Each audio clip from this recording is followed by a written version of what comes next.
Welcome back to Worlds of Protheka audiobooks. And if this is your first time, be warned. Once you step into Protheka, you'll never want to leave. With beasts who will stop at nothing to protect the women they love, and women who are only just finding out what a real man can be, you'll lose yourself in the dark romance of these fantasy stories. To bring you these free full audiobooks, we have to listen to this platform's guidelines, and they say that Protheka's steamiest scenes aren't allowed. But you can still get them from the unabridged version of any Prothekan audiobook. All you have to do is go to worldsofprotheka.com. With promo code YouTube30, we're offering you the opportunity to get 30% off of any audiobook, ebook, or bundle.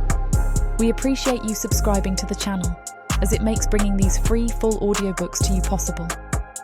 Don't forget to like and comment to let us know what you think. Protheka's magic is eternal, and this story is just the beginning. Greetings, Celestials. Before the story continues, a word from the gods of Protheka. The tale you're hearing now is an abridged version, not by choice, but by the constraints of YouTube.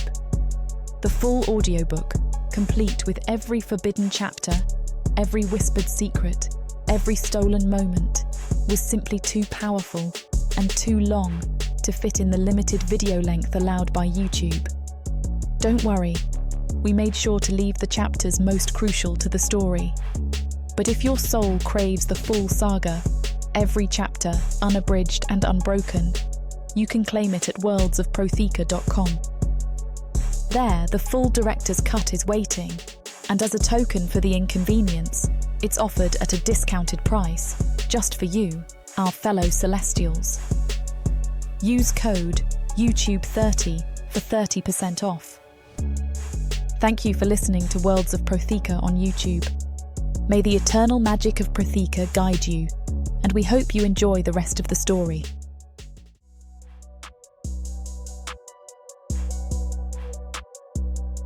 Chapter 1. Zelene. I slip through Orthani's low town under the faded glow of greenish lanterns, hugging the shadows with each step. My heart pounds a low, steady rhythm, but outwardly I appear calm, just another face in this wretched district where humans are herded like stray animals. At first glance, no one would suspect what I really am. Tonight, that deception is everything. The air is thick with the stench of sweat, rotting, and the desperation of those trapped in the slums. Narrow alleys twist between leaning structures of battered stone. I hear muttered curses behind doors, see hooded shapes darting along crooked paths, and sense the prying eyes of exhausted labourers too broken to protest my presence. Most humans here are used to cruelty. They can spot the differences among themselves in an instant. Who's free? Who's a slave? Who's a willing collaborator with the dark elves? But I'm not one of them. I'm an intruder, and if any guard suspects me, I'll end up gutted in a back alley or dragged to Orthani's dungeons to face a worse fate. My disguise is painstaking. I've adopted a height that matches a malnourished local, a slightly hunched posture, even the faint smell of soot clinging to my worn clothes. My dark hair is tangled on purpose, braided in a messy coil at the base of my skull. I even smeared dust on my sun-kissed arms to appear duller, less radiant than a real Perna would. It takes a careful hand to camouflage the arcane markings that trace faint lines over my ribs. My birthright, but also a death sentence in this city if discovered. Orthani, the Dark Elf capital, seat of merciless lords who view humans and Perna as tools or vermin. They built their grandeur on the backs of people forced into thankless labour. And I, a Perna, walk straight into their den. They don't see me for what I am.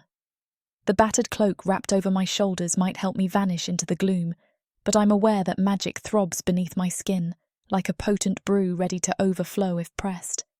It always does that when I'm close to real danger. I duck under a crooked wooden awning, peering across a cramped courtyard. A cluster of humans stands around a flickering brazier. They're whispering about bread rations or extra shifts at some workshop. I sense their fear but also their resignation.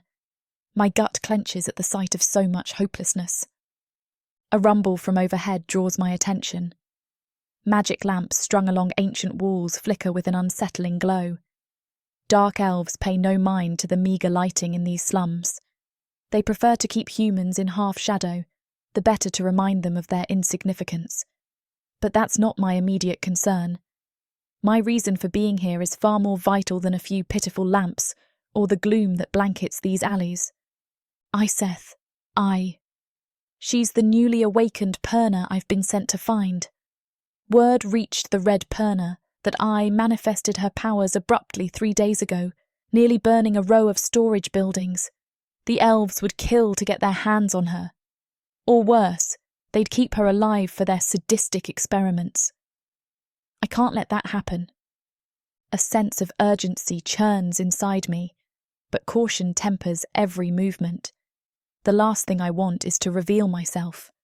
This mission was meant to be swift. Slip in, retrieve slip out. I cling to that plan, yet something about how the Red Perna arranged all this nags at me. Our communication was too simple, the instructions too vague. The entire operation feels suspiciously convenient. There's a whisper in the corner of my mind that I, are being served up as bait. I press my fingers against my skirt, feeling the worn dagger I keep strapped beneath the fabric. It's not my best weapon, but it'll do in a pinch. My real arsenal, my magic, stays coiled deep within me, ready to ignite if threatened. The risk is high. A single slip could alert any psionically trained dark elf in these streets. But I'm prepared to fight if cornered. Across the way, a scrawny child scampers behind a rickety cart, rummaging for scraps. Her eyes flick toward me, meeting my gaze for a second. There's a flicker of curiosity, then she returns to her search for something to eat. No alarm, no shriek that I'm suspicious. Good. I hurry onward, crossing a narrow walkway that slopes downward. Crumbling steps lead into an older section of Lowtown, where houses cluster around a central courtyard. A rancid ditch flows in the middle, emitting a nauseating odour. I cover my nose discreetly with a piece of cloth. The muffled reek sets my teeth on edge. Psst! A man's voice hisses from a recessed doorway, barely audible over the ambient noise. I tense but keep walking. He hisses again, insistent. Girl! Over here. A flicker of reluctance battles with the knowledge that I might glean news of I's whereabouts. I slow and lean toward the doorway, hood pulled low over my face. I see a man of average height, hair matted with dirt, wearing a frayed vest that's 2 sizes too large. His eyes dart up and down the alley in a paranoid manner. You just off the boat? You looking for shelter or a place to rest? He asks in a hushed tone. I tilt my head. Shelter, yes, I'm new. He snorts, suspicion lacing his gaze. No one's new to Orthani's Lowtown by choice, unless you're running from something or smuggling. He studies me more closely. I let out a soft scoff. Running from an old debt, if you must know. He shakes his head. If you need somewhere to hide, you can try the leaning steeple down the next row. A battered inn that occasionally rents beds, mostly to travellers who end up stranded. Pay in coin or favours, though. Sometimes the second is riskier. Understood. I hand him a single copper piece.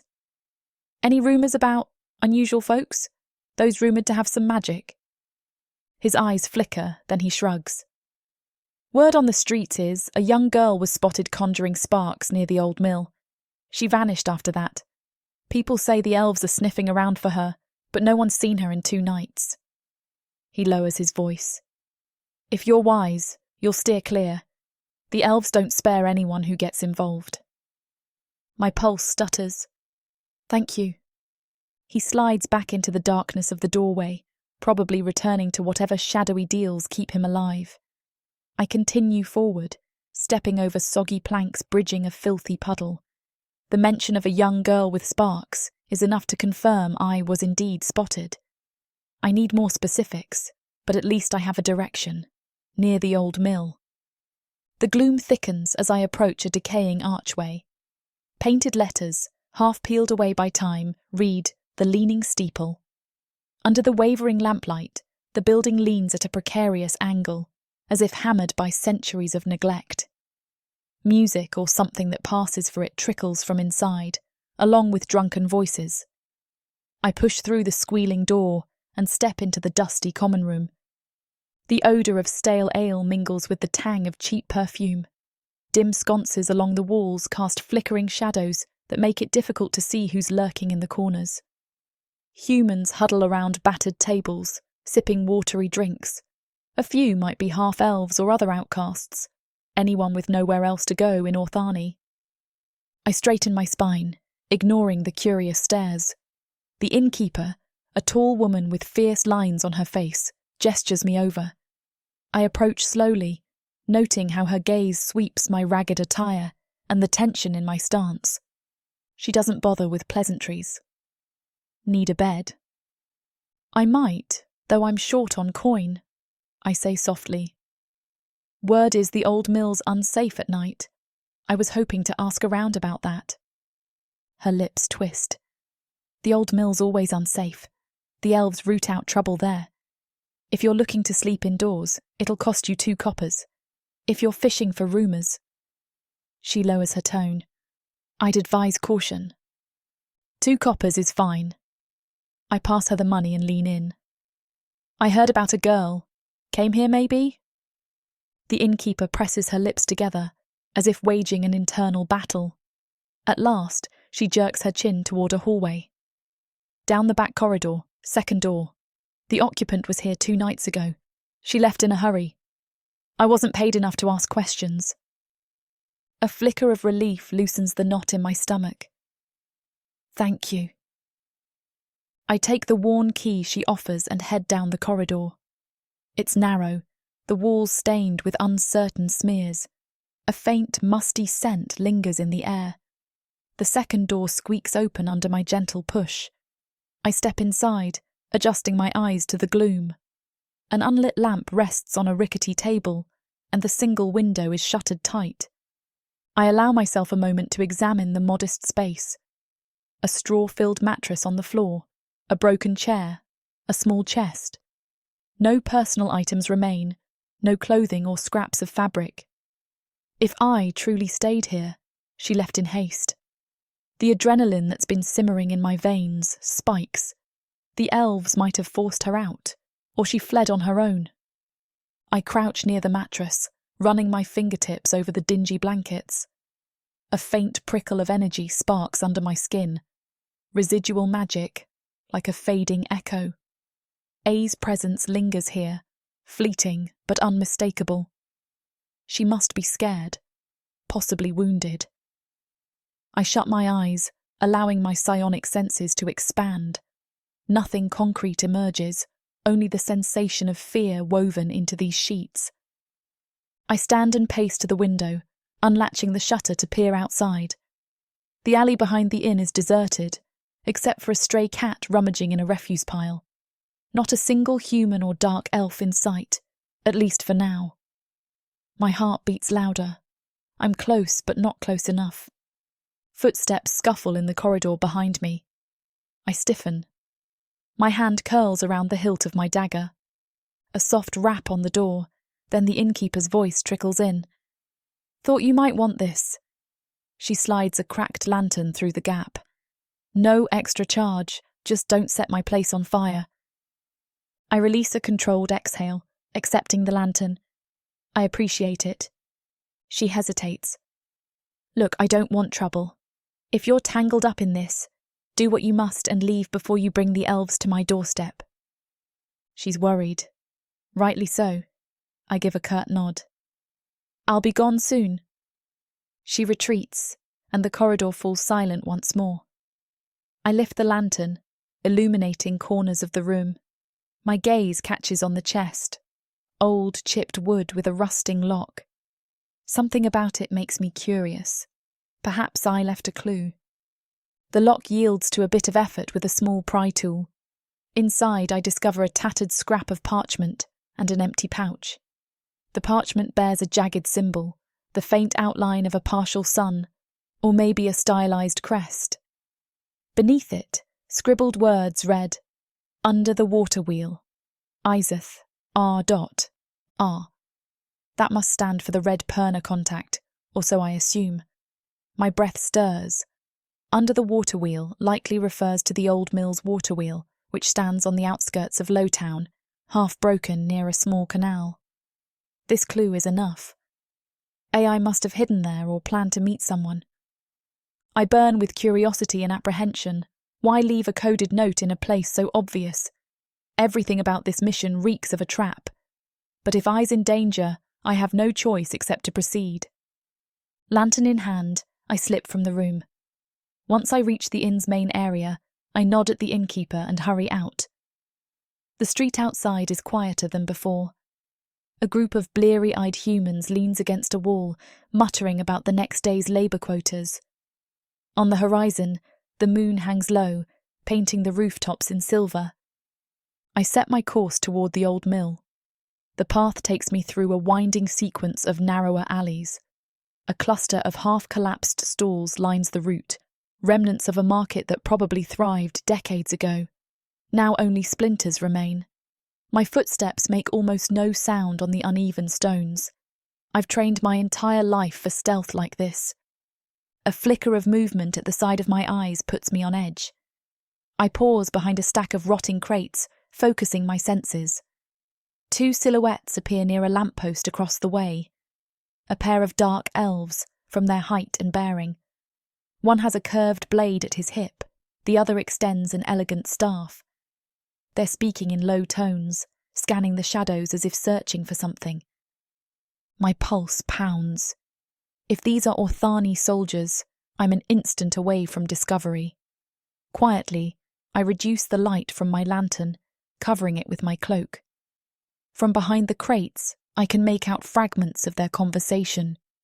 Told the Perna may be prowling these streets. If we find her, we bring her to the commander. He wants her alive. The others demand a demonstration of loyalty. A demonstration of loyalty. My teeth clench. That means they're working on orders from someone in Orthani's chain of command, maybe a high-ranking officer or noble.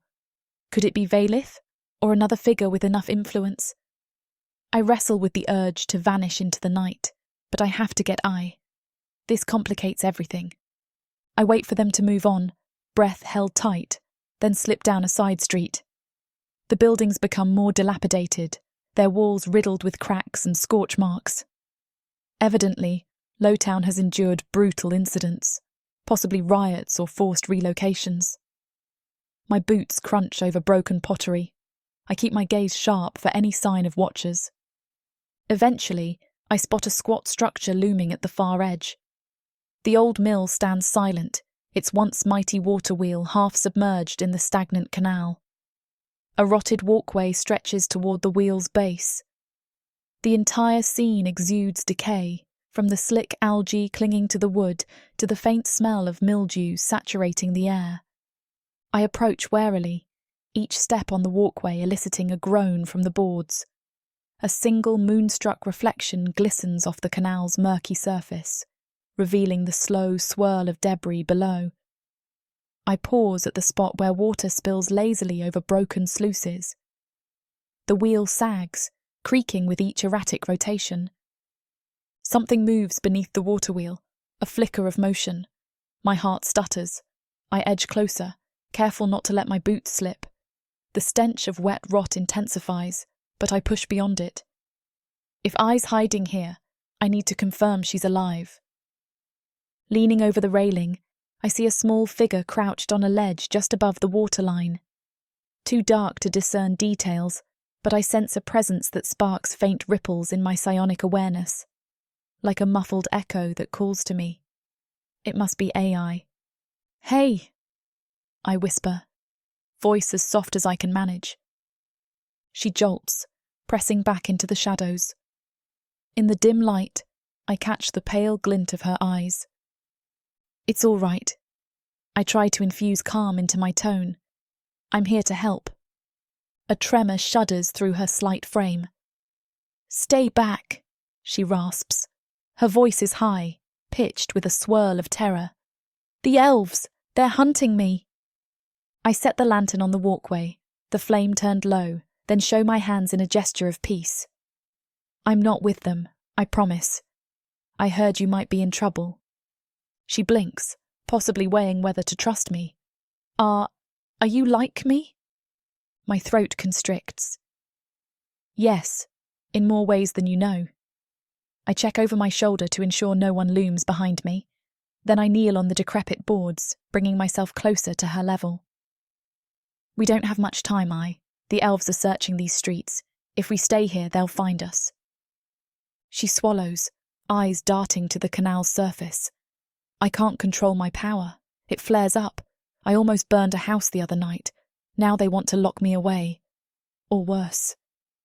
I reach out mentally, brushing just a whisper of reassurance over her mind. She startles but doesn't recoil completely. "I can help you," I say. "We can get out of Orthani, somewhere safer than Lowtown, but we have to leave now." A gust of wind rattles the walkway. I hear distant shouting, and my chest tightens. Over the rooftops, a faint orange glow hints at torches or mage fire approaching from the main thoroughfare. A raid, perhaps.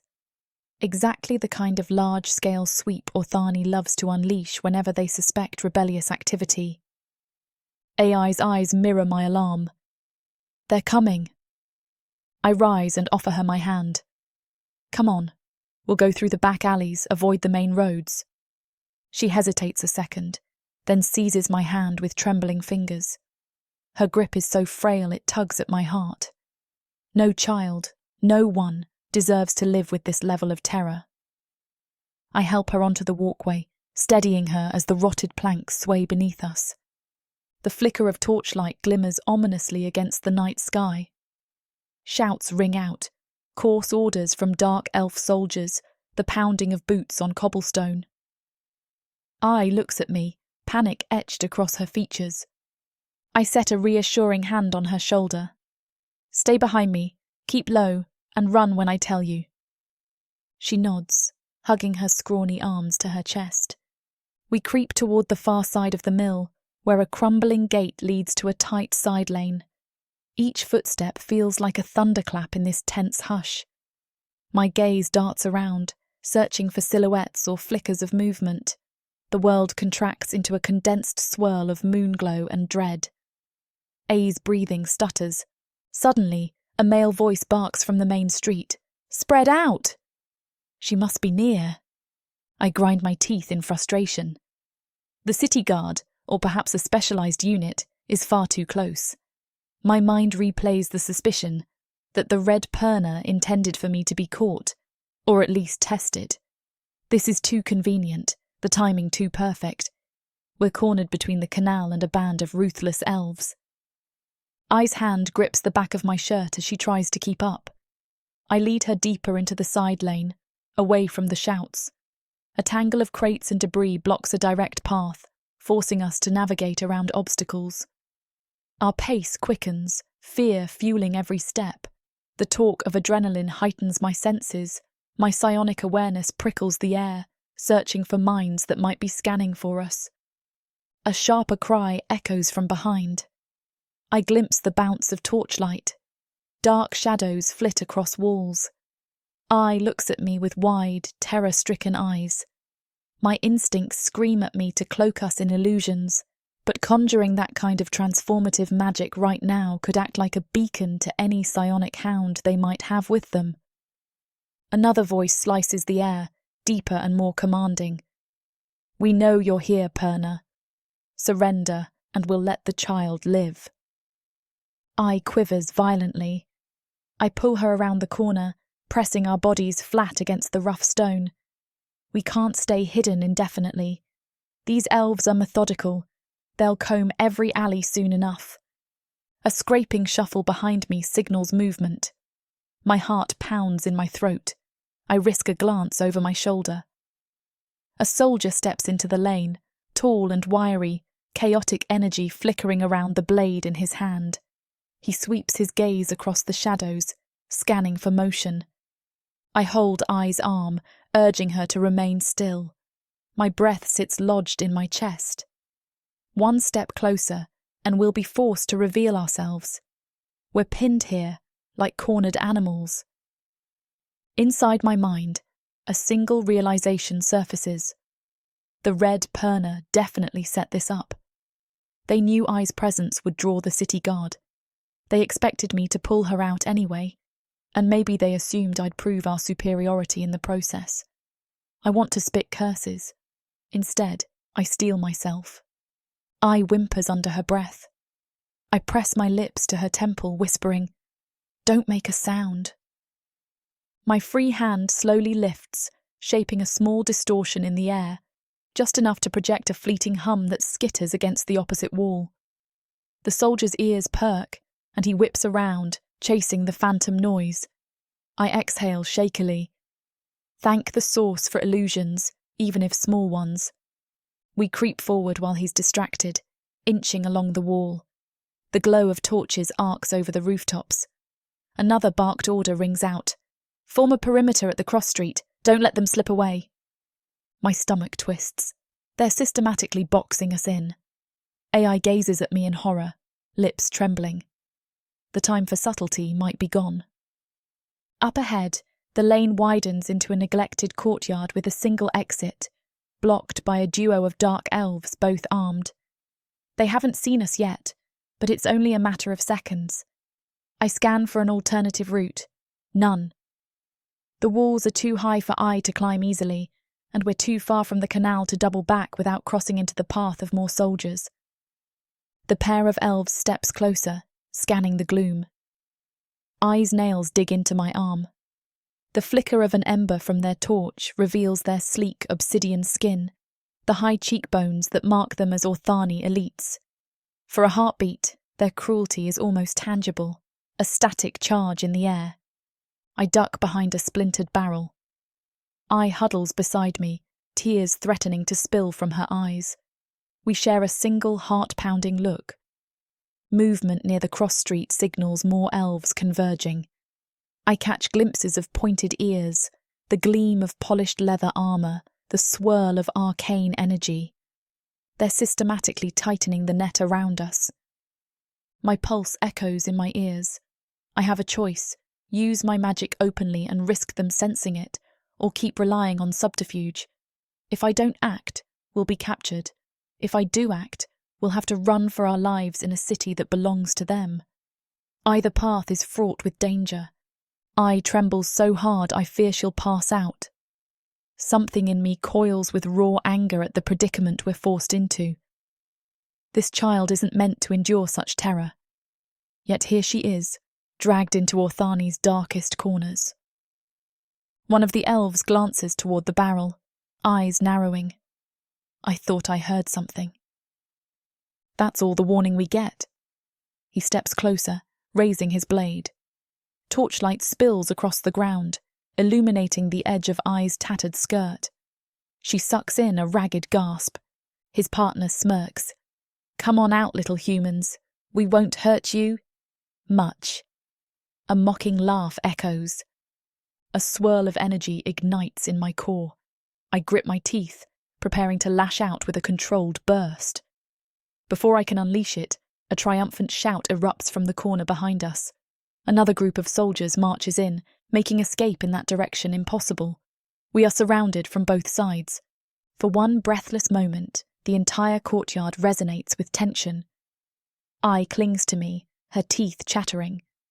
The elves advance, a few steps away, confident grins etched on their faces. I see no path left but to fight or create a distraction large enough to slip away with I. My illusions might not cut it this time. I glance at the child, her face pale with dread. My muscles tense. If I have to reveal a fraction of my Perna magic, so be it. At least we'll stand a chance at escaping. But something flickers in the distance, an orange glow from the main street, accompanied by harsh cries and the clang of weapons. Another dark elf raid is sweeping the entire district. This intensifies the chaos. Maybe, just maybe, that confusion can work in our favour. I catch a glimpse of tall figures striding into the alley from the corner of my eye. More soldiers, well armed. My stomach churns as I realise that with each passing second, the net tightens. A single thought races through my mind. I have to act now. I twist, pressing my lips to Ai's ear. "Stay behind me," I whisper. "When I say run, you go." She nods jerkily, her entire body trembling. And then, with a surge of raw determination, I prepare to unleash the smallest, tightest sphere of transformative magic I can manage, enough to warp the air around us and obscure our forms from direct sight. It won't hold long, but it might buy precious seconds. Before I cast, I see a swirl of motion near the far alley. The silhouettes of soldiers become distinct. One stands taller than the others, posture proud, commanding. His presence alone radiates authority. Even from this distance I can feel the tension that thrums from him, as if he's used to leading men into battles or hunts. He shouts orders that echo across the courtyard. Ai's breath catches. She stares at him with terrified wonder, as though sensing his aura. I suspect he's a high-ranking officer. Another fraction of me wonders if he's the one the soldiers mentioned earlier. I swallow hard, fear and fury churning into a heated knot in my chest. The Red Perna must have planned this. Why else would so many converge exactly where I are cornered? They want me to face Orthani's best. Perhaps they imagine I'll break or triumph, either outcome serving their twisted goals. The tall elf gestures sharply, and his men spread out in a fan around him. They're going to comb every possible hiding spot. My heart pulses in my throat. I mouth a silent vow.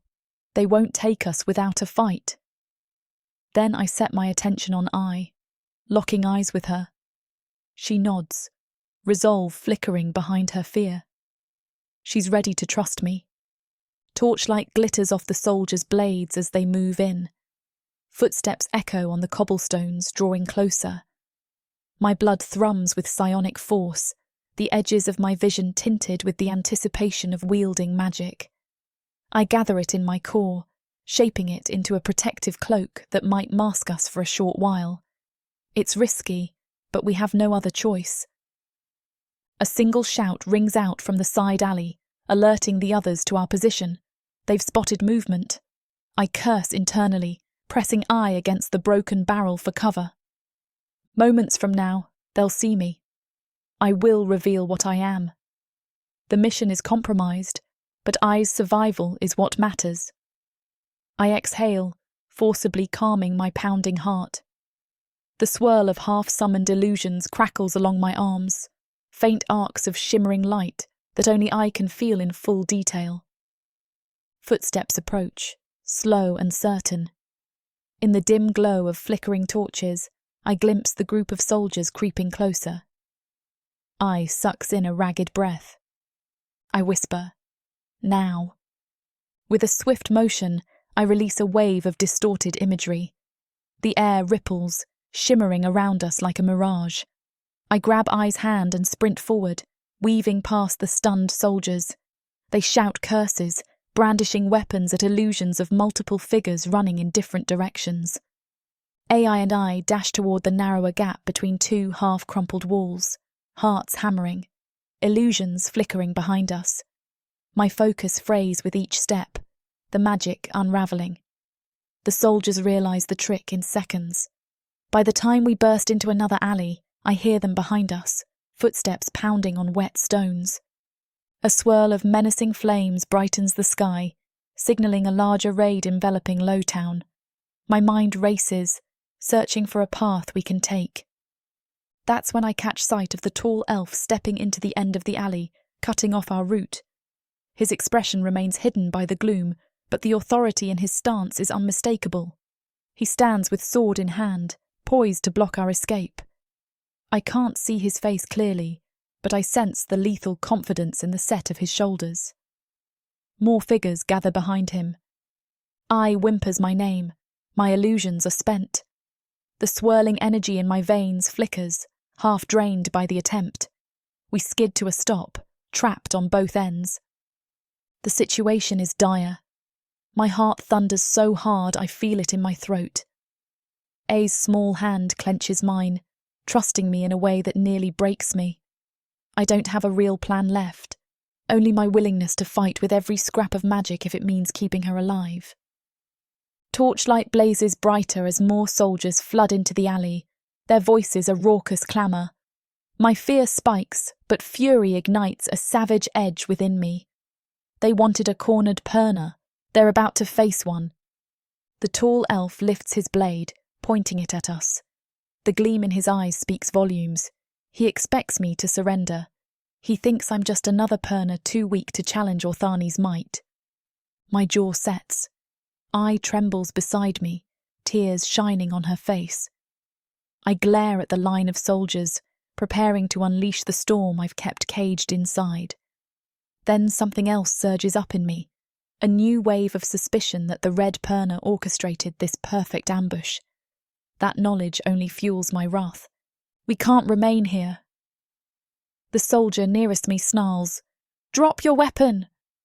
I smirk, letting a sliver of magic crackle around my fingertips. "Come and make me." He tenses, the intensity in his posture betraying caution. I glances at me with wild eyes, as if uncertain what I'm planning. I meet her gaze, hoping my expression conveys that no matter how bleak this seems, I will not let them have her. Behind the soldier, the tall elf steps forward. Torchlight washes over his obsidian skin, highlighting a scar that slashes across his cheek. His presence vibrates with authority. Whoever he is, he's no ordinary grunt. A hush falls over the other soldiers, indicating that he's the one giving orders. Suddenly, a distant call resonates through the alley, carried by the swirling chaos of the raid. "Commander Vaelith, the perimeter is set." I clenches my hand. Commander Vaelith. He shifts slightly, adopting a posture of utter control. I can sense the tension in every line of his frame. He's waiting for me to either strike or yield. If I do neither, his men will close in. My illusions have run their course, and I'm pinned by his unwavering attention. My heart thrashes. They have us trapped. The swirl of torches behind me grows brighter. Another unit of soldiers closes in from the rear. This is precisely the moment I dreaded. The Red Perna did plan this. I'm sure of it. Betrayal tastes bitter on my tongue, but I have no time to rage at them. Survival is all that matters. I grip Ai's shoulder, breath ragged. She trembles, on the edge of panic. The ring of armed elves forms an inescapable circle. My every sense screams that we are out of options. Commander Vaelith's voice reverberates through the hush, low and resonant. "Surrender the girl. If you cooperate, I might spare your life." Ai gasps, panic threatening to spill from her lips. I bare my teeth at him in silent defiance. I've come too far to hand her over. I can't let them take us. The final vestige of my magic crackles around my pulse points, ready to lash out in one last stand. The possibility of unleashing a suicidal burst crosses my mind, but I know the cost. I would be caught in the aftermath. I steel myself for a desperate gamble, scanning the alley for any possible gap in their formation. None. They're well trained. Torches blaze, illuminating Ai's tear-streaked face and the determined set of my jaw. I look up, meeting Vaelith's gaze. For an instant, all else fades. The grim lines of his face suggest he's used to subjugating whomever he desires. Arrogance bleeds from him, yet I catch a flicker of something else. Curiosity, perhaps. He speaks again, voice tinted with menace. "Do you value your life, Perna? I can end this quickly, or drag it out." My heart slams in my chest. This is the final moment before everything changes. Ai clings to my arm, trembling so violently that my own fury amplifies. If this city thinks I'll kneel, they're mistaken. But there are too many soldiers. The circle tightens. In the distance, more elves swarm Lowtown, stamping out any chance of escape. I feel trapped, cornered in the mouth of a hungry serpent. My mind replays all the warnings, all the doubts about this mission. The red perna set me up. My throat burns with betrayal, but a flicker of defiance roars inside. I will not kneel willingly. Commander Vaelith steps closer, his expression resolute. The soldiers behind me close in, cutting off any retreat. I stares at me with watery eyes. We are moments from the clash that will decide our fates. The final thread of hope slips through my fingers. Another wave of torches surges at the alley's entrance, accompanied by a triumphant shout. Clearly the rest of the raid flooding in. Eye stiffens against me. My own body coils tight, preparing for a reckless strike. The time for hiding is over. I fix Vaelith with a glare. The entire district rings with the clang of steel and the distant screams of panicked humans. Ai's breath rattles, her tears sparkle in the harsh firelight. I gather a trembling gust of energy, ready to fight until the last drop. But deep down, I can't shake the sense that the red perna got exactly what they wanted. Me in Orthani's lethal grip, with I as the key. My fists clench, heart pounding so hard that lights spark in my peripheral vision. All around us, the city's watchers converge, forging an unbreakable chain of swords and torches. It's over. Or perhaps it's just beginning. "Take the child," Vaelith orders, voice echoing in the alley. My fury spikes, but we're outnumbered 10-1. I lets out a desperate sob. Soldiers surge toward us. I tense, summoning magic to my palms, ready to defend her no matter how futile. The night in Orthani's low town descends upon me, cruel and unstoppable, threatening to devour us both. Chapter 2. Vaelith. A summons from the inner court is rarely a gentle invitation. I'm no fool. When my superiors send word before dawn, it signals a problem that demands immediate action. I stand in Orthani's narrow hall of judgment, flanked by pillars of obsidian carved with ancient runes. Oil lanterns cast a greenish glow across the polished floors, making every silhouette look gaunt and distorted. My boots click against the stone as I approach the small dais where Lord Velmir, an advisor to King Rython, waits. He's a wiry figure with silver-streaked hair bound into a low tail, his eyes perpetually narrowed. He wraps his fingers on a scroll while eyeing me. "Vaelith," he calls, voice echoing off the vaulted ceiling. "We have credible intelligence that a rogue perna crossed into Lowtown last night, possibly more than one." The mention of perna sets my teeth on edge. My entire body tenses, and an old memory flutters near the surface. I force it down. "You're certain?" Velmir's mouth turns grim. Our watchers swear they caught glimpses of unusual activity in the slums. A child conjuring sparks, a woman creeping around in the dead of night. We suspect at least one is perna. I want to ask why we let such a threat slip past the gates, but I hold my tongue. Questioning the court in public can draw suspicion. "Have you identified them?" Velmir shakes his head. "We only know the woman might be traveling under a human disguise. We need her alive. The child too, if possible. The King's Council wants an example made." He eyes me pointedly. "Harsh, if necessary." I nod once. The mention of capturing them alive gnaws at my pride. Perna never deserved mercy. They twisted my life into knots years ago. My fiancée, my only anchor, was executed for hiding one of their cursed kind, dooming us both to disgrace. That loss fuels the heat in my veins. I keep my expression neutral, though. I'll handle it. Velmir hands me a sealed writ. "Take a squad, search Lowtown thoroughly. Report back if you find anything. And Vaelith, be sure to remind them who rules Orthani." I clench my fist around the scroll. "I will." Not long after, I gather my men, half a dozen dark elves armed with blades and channeling rods. Each has served under me in previous crackdowns. We descend from Orthani's upper tiers into the squalor below. The passage feels like stepping from a grand temple into a sewer. Walls sag with rot, and the stench of burnt refuse hangs in the air. Tendrils of magical torchlight flicker overhead, casting watery reflections on the dripping arches. My men set a brisk pace, boots crunching over discarded scraps. Residents of Lowtown shrink against crumbling walls as we pass. Some venture a fearful glance, others pretend we don't exist, anything to avoid notice. I scan every alley, every cluster of hunched figures. My gaze flicks over pale, weary faces, searching for a sign of the Perna. I recall the rumors. A woman disguised among humans, a child said to spark flames. The notion brings my thoughts back to the day my fiancée was dragged from our home. I still remember the condemnation in her eyes before they put a blade to her throat, all because she refused to betray the Perna she'd sheltered. That twisted devotion to witches destroyed everything. I pushed the memory aside, focusing on the present hunt. One of my soldiers, Kalen, catches up to me.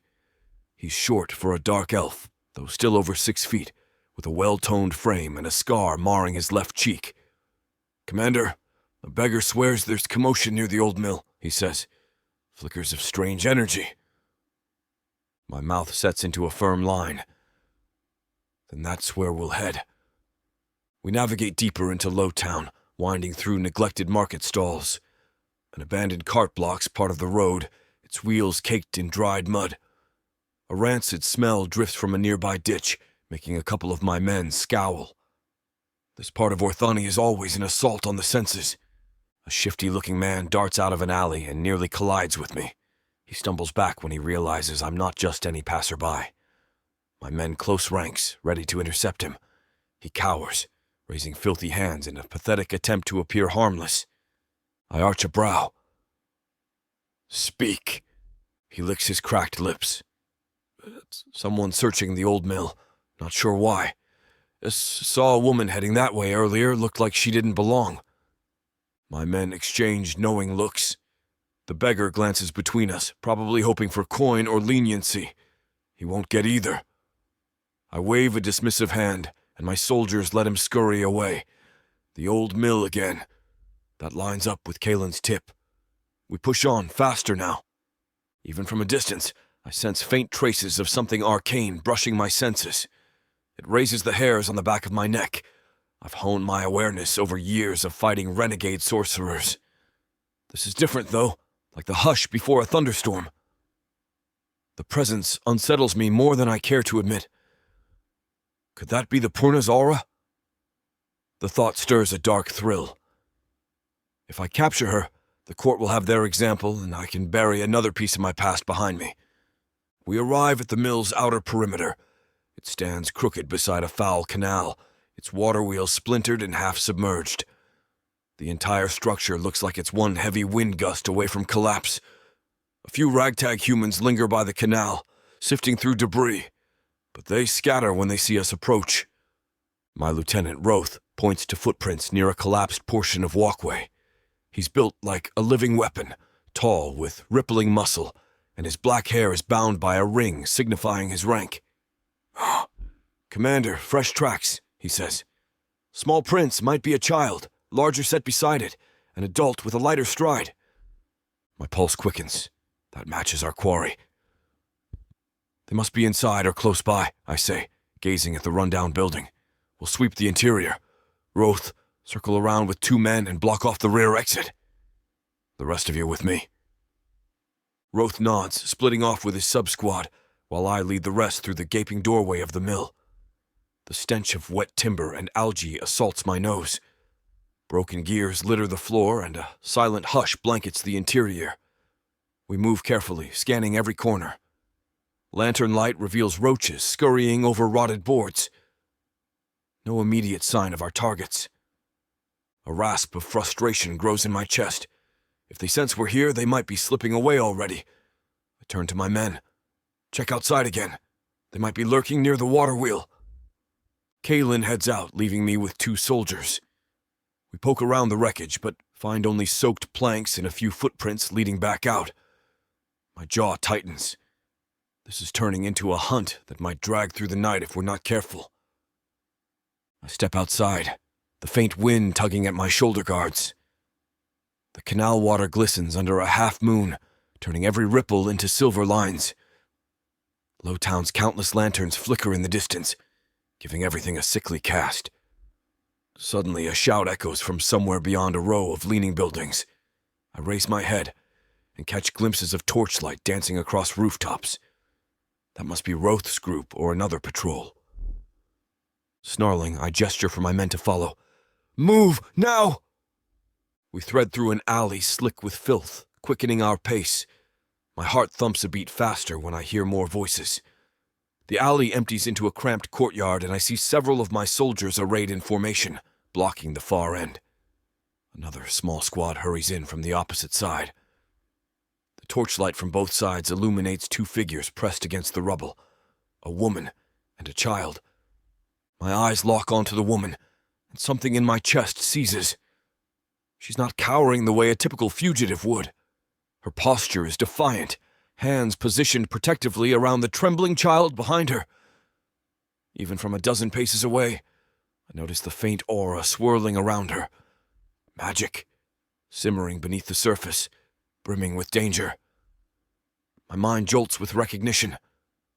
Purna. This must be the rogue. The child has a haunted look, tear-streaked face, and quivering limbs. Likely the younger Purna we heard about. One of my men shouts, "Surrender!" The woman doesn't budge.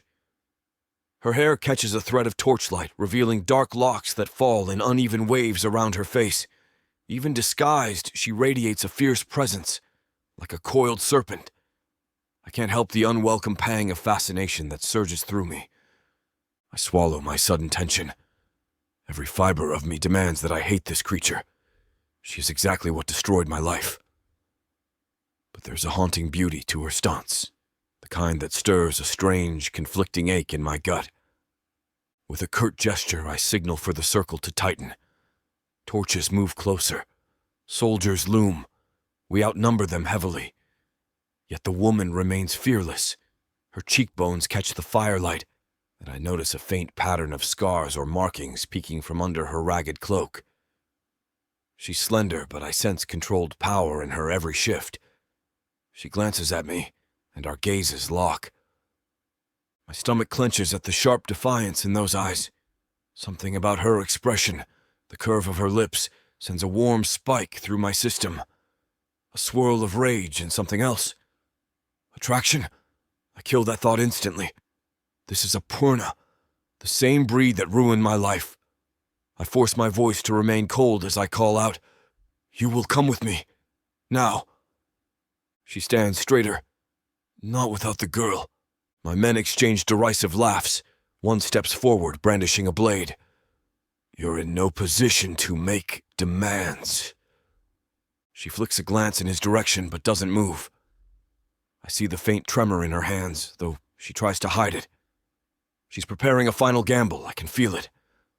My frustration flares. If she unleashes the full force of her powers, it'll turn into a bloodbath. I need her alive, but I won't hesitate to use lethal measures if she lashes out. I stalk forward, letting my boots ring loudly against the stones. The ring of torches and armed elves parts to let me through. "Stand aside," I say to my men. They shift, still keeping their blades at the ready. Her eyes trace my approach. I note her features, golden olive skin dulled by dust, a few silvery strands in her otherwise dark hair. Beneath the grime, she has a fierce quality. Scars mar the ridge of her left wrist, intricate swirls that look arcane, half hidden by worn wrappings. That confirms it. No ordinary human. She lifts her chin a fraction. "You must be their commander." My pulse kicks. I force calm into my voice. "Commander Vaelith of Orthani's forces. You're under arrest for trespassing and suspected sorcery." She holds my gaze, unflinching. The child clutches at her cloak, eyes darting around the circle of soldiers. "If I surrender, will you let the girl live?" A laugh rumbles low in my chest, but it's devoid of humor. "That depends on your cooperation." My men murmur in approval, sensing the shift of power in the courtyard. "You're cornered, Purna. Don't be foolish." She breathes in slowly. I see the faint swirl of energy around her fingertips, as though she's seconds from conjuring something that could blind or maim us. My anger simmers, held in check only by duty. The tension between us feels electric, a clash of wills that stirs an unexpected heat beneath my skin. I step closer, letting her see every inch of my obsidian-hued armor, the silver war brands on my left forearm signifying my rank. I stand nearly 7 feet tall, and my build is that of a warrior forged in 100 battles. My skin is the color of polished onyx, a hallmark of Orthani nobility with strong martial heritage. A scar slices across my cheek, my reminder of a near-fatal skirmish. My hair is pulled back in a short tail, streaked with pale strands from years of contact with raw magic. I stare down at her, waiting for submission. She doesn't cower. Instead, she lifts that defiant chin even more. "I know what you do to Purna," she says, voice laced with contempt. "What you did to humans, to children, means nothing to you, does it?" That stings, though I refuse to show it. I obey Orthani's law. Surrender, or we will take you by force. Her lips curl. For a split second, I see something akin to sorrow behind her fire, but it vanishes as she sets her jaw. "If that's the way it has to be," she murmurs, "then come and claim me. If you dare." An inexplicable wave of heat ripples across my skin, like a challenge that crosses the boundary between hostility and a raw, potent undercurrent of attraction. It's maddening. A moment of silence stretches, thick with unspoken tension. My men shuffle, eager for a signal to seize her, but also wary of any arcane trap she might spring. My heartbeat pounds in my ears. I despise Purna, yet this woman's audacity makes my blood burn. "Very well," I say coldly. "Your choice." I raise a hand in a precise motion, and half the circle lunges forward. She thrusts out her palm, and a twisting shimmer of energy flashes across the alley. My soldiers stagger back, disoriented by the strange spectacle. I hiss under my breath. She's trying to sow confusion so she and the child can slip away. I press forward, refusing to be cowed. Adrenaline ignites my limbs. We can't let her escape. The others rally around me, tightening the perimeter. 2 of my men rush her, blades lifted. The child shrieks, ducking behind the woman's cloak. She shifts to protect the girl, fending off the soldiers' attempts to grab them. Her stance is lethal grace, honed for quick strikes. She's no novice. She parries a guard's blade with a deft thrust of her forearm, pivoting away from the second attacker. My men curse under their breath, struggling to keep up. I watch, both impressed and infuriated. She's so quick that for an instant my soldiers appear clumsy. I bark an order. "Surround them!" In the corner of my vision, flames from a toppled torch spread across a puddle of spilled oil, illuminating the scene in wild orange flickers. She whirls, hair snapping around her face, the arcane glow intensifying around her hands. The child clings desperately to her belt, stumbling as the woman evades another blade. Roth emerges from behind, slashing low to force the woman away from the exit. She twists aside, but I seize my moment. I launch forward, grabbing for her arm. She senses me, tries to jerk free, but my grip is iron. Her eyes flare wide, and a charged current passes between us, as if the mere contact triggers a primal surge of awareness. It makes my pulse hammer. She spits a bitter whisper. "Get your hands off me!" In response, I wrench her closer, ignoring the jolt of power that crackles along my forearm. The edge of her cloak drags across my thigh, and the subtle aroma of sweat and raw magic floods my senses. It's strangely intoxicating, something I would never admit aloud. "Stop fighting!" I growl, forcing her arm behind her back. She snarls, refusing to yield.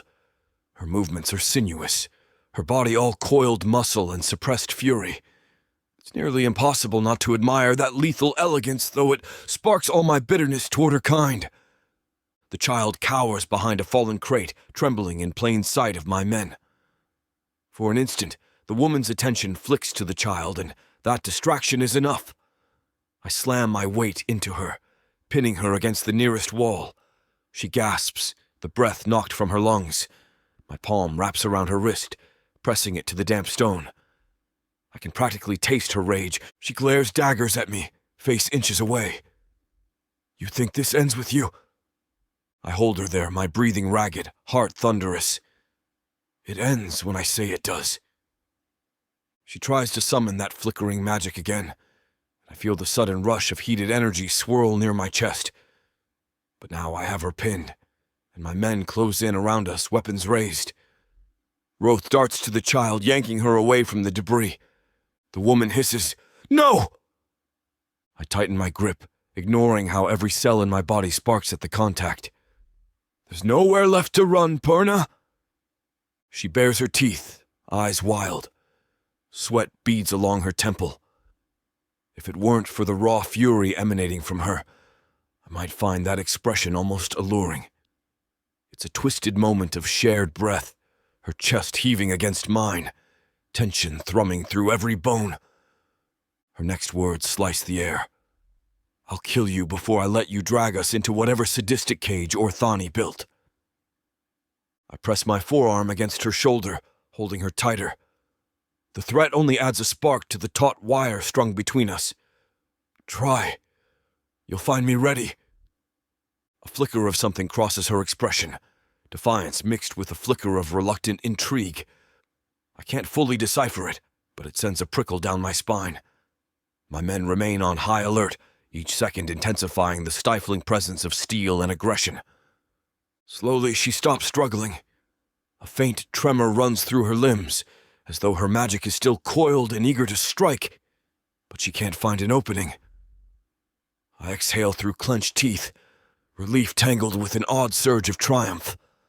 She's captured, though I suspect breaking her spirit will be far more difficult. I jerk my chin at Kaelin, who steps forward with iron cuffs. Restrain her, I command, and keep that child within sight. Kaelin snaps open the cuffs, moving to lock her wrists. She stiffens, glaring at me as though memorizing every angle of my face for future retribution. Something about that steady glare makes my blood pound, even as logic warns me never to trust Apurna's cunning. I speak softly so only she can hear. You'll answer to Orthani's court. Pray they show you a mercy that I wouldn't. She lifts her chin, a mocking light in her eyes. And you'd show none, right? Another big, dangerous soldier who thinks capturing me proves your worth. That sends a spear of anger through my chest, laced with an undercurrent of uneasy attraction. Don't test me. But the words feel hollow. She already has tested me, and part of me hates how alive that feels. Kaelin locks the cuffs around her wrists, forcing her arms behind her back. She winces slightly, though she tries to hide any sign of discomfort. Roth seizes the child's arm, ignoring her whimpers. The child's eyes well with tears, the flicker of raw power dancing around her small hands. I give Roth a warning look, silently telling him not to provoke an outburst. He slackens his grip just enough for the child to stand without stumbling. My soldiers gather in a tight formation, surrounding our captives. A hush settles on the courtyard now that our target is seized. I straighten, forcing the woman away from the wall. She stumbles and I tug the chain connecting her cuffs, keeping her close. She fixes me with that piercing stare again, chest rising and falling in rapid pulses. Despite the dirt on her cheeks and the exhaustion lining her features, she radiates raw ferocity. It's all I can do not to stare too long. A muscle in my jaw clenches. We're done here, I say, turning to my men. Return to the upper district. Inform the council we have the Purna. One of the soldiers voices his excitement, rattling off how the nobility will reward us for securing such a prize. The mention of a prize makes my gut twist. This woman is no ordinary captive. Everything about her screams danger, from her posture to the lethal glint in her gaze. The child remains silent, tears glistening on her lashes. I start leading them away, guided by torchlight. Her pace is forced by the chains, but she never stumbles for long. It's as if she won't give me the satisfaction of seeing her truly falter.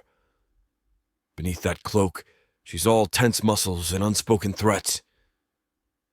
The night sky above Lowtown glimmers with the last traces of moonlight, painting a ghostly reflection on the puddles beneath our feet. As we exit the courtyard, she mutters under her breath, "You'll regret this." I allow myself a cold smile. You're in no position to threaten me. Yet I can't shake the unsettled thrill that courses through my veins. The memory of her pinned against the wall, breath ghosting across my cheek, replays in my mind. She's not like any enemy I've cornered before. There's something else there. Something that makes me question whether I've truly emerged the victor. We navigate twisted alleys, ignoring the stares of half-starved onlookers too afraid to interfere. Each step away from Lowtown's grime brings us closer to Orthani's higher tiers, where the spires loom and the architecture gleams with the dark elves' wealth. My men keep the captives in the center, ensuring no attempt at escape. I steal a glance at her. She's studying everything, from the positions of my soldiers to the shadowy nooks along the path. She's searching for weaknesses, no doubt. That cunning sets my nerves on edge. My jaw tightens at the recollection of her defiance. The Perna I despise are normally cowering or wrathful, never so calmly resilient. Her eyes flick to mine. For a heartbeat, an unspoken challenge arcs between us. Tension crackles as I recall how her body felt pinned under my grip, how the energy in her skin brushed my senses. An unwelcome throb of heat curls low in my gut. I crush it immediately. She's my prisoner, a threat, a witch with the power to burn this city if we let her. That's all. We move in a single file past barricades, ignoring the jeers of a few drunken humans. The closer we get to the better patrolled streets, the fewer onlookers remain. My men set a brisk pace, eager to hand these captives to the court. The child stumbles from time to time, and the woman steadies her, not minding the cold iron biting into her wrists. Silence hangs heavily, broken only by the scuff of boots and the distant clamor of Lowtown behind us. When we finally emerge onto a better-maintained avenue, I catch sight of Orthani's sprawling ramparts overhead, carved with menacing reliefs of winged beasts. Lamps burn with flickering purple flames, a hallmark of the city's harnessed arcane energy. The swirling shadows thrown by those flames reflect across the woman's face, highlighting her scornful expression. My frustration melds with an undercurrent of fascination, warring in my chest. I've never felt drawn to someone I so thoroughly despise. It's disorienting, and I hate it. I lead the way without a word, ignoring the knot forming in my gut. My men flank us, pride in their postures. They captured the Purna. They're bringing her to justice. There will be praise, maybe a commendation. I should be satisfied, yet my thoughts stray to the memory of her voice, her sneering dare for me to come claim her. We cross a final bridge above a canal that glows with faint magical residue. The flicker of torchlight plays over her face, and she meets my stare with a silent vow of retribution. I can almost taste the tension. The distant stars overhead watch indifferently, while the towering spires of Orthani seem to press down like spectators eager for the coming spectacle. As we approach the outskirts of the main fortress, the iron gates loom. My men slow, shifting uncomfortably. They sense something, perhaps the raw hatred rolling off the woman. Or perhaps they recall stories of what the court does to Purna once they're interrogated. I keep my grip on her cuffs, guiding her forward. She tenses, trying to yank away. I hold firm. "You'll get your moment before the inner court," I murmur, voice low so that only she hears. "Don't waste your breath on false bravado." Her gaze flickers with fury. I never waste my breath. My heart thuds painfully, though I keep my face neutral. We pass through the gates, stepping into a paved courtyard lit by arcane braziers. Black statues of dark elf warriors line the walls, each carved with impeccable detail. The entire space hums with authority. A handful of lesser guards glance our way, curiosity evident in their expressions as they see the chained woman and the trembling child. My men deposit the child into a separate hold, ignoring her tears. The woman bares her teeth, frustration etched into every line of her face. She tries to lunge for the child, but the chain restrains her. I yank her back, my voice clipped. "Enough!" She breathes fast and uneven, glancing around. Then she settles that molten stare on me. I see the faintest glimmer of raw anguish behind her anger. Something pangs in my chest. I lock it down. One of my subordinates steps forward, saluting. "Commander, the court should convene at first light. What are your orders for her in the meantime?" I hesitate, absorbing the unexpected weight of that question. She's captured, but our superiors might demand immediate interrogation.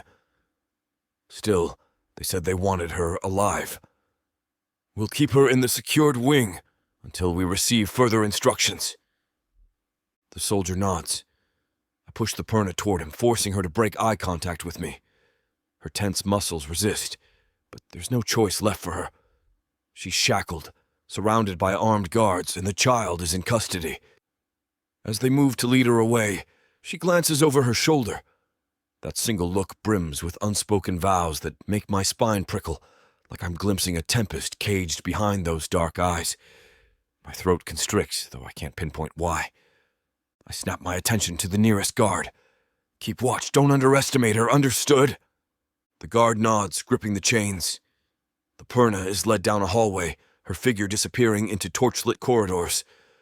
The flickering flames paint shifting shapes on the stone walls, and I'm left with a keen awareness that something irreversibly changed tonight. My men disperse, murmuring about securing the child and reporting to King Rython's council. I stand alone for a moment in the courtyard, midnight wind brushing across my face. My pulse still hammers, refusing to settle. She's just another prisoner, I tell myself, another threat neutralized, a victory for Orthani. Yet the memory of her defiant stance gnaws at me, fueling an unfamiliar heat that I can't quite banish. I remind myself that I despise Purna for what they are, for the betrayal that cost me my fiancé's life. But something about this woman unsettles me. She wields her power with a quiet, lethal confidence that sticks under my skin. I finally turn away, steps echoing on the dark stone. The city waits to watch her fate, and perhaps mine, unfold in the days to come. As I ascend toward the war chambers to file my report, I clench my fists, determined to bury any notion that her power or presence could tempt me. She's a prisoner, a Purna, and her place is in chains. That's what I tell myself, even as the echo of her gaze haunts me like a distant drumbeat in the night. Escape this world and step into one where romance and magic intertwine across realms, with stories that are not just standalone tales, but part of a vast, interconnected universe. Imagine not just one, but 100 stories, where characters, destinies, and legends cross paths in unexpected ways. 100 audiobooks from the romantasy 100 book bundle. These aren't just isolated stories. They share themes, worlds, and threads that make every journey feel part of something grander. Fated lovers, ancient prophecies, and the delicate balance between power and passion. Get all of these stories today for a mind-blowing 90% off. That's right, 100 audiobooks for the price of 10. 800 hours of audio where these alpha males prove just how puny the human men of Protheka are. 12 complete series where they show their human women what they've been missing and more. One-time purchase, lifetime access to a universe of interconnected magic and romance. Protheka's magic is eternal. With the romantasy 100 book bundle, your pleasure will be too.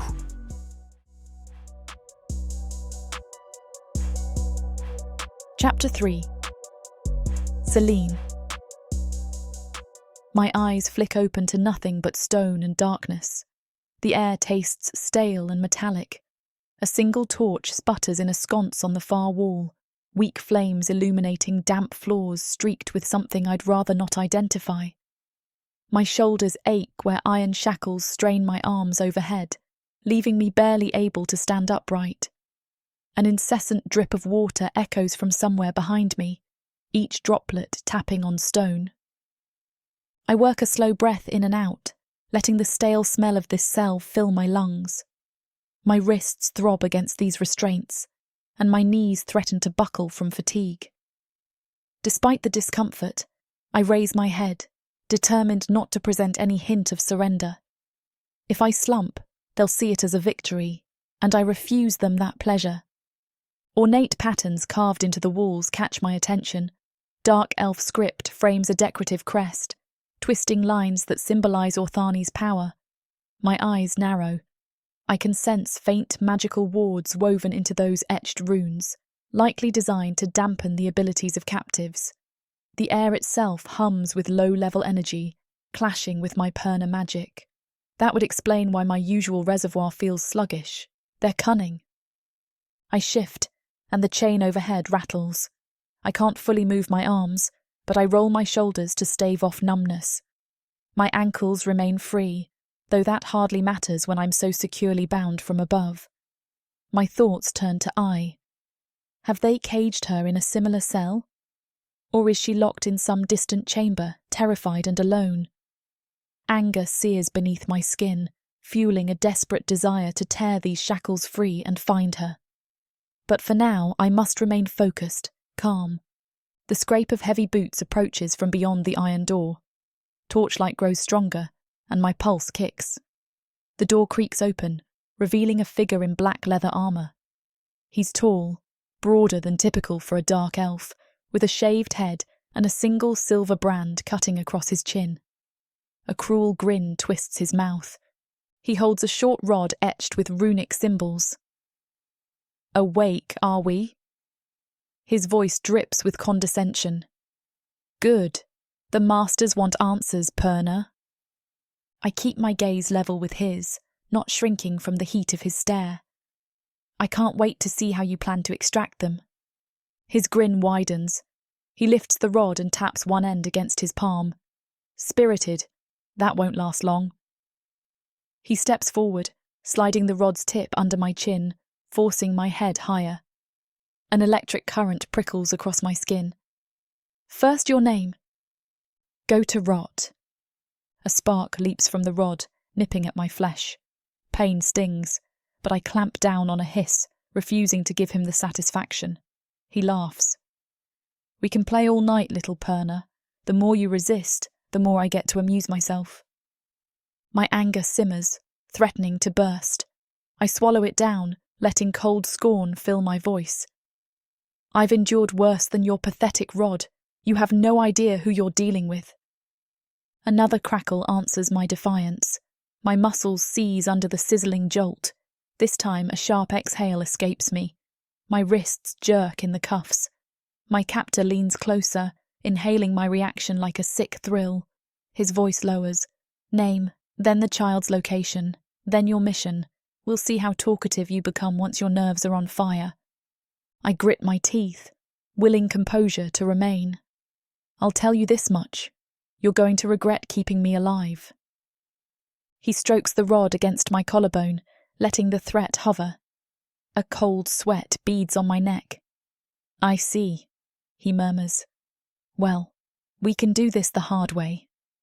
The rod crackles again, pressing onto my skin with enough force to make my vision flicker. Pain flares in bright streaks across my body, yet I refuse to scream. I bite the inside of my cheek hard enough to draw blood. My toes curl against the clammy floor. Through the haze, I force my gaze to remain locked on him, letting my contempt show.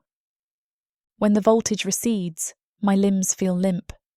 Still, I refuse to beg. I cling to the raw anger fueling my endurance. He steps back, smirking as though I'm a trained animal. My mind races. If they keep me in these wards for too long, my magic might wither from lack of use, and then I won't have a chance to fight back. He's about to strike again when the cell door scrapes open once more. A pair of footsteps enter. One is measured, commanding, echoing with authority. The other, lighter. I sense multiple presences, all exuding that distinct dark elf arrogance. My tormentor turns, startled. A voice rings out. "Sathran, that's enough." The new arrival steps into the torchlight. He's tall, lean, with inky hair bound into a sleek knot. A faint ring of silver glimmers around his pupils. There's an elegance to his stance, a predatory calm that sets him apart from the brutish soldier. His obsidian skin is flawless, free of the scars that mar the lesser ranks. I suspect he's some sort of noble or high-caste mage. The torchlight gilds his face, revealing sharply angled cheekbones. He studies me, dark eyes calculating. "Lord Zareth," my tormentor stammers. "I was merely—" Zareth holds up a hand. "Yes, I can see you enjoying yourself far too much. The orders were to keep her alive, not reduce her to a gibbering wreck." He fixes Sathran with a cold stare. "Step aside." Sathran bristles but obeys, retreating to the corner. Zareth shifts his attention to me, letting his gaze roam over my restrained form. My breathing remains ragged, but I lock down any trace of fear. He steps closer, every movement exuding a refined menace, as though cruelty is an art form and he's its devoted connoisseur. He lifts a hand, brushing a loose strand of my dark hair away from my cheek. "So you're the Perner who nearly ignited Lowtown, and apparently you also shielded a child from capture." His voice is silken, laced with faint amusement. "Our dear Commander Vaelith brought you in. Lucky for us, you're still intact." I grind out. "If by intact you mean chained and jolted, yes, I'm just thrilled." His lips tilt upward. "Such spirit. I admire that." He runs his fingers along a faint mark on my arm, where the rod's crackling force left a blister. "You must understand that we can't have you unleashing mayhem in Orthani's streets." I meet his gaze, letting him see the hatred in my eyes. "I don't plan on giving you a choice about what I unleash." He laughs softly, a low, resonant sound that somehow raises the hairs on my neck. "You do amuse me. Perhaps you'll amuse the court as well. But first, we'd like some answers." Sathran in the corner shifts impatiently, but he doesn't dare interrupt. Zareth lifts his chin in a silent command. Another figure steps forward, a petite, dark elf woman carrying a bowl of water and a cloth. She keeps her head bowed, as if deferring to Zareth's rank. When she sets the bowl on a nearby table, I realise the water shimmers with an odd greenish luminescence, likely infused with a mild alchemical agent. Zareth gestures at the bowl. "We have a choice. Do we continue this dance of pain, or shall we make it simpler for all of us?" My upper lip curls. "Ask your questions. See if my answers satisfy." He arches a sleek brow. "Where is the child?" I say nothing, letting the silence grow thick. A mocking sneer graces Zareth's features. He dips the cloth into the glimmering liquid, wringing it out slowly. "You realise if you remain uncooperative, we'll use more inventive methods. Commander Vaelith may have insisted we keep you functional, but he didn't forbid us from causing you distress." The cloth drips, splashing pale droplets onto the floor. Zareth steps closer, pressing the damp fabric lightly against my forearm. A chill seeps in, followed by a sharp sting that snakes through my veins. My muscles tense, breath catching at the sudden biting sensation. "It's a mild irritant," he murmurs, "that can become a searing affliction if we let it soak into your skin for too long." He trails the cloth up my arm, each inch lighting up with prickling heat. "All you have to do is tell us about the child. Where is she now?" I clench my jaw, refusing to let a whimper escape. "I don't answer to you." He smiles, and there's something decadent in his cruelty. "Your choice." He slides the cloth across my collarbone, leaving a burning tingle in its wake. I suck in a hissing breath. The sensation intensifies, like thousands of tiny needles pressing into every nerve. My heart thrums with fury at how he toys with me. Sathran watches from the side, arms folded, clearly annoyed that Zareth interrupted his fun. The woman stands by, eyes lowered. The entire room feels charged with dark tension. Zareth's voice takes on a purr. If you persist in silence, I can escalate your pain to unimaginable depths. I've broken minds far stronger than yours. I glare, ignoring the sweat forming at my temples. You'll find I'm not so easy to break. He chuckles. You have a strong body, no doubt. But minds, those can unravel so delicately. He sets the cloth aside, lifting his hand to trace a cool fingertip along the side of my face. A faint brush of energy trails behind his touch, as though he's scanning for an opening. My lips press together. I recognize the slight hum of psionic infiltration. He's trying to slip inside my thoughts. I clamp down on every protective mental barrier I have. My head pounds under the strain, forcing me to lock eyes with him in a silent mental duel. He narrows his gaze, evidently feeling my resistance. Sweat beads on my skin, partly from the irritant's sting and partly from fighting off his psychic push. He withdraws with a musing sigh. Interesting. Your mental wards are far from novice level. You're full of surprises. I say nothing, but inside, relief mingles with defiance. My psionic defences still stand, though the wards in these walls hamper me from striking back as I'd like. Zareth steps back, discarding the cloth into the bowl with an annoyed flick.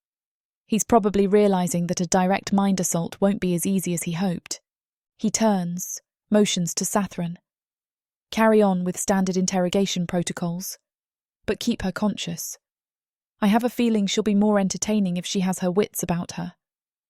He casts me a final glance, eyes gleaming. Don't expire too soon, dear Perna.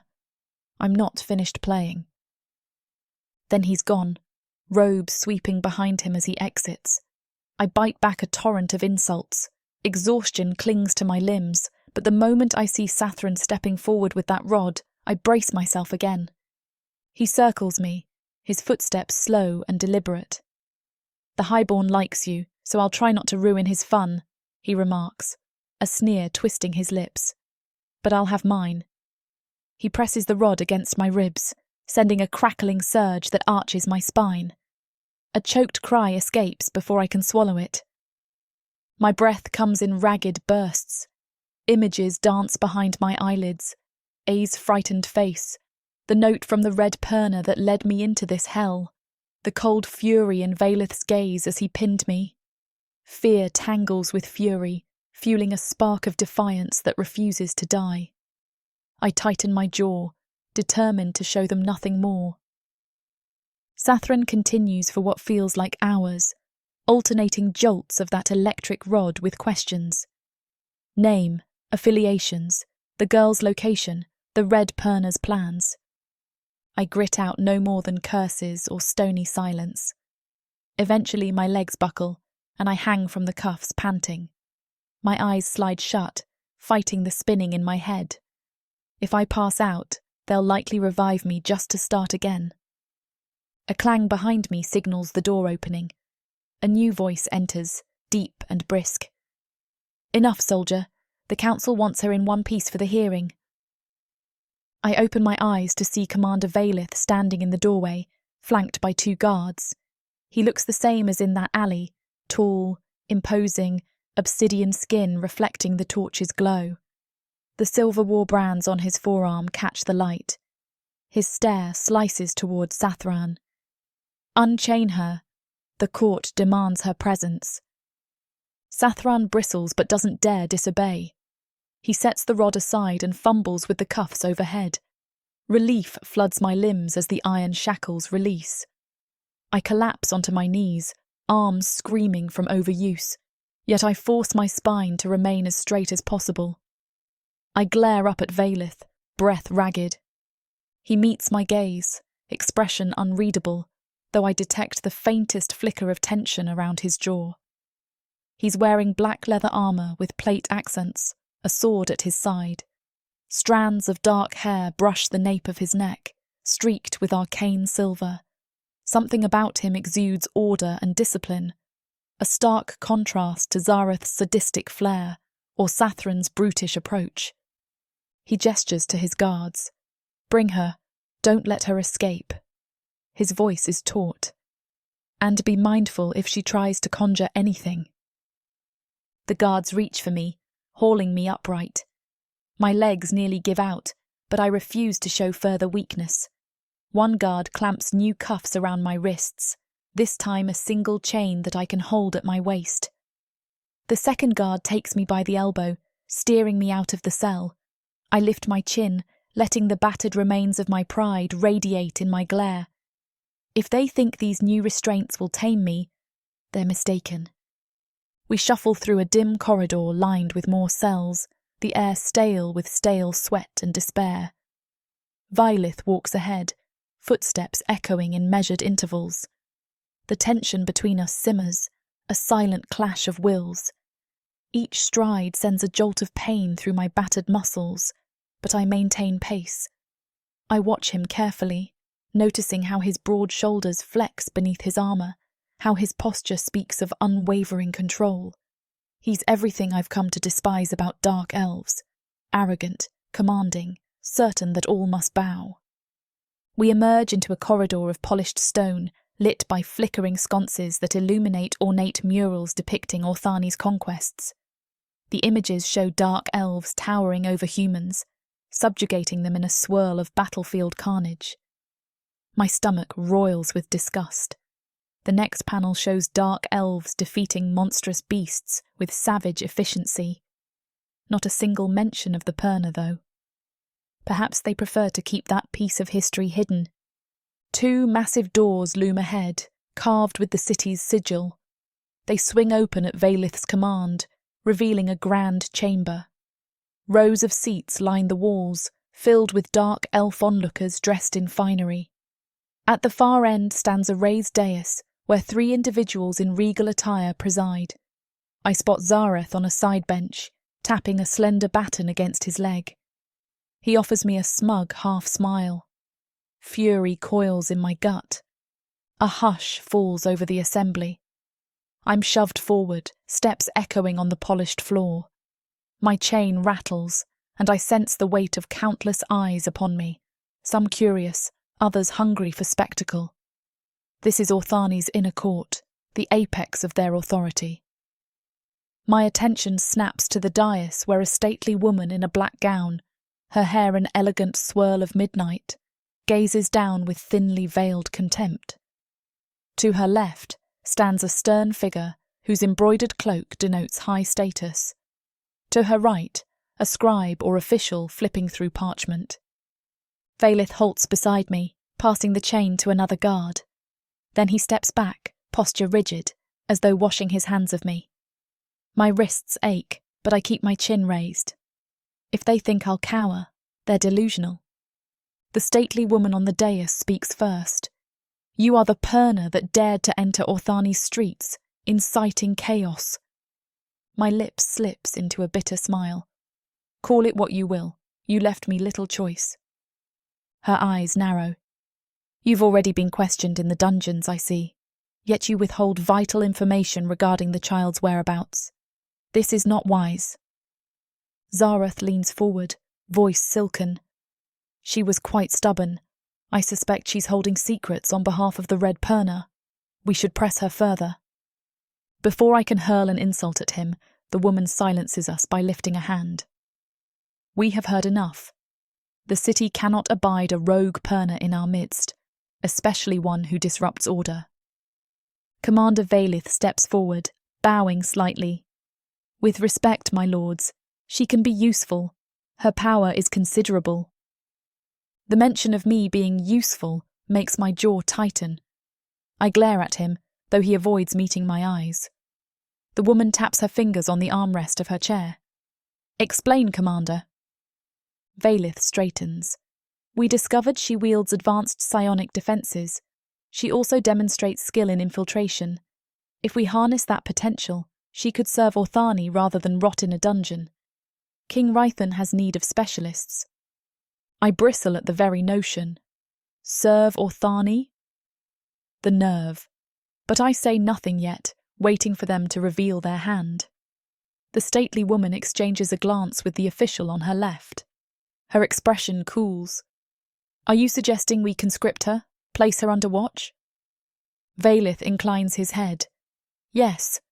She is dangerous, but that danger can work in our favour if properly collared. My heart thuds, a furious beat. They would place a collar around my magic, chain me like a weapon. I can almost feel Zareth's smug grin from across the room. He'd love that. His new plaything, docile and bound. The official on the left clears his throat. Alternatively, we can make an example by executing her. That might send a clearer message to the Red Perna. A hush falls. My pulse roars in my ears. There it is, the ultimatum, laid out in plain words. Serve or die. None of them mention I. They keep the child's fate in the background, as if they know she's the perfect lever to keep me in line. Commander Vaelith glances at me, the lines of his face tight. I can't read whether he's satisfied or conflicted.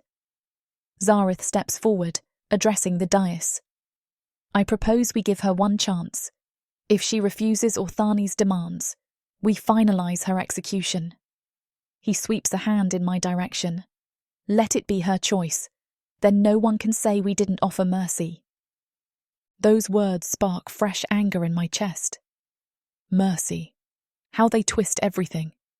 The woman on the dais dips her head. Very well. Perna, speak. Will you serve Orthani's cause or face punishment? I lift my chin, gathering what tattered strength I have left. My wrists ache where the metal digs into my flesh. Pain radiates from every brand inflicted by Sathran's rod. The memory of Ai's small hand gripping mine slices through me. If I refuse, they might kill me, and I will be lost. The Red Perna betrayed me by sending me into this trap, so I can't rely on them swooping in to rescue her. But if I bow to Orthani, I become their tool. My teeth clench. This choice is monstrous. Yet I've survived monsters before. I weigh the possibility of biding my time, searching for any crack in their fortress. I might still be within these walls, waiting for a rescue. If I'm dead, I can't save her. If I kneel, at least I might gather the leverage I need. A spark of cunning takes hold in my mind. I slow, brittle laugh lips past my lips, and it ripples through the chamber. You think chaining me is enough to secure my loyalty. I meet the stately woman's gaze, then rake my attention over Vaelith and Zareth. Let me make something clear. I may serve for now, but you'll live to regret giving me the opportunity to stay alive. Zareth's eyes gleam with malicious intrigue. Vaelith's jaw tightens, though I notice a flicker of wariness behind his calm. The woman on the dais nods, apparently pleased by my submission. Then so be it. For the time being, you remain under Orthani's authority.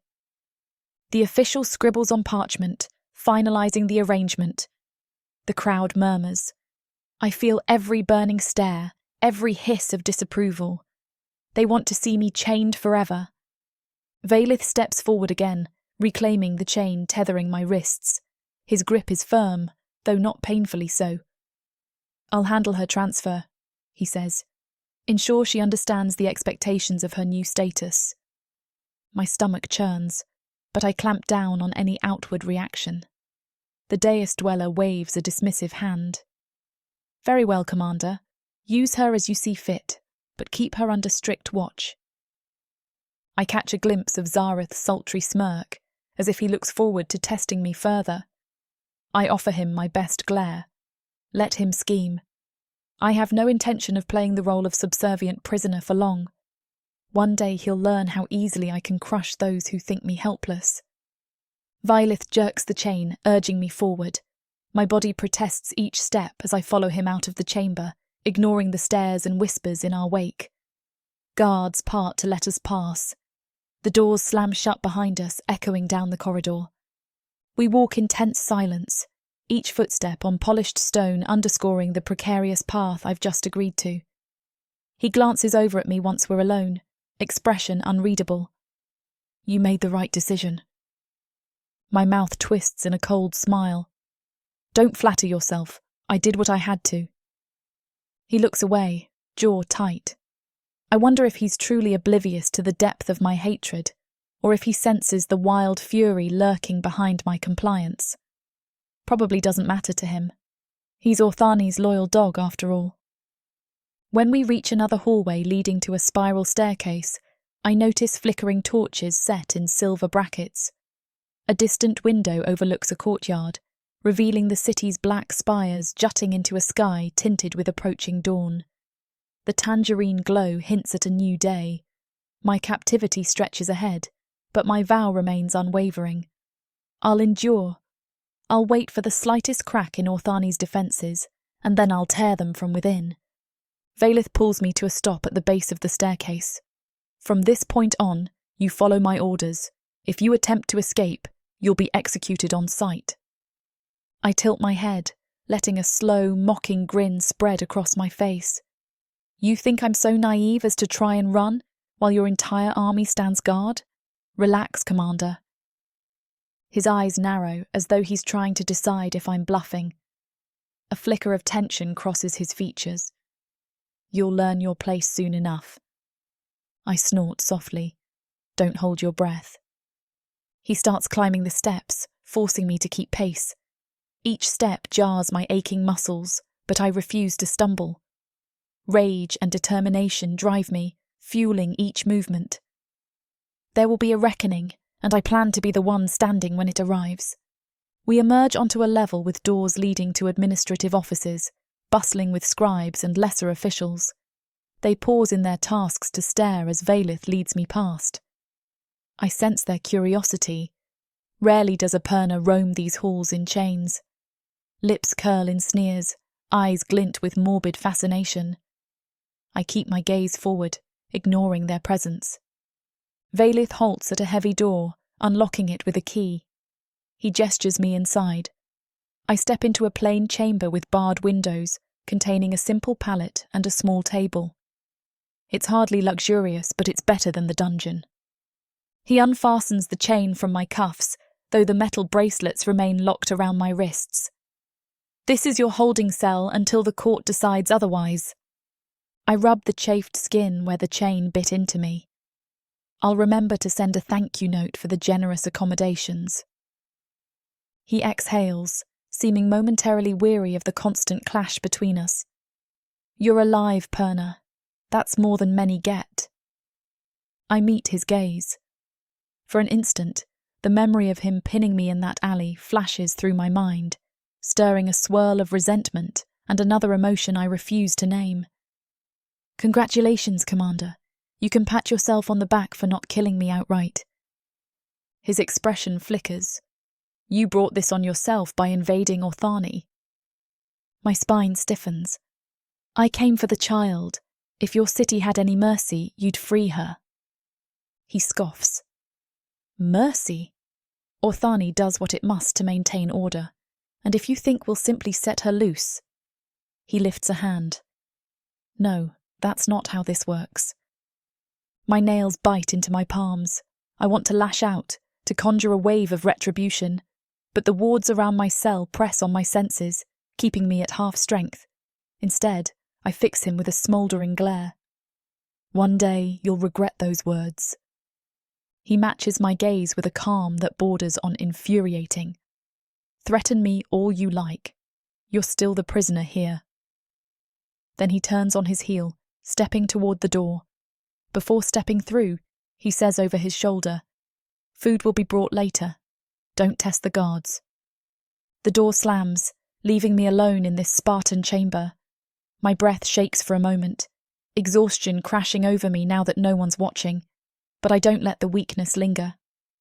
Slowly, I approach the barred window and rest my wrists on the ledge. Outside, Orthani's grand skyline spreads out, a maze of towers, sharp angles, flickering arcane lanterns in the early morning light. It's a city that fancies itself invincible. They've thrown me into their own fortress, believing they can break me with rods, noxious potions, and psionic infiltration. They demand I serve them or die. My arms still burn where that soldier pressed the electric rod. My nerves roar from Zareth's vicious game.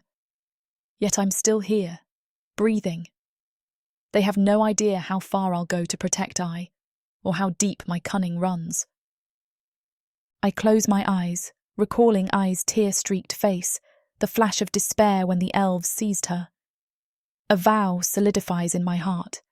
I will bide my time, maneuver within Orthani's walls, gather the advantage. When the moment comes, I'll shatter these shackles and make them pay for every lash, every humiliating chain, every scar they carved into me. My lips twist into a grim smile as I whisper to the empty room, I've survived worse than you, Orthani. You'll regret chaining me.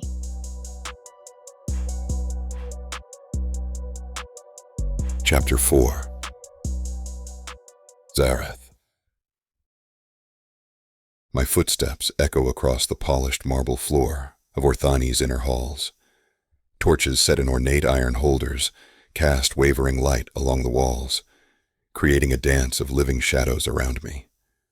I savor the hush of this corridor, enjoying the momentary privacy before I reach the door ahead. Tonight has been exceedingly entertaining.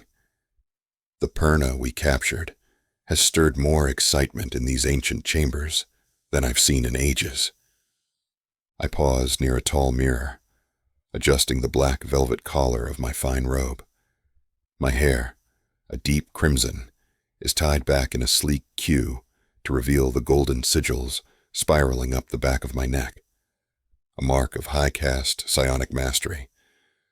Dark elves who pass me in the corridors avert their gazes, well aware of my family's reputation for mental domination. The thought makes me smile. The fear we inspire is deserved. Only one person in this entire fortress challenges me in ways I find truly interesting, and she's the subject of this evening's outing. Zelene, the Perna. I recall the brief but tantalizing encounters we've shared. She survived the dungeon with minimal compliance, and despite the pain inflicted by that brutish soldier, Sathrin, she offered only taunts in return. Impressive. My memory replays how she glared at me during the hearing, refusing to cower even under the combined scrutiny of the city's highest authorities. Most Perna would have cracked. She, however, defied every attempt to break her. The notion that her mind remains unbowed excites me beyond measure. A slender figure materializes from a side corridor. A servant, timid and silent, opens the heavy door leading into my private wing. I pass by without a word, stepping into a wide antechamber, furnished with plush obsidian seating. Velvet drapes border tall windows that overlook Orthani's labyrinth of spires and bridges. The city sprawls under the moonlight like a glittering labyrinth. Usually, I find that view more interesting than any captive. Tonight, my pulse beats with a different kind of anticipation. At the opposite side of the room, a pair of guards stand alert, each dressed in dark armor accented with the sigils of my house. Behind them, a second door leads to a more secluded suite I reserve for personal research. The men snap to attention when they notice me. One extends a ring of iron keys. I wave him off. Stay outside. I'll handle her myself. Their gazes dart to each other, uncertain. They know what I'm capable of, yet the Perna is no trifling prisoner. She's proven herself more resourceful than the average captive, but their fear of disappointing me outweighs any worry, so they bow and step aside. I take the keys, feeling the chilled metal press into my palm. Inside the suite, lamps cast a low, sultry glow across polished floors. The walls are carved with swirling patterns that reflect my family's devotion to psionic arts. Low tables hold an array of instruments. Glass vials, brimming with faintly smoking liquids. Coils of chain engraved with runes, and delicate metal bands used to heighten or suppress certain mental frequencies. At the center of the chamber is a raised dais. Zelene stands on it, wrists locked in narrow metal cuffs that connect to a short chain overhead, not so high as to force her to dangle, but enough to keep her from lunging. A second set of restraints loop around her ankles, limiting her range of motion to a few meager inches. Despite these bonds, she holds herself with a fierce kind of dignity. Dark waves of hair spill over her shoulders, partially hiding the faint silver lines that mark her Perna heritage. Her golden olive skin looks drawn, evidence that the last day or so hasn't been kind to her. Still, there's a steely resolve in her bearing. She notices me at once. Her gaze lifts, eyes narrowing with immediate hostility. A shiver of delight traces along my spine. There's nothing quite like a challenge. "Zareth," she says in a low tone. There's no respect in how she addresses me, no attempt to pretend civility. I let the door click shut behind me and place the ring of keys on a nearby pedestal. "You remember my name. Good. I was worried the dungeons might have muddled your senses." She snorts softly, rolling her shoulders against the restraints. "I'm no one's plaything, if that's what you came to check." My lips tug upward. Yet here you stand, chained in my private suite. You might forgive me if I assume otherwise. She exhales through her nose, making no effort to disguise her contempt. "You're a noble. You think everything belongs to Orthani's upper caste." "True. We do claim most things we desire," I reply. "But you're unique. Your mind, in particular, intrigues me." She scoffs, as though insulted by the suggestion. "You think rummaging in my head is a party trick? Let's see you try again." My blood warms at the challenge. It's not every day a captive invites me to test their mental defenses. Most cower, begging me to stay out of their heads. Zelene, instead, dares me to attempt it, practically flaunting her resilience. A current of raw tension courses between us. I step closer, circling her as a hawk might circle prey, trailing my fingertips across her forearm.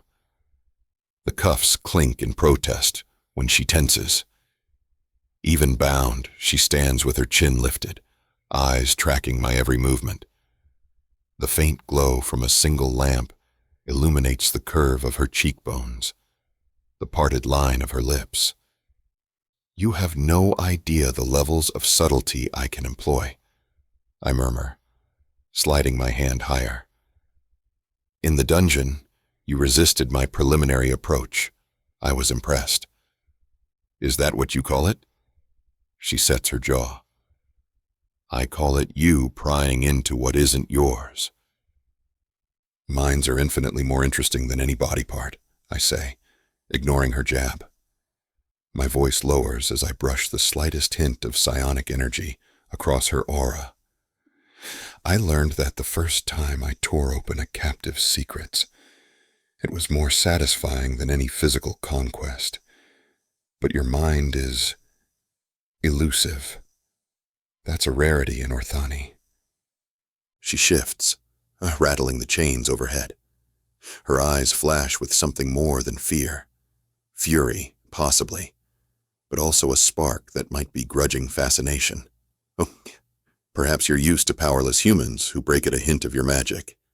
I'm not that." I grin. "I noticed, and that's why I insisted you be given to me for further study." She exhales, a sound caught between outrage and reluctant intrigue. Study, is that what you call it? I lift a slender metal band from the table. It's etched with swirling glyphs that amplify mental energies. Yes, I want to know exactly what strength you possess.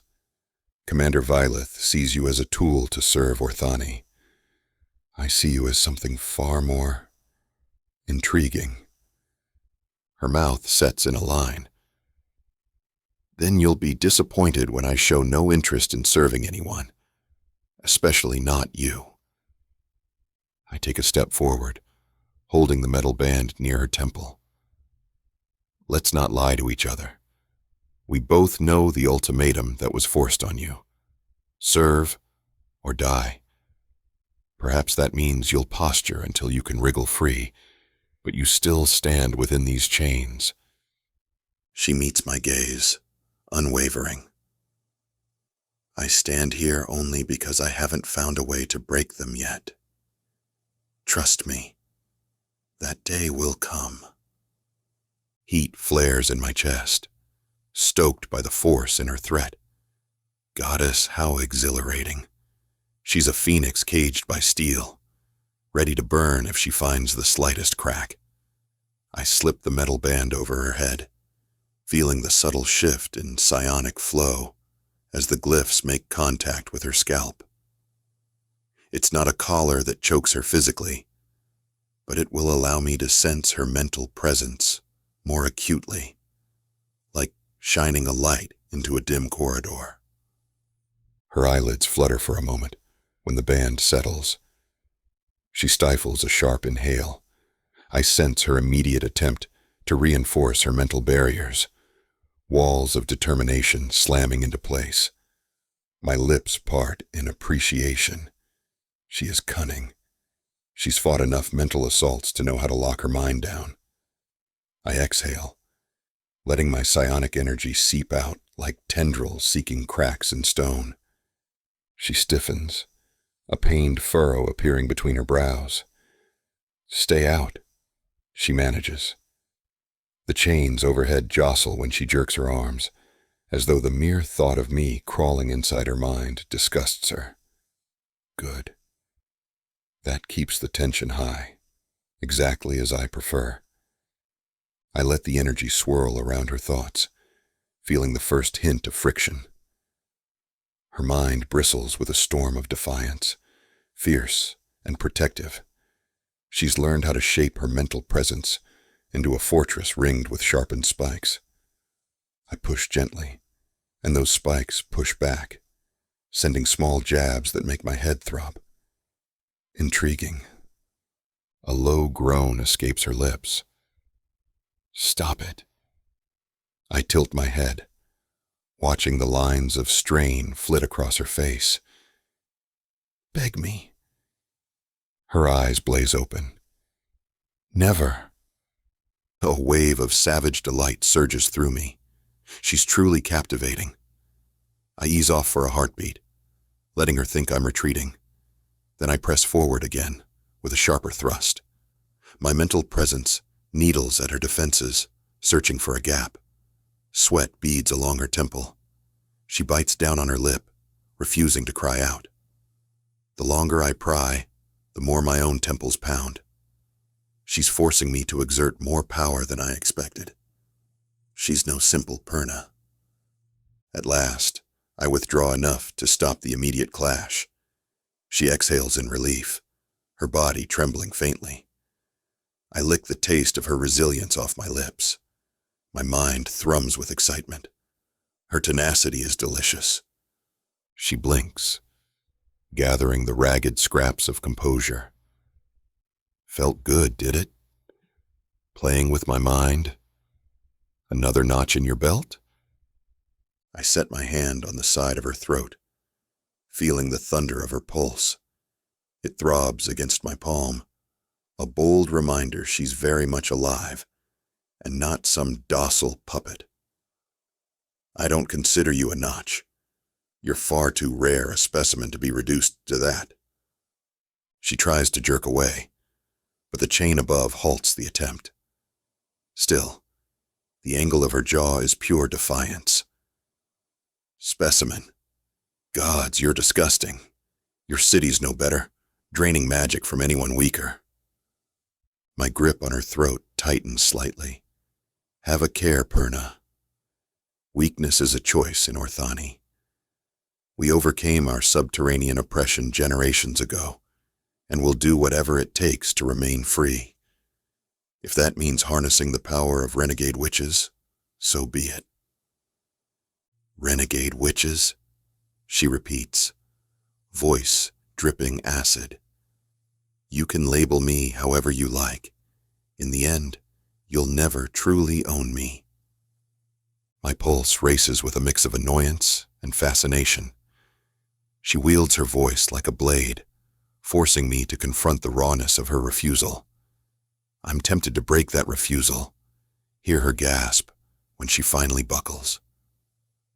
Another part revels in the idea that she might never break, that we'll spin in this endless circle of tension. I suspect only time will tell.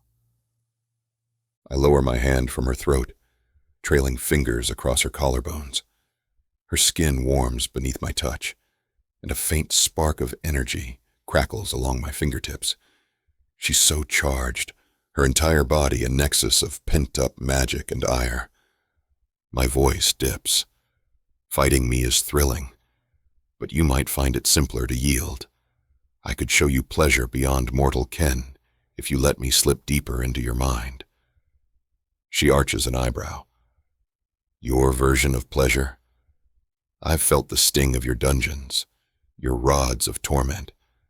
Forgive me if I'm not desperate to see what else you consider a treat. I grin, unperturbed. Pleasure, pain. They're closer companions than most realize. I drag a chair over from the corner, setting it beside the dais. Then I sit, crossing one leg over the other, regarding her as if she's the rarest find in an exotic market. I suspect you know exactly how to wield both, though. Otherwise, your mental wards wouldn't be so potent. She doesn't answer. I sense a flicker of curiosity behind her eyes, swiftly masked. My magic continues to hum around us, weaving a fragile net that could close in at any moment if I push too hard. But I prefer a slow approach, unraveling her bit by bit. You've tasted pain at Orthani's hand, I say, letting a purr slip into my voice. What if I offered you a different path, a chance to harness your gift under my guidance? Together, we could accomplish feats that would make these council sycophants quiver. She looks at me, suspicion heavy in her gaze. You want me as your puppet. Don't dress it up as something else. I tap a finger to my lips. Not a puppet, a partner of sorts. Your magic is too wild for these soldiers to handle. I can help refine it, and in return, you'd give me the satisfaction of feeling your mind yield to my psionic mastery. She stares, caught between revulsion and fascination. Silence stretches, thick with possibility. At last, she sneers. You're insane if you think I'd trust you. I chuckle softly. Trust is overrated. We can thrive on tension, can we not? She closes her eyes briefly, as though steadying herself. My senses detect the swirl of her Perna aura rising again, subtle but strong. She tries to push me back, even if I'm not currently invading. I let her sense my presence, reminding her I'm always here, just at the threshold of her mind. She opens her eyes, fixing me with a calm that belies her shackled state. And if I refuse your offer? If I'd rather fight you every step of the way? I lean forward in the chair, resting my elbows on my thighs. Then I'll indulge in the thrill of each battle. I'll up the stakes until one of us breaks. You might prefer that. Our games would be intense. Her nostrils flare, though a flicker of excitement sparks in her gaze before she buries it. You truly are vile. Perhaps, I concede, but at least I'm honest about it. I rise from the chair, approaching her once more. I lift my hand to the band around her head, letting a charge of energy drift across the glyphs. She goes rigid, bracing for an intrusion. I smirk and let the charge fizzle away. Not yet. I want you somewhat rested for the next real push. She exhales slowly, relief warring with frustration. You enjoy dragging this out. Immensely, I admit. Instant victory is boring. Mastery is sweeter when earned, piece by piece. Her eyes flick to the side, scanning the instruments on the table. A coil of chain etched with psionic runes, a row of crystal vials containing glowing liquids, the iron rod that amplifies mental subjugation. She takes it in, a swirl of recognition and loathing. I sense her silent vow to never yield to them, and a surge of respect coils in my chest. She's formidable, and I relish it. A subtle shift in the air warns me that someone stands at the suite's threshold. I turn, noticing the door cracked open. A soldier from the main hall peeks inside, nervous. My lord, Commander Vaelith requests you in the war chambers. He says it's urgent. I click my tongue in annoyance. Vaelith, always interfering. I glance at Zelene, half wishing to send the soldier away, but politics demand I show. Tell him I'll join him shortly, I reply. The soldier bows and disappears. Turning back to Zelene, I hold her gaze. It seems our conversation must pause. But don't worry, I add, stepping closer until we're nearly chest to chest. She can't retreat, pinned as she is by those chains. I'll be returning soon. Perhaps next time I'll delve deeper into that delicious mind of yours. If you behave, I might spare you some suffering. She scoffs. I'd sooner lick a viper's fangs. My lips curve. I lift her chin with the tip of my finger, letting the warmth of her breath ghost over my skin. I welcome the challenge. You'll find me quite resourceful. A swirl of tension flares between us, hot enough to tighten my chest. Her pupils dilate, as if she's torn between slapping me and something far more reckless. I sense the raw animosity throbbing in her aura, but it's tinged with a strange fascination neither of us can deny. The friction is heady, even addictive. I release her chin and snap my fingers. The metal band around her head releases a spark, then settles back into place without its psionic amplifiers engaged. She breathes more freely, as though a weight has lessened. She narrows her eyes. I'll tear that band off someday. Then we'll see how brave you are when you can't poke inside my thoughts. A thrill rips through me at her venomous vow. I anticipate the attempt. In fact, I almost crave it. But until that day, I let my gaze roam over her bound form, noting every tense muscle and the flush of her cheeks. You remain in my keeping. She doesn't respond, only holds my stare with a silent promise of retribution. I laugh under my breath, turning away. As I stride to the door, the sound of her heartbeat echoes in my mind. Fast, furious, and so very alive. I can't resist a final glance over my shoulder. She still stands tall, arms raised by the cuffs, hair tumbling over her shoulders like dark silk. My mouth runs dry at the sight of her stubborn pride. Exquisite is the only word that comes to mind. With a swift motion, I exit, instructing the guards to ensure no harm befalls her in my absence.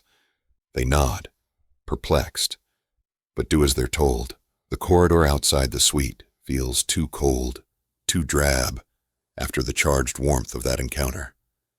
My pulse races as I head toward the war chambers, forcing my expression into a mask of composure. Vaelith likely wants to discuss troop deployments or the Red Perna's rumored infiltration.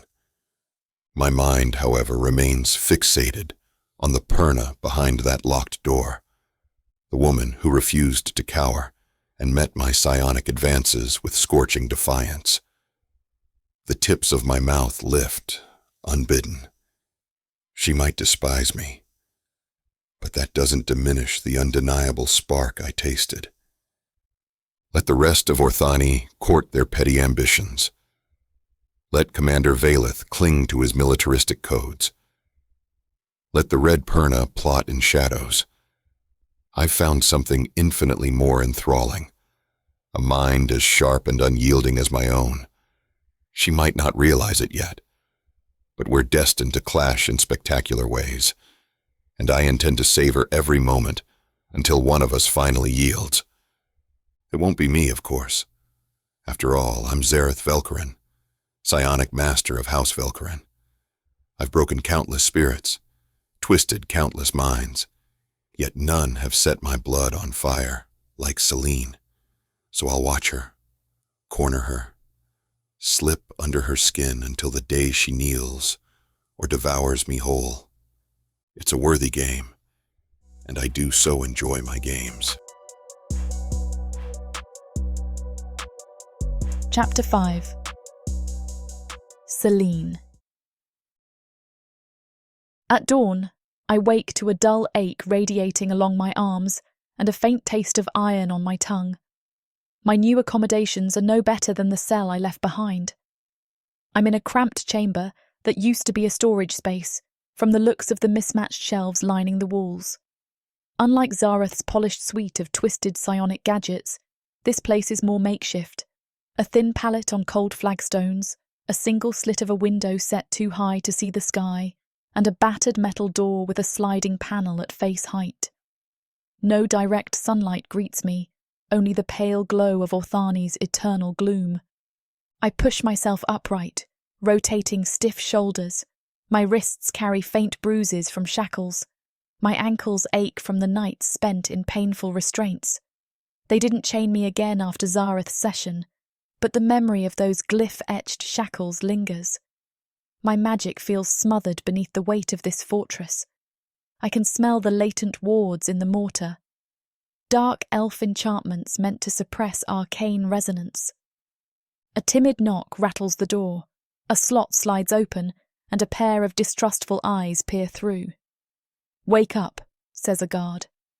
The panel clangs shut, followed by the scrape of a key in the lock. He steps in, a tall figure with dull silver hair. His expression is neither cruel nor kind. He's simply a functionary, doing his job. He tosses a small bundle of bread and dried fruit at my feet. I gather the meagre rations. "Changing tactics? You want me fed now?" He doesn't rise to the bait. Court's orders. You can't serve Orthani if you die of starvation. His tone lacks sympathy. "Commander Vaelith wants you intact. Don't make trouble, and you'll be moved to the corridor for a routine health check." I snort.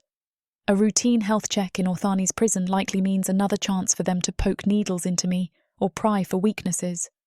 Still, my hunger gnaws at me, and the bread in my hands is better than fainting from lack of nourishment.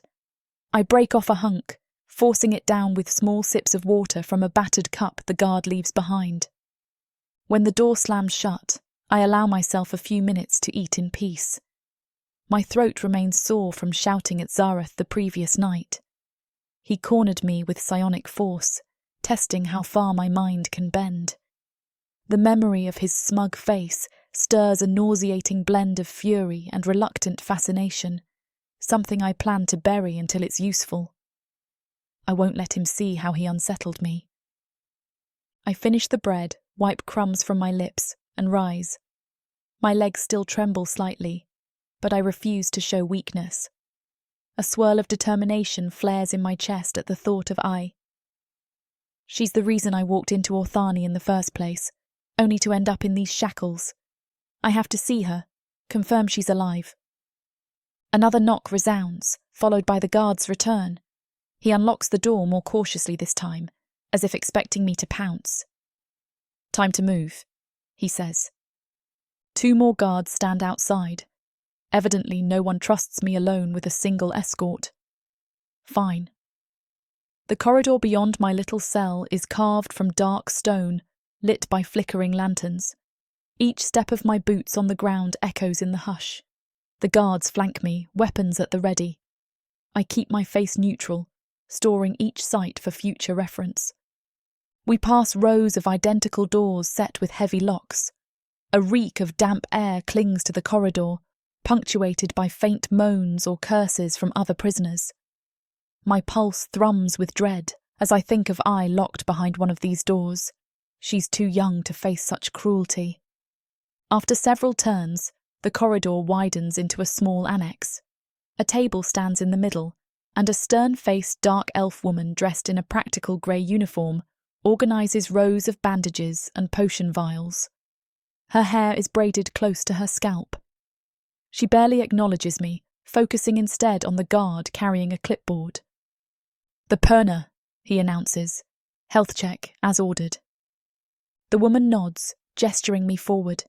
She's short for a dark elf, but her posture is firm, exuding authority in this cramped medical station. "Hold still," she instructs, pressing 2 fingers to my wrist. She's feeling for my pulse, or maybe checking for erratic magical surges. I watch her in silence, reading the tension in her stiff shoulders. She's no friend, just another piece of Orthani's machinery.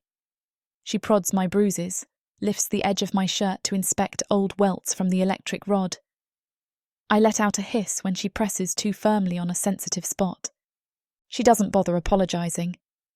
Bruising will fade in a few days. She can still walk and function, so no further healing required. The court wants her stable. She jots a note on a small parchment. "Perfect," the lead guard says. "We'll move her back." My throat tightens in frustration. More captivity, more waiting. My chest pulses with the need to find I, to confirm she's unharmed. I coil that urgency into a single question. "What about the other Perna you captured?" I angle my voice in a casual attempt. "She's younger, might need medicine." The woman's gaze flickers with something like pity, but she covers it swiftly. She glances at the guard and shrugs, feigning disinterest. "Not my concern. Next prisoner." My teeth clench. "Take me to her. She's my responsibility." The guard laughs. "Responsibility?" "In Orthani, prisoners have no claims on anything." He waves me forward, dismissing my request. I consider flinging myself at him, a reckless bid to see I. But the corridor is cramped, lined with armed men, and every stone here hums with dampening wards. Even if I conjured a fraction of my power, they'd subdue me easily. My anger simmers. I need a better approach. They steer me back through the twisting hallways, closer to my original cell.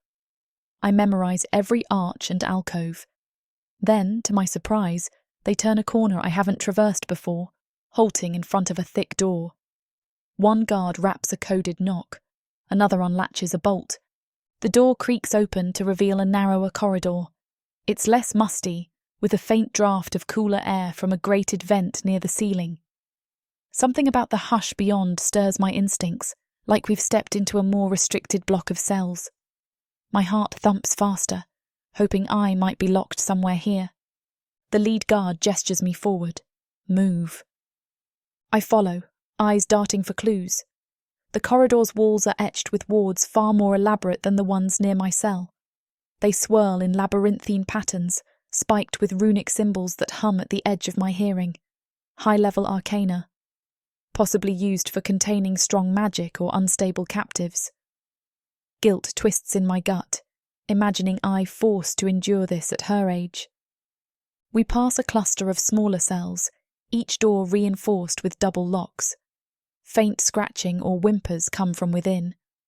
I can't see inside, but the hush is eerie. The guard halts me near one of the last doors. My pulse leaps. Maybe I is behind it. But he moves on, continuing down the hall. At last we round a bend, and a softer voice echoes from the end of the corridor. A child's murmur, breathy and indistinct. My heart lurches. Assistant, I jerk forward, but the guard seize my arms, pinning me in place. My eyes lock on a smaller figure standing near an open cell door. She's no taller than my chest, her hair a pale silver that glints under the lantern glow. She wears a tattered shift that reveals delicate arms crisscrossed with faint bruises. Assistant, let me speak to her, I demand, struggling. Just a moment. The guards hesitate, exchanging uneasy looks. Orthani's soldiers are used to violence, but a trembling child is a different matter. The lead guard barks an order. Stay back. She's being moved for a routine check. The court says we can't risk Perna collusion. I lifts her head. Large, luminous eyes fix on me across the gloom. Something raw breaks inside me at the sight of her trembling form.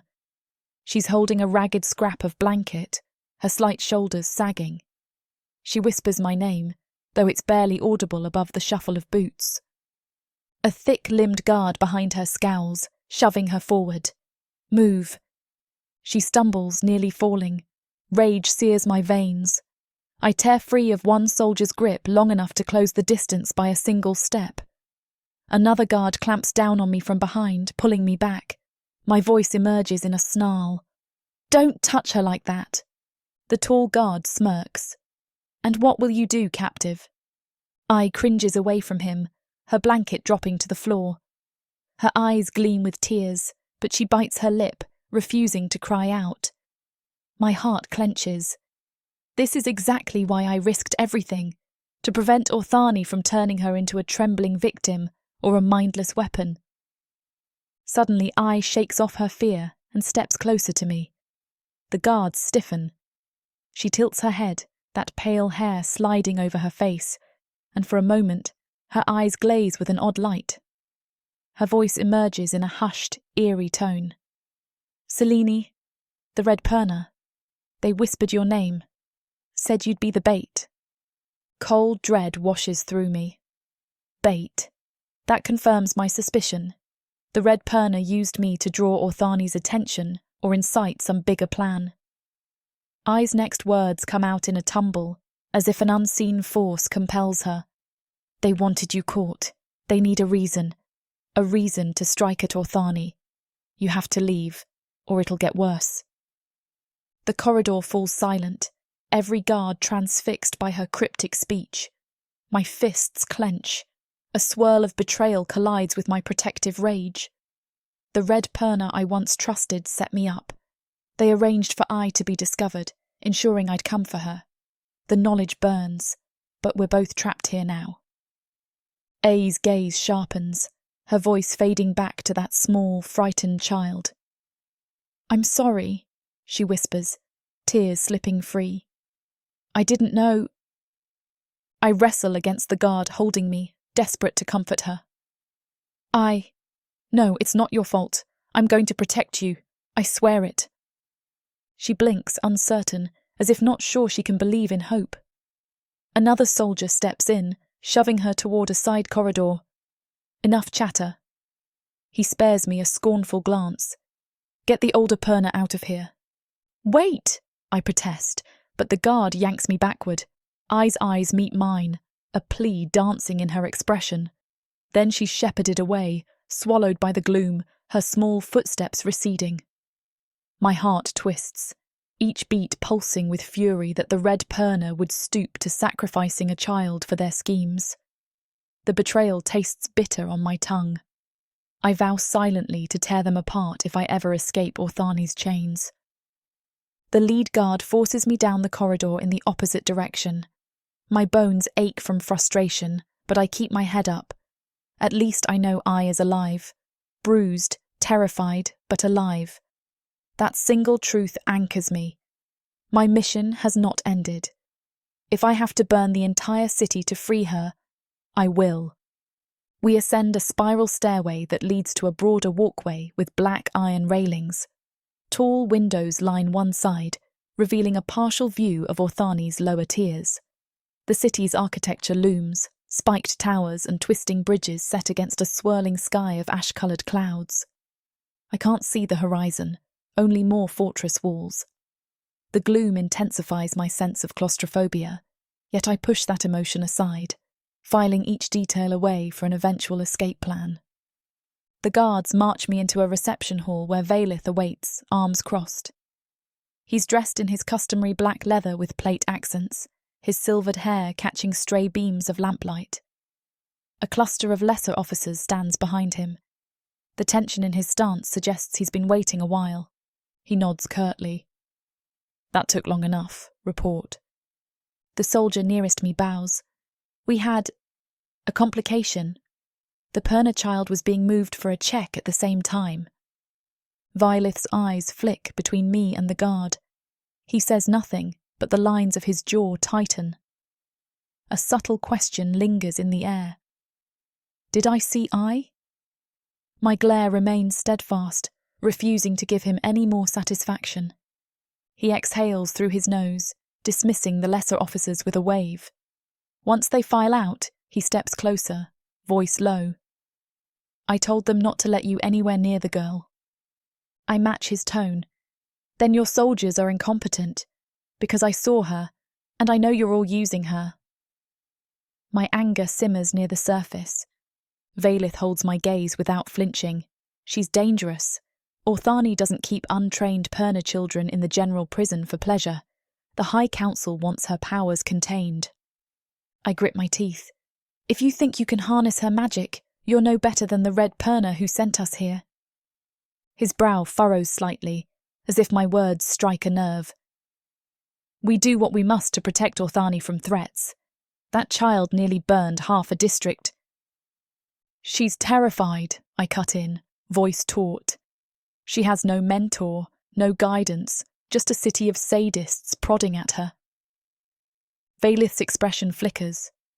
Perhaps he remembers something from his past. I recall hearing rumours that he once lost someone close to a Perna. But if I expect a confession or show of weakness, I'm disappointed. He schools his features into a mask of detachment. I can't change Orthani's stance on Perna. I let out a bitter laugh. "So you'll stand by while she's caged, hoping to shape her power into a weapon. And me too, I suppose." He doesn't deny it. Instead, he shifts his weight, scanning me from head to toe. Your entire body radiates defiance, and the High Council finds that troublesome. He takes a step nearer. "If you want to survive, if you want the girl to survive, cooperation is your best path." I tilt my head, refusing to back down. "Is that what you believe? Or are you parroting Orthani's scripts?" A flicker of annoyance crosses his face. "Enough talk. I brought you here for a demonstration of your combat skill. We want to see if you're truly as capable as your infiltration suggests.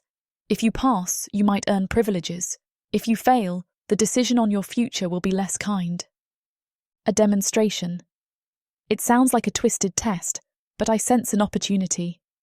Perhaps if I impress them, I gain a sliver more freedom, more leverage to help I.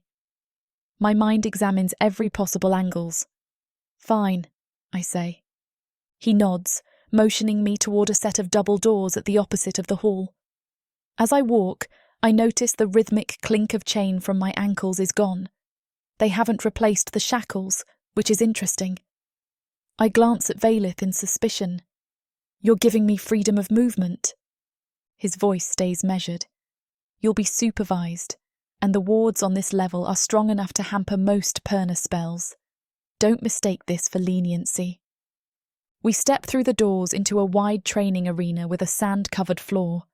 Racks of weapons line the walls, spears, swords, staves etched with runes. Dark elf warriors move in disciplined formations, practicing strikes under the watchful eye of instructors. Torches set high overhead cast a bright glow across the ring, illuminating every grain of sand. My gaze drifts over the group of onlookers who gather at one side. Some wear high caste attire with house emblems. Others appear to be officers or strategists. Their expressions range from bored curiosity to predatory interest. I stand alone with Vaelith, tension coiling in my belly. He meets my eyes. Show them your skill with a blade or staff. Prove you're worth keeping alive. But if you try to escape or harm the Watchers, the wards will activate, and you'll regret it. I roll my shoulders, ignoring the aches. I can handle your demonstration. My voice is laced with scorn. Though I won't dance on command like a pet. A faint smirk touches his lips. No one expects you to dance. Just fight. He gestures to a weapon rack. I stride forward, scanning the options. Swords, daggers, a short staff, each inscribed with minor runic embellishments. I pick a slender blade that looks balanced enough. The metal is dark, shimmering with arcane forging. It fits nicely in my grip. A younger dark elf soldier steps into the ring, twirling a curved sword. He offers a mocking bow, confident in his advantage. An instructor stands aside, calling out, "Begin!" The soldier lunges. I shift my stance, letting muscle memory guide me. The sword in my hand glides up, deflecting his blow with a shower of sparks. He's fast, but his technique is formal, reliant on Orthani's standard moves. I adapt, weaving around him, letting the anger and frustration pent inside me feed my reflexes. Within moments, I slip under his guard and tap the flat of my blade against his side. He staggers, eyes widening. The Watchers murmur. A second flurry of movement follows as he attempts a more reckless assault. My sword meets his with a metallic ring. I pivot behind him, spinning in close. A final parry sends his weapon tumbling from his hands. The tip of my blade rests at his throat. He surrenders, panting, confusion etched on his face. I drop my sword hand, stepping back. Some onlookers clap politely, others remain silent, measuring me. My breath comes in short bursts, but adrenaline hums in my veins, momentarily eclipsing my exhaustion. The instructor motions for the soldier to retrieve his sword. He does so, shooting me a glare before withdrawing. Vaelith crosses his arms from the sidelines. Good, again. Another soldier steps forward, older with a heavier sword. He's bulkier, likely stronger, but possibly less agile. I face him, heart pounding. We clash, steel flashing in arcs. Each time he tries to bulldoze me with raw strength, I slip to the side. He's cunning, though, feinting high, then slashing low. I barely dodge in time, feeling a whoosh of air near my legs. I counter with a downward strike, hooking his blade away. Before he can recover, I thrust the hilt against his jaw, sending him reeling. He lands hard on the sand, spitting out blood. More Watchers begin to take notice, whispering among themselves. I taste a grim satisfaction. If they wanted a show, I'll give them one. Vaelith nods to the instructor again, but the older soldier staggers upright, shaking his head. He waves off the next challenger, not wanting to concede defeat without a final stand. Pride glints in his eyes. "All right, Perna," he growls, lunging with renewed fury. We trade a series of strikes that ring in the air. My arms protest the strain, reminding me of my battered body, but I push through. Heat builds under my skin. On his next overhead swing, I sidestep and deliver a swift kick to the back of his knee. He collapses forward, and I slide my blade across his neck in a deliberate, unhurried motion, stopping just short of breaking skin. The entire arena goes quiet. He gasps for breath. I step back, letting him collapse onto his palms in the sand. Some claps resonate from the Watchers, now thoroughly intrigued. Vaelith appears near the ring's edge, arms still folded, face impassive. But I notice a spark in his eyes, approval, or perhaps fascination. The older soldier pushes himself upright, coughing. "Enough!" He shoots me a look that's half rage, half respect, then trudges away. I stand in the centre, sword still raised, sweat dripping down my temples. My chest heaves from the exertion. I glance at Vaelith, a challenge in my gaze. He steps forward, tilting his head. Impressive. His voice carries to the watchers. Our new recruit shows skill. Perhaps she can be shaped into a weapon for Orthani. I grip the blade tighter. I'm no one's weapon. He arches a brow. We'll see. The watchers start to disperse, some scribbling notes on scrolls, others nodding among themselves. The air crackles with renewed tension. I look back at Vaelith, letting my frustration show. That's it? You parade me around to slash up your men, then send me back to a cell? He shrugs. You've proven you can fight. This demonstration might grant you less restrictive quarters. He gestures for me to lower my weapon. A guard steps over, reaching to collect it. I release the hilt, ignoring the dryness in my mouth. Vaelith motions for the guard to stay back, then leans in close, voice low enough that only I hear. You've earned a sliver of trust, Zelene. But remember, your hold on life is precarious. His warm breath grazes my cheek. Behave, and maybe we'll allow you glimpses of the child. Resist, and you both suffer. Rage flares hot in my veins. My fist tightens at my side, but I hold back the urge to strike. Attacking him now would be suicide. Still, I let him see the smoulder in my eyes. If anything happens to her, I will make Orthani regret it. He nods, stepping away. For a moment his expression flickers with something like regret, but it's gone in a heartbeat. Come with me, he orders. I follow him through a side exit, flanked by guards. My body aches from the fights, but a grim sense of satisfaction settles in my chest. I showed them I'm no feeble captive. They want to shape me into a lethal extension of Orthani. Perhaps I can use that to my advantage. We wind through corridors that become increasingly opulent. Deep purple carpets, gilded sconces, tall arched ceilings. This is the level of Orthani's fortress reserved for mid-tier officers or favoured subordinates. Vaelith stops at a door, bearing a simple crest of crossed swords.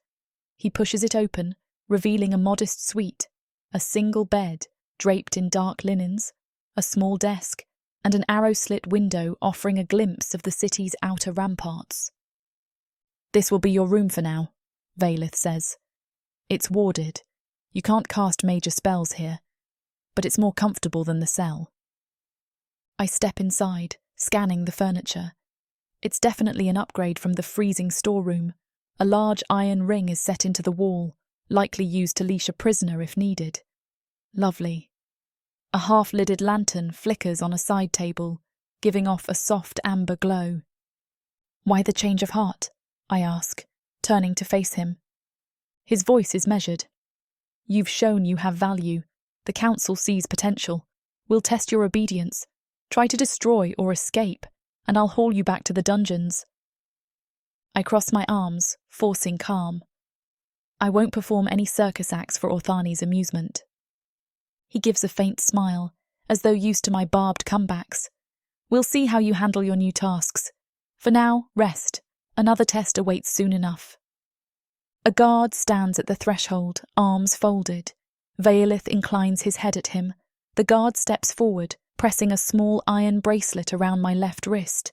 It fits snugly, the metal etched with runic lines. I feel the wards tingle, binding me to this chamber's perimeter. If I stray too far, it'll likely send a nasty shock or alert the watch. Vaelith arches a brow at me, as if to say, "Behave," then turns on his heel and strides out. The guard steps into the hall, leaving me in this suite with the door locked behind them. I exhale, crossing to the window. The cityscape below is a jagged labyrinth of angled rooftops and narrow passageways, lit by the faint shimmer of arcane lamps. So many vantage points to exploit if I can free myself. I let my gaze drift across the spires, stealing my resolve. I have to rescue Ai, unearth how the Red Perna set me up, and ensure that Orthani's attempts to chain me fail. Even if that means working from the inside, faking obedience, forging alliances with devils like Vaelith or Zareth. Each time I recall Ai's trembling figure, The vow in my heart blazes stronger. Gently, I test the bracelet's boundary by stepping close to the door. A faint jolt pricks my wrist, prompting me to stop before I actually push it. So the perimeter is no idle threat. I sigh and approach the narrow bed. My limbs are sore, my back stiff, and the events of the day press on me like a lead weight. I lower myself onto the mattress, letting the faint glow from the lantern wash over me. My mind swirls with images. Ai's cryptic words, that haunted look in her eyes, her mention that the red perna wanted me caught. Betrayal runs thick in my veins, fueling a dark resolve. I'll keep playing their game, towing the line enough to gather resources. If Vaelith wants me to prove my loyalty, I'll dangle just enough compliance to keep them off my back. In time, I'll find an opening to save Ai. Maybe more than that. The only catch is enduring men like Zareth, who thirsts for my submission, or Vaelith, who wears duty like an iron mask. If I have to endure them both to protect Ai, so be it. I've survived torment before. As I stretch out on the bed, an unbidden warmth seizes my chest, remembering how Ai looked at me in the corridor, fragile but trusting that I would somehow protect her. That trust anchors me. No matter how dire this fortress, or how cunning Orthani's lords might be, I won't abandon her. My lids grow heavy. Exhaustion from the fights and the emotional upheaval weighs me down. Before I let sleep claim me, I whisper a vow into the silent room. I'll find you, Ai. I'll tear open this city if I must. A swirl of the fortress's wards hums in my senses, but it's not enough to keep me from drifting into fitful rest. My dreams swirl with brief flashes, Ai's pale hair catching the lantern glow, Vaelith's cold gaze, Zareth's predatory grin, and the knowledge that the red perna orchestrated all this. Their betrayal stings like a festering wound. In the morning, or whenever they decide, I'll face Orthani's next trial. One step at a time, I remind myself. So long as I'm alive, Ai has hope. I cling to that thought until sleep finally drags me under, carrying me into a realm where Orthani's watchful eyes can't follow. My final conscious image is Ai's face, little fists clenched, whispering that I was the bait. A tight coil of determination grips my heart, ensuring that even in slumber, my resolve remains. I won't let them break me, and I won't let the red perna's schemes seal our fate. If they want war, I'll give it to them on my terms. And if Orthani thinks they can leash me, they're about to learn a brutal lesson about what it means to cage a perna who refuses to kneel.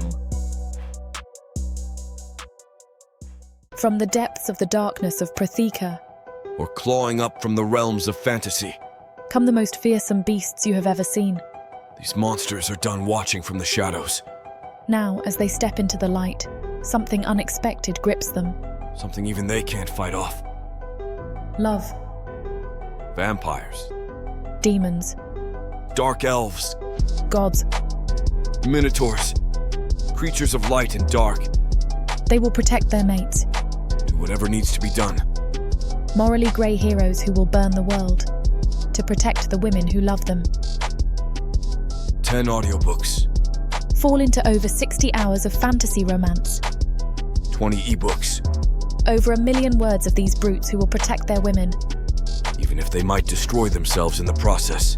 Get the immersive Protheka fantasy romance bundle. For 80% off, right now, dive into Protheka at a once-in-a-lifetime discount. The first bundle to offer both ebooks and audiobooks on worldsofprotheka.com. Protheka's magic is eternal, and this romantasy bundle will make it endless.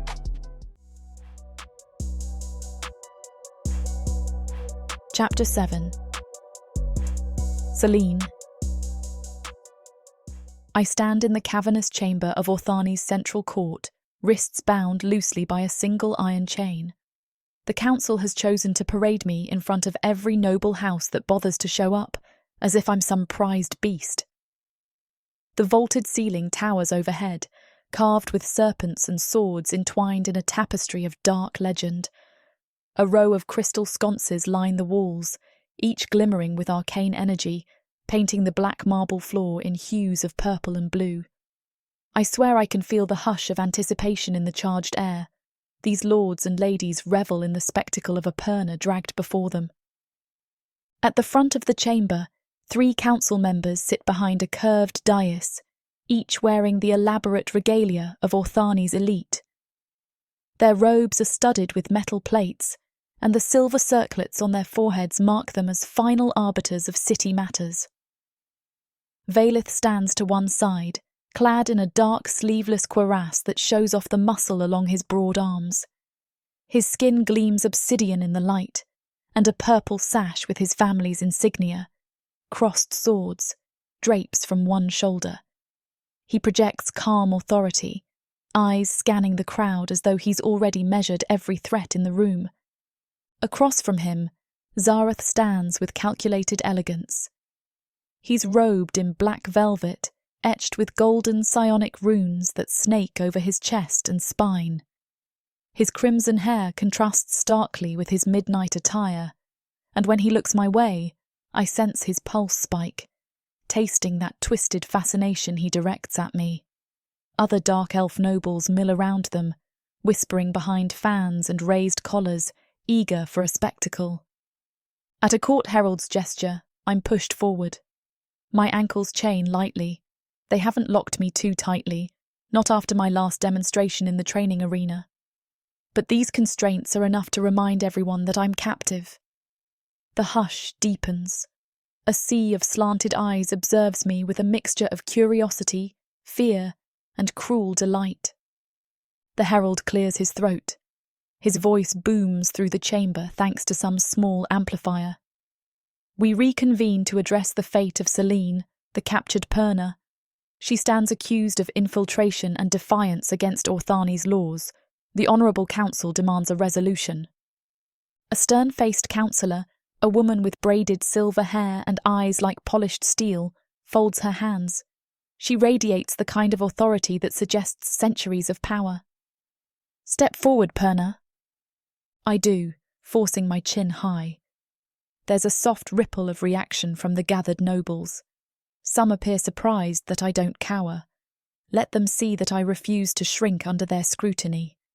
My gaze flicks across the dais, daring them to break me if they can. "We gather to settle your position in Orthani," the councillor says.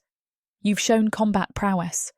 Commander Vaelith has stated you could serve in the city's military ventures, under strict watch." Her gaze shifts to Vaelith, as though inviting him to confirm. He meets my eyes, face impassive. "She could be of use. Her skill is undeniable. We've tested her. She can fight." A nervous murmur passes among the nobles, perhaps recalling how I humiliated a few soldiers in the training arena. Good. Let that rumour spread. Zareth steps forward, voice a silken purr. "If I may speak." He glances at the councillor, who inclines her head. Then he levels me with a predatory smile. I've tested her psionic resilience. Rarely have I encountered a mind so formidable. It warrants further study. Imagine the potential if we refine her power. She belongs under House Velcorin's supervision, not in some grunt army. My stomach rolls uneasily at the memory of Zareth's mental prodding, how he tried to peel back my defences. I force my expression to stay neutral, refusing to let him sense how that incursion still sets my teeth on edge. Vaelith's jaw tightens. "Your psionic tinkering is not Orthani's priority, Zareth. We need warriors, not your twisted experiments." Zareth's lips curve. "Experiments?" "Don't project your violent fantasies onto me, Commander. House Velcorin invests in Orthani's future by refining minds, not smashing skulls." A flicker of electricity zips through the air. The crowd leans in, eager for the clash between these two powers. The councillor raps her knuckles on the dais. Enough. Both arguments have merit, but the final choice belongs to the council. An elderly council member, his scalp etched with arcane tattoos, clears his throat. "Commander Vaelith proposes we place her under the city's military oversight, ensuring she remains an asset rather than a threat. Lord Zareth proposes further psionic research that might unlock deeper potential. We cannot risk letting her roam free, but neither do we wish to stifle a talent Orthani could harness. My lips twist with silent contempt. They speak as though I'm a resource, a rare element to be extracted. I yearn to lash out, but I keep my posture composed. The hush in the chamber feels suffocating, all eyes pinning me like a rare specimen. Zareth bows slightly to the dais. If we let Vaelith's brutes handle her, they'll stifle her gifts with rudimentary discipline. A shameful waste. My house has centuries of psionic artistry. She'd be an exquisite subject. We can keep her docile with mental binds. Vaelith's hands curl at his sides, a flicker of anger passing over his stoic facade. Mental binds, he echoes, as though she's no more than a puppet. Is that your solution, to break her mind until she begs for release? Zareth lifts a shoulder. She'd be more cooperative. A soft chuckle escapes him, laced with cruelty. The counsellor's gaze sweeps between them. She presses her lips into a tight line, then lifts a finger. And you, Perna? Have you anything to say regarding your future in Orthani? A wave of tension crackles through the chamber. I know any response could be twisted. I weigh my words, noticing how Vaelith and Zareth watch me with hawk-like focus, each hoping I'll tip the balance in their favour. I meet the counsellor's stare. I am no willing servant, I say, voice steady. But if forced to choose, I'd rather fight with a sword than let him rattle around in my head. Zareth smirks, a spark of challenge in his eyes. Vaelith's expression remains rigid, though a faint flicker of satisfaction crosses his features. The counsellor nods. Then we shall proceed with Commander Vaelith's recommendation. You will serve Orthani's military. As a measure of caution, you are still bound by wards. If you become a liability, we revoke that privilege and hand you over to House Velcorin. Understood. I give a curt nod. My heart pounds. This arrangement is no victory. It merely shifts me from one brand of captivity to another. Yet it grants me a measure of distance from Zareth's invasive mind games. I sense how disappointed he is, though he schools his features into amused resignation. Very well, the elderly council member says. Commander, she is yours to command. Ensure you control her. Vaelith bows stiffly, not looking at me. Thank you, my lords. I will do what's necessary. The herald booms. Proceed with the formal presentation. Let all witness Orthani's latest acquisition. A pair of guards step forward, gripping my arms. They usher me onto a raised platform at the centre, high enough for the entire assembly to see me clearly. A hush falls, broken only by murmurs as onlookers crane their necks. My pulse hammers with rage. The humiliation of being displayed like a caged beast gnaws at me, yet I stand tall, refusing to lower my gaze. I notice the council members exchange satisfied looks. They relish the drama of it all. Vaelith stands off to one side, fists at his sides, posture controlled. Zareth remains at the opposite end, arms folded in velvet sleeves, eyes gleaming. I swear he's imagining all the ways he might have turned me into his mental plaything. My stomach twists. Behold Orthani's new Perna, the herald declares. She stands testament to our city's strength and to what fate awaits those who challenge us. A few scattered claps sound from the crowd, though the majority observe in silence, calculating whether I'll be a boon or a future threat. The guard on my left inclines his head at Vaelith. Commander, shall we proceed? Vaelith steps forward, climbing the platform steps. He halts a foot away, his presence overshadowing the smaller guard. The tension in my spine intensifies. He scans me from head to toe before facing the audience. Orthani claims her. She will serve in our ranks. I clench my teeth. Every fibre of me longs to lash out, but I remain still, letting them see that I might be controlled physically, but my spirit stands unbroken. Vaelith extends his hand in a gesture of possession, but he doesn't touch me. Perhaps he senses I'd recoil, or maybe he's wise enough not to push that boundary here. The counsellor nods, satisfied. "Return her to your estate," she says. "Ensure she abides by our laws. We have no further use for this ceremony." With that, a chord of finality resonates in the hall. The crowd of nobles begins dispersing, drifting into side conversations or heading toward carved exits. Zareth lingers, cutting a pointed glance my way. He flashes a smile that is all teeth, as though saying this isn't over. My blood simmers. Vaelith's guards usher me down from the platform. I descend the steps, feeling the stares of curious onlookers scraping over my skin. My ankles remain unchained, but 2 guards keep me flanked on either side, ensuring I don't attempt an escape. Vaelith leads the way through a side corridor, his posture guarded. He waits until we're away from prying eyes, then addresses the guards. "Leave us for a moment." They hesitate, but he gives a curt nod. One by one they step back, letting Vaelith and me stand alone in a high-ceilinged vestibule lit by a single ornate chandelier. The hush is almost eerie. Vaelith turns to me, silver hair catching the flicker of torchlight, expression unreadable. "You wanted to avoid Zareth's experiments. Now you've earned yourself a place under my command. Does that please you?" My jaw sets. Don't pretend I had a real choice. This entire display was for Orthani's amusement. His eyes narrow. "Perhaps, but you are alive and not strung up in House Velcorin's labs. Take the small victories when they come." Anger surges, but I swallow it. "Fine. You've secured me for your so-called military use.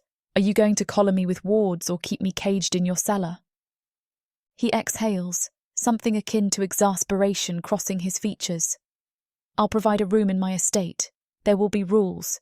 If you break them, I deliver you to the council's harshest punishment. I'm trying to give you a chance to prove you can function without constant chains." I arch a brow, letting sarcasm lace my voice. "Oh, how merciful. I'm sure I'll cherish every moment in your lavish prison." A muscle in his jaw tenses. I'm no sadist like Zareth, but Orthani's laws are absolute. If you challenge them, you'll find yourself in a worse situation than you can imagine. Our eyes lock, and for a moment the air feels charged with something more than animosity. A swirl of tension snakes through me, a reluctant awareness of the power he holds over me, but also the flicker of curiosity I sense in him. Then he tears his gaze away, nods once, and signals the guards. "We're leaving." They flank me again, and we exit the council hall. Outside, a grand courtyard stretches, lined with towering statues of past Orthani heroes. An ornate carriage waits at the far end, drawn by 2 monstrous draconic lizards, scaled in obsidian black. I grimace. I'd prefer to walk, but the fortress is enormous. Vaelith beckons me to follow, stepping into the carriage. I climb after him, ignoring the guard's watchful stance, and settle onto a cushioned seat opposite Vaelith. The carriage lurches forward, rumbling over cobblestones. I glance out the window slit, catching glimpses of Orthani's labyrinth of spires and archways. The city's gloom wraps around everything, an eternal twilight beneath roiling clouds. My chest constricts at the memory of Ai's pale face. I vow to keep planning, keep searching for that single chance to free her and tear down these oppressive walls. "So," Vaelith says, voice cutting through the quiet clatter of wheels, "you'll serve in my retinue. Your tasks will be to train, follow orders, and occasionally accompany me on missions. In exchange, you keep a measure of freedom." I curl my lip in distaste. Freedom, as you define it. He meets my stare, unwavering. "It's more than you'd get under Zareth." I can't argue that. A swirl of conflicting emotions surges inside me. On one hand, Vaelith embodies Orthani's militaristic cruelty. He's the one who captured me after all. On the other, I sense a rigid code behind his cold composure, different from the sadistic hunger I see in Zareth. Neither is an ally, but perhaps Vaelith's brand of discipline is easier to manipulate. The carriage rounds a corner, passing beneath a sprawling stone archway. A well-guarded gate looms ahead, marking the transition into a wealthier quarter of the city. The ornamental carvings on the gate depict Orthani's conquests. Dwarven strongholds ravaged, mythical beasts tamed, humans enslaved. My anger simmers anew at the sight. We reach an imposing estate. High walls ring the perimeter, patrolled by stern-faced guards. The iron gates swing open, revealing a courtyard paved in polished black stone. A fountain shaped like a coiled serpent spews water-tinted purple by subtle enchantments. The carriage halts. Vaelith disembarks first, then offers a silent gesture for me to follow. "You'll live here," he says, motioning at the sprawling mansion. "You have a room in the west wing. Guards patrol day and night. Don't test them." I step from the carriage onto the courtyard, resisting the urge to spit on his pristine cobblestones. The estate stands 3 stories tall, each level with arched windows.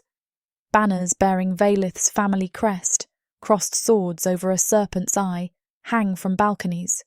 It feels suffocating, but I hide my revulsion behind a mask of indifference. Inside, the entry hall is less gaudy than Zareth's suite, but still polished. Suits of dark elven armour line the walls, each bearing the scars of war. Vaelith leads me through a corridor lit by subdued blue lanterns, passing occasional servants who avert their eyes. They know better than to stare at their commander's prize. We ascend a curved staircase to the 2nd floor, where he opens a door into a modest chamber. A single bed draped in dark linen, a wardrobe, a small table, and a shuttered window looking out over the courtyard. There's also a wash basin in the corner. Not luxurious, but better than a cell. My gaze flicks to the thick wooden door. A heavy lock is set on the outside, presumably for if they want me locked in. Vaelith steps aside, letting me enter first. I feel his watchful presence behind me, like a storm cloud ready to rumble if I cross a line. When I turn, our eyes lock in the semi-darkness, the only light coming from a single lamp on the table. Sparks of tension swirl in the still air, an electric hum that neither of us acknowledges. "This is your space," he says quietly. "You'll be escorted to the training grounds each morning. Meals will be brought if you don't dine with my officers. Any attempt to break out triggers the wards. Understood?" My shoulders tense. "Understood." He exhales. "I'll allow you time to settle. But remember, I hold the council's mandate. Don't force my hand." A searing defiance flares inside me. "If you're expecting gratitude, you won't get it. I'm still a prisoner." A flicker of something passes over his face. Disappointment? Irritation? Hard to read. "I expect you to follow orders, otherwise Zareth will be the least of your worries." He steps back, about to leave, then pauses. "You fight like you have nothing to lose, Zelene. Be sure that's true, or you'll hurt those you care about more than you realise." A chill ripples down my spine at the veiled reference to I. I say nothing, forcing my expression to remain flinty. With one last look, Vaelith slips out the door, closing it behind him. I stand in the quiet, heart pounding. I inspect the room, noting the window's angle, too narrow for me to slip through. The wash basin's water is fresh, a small mercy. A single candle sits on the table, unlit.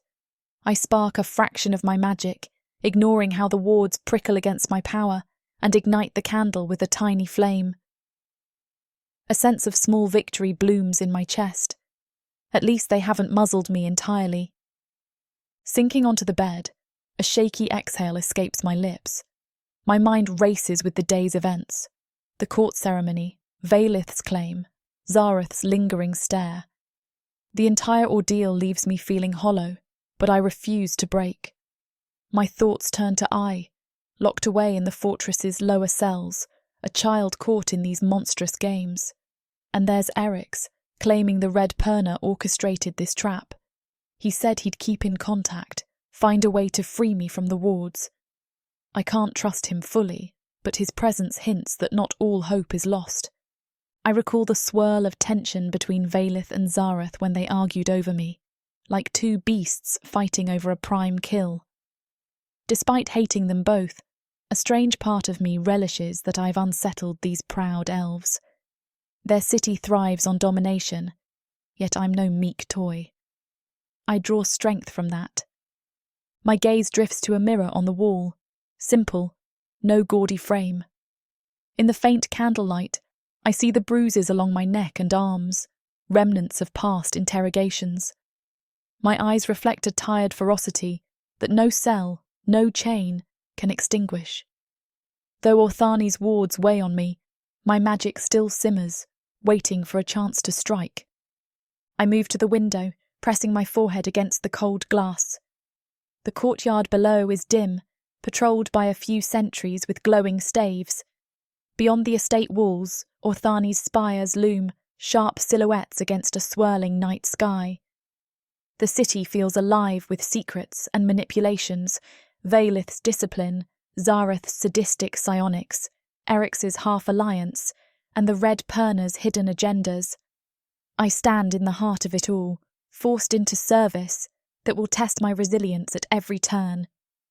Yet even caged, I plot. I vow to subvert them from within, to seize any opening that leads me closer to I, to undermine Orthani's cruelty. The tension of the day still buzzes in my veins, a restless charge that won't let me sleep. My thoughts stray to the electrified moment in the court chamber when Vaelith placed his claim. Zareth's voice had dripped with jealous fury. I can twist that rivalry, use it to my advantage. Let them try to own me. I'll set them on a collision course. I snuff the candle, sinking the room back into half-darkness. The wards hum softly, a faint ring of pressure that clings to my senses. Slowly, I allow myself to lie down on the bed, eyes wide open. My mind conjures potential strategies. If I perform well in training, Vaelith might loosen the reins. If Eryx is as cunning as he claims, he might secure a key to the runic constraints. My path forward is fragile, but I cling to every thread of possibility. An image of I's tiny face drifts through my thoughts, the tremor in her voice as she whispered cryptic warnings about the Red Perna's betrayal. I ball my hands into fists, promising I won't let her vanish into Orthani's dungeons. She deserves a future free from nightmares. That's the sole reason I haven't burned this city to ashes at the first opportunity. The wind outside rattles the shutters. My eyes slip closed, though my mind refuses to quiet. I can practically feel Vaelith prowling beyond that door, checking on guards, ensuring I'm secure. And I imagine Zareth fuming in his tower, plotting new ways to wrest me from Vaelith's hold. Let them circle. Let them tear each other apart for a chance to use me. In the end, I'll watch them kneel. Sleep pulls at the corners of my consciousness. Before I succumb, I whisper a silent oath to the darkness. I will endure this twisted service, sharpen my sword, and bide my time. Once the moment strikes, I'll rip down these wards, free I, and let Orthani taste the raw fury they've tried so hard to tame. Because I am Zelene Varese, Perna of Protheka, and I bow to no one.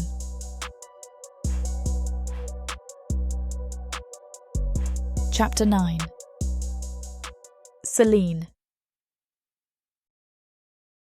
Morning arrives before I'm ready, pale light drifting through the narrow window in my assigned room at Vaelith's estate. My body aches from yesterday's grueling sparring session, muscles stretched in ways I haven't felt in some time. Despite the discomfort, my mind hums with restless purpose. Last night, I lay awake plotting how to exploit the cracks in Vaelith's command, searching for a path that benefits me rather than Orthani. I suspect those cracks begin with the guards who patrol these corridors, men who cling to their routines and hardly question an order, until subtle whispers urge them otherwise. I rise, dress in the dark tunic and leggings provided, and slip into the hallway outside. A single guard stands watch nearby, a slender dark elf named Harken. He gives me a sharp look, his stance rigid. I meet his gaze with feigned neutrality, letting the hum of my psionic magic skim just beneath my thoughts. I've learned to be cautious with these powers, especially inside Orthani's wards. But if I'm careful, if I nudge lightly, perhaps I can sow small seeds of doubt. "Good morning," I say, voice calm, stepping closer so I can sense the faint aura of his mind. He grunts. "You shouldn't be wandering without permission." I shrug. Commander told me to prepare for training. I take another half step nearer, letting the intangible filaments of my psionic sense drift from my consciousness to his. My aim is minimal. Plant a whisper that Vaelith might not be as invincible as they believe. Make the guard question the unchallenged authority they all cling to. "Your commander," I add softly. "He's overreaching himself, isn't he? Taking on a Perna like me. Dangerous business." I brush that thought into Harken's mind, letting it settle as though it's his own fleeting doubt. His eyes flick uncertainly. Danger or not, I follow orders. I nod, stepping back a fraction to avoid pushing too hard. "Of course you do. I'd hate to see you paying for your commander's ambitions if something goes wrong." I watch him flinch at my words. Perfect. A tiny thread of unease for him to ruminate on. He scowls, gesturing down the corridor. "This way." The commander waits in the courtyard. I follow with a faint smile. My efforts are small, but repeated nudges on multiple guards might create the disquiet I need. If Vaelith's men begin to doubt him, that friction could become leverage later. The courtyard is bright with early light.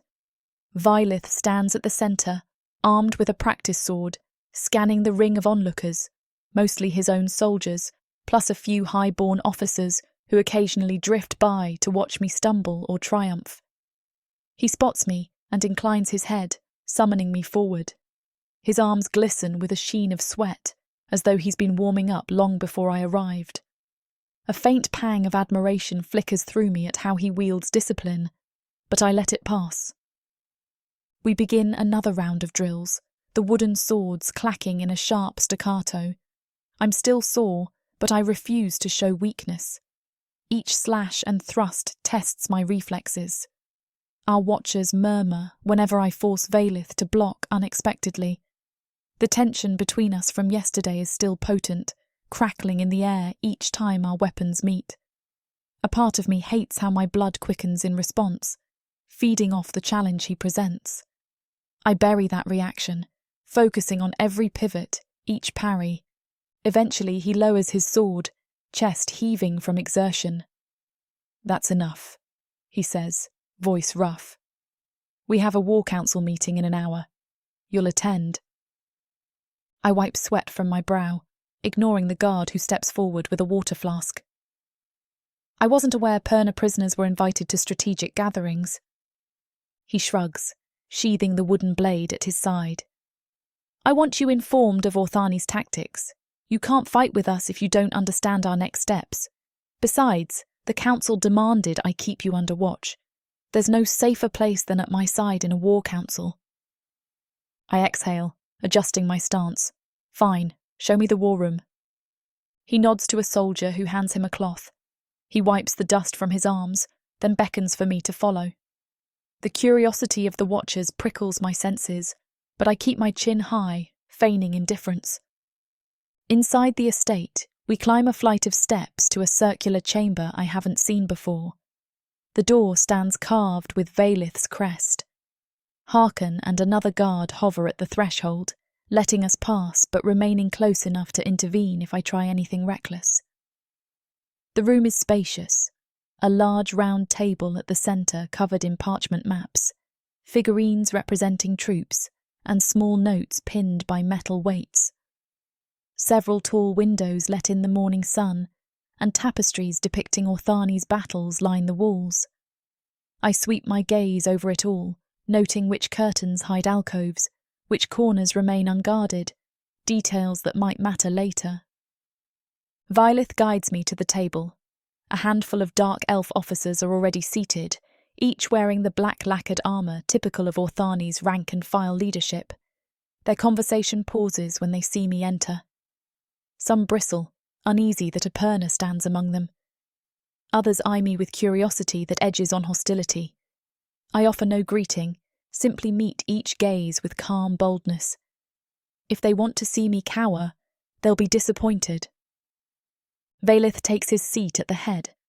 I remain standing behind him, arms crossed, scanning the large map that sprawls across half the table's surface. Trails of black ink mark roads, outposts, known enemy encampments.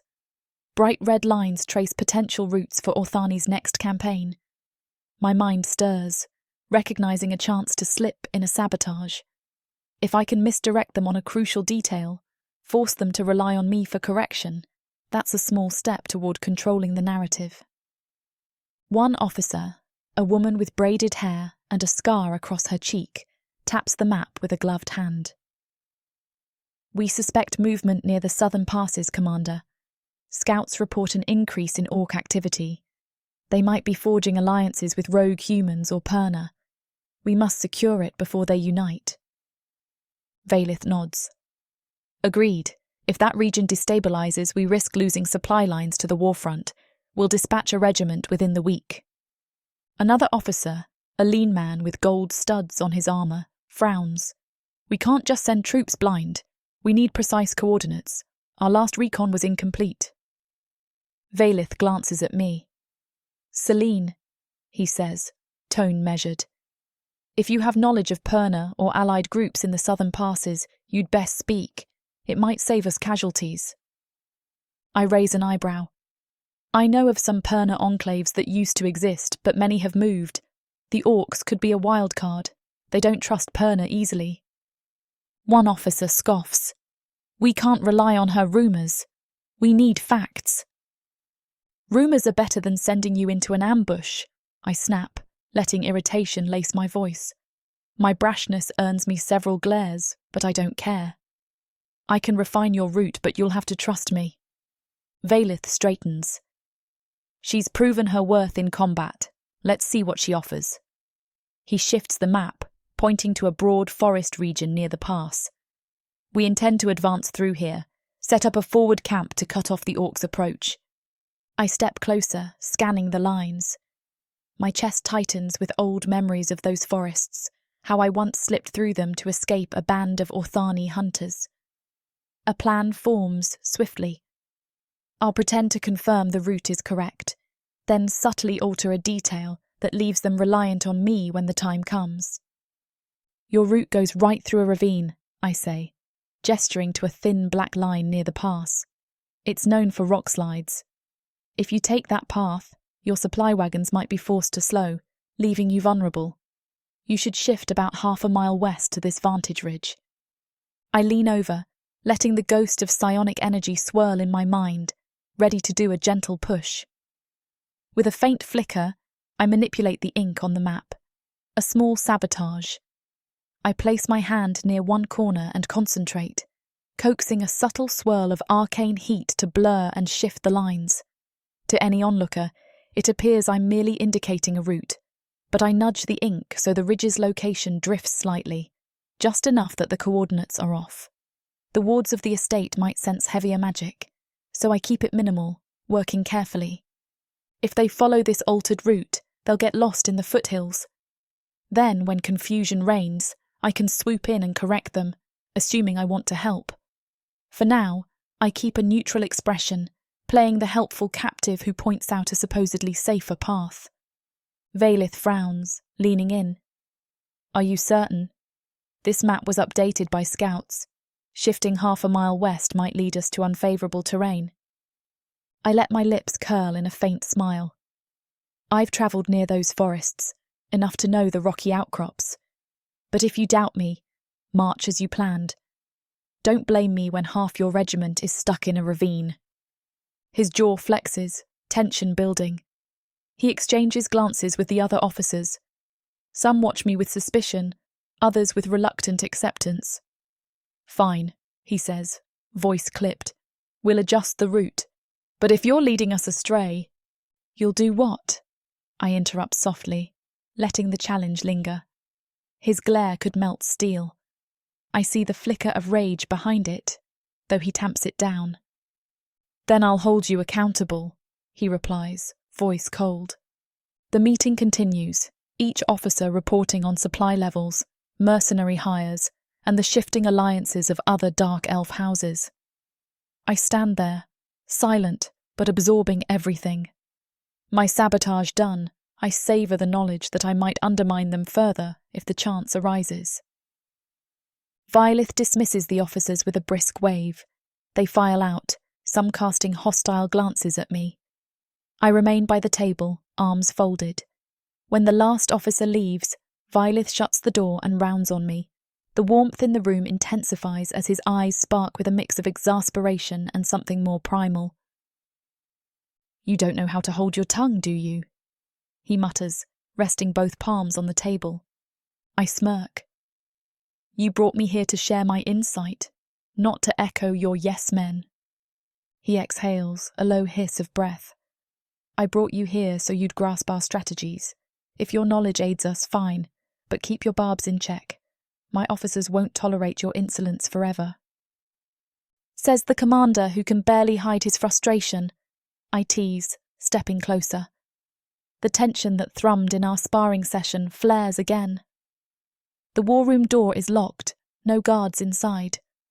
We're alone, the morning sun streaming through tall windows, illuminating dust motes in the air. Our stares collide like flint and steel. That frustration, I continue, voice lowering, is why you can't ignore me. Part of you hates that you need me. Another part enjoys the fight, doesn't it? He stiffens, knuckles whitening on the table's edge. Don't presume to know me, Perna. I shrug, letting a slow smile curve my lips. Oh, but I do see it, Vaelith. You relish testing me. Even now your blood's thrumming, same as mine. His nostrils flare. He steps away from the table, closing the distance between us in a few strides. I stand my ground, refusing to yield. My heart pounds at the sheer energy radiating from him. This dangerous dance edges close to something savage, a collision of power and desire. I sense how easily it could tip into violence or something equally intense. He lowers his voice. What are you trying to provoke? Are you courting punishment? I tilt my head, letting the moment stretch until my pulse beats hard in my ears. I'm testing the boundaries, Commander. Isn't that what you do with a new weapon? He bristles at my words. You're no mere weapon. You're a volatile force that could devour us if we're not careful. My smile widens. Then treat me as such. Time seems to slow. I see his eyes flick to my lips, then up to meet my gaze. A flicker of doubt crosses his expression, as though he's fighting some internal battle. He tenses, stepping back abruptly, forcing composure into his posture. Return to your training, he orders, voice strained. I have reports to finalise. My heart is still racing. I swallow, smoothing my expression. The intensity between us remains, thick and electric. I give a slight bow, mocking in its politeness, and turn to leave. At the door, I pause, glancing over my shoulder. He's half turned away, fists clenched. I can almost taste his frustration. Another small victory. The corridor outside feels cooler, emptier. Harkin stands there, suspicious as ever. He leads me back to the courtyard, where a few soldiers spar. I pretend to watch them, though my mind spins with the idea that Vaelith is no brute, no puppet. He's disciplined and cunning, less prone to sadism than Zareth, but perhaps more dangerous because of it. I approach a cluster of younger guards, stepping into their conversation about supply runs and schedules. With subtle psionic nudges, I sow hints that Vaelith might be biting off more than he can chew with this new southern campaign. Maybe the orcs are stronger than we think. Maybe a betrayal looms. I can't plant deep commands, not in Orthani's warded domain, but a scattering of whispered doubts might hamper morale over time. They barely notice the infiltration, chalking up the uncertain flickers in their thoughts to normal anxiety. A servant scurries by, carrying a stack of parchments. I wave him over, feigning curiosity. Those for the War Council. He nods nervously. Yes, the updated maps and orders. I need to bring them to the scribes for copying. My pulse quickens. Another chance to sabotage. Let me see them. The servant hesitates, glancing at Harken, who stands guard. Harken shrugs. She's working under the commander's orders. Might be relevant. The servant hands me a sheaf of parchments. I flip through, spotting the map Vaelith will rely on for final route planning. My sabotage from earlier is visible, subtle shifts in the lines, but they might not notice until it's too late. I let out a thoughtful hum, half wishing I could push it further, but the wards hamper any major manipulations. Instead, I trace a faint line with my fingertip, leaving a slight smudge that could mislead them about where a key ridge stands. That's enough. I pass the documents back. Better hurry, I say with a gracious nod, internally pleased at how seamlessly the deception continues. Later in the day, Vaelith summons me to a smaller training yard behind the stables. He says nothing of our earlier tension, adopting a calm, instructive manner. We run drills with his archers, learning how to coordinate close combat fighters with ranged support. I absorb every nuance while letting my presence unsettle them. My Perna aura alone makes a few archers uneasy. Some stutter as they obey Vaelith's commands. Each sign of fear tugs a slight smile from me. After the drills, Vaelith dismisses the archers. We remain alone again, both breathing heavily from the exercise. The dusty ground and the hush of the stable yard wrap us in an intimate bubble. Your infiltration skills might serve Orthani in scouting, he says, wiping sweat from his brow with a forearm. But I need to be sure you won't vanish if sent out alone. Orthani's wards can't track you in the field. I cross my arms, refusing to break eye contact. You want me to vow loyalty? He hesitates. I want you to understand the consequences of disobedience. If you vanish, the council punishes I. He uses the child's name, I. My chest twists, a reminder of what's truly at stake. Rage sears me at how Orthani uses her as leverage. I won't abandon her, I say, voice low. He nods slowly. Then we have an understanding. Tension simmers. I wonder if he sees the resentment coil behind my eyes. He tries to keep an aura of unflinching command, but I catch the subtle flicker in his gaze whenever I stand too close. The attraction is mutual, though unspoken. We're bound by forced proximity and a mutual wariness that crackles on the edge of something more heated. I inhale, stepping forward until we're separated by a hand's breadth. His breath hitches, a minuscule sign of the storm brewing inside him. You're trying to be the perfect soldier, Commander, I murmur, letting each word bristle with undertone. But deep down, you know this alliance is a tinderbox waiting for a spark. He clenches his fists, jaw tensing. Careful, Zelene. I smirk. Or what? You'll clamp me in irons again. Enjoy your little show of control. His eyes flash with anger, but also hunger. In that charged moment, I sense how easily we could fall into a chaotic spiral, lips colliding, bodies straining. But he wrestles the impulse back, stepping away, breath uneven. Back inside, he says, voice clipped. We have a final briefing in half an hour, and I need you present.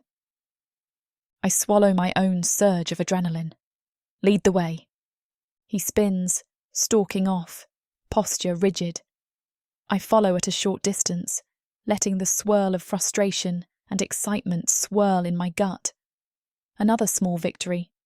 Each time I rattle him, I remind him that I'm no docile recruit. If he's wise, he'll realise his precarious hold on me. We pass through the corridors, returning to the war room. Officers gather for the day's final briefing, going over revised routes and supply checks. My tampered map rests at the table's centre. I watch Vaelith pick it up, scanning the lines with a faint frown. He shakes his head as though uncertain, but nothing is obviously out of place enough to trigger alarm. My lips curl, satisfaction blooming. The meeting drags on with mundane logistics, food inventories, scheduling patrols, reinforcing outposts. My mind drifts occasionally to I, locked somewhere in the fortress, used as leverage. The guilt gnaws at me, driving me to escalate my sabotage so Orthani's grip falters. When they slip up, I'll strike. At last, the officers disperse. Vaelith closes the door again. It's become routine for us to end these gatherings alone, tension thick in the war room. He's tall, obsidian skin gleaming under the torchlight. I stand near the table, ignoring the throb of my tired limbs. He regards me a long moment, voice quiet. You behave better in meetings than you do when we're alone. Why is that? I tilt my head. Because I want them to see me as the calm captive, while you get the real me. I let the final words dip into suggestion, watching the flicker of heat cross his eyes. His voice drops an octave. Is that your game, playing two faces? I shrug. I do what I must to survive, to gain advantages. You know all about that, I suspect. He exhales, tension radiating from his stance. If you remain consistent, perhaps you'll earn more freedom. And if I push too far? I ask, stepping around the table, drawing close enough to catch the subtle scent of leather and sweat clinging to him. What will you do? Something sparks between us, a live wire bridging the gap. He stiffens, as though wrestling with the urge to either claim control or back away. The air crackles with possibility. Then he breaks eye contact, turning his head. Enough for today, he says, retreat in every syllable. Go, rest, we continue tomorrow.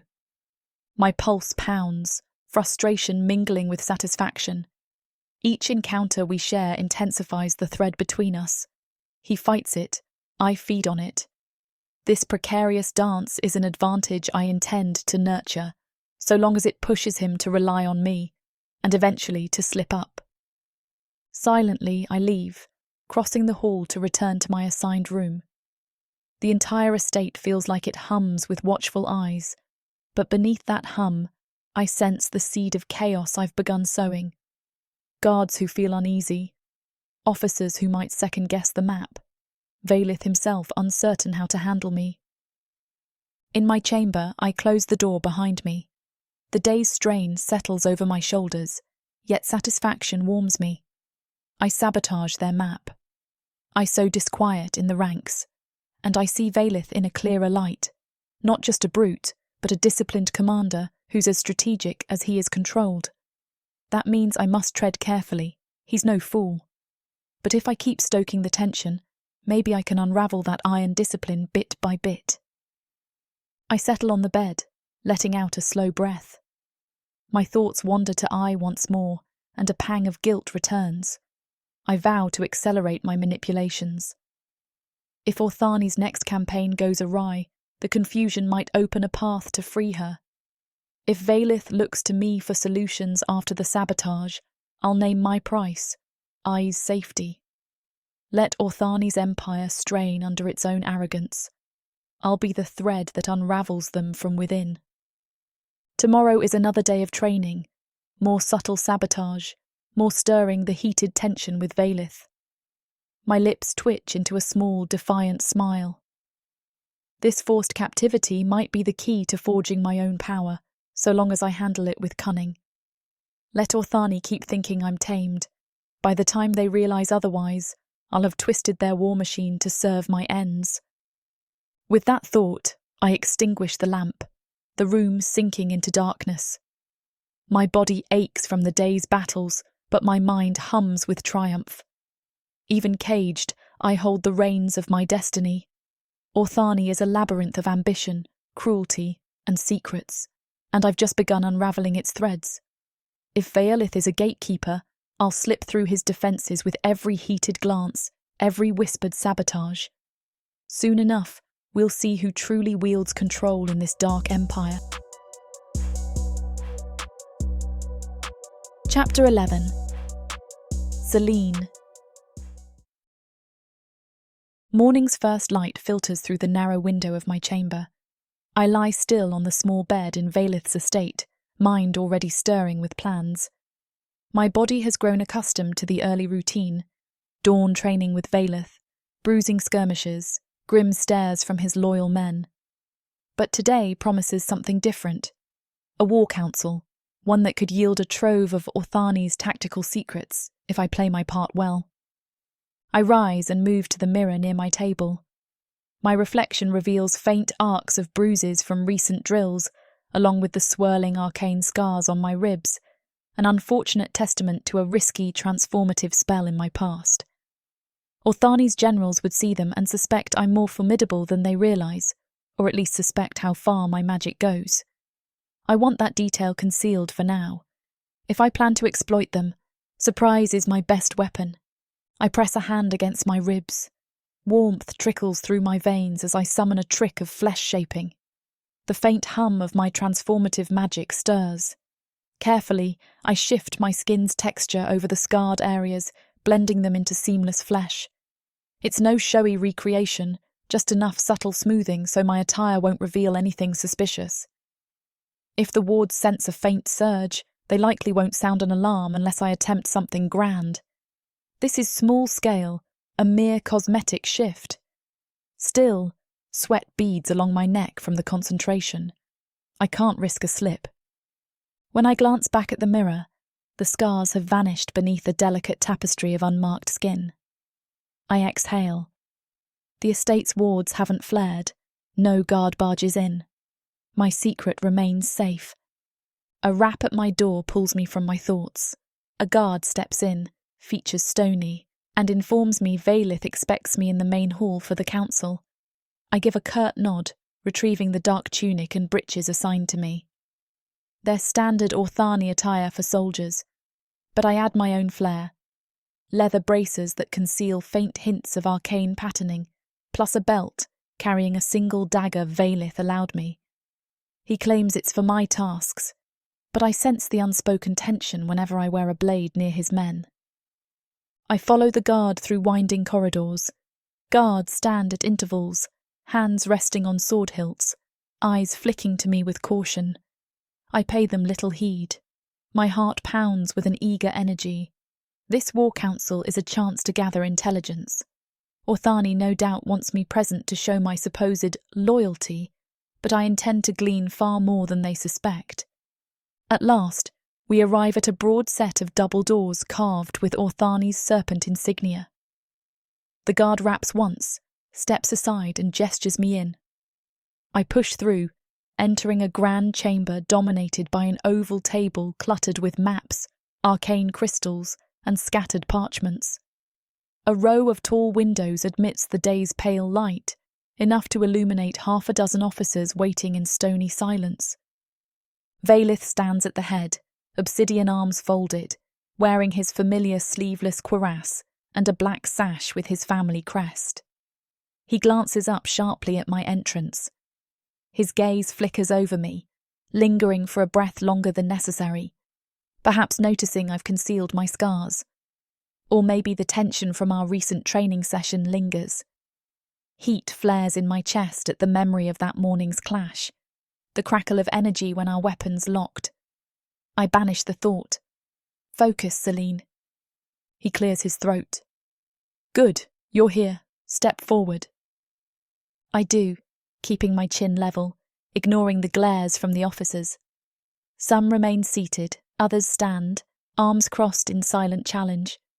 One I recognise, the woman with braided silver hair from earlier council sessions. Another is a stern man with a scar slashing his left cheek. The rest are new, but they all wear the same hardened expressions typical of Orthani's leadership class. Vaelith's voice resonates through the chamber. We convene to finalise strategies for our southern campaign. The orc threat has grown near the passes, and scouts report sightings of renegade humans among them. We cannot allow them to unify. A murmur of agreement ripples across the officers. Vaelith motions for me to approach the table. The central map depicts Orthani's southwestern frontier, dotted with triangular icons for watchtowers, swirling lines for roads, and X marks for potential enemies. My sabotage from prior days remains, though I only vaguely see the evidence, lines slightly out of place, ridge placements misaligned. No one seems to have noticed yet.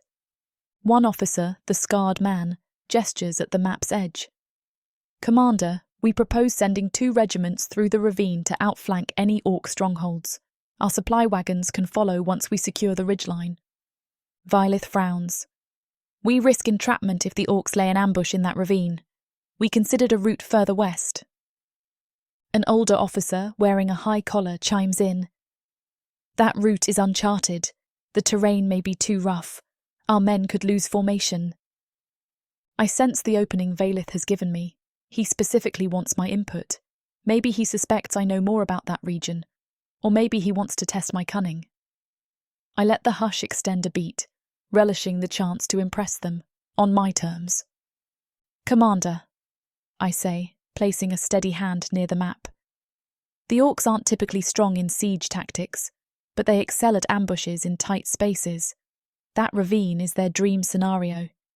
If you push 2 regiments through it, you risk them unleashing rolling boulders or hidden archers from cliff edges. Your wagons will be sitting ducks. A faint hush follows. The older officer snorts. You presume we can't handle orc ambushes? We've crushed orcs in open combat for centuries. I smile, injecting a hint of condescension. Open combat, yes, not hidden canyon ambushes. This region is filled with caves they can use for quick strikes. Unless you enjoy losing men and supplies, reconsider. The scarred man bristles. Vaelith, however, watches me intently. Then you suggest the alternate route? The one further west? I nod. Yes, but you should retask your scouts to ensure you have vantage points. Identify a ridgeline where archers can watch the ravine from above. If you force the orcs to come out into the open, you'll have a better chance. The silver-haired woman officer narrows her eyes. An interesting plan. Are you certain the ridgeline is accessible? I keep my tone matter-of-fact. With the right squads, yes. Quick infiltration teams can scale it. If the orcs attempt to flank, your archers handle them from above. Meanwhile, your main force avoids the ravine's choke points. A ripple of grudging acceptance moves through the group. The older officer flicks a glance at Vaelith, as if seeking confirmation. Vaelith rubs his chin, scanning the map. We'll update the route accordingly, he decides. And to ensure success, we'll intensify recon. We'll need an infiltration team. Are you volunteering, Zelene? The question stirs me. If I volunteer, I might get field freedom away from the fortress, a chance to gather outside resources, or contact Eryx on the sly. But I risk the wards not covering me. AI's fate dangles in the balance if I run. They might punish her. My jaw sets, frustration churns. Vaelith's eyes seem to bore into me, testing my reaction. I manage a casual shrug. If you trust me not to vanish in the night, I'm capable. Send me with a small squad, and I'll confirm the ridgeline's viability. Otherwise, keep me here. Your choice. Vaelith's gaze flares with tension. We'll finalise that arrangement soon. For now, the council must see the updated plan. His tone implies the conversation's end, though a flicker of challenge remains in his posture. Another series of tactical details follow. Supply chain routes, garrison rotations, potential threats from other dark elf houses who might sabotage Orthani's expansion. I pay close attention, mentally storing each snippet of intelligence. The older officer occasionally sneers when I speak, but after I diffuse 2 more minor concerns with succinct logic, The rest warm to me, albeit grudgingly. They might see me as a reluctant ally in this campaign, or a mind they can shape. Let them think so. The more they accept me, the more intel I glean. After nearly 2 hours, Vaelith dismisses the group. Chairs scrape across the marble floor, officers gather their notes, and the hush of departure settles.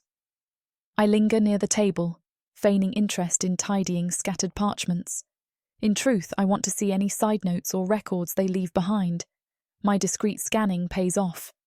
I glimpse references to a second orc camp deeper south, plus mention of infiltration by unknown assassins. Possibly Eryx's doings. My chest tightens.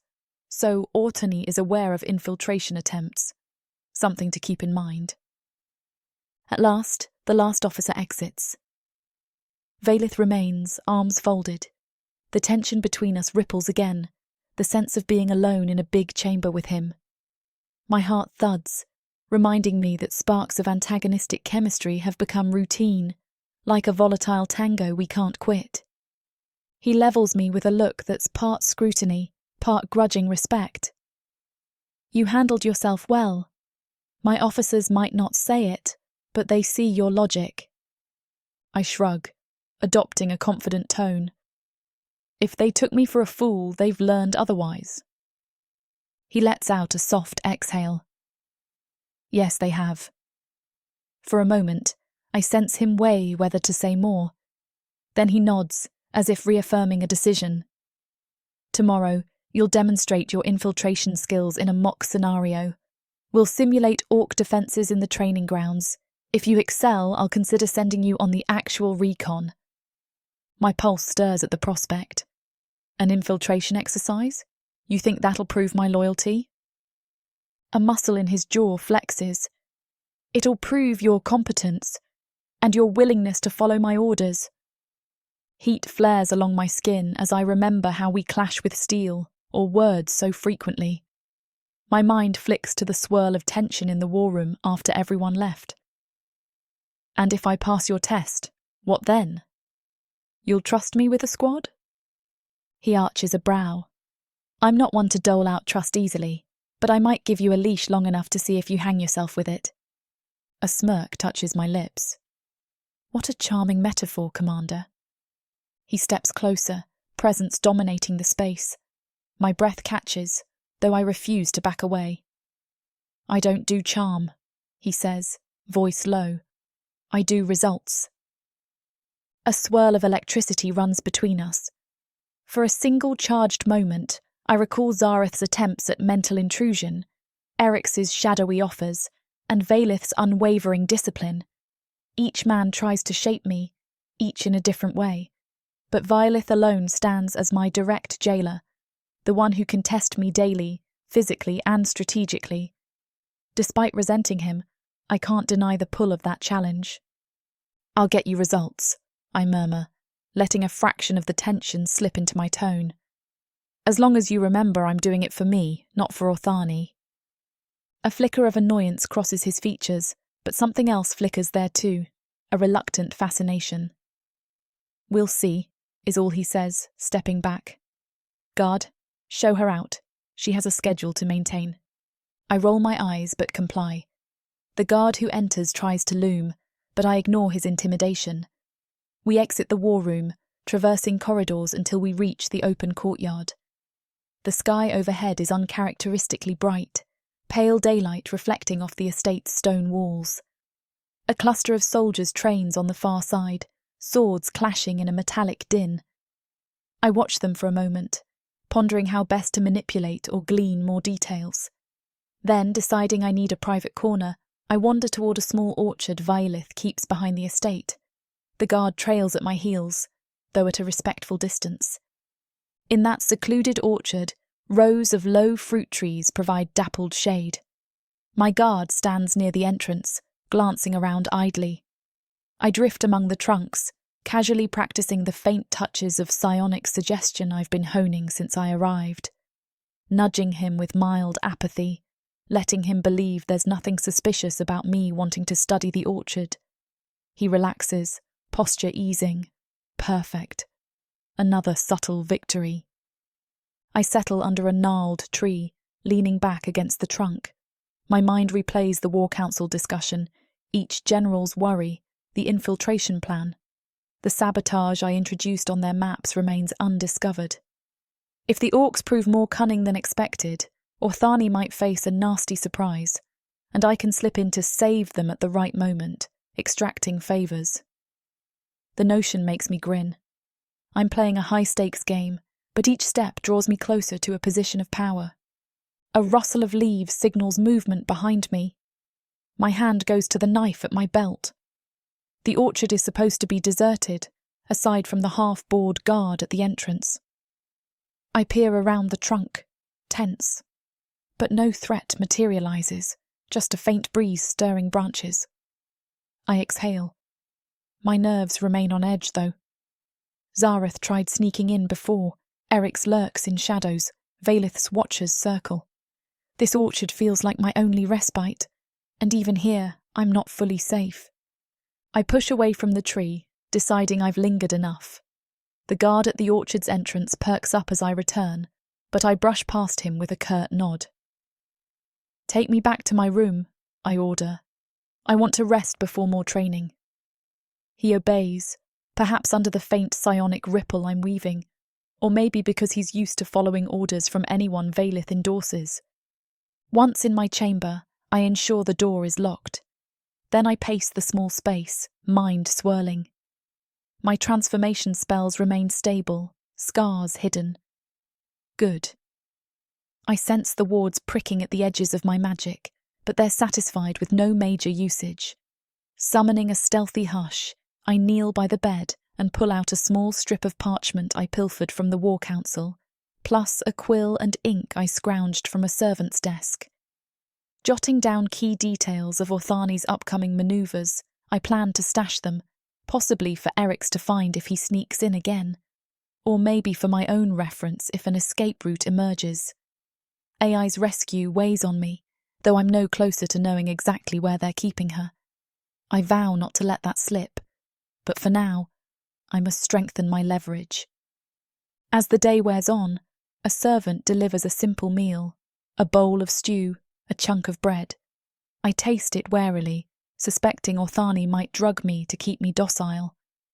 The flavour is bland, but not suspicious.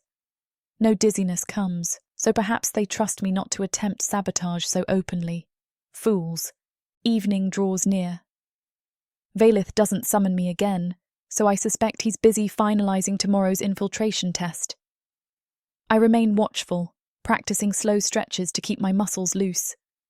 My mind wanders to the tension-laden moment in the War Council after everyone left, how his eyes locked with mine in that swirl of shared aggression and something tangibly heated. The memory kindles a spark in my chest. I'm not blind to the undercurrent pulling us together, like two storms colliding, but it's a reckless temptation. If I indulge, I risk tangling my cause with his disciplined world, and we stand on opposing sides of too many lines. Eventually, I decide fresh air might settle my restlessness. I step into the corridor, ignoring the guard's startled look. "I need to walk," I announce. He grunts but follows. I wander the estate halls, picking routes I haven't explored. One corridor leads to a smaller library, lined with locked cabinets. Another to a lounge with cushioned chairs and a grand fireplace. Servants dart by, heads bowed. I offer no greeting. Then I stumble upon a small training yard. Torches line the perimeter, casting flickering light on a polished stone floor. No one is here. Perfect. I gesture to the guard. "Stay at the entrance. I want to practice forms." He hesitates, then obeys, positioning himself near the arched entrance. As a courtesy, Orthani's wards likely won't object to some private drills. Good. Stepping onto the yard's centre, I unsheathe the dagger Vaelith allowed me. The torchlight glints off the blade's edge. My heart pounds with a craving for motion. I run through fluid forms, each slash and parry guided by the memory of battles I've survived. Soon my breath comes in soft pants. I spin, dagger whistling through the warm night air, imagining I face an invisible foe, Zareth's mental assault, Eryx's cunning secrets, Vaelith's watchful eyes. I lash out again and again until my arms quiver from the exertion. Something shifts at the entrance. My guard stands straighter, a shape looming behind him. Vaelith emerges from the shadows. My pulse jolts. He likely caught word that I'm practicing alone. Tension flares in my chest. Our gazes lock as he crosses into the torchlight, his posture carrying that military calm I know so well. "You find hidden corners for training now?" he asks, voice low but unaccusing, more curious than angry. "You could have asked for the main yard." My chest heaves from exertion, a fine sheen of sweat on my skin. I wanted quiet, fewer eyes. He studies me, eyes trailing over my stance, the dagger in my grip. "You push yourself relentlessly. Why?" I wipe a bead of sweat from my temple with the back of my hand. "Because your infiltration test tomorrow isn't a joke. If I fail, you'll never trust me outside these walls." That's the partial truth. The deeper reason is I need every advantage to outmaneuver Orthani, but I won't say that. His expression softens a fraction. "The test is demanding, yes, but you're skilled. I've no doubt you can handle it." I exhale, letting the dagger's tip lower. The yard's torchlight flickers across his obsidian features, highlighting the warbrand on his left arm. There's something about him in these half-lit moments, driven, unwavering, yet harbouring an undercurrent of tension that matches my own. Sparks flicker in the space between us, reminiscent of our sharper clashes. He steps closer, leaving a mere breath between us. My pulse flutters. I sense that coiled attraction, the same that's haunted each meeting. "You said earlier you're doing this for yourself," he murmurs. "Not Orthani. Mind telling me what you truly hope to gain?" I swallow, heat swirling in my veins. "If I told you, you'd clamp me in irons." He smirks, a flash of unexpected humour. "Possibly, but I might also be curious enough to let you speak." The tension thickens. For a heartbeat, I want to challenge him further, press up against his defences, but caution prevails. I half turn away, blade dropping to my side. "Curiosity can be dangerous, Commander. Let's keep some secrets, or do you prefer to enforce absolute obedience?" A flicker of something crosses his face, annoyance or hunger, maybe both. He lifts a hand, as though he might brush back a loose strand of my hair. Then he seems to think better of it, letting the hand fall. "Obedience is safer," he admits quietly, "but you've never cared about safe." His words stir an ache in my chest. Safe? No, I rarely had that luxury. Even so, the raw honesty in his tone surprises me. I tilt my chin up. I can't be safe here, not truly. We stand on opposite sides of too many lines. The look we share is fraught, the tension ripping open old wounds. A part of me wonders what it might feel like if we dropped these roles for a moment, but that's a fleeting fantasy. He dips his head, close enough that I catch the faint scent of steel and sweat.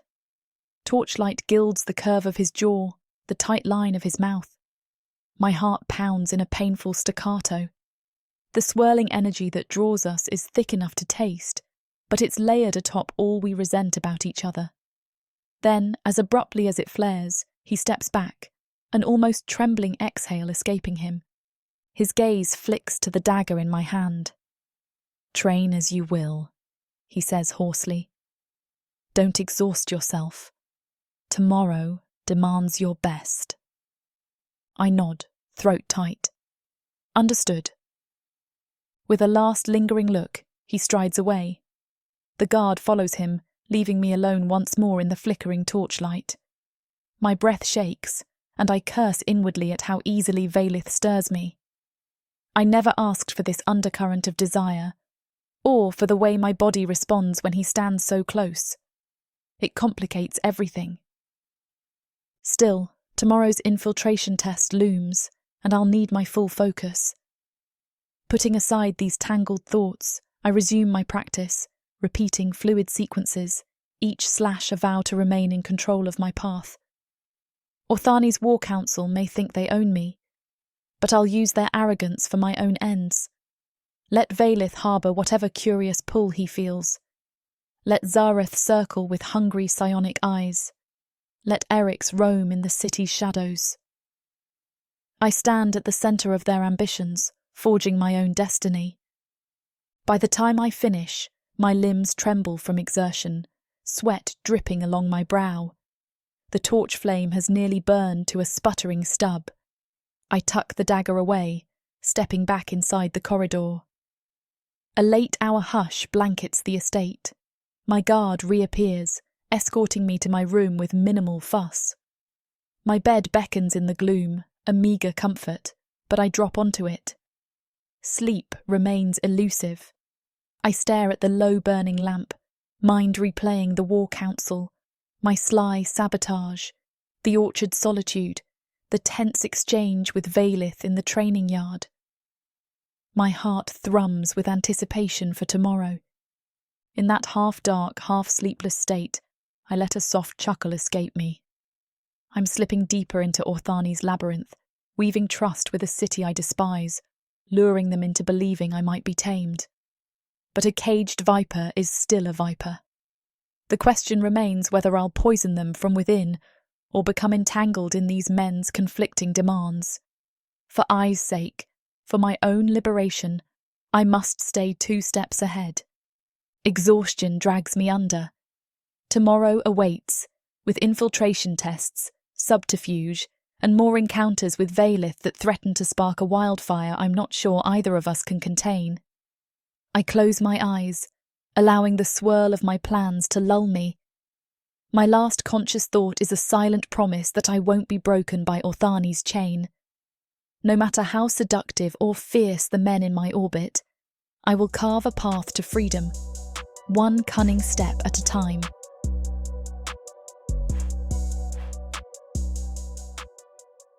Earth is pretty much a desolate wasteland since the orcs came over from Protheka, and being a woman, the best you can hope is to be someone's property.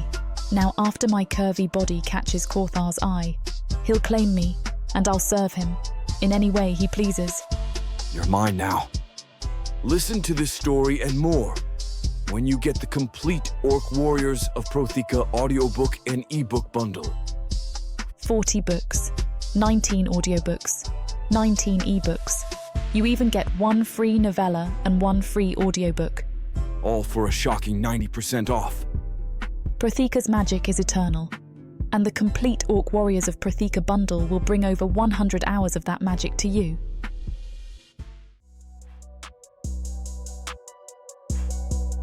Chapter 12. Eryx. I melt into the thick shadows lining Orthani's side streets, my pulse thrumming with predatory anticipation. The city's eternal gloom welcomes me, swallowing my movements with ease. My boots make almost no sound on the uneven cobblestones. At times, a faint torchlight glimmers around a corner, but I slip away before the guards can register my presence.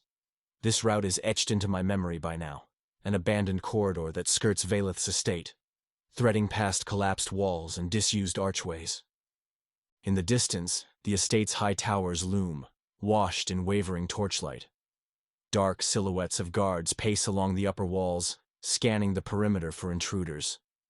They never seem to spot me. Good. I've prepared for weeks, testing each guard's routine and coaxing some into letting me slip by unnoticed. My blood quickens at the challenge of infiltration.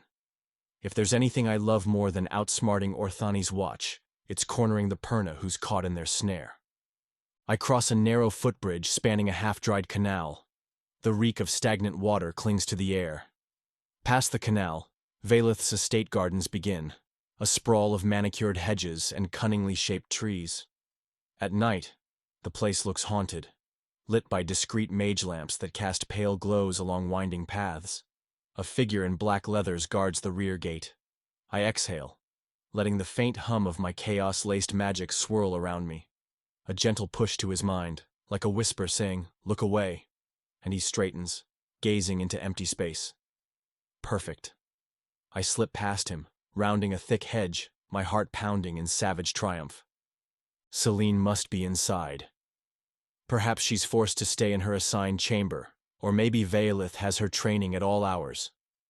Every rumor I hear suggests she's grown in skill, using that lethal mind of hers to outwit his officers. My lips curl at the thought. If she's indeed thrived despite Orthani's attempts to tame her, that proves she's worth my time. We have unfinished business. She needs to know I have more to offer than illusions of safety. If she wants freedom, I can deliver it. If she craves vengeance, I can feed that hunger until we reduce Orthani's council to rubble. I pause behind an ornate statue of a serpent swallowing a sword. The estate's walls rise ahead, studded with small windows, mostly dark. I've mapped out her wing, a southwestern corner, second floor, usually guarded, but I sense a single watch posted there now.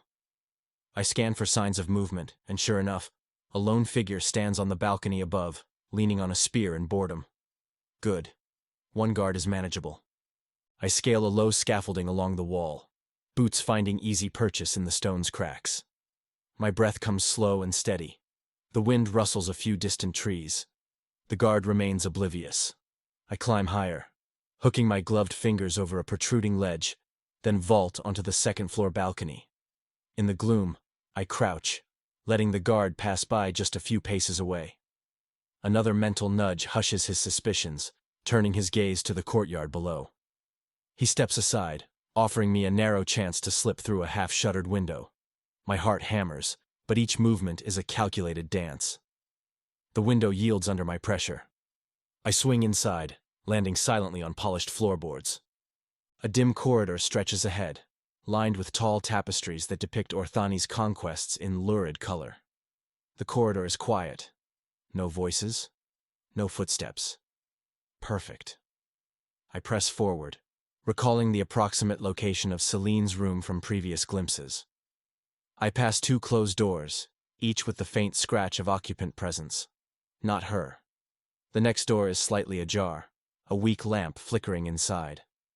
With precise caution, I peer through the gap. Empty. The bed's unmade, suggesting she recently left.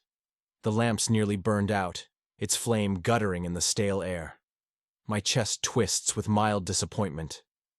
Could she be training with Vaelith's men at this hour? Possibly. My mind flickers with the possibility that I might find her in the orchard or some lesser-known nook. She's cunning enough to seek privacy from the guards. I slip back into the corridor, rummaging for alternative leads. Then I hear footsteps, faint but drawing closer. My spine straightens. No time to hide. I flatten behind a large tapestry that nearly touches the floor, pressing my body into the wall's recess. Within seconds, a figure steps into view. A guard, chainmail clinking softly. He scans the corridor, frowns at the emptiness, and continues on his route. As soon as he's gone, I exhale, tension knotting my shoulders. This infiltration grows riskier, but I refuse to leave without seeing her. I retrace my steps, slipping down a back stair to the first floor. The hall below is dimly lit by wall sconces, and I catch the faint echo of voices from a side lounge. Slowly, I edge around the corner, glimpsing a cluster of Vaelith's soldiers lingering with cups of ale. One of them mentions her name, Zelene, the new Perna. My blood stirs. They're complaining she's too brash, too uncooperative. Another soldier laughs, saying Vaelith tries to keep her in check, but she's a handful. I grin. That's my girl. If only they knew just how little in check she can be. My chaos magic churns in my gut, urging me to sow havoc. For now, I need stealth, so I retreat into a side passage. A corridor leads me to a lesser door that opens onto the estate's southwestern courtyard. The pale moon overhead outlines a small garden, the grass silvered with dew. My instincts say she might be out here. She always struck me as someone who seeks space to breathe free of prying eyes. And I'm right. I glimpse her silhouette behind a cluster of sculpted bushes, moving in a slow, measured pattern. She's wearing the dark leathers Orthani assigned, her hair pulled up in a messy knot. My heart kicks. She doesn't notice me at first. Her body tenses, perhaps practicing a stance or simply restless. I sense her frustration, that caged fierceness. She shifts, half turning, and I see her face illuminated in the moonlight. A flicker of longing stirs in me. I crave a real alliance, or perhaps just to unravel the tension between us. When she spins around, her gaze snags on my shadow. She stiffens, dagger sliding from its sheath with startling speed. My lips part in a soft laugh. Impressive reflexes, I say quietly, stepping forward, palms raised to show I'm not attacking. Her eyes narrow, recognition flashing across her features. Eryx! My pulse leaps at the sound of my name on her lips. We meet again, Zelene. I let a roguish grin curve my mouth. Aren't you a sight in this dismal courtyard? She doesn't lower the dagger. You're insane to sneak in here. Vaelith's men will carve you into pieces if they find you. I shrug, feigning confidence. I've spent years evading Orthani's best. A few more guards won't stop me. The tension between us crackles. I sense her warring emotions, relief at seeing an alternate path to freedom, or dread that I might complicate everything. Possibly both. Let me guess, I whisper, stepping closer. You're tired of Vaelith's leash. Her grip tightens on the dagger hilt. He's not the only threat I'm juggling. Zareth creeps into my nights. The entire council wants to exploit me. A fleeting vulnerability crosses her expression, replaced by fierce defiance. You said you have ways to help. Prove it. I angle my head. I can smuggle you out if you desire. I have safe houses in the city, allies who owe me. But that's not free. My price isn't coin. It's your power. I want you to help me tear down Orthani's council. Her jaw sets, stormy emotions flickering in her eyes. You want me to turn my magic on the council? That's a big demand. A low laugh escapes me, laced with bitterness. They slaughtered my family, destroyed my noble name. This city fed on their blood. I'll see the council burn. If you're clever, you want the same. Orthani is a chain around your neck, no matter how well Vaelith treats you. You want to rescue I, yes? Only a broken Orthani frees her. Mentioning I makes her tense further. She lowers the dagger fractionally, wrestling with her next words. You speak of rampaging revenge, Eryx. That's not a simple cause. AI might be caught in the crossfire, or used as a shield if we openly wage war. I exhale, stepping close enough that moonlight reveals the faint lines of exhaustion near her eyes. I'm not advocating a blind assault. We can plan, cripple their supply lines, sabotage their strongholds, drive the council to its knees. Then we rescue I. I only ask you harness your magic for real damage, not these half measures Vaelith tries to corral. She stares at me, tension taut as a drawn bow. The orchard's night air clings to us, each breath swirling with potential. You say sabotage, she whispers, like it's the simplest path. But Orthani's wards are fierce. We can't just march in and kill them all. I grin, stepping even closer, until a handspan remains between us. Which is why I need your cunning. I've set pieces in motion, but alone I'm stretched thin. With you, we stand a chance. You manipulate them from inside, I strike from the shadows. And when Orthani totters, we break I out. Her mouth twists, indecision in every angle of her posture. My pulse thrums with the possibility of winning her over. There's also a heady undercurrent. Her warm presence, the faint trembling in her breath. Sparks of awareness swirl between us, a dark fantasy of forging an alliance that might shred the city's illusions. I can't deny the raw magnetic draw pulling me closer. She lifts her dagger, pressing the flat gently against my chest, a silent barrier. And if I say no? If I decide to survive Orthani's games without blowing everything up? My voice dips, dangerously soft. Surviving is small. You're more than that. You want real power, or at least real freedom. Orthani can't grant it. Even Vaelith's lenience is a gilded cage. If you prefer to remain a caged soldier, that's your choice. Her glare intensifies, but the dagger doesn't push deeper. She hates that part of her agrees with me. I sense it in the flicker of her eyes. Why should I trust you? The red perna used me as bait. You're tied to them, aren't you? A knot of anger tightens in my gut. I owe them no loyalty. They pay me, but that's all. My hatred for Orthani is mine alone. The red perna manipulates anyone they can, but I manipulate them right back. If you trust me even a fraction, it's because we share a mutual enemy. She lowers the dagger a hair. We're both locked in games with bigger players, but that doesn't guarantee we won't betray each other the moment it's convenient. I release a short laugh. At least we're honest about that. Let's accept the possibility that we might betray each other, but hold off until we topple the real threats. AI is your reason. My revenge is mine. Heat crackles as we stand this close, the orchard's lamps leaving half our faces in shadow. There's synergy in that. She breathes faster, the air around us humming with unspoken tension. My gaze flicks to her parted lips. I recall how she threatened me last time, a savage promise hidden behind each mocking grin. The memory ignites a stirring in my blood. Fear and desire intertwined. Possibly the same swirl Vaelith experiences, but I don't let it overshadow the mission. I keep my voice steady. So, do we have the start of a deal?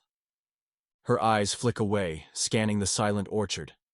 The hush amplifies the pounding of my heart. Then she glances back, a decision flickering in her expression. If I help you unravel the council, you guarantee I's safety. That's non-negotiable. I nod. Agreed. I'll make it my top priority to shield I from the fallout. Once Orthani's strongholds crack, we extract her. Then we do as we please, escape the city, or carve out a seat of power. Her grip on the dagger loosens. I don't trust your rage entirely, Eryx. You burn too hot. You might torch the entire city and let innocents die. I step into her personal space, letting the tension coil around us. If that's what it takes, I'd do it. But perhaps with you guiding me, I'll refine my fury. Focus it where it truly belongs, on the people who run Orthani. Her breath shivers. The orchard's night air carries the faint scent of dew on grass, a serene backdrop to our brimming confrontation. Slowly she nods, though suspicion still darkens her eyes. Fine, I'll consider your offer. But I won't commit to random slaughter. If your plans become too reckless, I walk. I raise a hand, letting my fingertips brush the back of her wrist, where she still holds the dagger. Her entire body tenses, but she doesn't pull away. Agreed, I murmur. No random slaughter. We target the architects of the council's tyranny. In return, you use your cunning, and that dangerous magic, to sabotage Orthani from inside. Her pulse flickers beneath my touch. Deal, for now. But be warned. If you cross me, I'll gut you before you can draw a blade. A slow, feral grin spreads across my face. That threat turns me on more than it should. She scowls, yanking her wrist free, yet her lips quirk, betraying a flicker of reluctant amusement. A surge of attraction sears my veins. The danger is half the thrill. Possibly she feels it too, but we're both too guarded to let that vulnerability show. Now, she says, stepping back, you should vanish before Vaelith or his patrol finds us. I'm not prepared to explain your presence here. I let out a ragged exhale. You're right. My heartbeat hammers at the thought of losing this moment. But I must retreat for now. I lift my hand, summoning a minimal swirl of chaos energy. If you need me, place a discreet sign, a black sash on your window, or any signal you choose. I'll watch from the city's rooftops. We can exchange messages, or I'll slip in again. She nods briskly. Understood, but keep your theatrics minimal. Vaelith is no fool. I know. I slip a hand into my belt pouch, retrieving a small piece of chalk. I press it into her palm. Draw a half circle on any outer wall if you can't hang a sash. My watchers will know it's for me. She grips the chalk, eyes flicking over me one last time. Her face remains carefully neutral, though tension churns beneath. The orchard's hush feels stifling. I sense we could cross a line if we linger too long. She inclines her head toward a side path, hinting that's my exit. I bend slightly in mock courtesy. Until next time, Perna. My voice drops. Remember, the day we strike Orthani is the day we taste real freedom.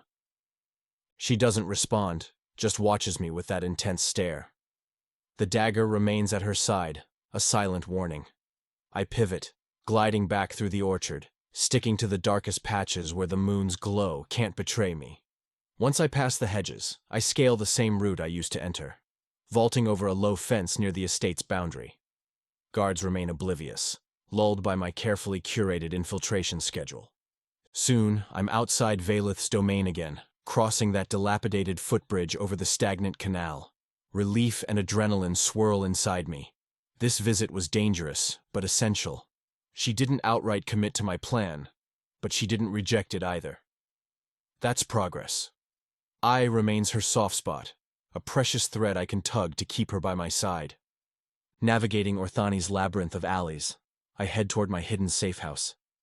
The city's gloom shrouds the rooftops, flickers of orange lamplight marking scattered outposts. I slip into a narrow lane behind a crumbling tower, then climb a rotted wooden staircase that leads to the boarded-up second floor of an abandoned inn. Inside, dust coats the floors, and broken chairs lie scattered. I push open a concealed hatch in the corner, descending into a small, secret room. This is my chosen hideout, where I store stolen supplies and plot my next steps. I light a single oil lamp, letting its weak flame cast my reflection on the shattered mirror propped against a wall. My hair, once pristine white in my noble youth, is now dulled, clipped short for convenience. The chaos magic swirling in my veins dims my eyes with specks of black and gold, proof of my immersion in dark cunning. I exhale. My chest still quivers from the encounter with Zelene, the raw, hungry tension that laced every word. Reaching for a battered trunk, I pull out a tattered notebook. Within its pages, I keep notes on possible allies, smuggling routes, the best vantage points to sabotage Orthani. I flip to a blank page, scribbling down details from tonight's talk. She's unsettled by my rage, but didn't refuse. Good. She might eventually side with me if I manage not to scare her off with my zeal. The biggest risk is that she remains loyal to her own hidden agenda. We all do in Orthani's shadows. But I can't accomplish this level of council destruction alone. She's the missing piece. My mind replays the orchard meeting, how her tension was a swirl of mistrust and something deeper. The way her daggers flat pressed to my chest, as though testing my solidity. That half-second we came close to crossing a line into some twisted intimacy. The memory ignites a heat in my gut, a savage desire for her defiance. She stands among savage men, Vaelith, Zareth, and remains unbroken. I want that fierce spirit by my side, want to watch her burn Orthani's illusions with me. I toss the notebook aside, letting out a frustrated sigh.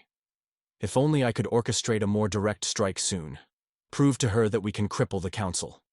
Yet the Red Perna expects me to lie low, wait for certain pieces to align. They see me as their assassin for hire, a tool for infiltration. Little do they know, I plan to double-cross them if it suits me. My loyalty is to my vengeance, not their riddles. Scrubbing a hand over my face, I rise to pace the cramped room. My gaze falls on a small chest containing poisons gleaned from seedy corners of the city. Another crate holds black market crossbow bolts capable of piercing reinforced armor. Each item is a building block in my arsenal, but none is as potent as a cunning Perna working from the inside. My grin curls. If Zelene taps her magic for me, the city's caged wards might falter. Or at least, we could slip I out under the chaos.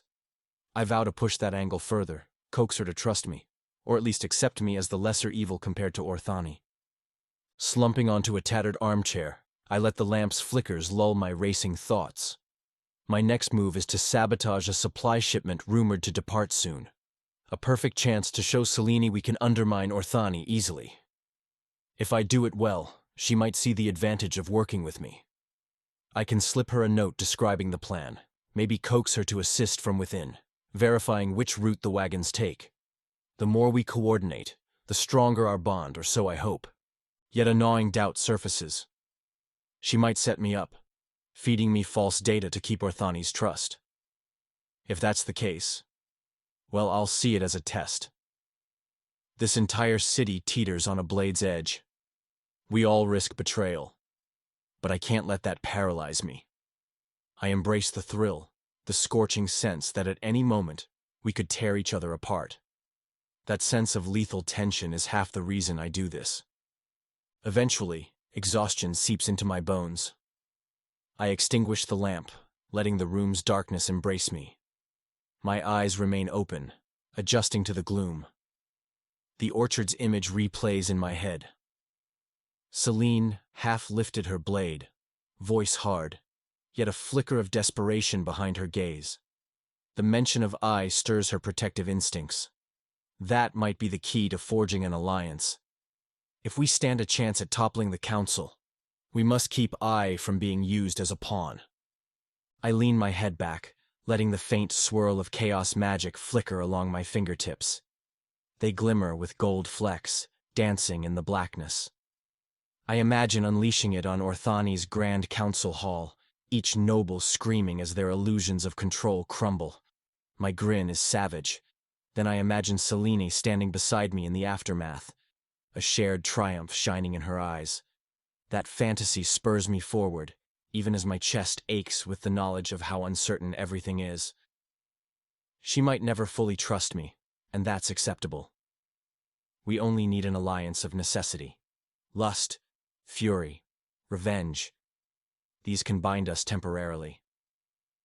At last, I let my eyes drift shut. My last conscious thought is how her lips shaped the word escape when I hinted at offering it. She wants it, craves it, perhaps as much as I crave Orthani's downfall. Two storms colliding. The question is whether we'll drown each other in that collision, or ride the chaos to victory. For now, I sleep, trusting my heightened senses to rouse me if any watchers approach. When dawn breaks, I'll set a new plan in motion, one that nudges her further into my orbit. Because once Zelene commits to my cause, I won't let her slip away, no matter how much it scorches us both. Chapter 13. Zelene. I stand alone under Orthani's sky, the moon veiled by drifting clouds. The estate's courtyard lies still, torches flickering in sconces along the walls. My breath comes shallow and tense. Eryx's words echo in my mind, trailing a hot brand of possibility. A revolt that severs the council's power. A plan to reduce Orthani to smoke and rubble. A promise of freedom for I, if I lend my magic to his cause. It's a tempting proposition, and a terrifying one. I've already sown smaller seeds of sabotage, but Eryx demands something bolder. Rage fueled every word he spoke, desperation layered beneath. Part of me resonates with that fury.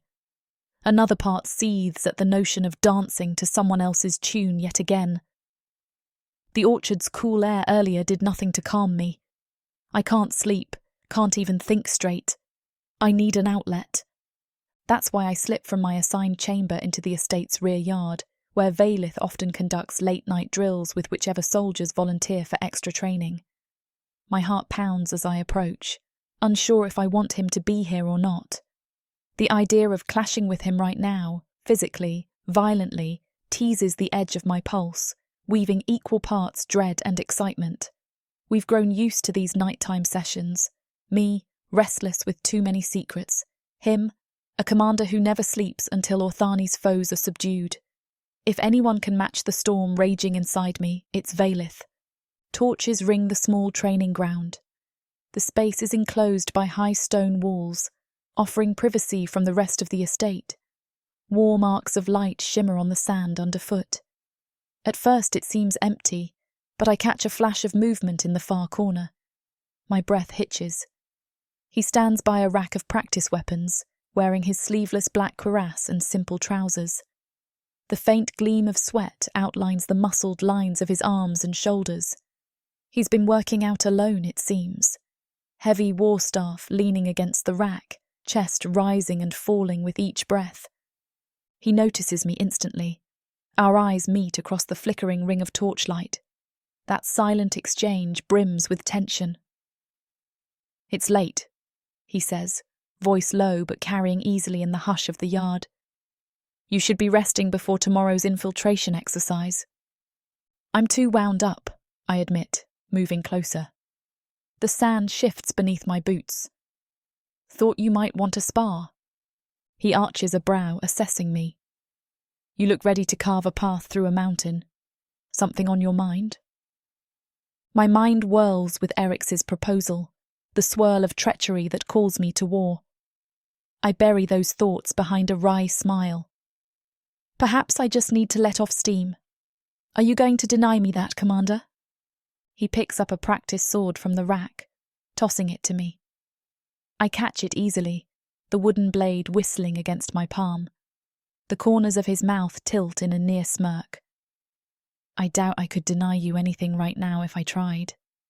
Those words spark a flutter of heat in my stomach. We've danced around these intense glances for days. I see the taut lines of his shoulders, the tension in his jaw. He's on edge too, possibly from Orthani's burdens, or maybe from the same swirling friction we share. My lips part, a retort on the tip of my tongue, but I hold it back, letting the hush settle. He lifts his own practice sword and beckons me forward. "Fine, let's see if a bout can clear your head." I grip the sword hilt tight. Without preamble, I lunge. Our wooden blades meet in a hard crack that reverberates through my arms. The force of it jolts me, but I don't retreat, pressing forward. He pivots, deflecting my strike with fluid precision. Torchlight flickers across his face, revealing a flicker of surprise at my aggression. I grip my teeth. He doesn't know what roils inside me. Eryx's talk of destruction, Zareth's psionic intrusions, my own guilt over I want to channel it all into this fight. He counters with a lightning-quick slash. I parry, our blades slamming again, sending vibrations up my wrists. Sand sprays around our feet as we circle each other, each strike testing the other's reflexes. My heart races with exertion and something deeper. This is more than training.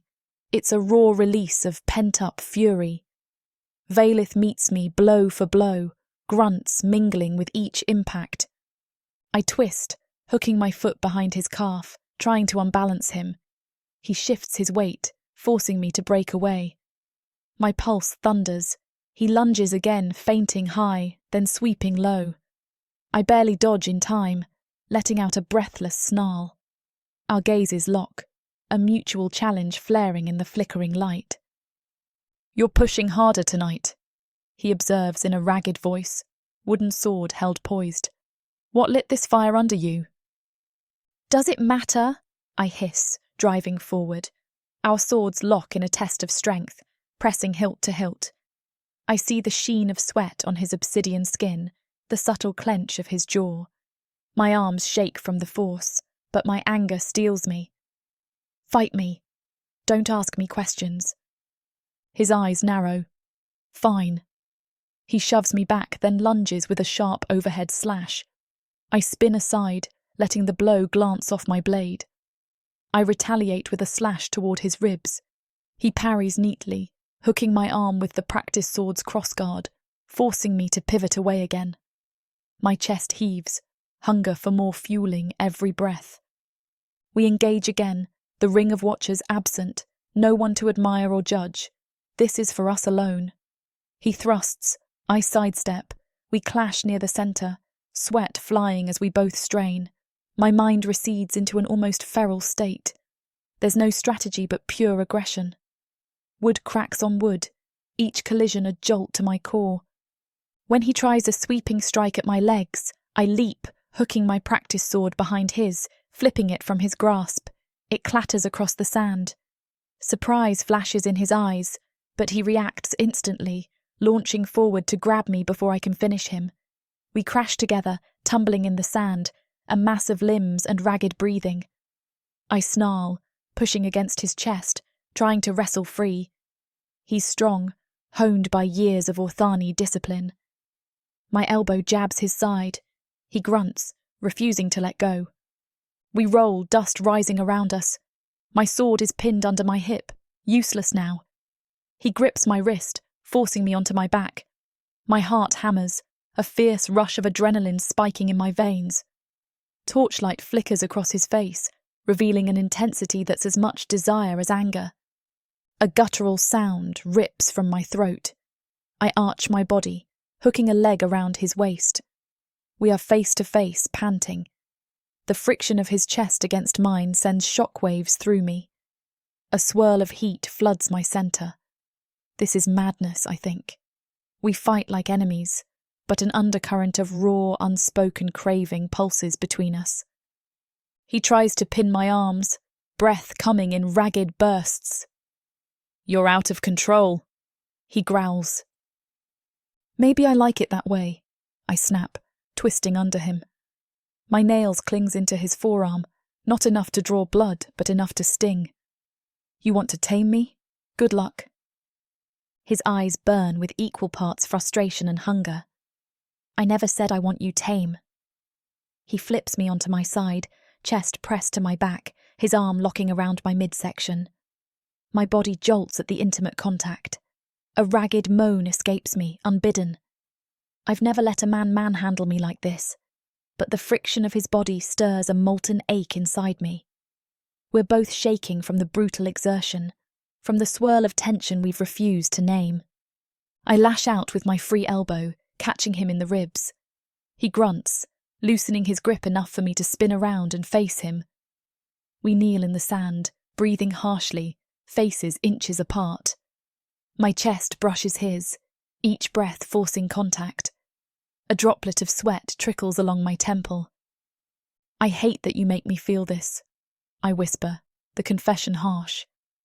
"I hate Orthani, hate your discipline, yet I can't stop coming here." His voice is low, laced with a desperation that matches my own. "You think I enjoy losing control every time you speak, every time I see your defiance?" He lifts a hand, as though meaning to force me back down, but it lingers near my shoulder instead, trembling. We stare at each other, hearts pounding. Then something snaps. I lunge, fisting the front of his cuirass, yanking his mouth down to mine. A shockwave tears through me at the contact, hot, fierce. He groans against my lips, one hand sliding to grip the nape of my neck, the other bracing my waist. Our teeth clash, tongues tangling in a brutal, unrefined kiss. It's more violence than sweetness, an explosion of pent-up lust and anger that has no room for niceties. He crushes me against his chest, the ridges of his armour digging into my skin. I ignore the discomfort, letting the wild surge of sensation devour me.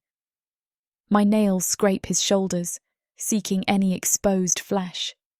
The taste of salt and copper saturates my senses. Torchlight flickers, making our entwined shadows dance on the courtyard's wall. Sorry for the interruption. I know you were gearing up for a steamy scene, but it's way too hot for this platform. If we want to keep sharing our stories for free, we have to abide by this platform's guidelines. To get the full unabridged audiobook, go to worldsofprotheka.com. Browse through unabridged audiobooks, countless ebooks and bundles offered at a discount. If the thought of me whispering all the dirty details into your ear isn't enticing enough, use discount code YouTube30 to get 30% off of all digital products. Story after story, audiobook after audiobook, the worlds of Protheka are waiting for you. Protheka's magic is eternal. But unabridged, it's unforgettable.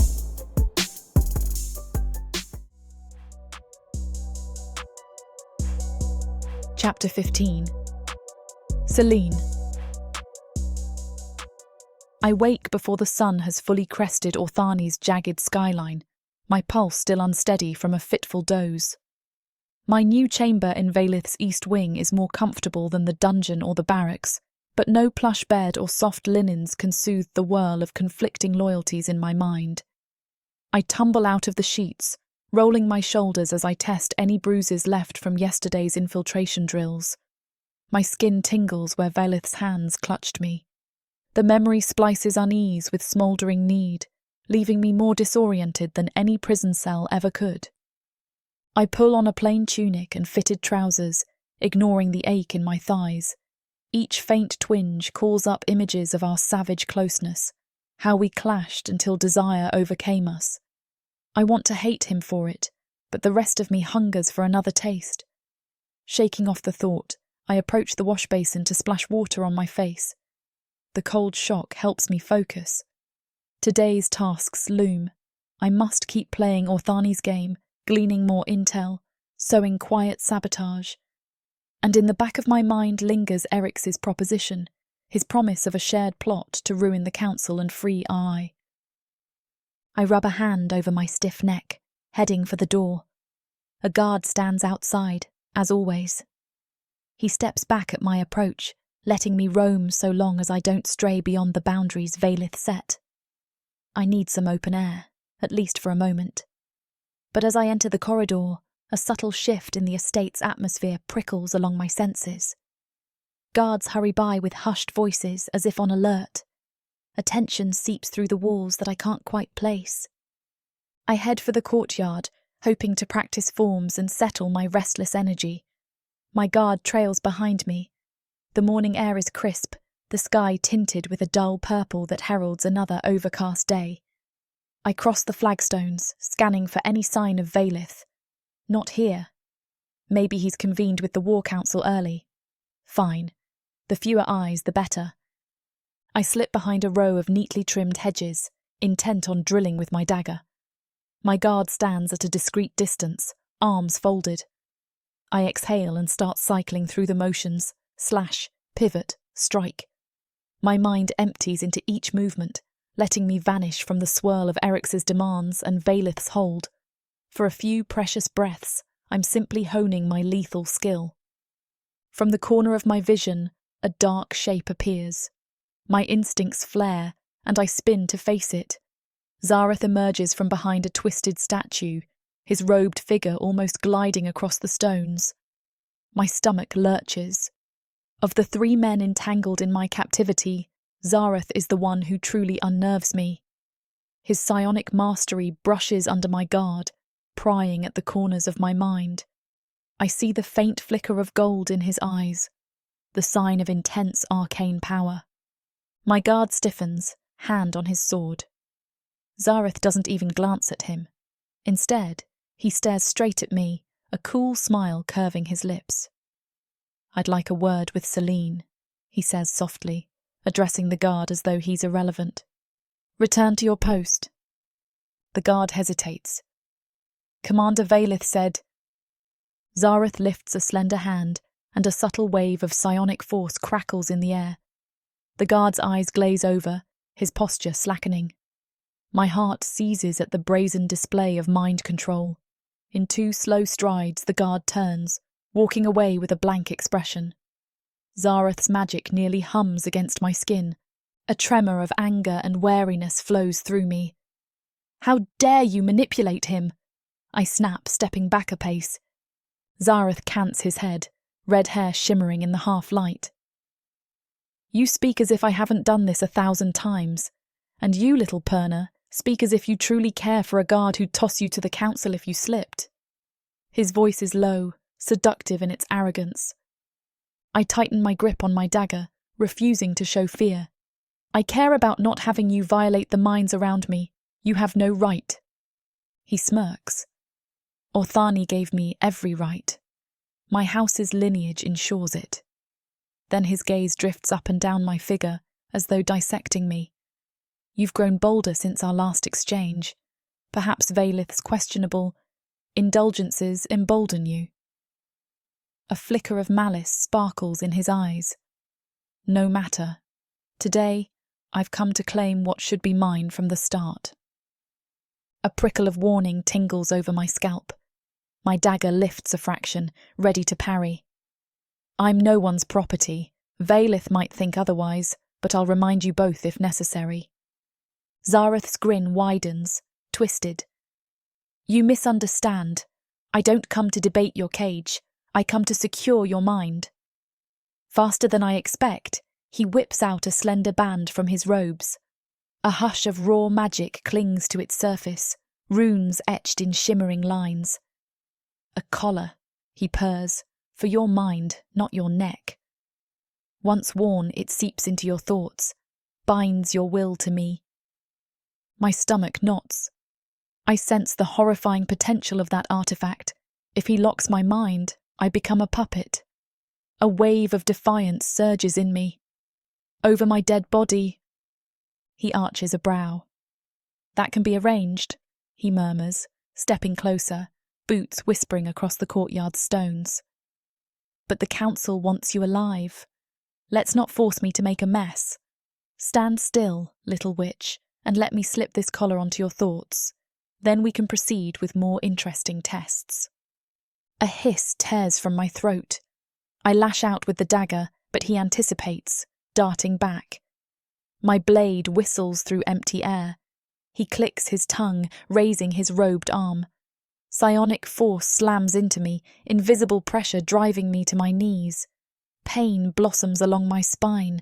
I grit my teeth, refusing to cry out. He steps forward, expression almost lazy. Your psionic resistance is noteworthy, but you're no master. Once this collar links to your mind, all your cunning, your illusions. He sneers the last word. Will serve me. Rage flares. My entire being rejects the idea of mental servitude. Summoning the swirl of my psionic power, I push back against the invisible weight. My breath hitches. I manage to stand, knees shaking from the strain. Zareth's brow furrows, as though he's impressed. Then his eyes glow gold, ramping up the pressure. The courtyard spins, lines blurring as he tries to break my mental defences. My chest feels tight, each breath laboured. He extends the band in his hand, arcane runes shimmering like venomous serpents. My temples throb, but I cling to every ounce of defiance. No, I gasp. He steps closer, triumphant.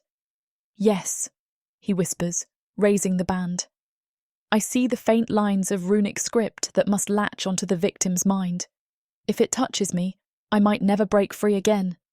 Desperation roars in my chest. I push every thought aside, letting that primal part of my mind awaken. The part that Eryx's talk of sabotage stoked, the part that thrives on cunning illusions. Drawing on the swirl of arcane energy in my veins, I channel it into a sharp mental spear. My vision flickers, but I direct the thrust at Zareth, aiming to overwhelm his own concentration. His eyes widen as he senses the sudden surge. What? I bare my teeth. You want to own my mind? Let's see if you can handle it. With a surge, I unleash a wave of mental distortion. Not illusions, just a brutal twisting of the psionic field that spawns horrifying visions in his consciousness.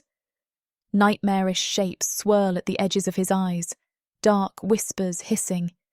He staggers, losing hold on the telekinetic force pinning me. Freedom rushes through my limbs.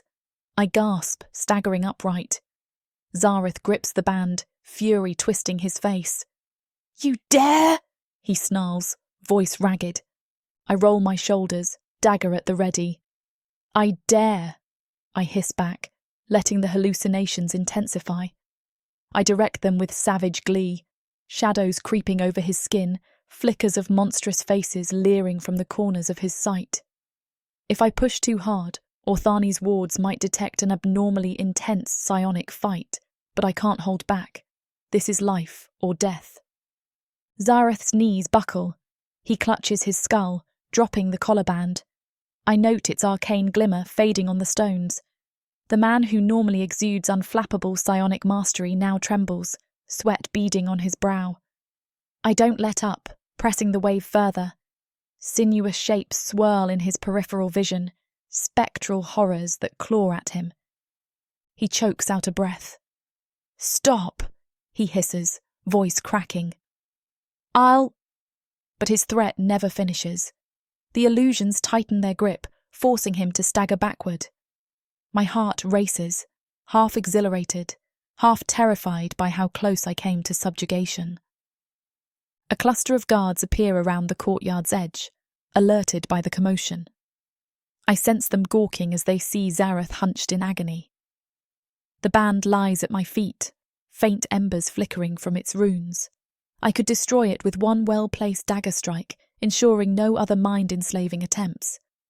My instincts scream to do so, but the guards might swarm me if I sabotage a revered noble's property. Instead, I scoop up the band, shoving it into my belt pouch with a surge of daring. Let Zareth fear its loss.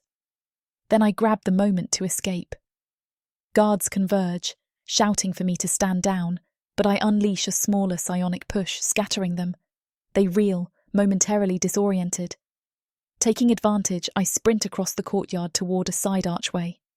One guard recovers faster than the rest, lunging to intercept. I slash his forearm with my dagger, a quick, controlled strike that keeps him from tackling me. He cries out, dropping to a knee. Another tries to block the arch, but I feint left, then slip right, narrowly dodging a swinging blade. My body hums with adrenaline. At last, I burst through the arch into a narrower yard near the orchard. My breath heaves, chest aflame with tension. I sense more footsteps pounding behind me. No good. I need a place to hide or an ally. A's face flashes in my mind. I vow not to let them recapture me in a drugged state. The orchard's twisted path might buy me time. Dashing into the orchard's gloom, I weave between sculpted shrubs and fruit trees, ignoring branches that claw at my arms. The footfalls behind me fade. Perhaps the guards lost track. I slow, pressing a hand to my racing heart. My mind reels with the knowledge that Zareth nearly collared me, a nightmare I narrowly evaded. My muscles tremble from the psionic exertion, but I can't stop yet. A faint sound startles me, a soft voice calling my name from the orchard's edge. My spine stiffens. Could the guards have flanked me? Then I see her, a small figure half hidden in the bushes, silver hair glinting in the dappled sunlight. Ai stands there, expression calm and eerie, as though she's unafraid of the danger swirling around us. My chest tightens. She shouldn't be out here alone, not with Orthani's watchers. Has she escaped a guard as well? I hurry over, forcing my frantic breathing to quiet. I whisper, scanning the orchard for potential eavesdroppers. Are you all right? She tilts her head, eyes wide as the moon. I sensed your fear, Zelene, she says in a hushed tone that resonates with uncanny clarity. He almost took your mind, the tall one with red hair. A shiver runs through me, recalling Zareth's attempt. Yes, but I fought him off. Ai nods, as though she expected no less. She steps closer, her small hand brushing my forearm. You are strong, but be careful. The threads are tangled. One will betray. I freeze, heart pounding. One who? She merely repeats, one will betray. Her voice distant, as though channeling something beyond her years. My blood chills. This child's cryptic warnings have proven accurate before. My eyes dart, picturing Vaelith, Eryx, Zareth. Any could betray me, or I them. A swirl of distrust grips my chest. Ai glances over her shoulder, perhaps sensing approaching guards. Her voice softens. I must go, or they'll punish me. Please be safe. Then, quick as a wisp, she darts through the orchard's undergrowth. My throat closes up as I watch her vanish. She's so small, yet burdened with powers that defy logic. Footsteps scuff behind me. I spin, dagger raised, expecting more guards. But it's only 2 patrolling soldiers drawn by the commotion. They spot me, eyes flaring with alarm. Perna! Stand down! One shouts, brandishing a short sword. I weigh my options. Fighting here might worsen my precarious status. I'm battered from the psionic clash, and I doubt I can hide the truth of Zareth's collar attempt. Panting, I raise my free hand in a show of submission, though not dropping my blade entirely. I'm not resisting. I was attacked. Zareth tried to enslave me. My voice shakes with residual anger. The soldiers exchange startled looks.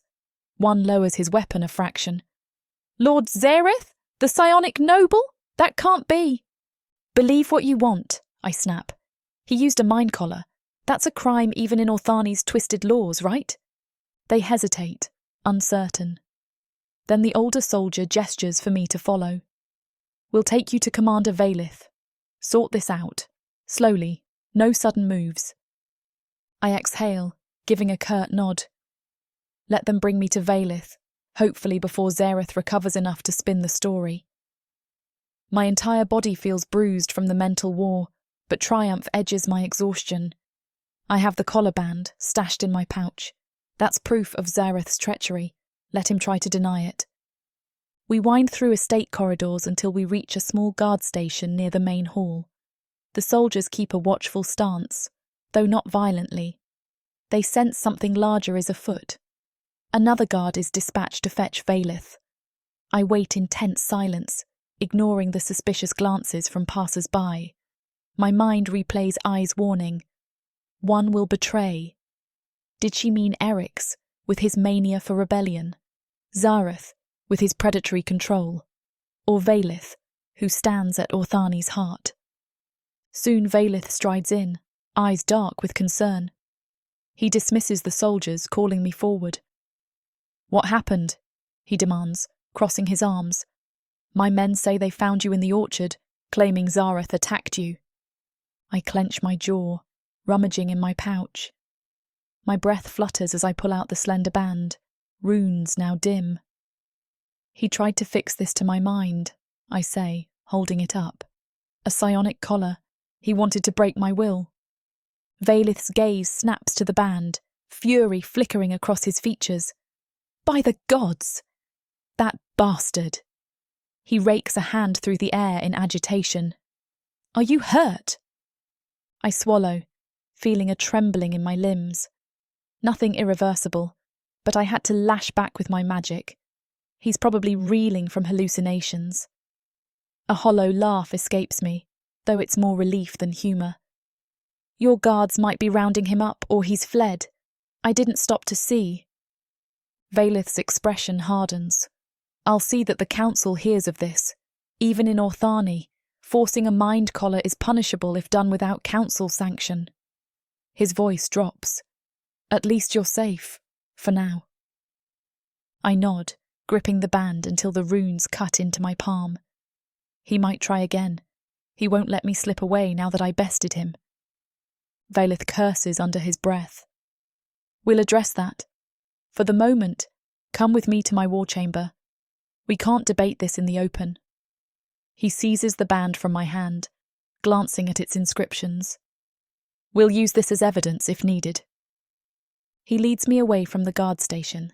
Soldiers pass us, shooting curious looks. I hold my head high, ignoring the dull ache in my limbs.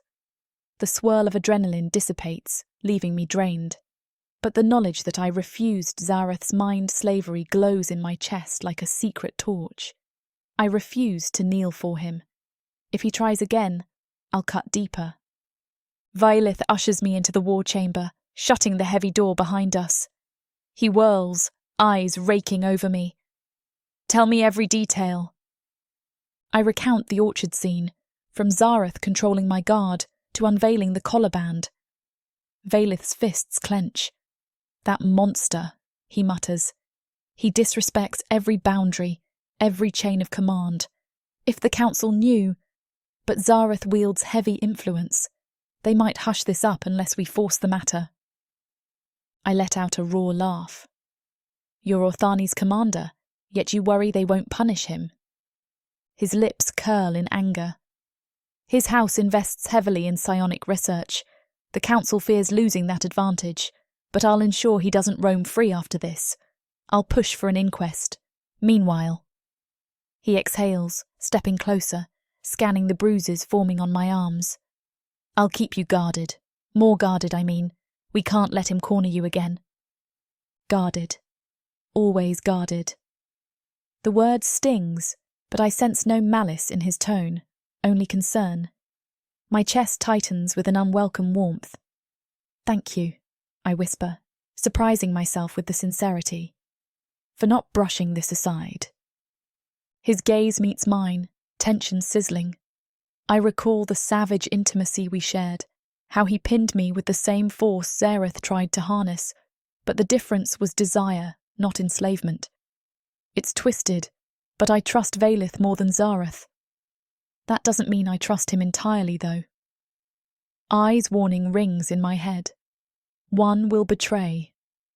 He stares at me, a flicker of longing in his eyes. You overcame him with your own psionic force. I nod. I turned his nightmares back on him. He never expected it. A faint smile tugs his mouth. You're formidable. This only proves it further. Heat flutters in my core, recalling how his praise once riled me. Now it pulses with a different shape, acceptance and desire in the same breath. I swallow, stepping away to quell the swirl of conflicting feelings. We should be vigilant. Zareth might retaliate. Vaelith rubs his jaw, glancing at the collar band. He'll need time to recover from your backlash. We can use that time to secure evidence. If he denies everything, we show the band to the council. Possibly it can be traced to him. Meanwhile, I won't let you out of guarded sight. My jaw sets. I hate that, I mutter. But I prefer it to letting him corner me alone. He exhales, setting the band on the table. We'll store this carefully. For now, rest. I'll inform the officers that you're off limits to Zareth until the council decides. If he tries approaching, they must intervene. He glances at me again, eyes flicking over my battered posture. You should see the healer for those bruises. I wave him off. I've had worse. Perna can mend a bit on our own. His gaze softens, tension swirling between us again. Zelene, he says, voice low. I'm furious at him for trying to strip your mind away. I sense the undertone of personal frustration, how he wrestles with the city's rules and his own violent instincts. I won't let him have you. The phrase "have me" lingers, echoing with a heated promise. My throat constricts, memories of last night's savage union flaring. Yet I recall Ai's cryptic warning. One will betray. Could it be Vaelith? Eryx? Or is Zareth the inevitable traitor? My head spins with possibilities. I nod, ignoring the swirl of desire that threatens to unravel me. Thank you for stepping in, I murmur, forcing composure. I might actually appreciate your guard detail if it keeps him at bay. A half smile ghosts across his lips. Just don't exploit my leniency. My lips curl in a wry grin. Me, never. The tension breaks slightly, a hesitant warmth flickering, but then the reality of my battered state and Zareth's looming threat returns. I draw a breath, focusing on the future. Ai's whispered omen. Someone will betray. I vow to watch them all, including Vaelith, no matter the pull we share.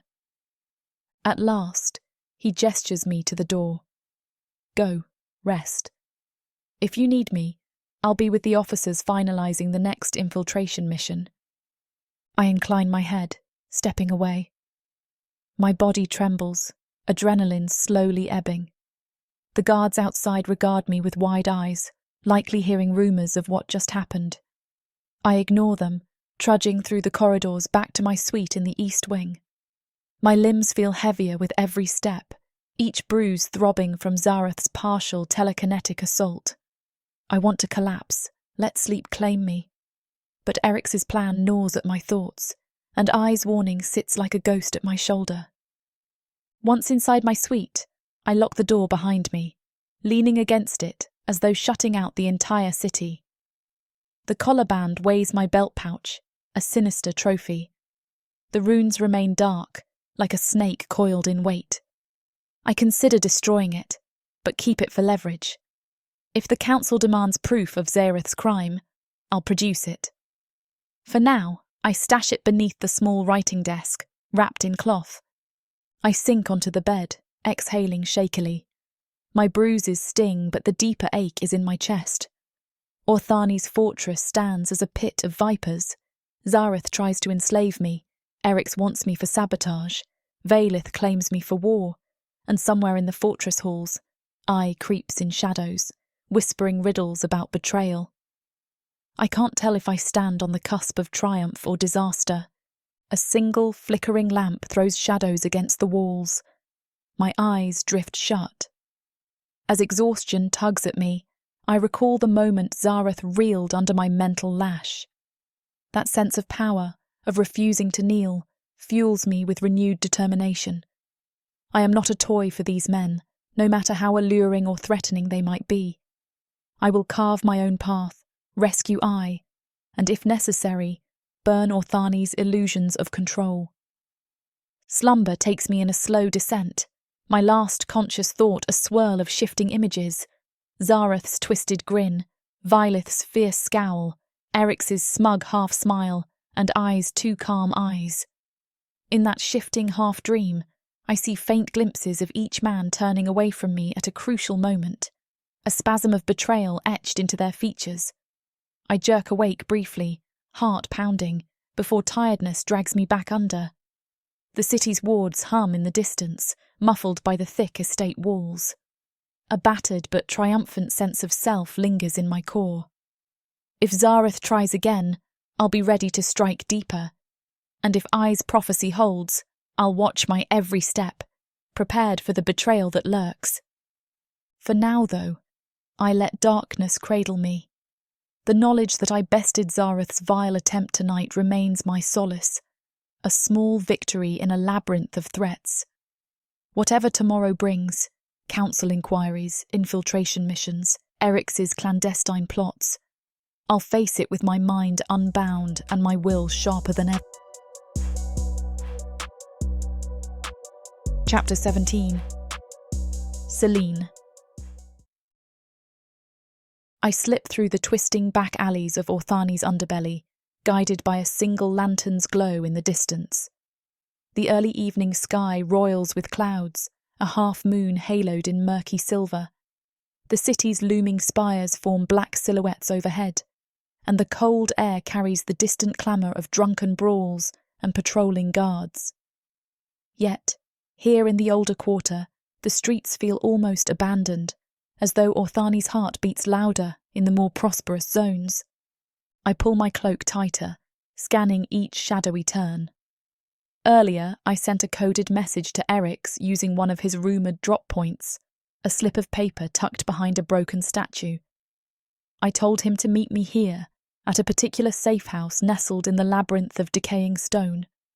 I can't be certain he'll come, but if he's half as cunning as I believe, he'll sense the significance of my invitation. We have a plan to finalise, a sabotage that might rend Orthani's power at the seams, and, if I'm honest, an unspoken tension to confront. Ahead, I find the dilapidated building, a squat structure with boarded windows. The heavy stench of mildew clings to its walls. I push open a warped wooden door, stepping into a dusty corridor lit only by the faint glow of a single candle I placed earlier. My footsteps are soft on the creaking floorboards. A sense of anticipation tingles under my skin. I told Vaelith I'd be out for a short errand. He suspects nothing more than a minor supply run, perhaps a petty ruse to gather new arrows. But in truth, I'm forging a new path, a chance to slip deeper into the web I've begun weaving. I cross a small entry hall that reeks of rot. My candle shows a battered table, a few broken chairs. The place is a far cry from Vaelith's carefully guarded estate, but it offers privacy. I linger, exhaling softly, letting my eyes adjust. Eryx should arrive soon. My mind whirls with the final details of our sabotage. The wagon routes, the guard rotations, how we'll strike. Vaelith remains in the dark. Meanwhile, Zareth lurks somewhere, reeling from the mental beating I dealt him. And beyond that, I's eerie whispers echo in my head. One will betray. My chest constricts. I can't guess who or how, but I must remain vigilant. a faint scrape of movement behind me. My heart clenches, hand dropping to the dagger at my belt. Then I catch the swirl of a midnight blue cloak and a glint of gold near a pair of dark eyes. Eryx emerges from a side doorway, face drawn in a half smirk. His manner is as silent as death. "You're prompt," I say, steadying my pulse. "I half expected you to lurk on the rooftops, waiting to see if I brought an ambush." He scoffs under his breath. "You wouldn't tip Vaelith off about this. You're too invested in our sabotage." He glances around, taking in the decaying walls. Charming place. A little close to that crumbling temple, though. The wards might sense a magic surge if we're not careful. I shrug, crossing my arms. "We can talk quietly. I scouted this location. The wards in this district are minimal. The city invests little in a run-down quarter." My gaze flicks over him. White hair cropped short, eyes glinting with chaotic undertones. I recall the danger that coils behind his flippant charm. "We have a plan to finalise, right?" He nods, stepping closer. The hush of our proximity pulses with tension. The supply run leaves Orthani in 2 days. The wagons carry vital siege equipment and rations for the next Orc offensive. We intercept them at the southwestern pass. My associates can handle the strike, but I need your final intelligence. Route changes, guard rosters, anything Vaelith's war councils decided. I tap my belt pouch. Got it. Copies of the updated route along with some names. The caravans might shift course at the last minute to avoid rumoured Orc raids. And yes, they're doubling the guard presence. Vaelith's men trust me enough to let me rummage in the planning documents. None suspect I'd pass it on to you. A slow grin curves his mouth. You've done well. With that data, we can sabotage them effectively. Orthani's next campaign gets delayed, or undone. My pulse thrums with triumphant adrenaline. If all goes right, yes, let Orthani stumble. Yet my chest feels oddly tight. This is it, the final step that cements my betrayal of Vaelith's cause. But I push aside the pang of guilt. Orthani never truly trusted me, they only tolerated me. And I won't forget the Red Perna's original betrayal, nor Eryx's manipulations. Everyone's using everyone. I vow to keep my eyes open, no illusions. He holds out a hand. I slip a small scroll from my belt pouch, offering it. As his fingers brush mine, a jolt of tension leaps between us. It's not just about sabotage. There's a crackling undercurrent that stirs every time we stand close. He lifts an eyebrow, scanning my face as though searching for hesitation. You're truly ready to bring Orthani to its knees? I swallow. Yes. They tried to collar my mind, keep me caged. If we strike them at this supply run, it's a blow to their power. I want that, and I want I safe. He nods, tucking the scroll into a hidden pocket. She'll be safe once we carve a path out of the city's core, but you have to keep playing the role of Vaelith's ally, feeding me updates until the moment we strike. Once the wagons burn, Orthani will scramble, giving you a chance to slip eye away. We're so close that I smell the faint tang of steel and leather on him. A flicker of memory stirs. How in the orchard we nearly closed that distance in raw, feral tension. Something is different now, an added swirl of anger and longing that neither of us bothers to hide. My breath stutters. We've done the business talk. Now let's talk about something else. He tilts his head. You're referencing the tension between us. His gaze slides over me in a way that's both appraising and predatory. I see it too. Are we going to address it or keep dancing around it? A surge of heat prickles my skin. We can't trust each other. Yet, whenever we meet, this friction crackles. Maybe I should purge it, see if it shatters everything or forges a sharper alliance. His lips twitch, a faint curve that hints at dark amusement. If you want me that badly, I won't say no. He closes the final inch separating us, voice dropping. But are you sure it won't muddy your arrangement with Vaelith? That name hits me like a punch. Vaelith has no claim on me, I owe him nothing, especially not my fidelity, if that's what you're implying. A low growl escapes me. Besides, if he chooses to stake me as his property, he can watch me prove otherwise. Eryx's eyes glint. So you want to provoke him? Make him see you're beyond his grasp? Maybe that's part of it. Another part is simply this craving that's built between Eryx and me, two conspirators ready to devour each other. My mind warns me this is reckless, but my blood hums with the thrill of it. I recall the orchard, how each stolen moment with him felt electric. Now, in this abandoned safe house, the tension is amplified. I feel a savage hunger to claim him before we seal our sabotage pact. I let a daring smirk curl my lips. Yes, I do. I want him to know he's not the only man in my orbit. And I want you to remember who holds the reins. If we're going down this path, I decide when and how. He laughs under his breath, stepping forward until I feel the heat of his body. You're the Perna who's carved a place in Orthani's fortress. I'd be disappointed if you didn't try to dominate me too. My stomach flips. Without another word, I fist the front of his tunic, yanking him close. The tension that's been building ignites. Our mouths crash together with fierce hunger, teeth and tongues clashing in an unrefined dance. He groans into me, arms circling my waist, but I push him against the dusty wall, pinning him with a savage grin. Careful, he murmurs against my lips, eyes bright with mischief. I might enjoy it too much. Then enjoy, I hiss, pressing my body along his. The friction of cloth and leather ignites sparks in my veins. My mind reels with conflicting needs, anger at the red Perna, longing for a fleeting release.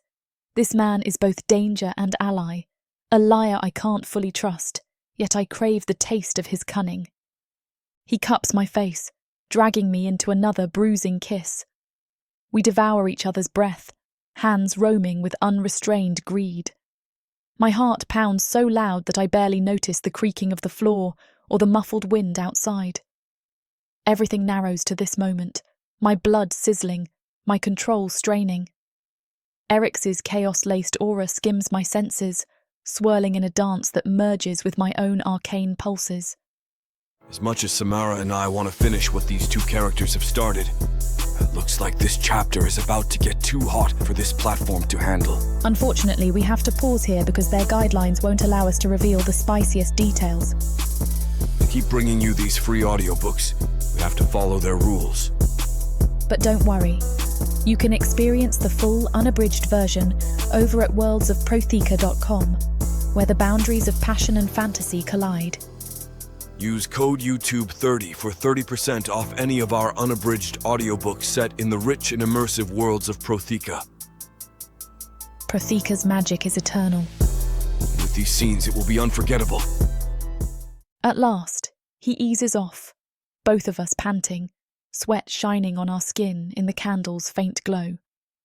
My mind reels with endorphins, but I force myself to remain alert.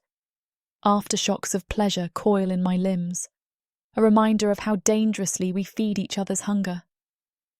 He leans his forehead against mine, breathing ragged. Gods, you're unstoppable, he manages between breaths. I bark a low laugh, sated but still defiant. And don't forget it. I shift, feeling the protesting creak of the table. My clothes hang half undone. I'm coated in dust, but adrenaline hums, sweet and potent. A flicker of motion near the doorway catches my eye. My head snaps around, heart pounding. For a split second, I glimpse a silhouette. Tall, broad-shouldered, a faint reflection of torchlight on obsidian skin. Vaelith. He stands in the corridor's gloom, half obscured by shadows, presumably having followed me. A jolt of savage satisfaction wrenches through me. He found me in the arms of his rival conspirator. I see the tension in his posture, the clenched fists, jealousy, fury. It's all there. My chest twists with triumphant cruelty.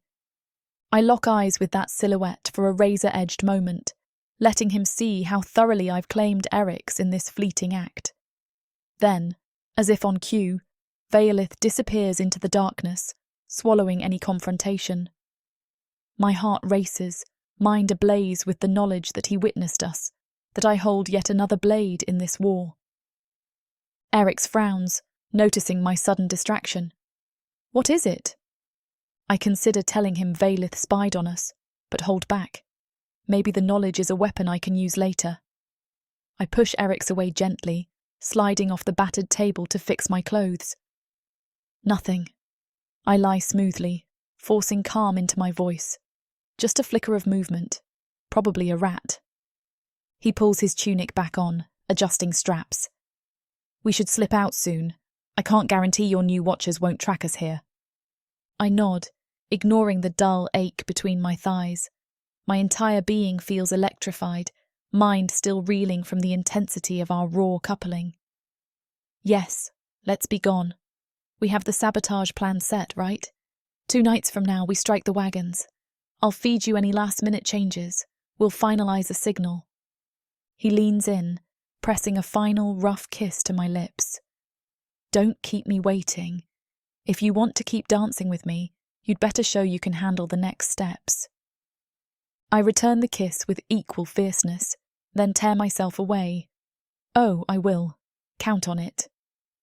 We gather ourselves, exchanging a quick, loaded glance that says more than any words. The candle sputters, nearly extinguished. Stealthily, we push aside the door. The corridor stands empty now. No sign of Vaelith lurking. My thoughts swirl. He's likely retreated in quiet rage, or maybe he plans to confront me later. I almost relish that confrontation. Let him bring it. Eryx and I part ways in the dilapidated hall, each slipping into the gloom of Orthani's undercity from different angles. My body hums with lingering aftershock, both from the sex and the knowledge that Vaelith glimpsed it. A twisted triumph. I chart a winding path back to the estate, illusions of innocence ready if the guards question me. Inside my mind, a sharper sense of power forms. I'm no one's pawn. I have Vaelith's reluctant protection, Eryx's conspiratorial bond, and the memory of Zareth's defeat. Let them all watch me weave these alliances into a net that can trap Orthani from within. My heart still pounds with savage excitement, recalling the way Eryx's breath tangled with mine. Danger wraps around us both. But I welcome it, if it leads me closer to the city's downfall, and I's salvation. As I approach Vaelith's estate, slipping through a side gate, a guard waves me in. My mind churns with the final fleeting image of Vaelith's silhouette in that safe house door. He's no fool. He likely recognised Eryx. He might demand an explanation or unleash his wrath. A thrill zips through me at the thought of confronting him.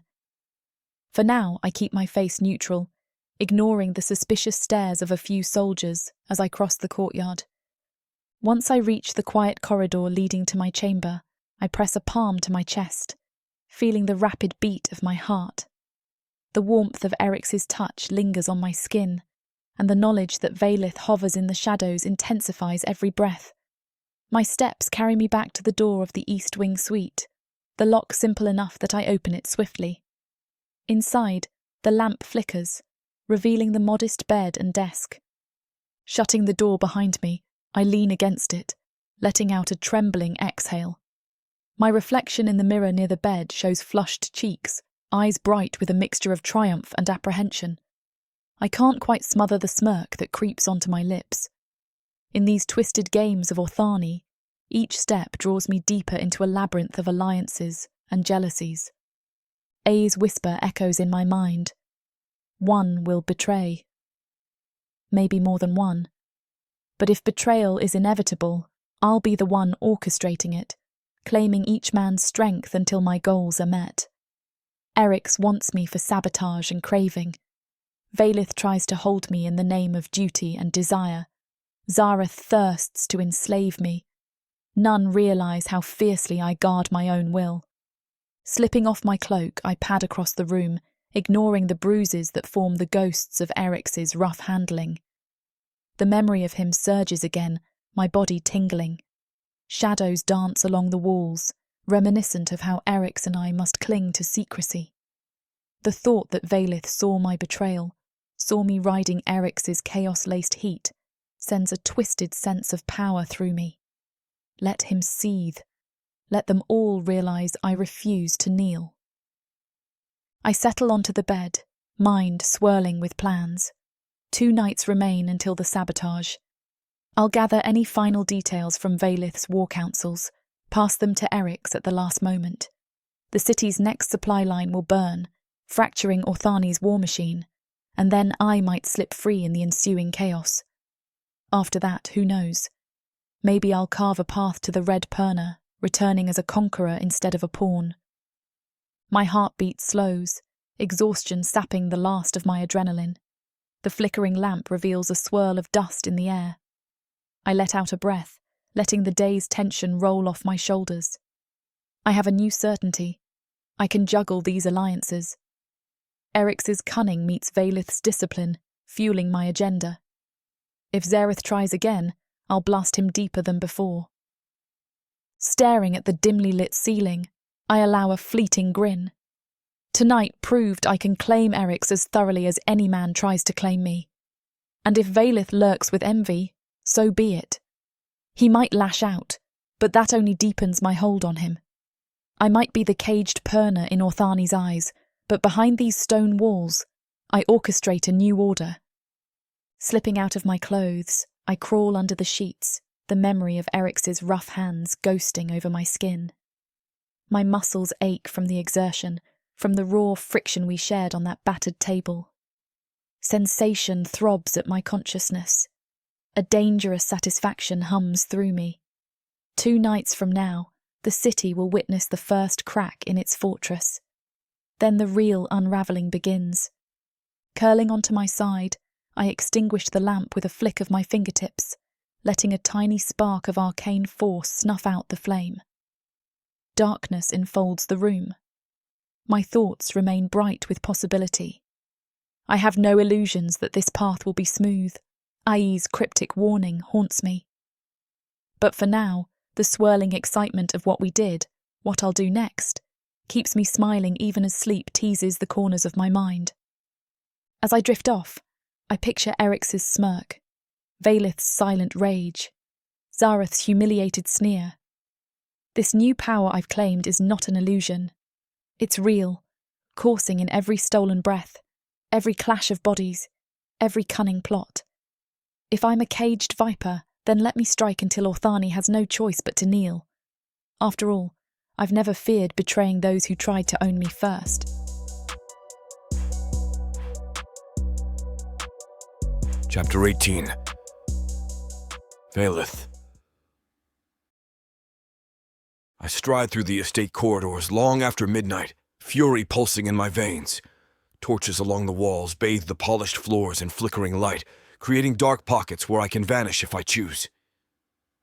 But I don't bother hiding my presence this time. My guards bow their heads when I pass, sensing the roil of tension that grips me. No one dares ask why I'm out so late or what unsettles my calm. They know only that I'm the commander and something has triggered my wrath. In truth, I've been prowling these halls for hours, driven by the maddening image I witnessed earlier. The sight of Zelene locked in a savage embrace with Eryx. I came upon them in a ruined safe house, following a suspicion that she was sneaking off to meet someone. I told myself I was merely ensuring her safety, but I'd be lying if I denied the surge of jealous heat that twisted in my gut when I realized it was that self-proclaimed assassin entangling her. Remembering how she straddled him, the glimmer of raw desire twisting across her face still sets my blood ablaze with anger and something else, something far more painful. The memory is seared in my mind. Her half-bare skin, the fierce rhythm of their union, the way she arched her back as if to declare she's no one's captive, and Eryx, that cunning viper, meeting her with equal hunger. Even now, my hands clench at the thought of him placing his mouth where I once did. I approach the door to her chamber in the east wing, the private room I granted her in a moment of uncharacteristic leniency. 2 guards stand watch, roused by my approach. They straighten, eyes flicking to me for orders. I snarl a single command, "Leave us!" They exchange wary glances but obey, retreating to the corridor's far end. The tension in my posture warns them I'm in no mood for questions. I rap my knuckles on the door. My heart thuds in my chest, anger vying with a gut-twisting form of yearning. There's a pause from the other side, the faintest shuffle, then Zelene's voice. "Yes?" Without waiting for further invitation, I twist the handle and push into the room. She's on her feet near the small writing desk, a single lamp illuminating the space. My entrance is anything but subtle. Wood scrapes as I fling the door shut behind me. I see her stiffen, eyes narrowing at my obvious temper.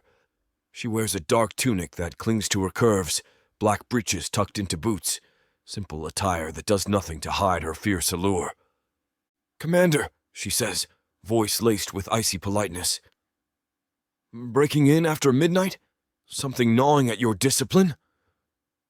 My rage flares at her cavalier tone, yet I force myself not to roar.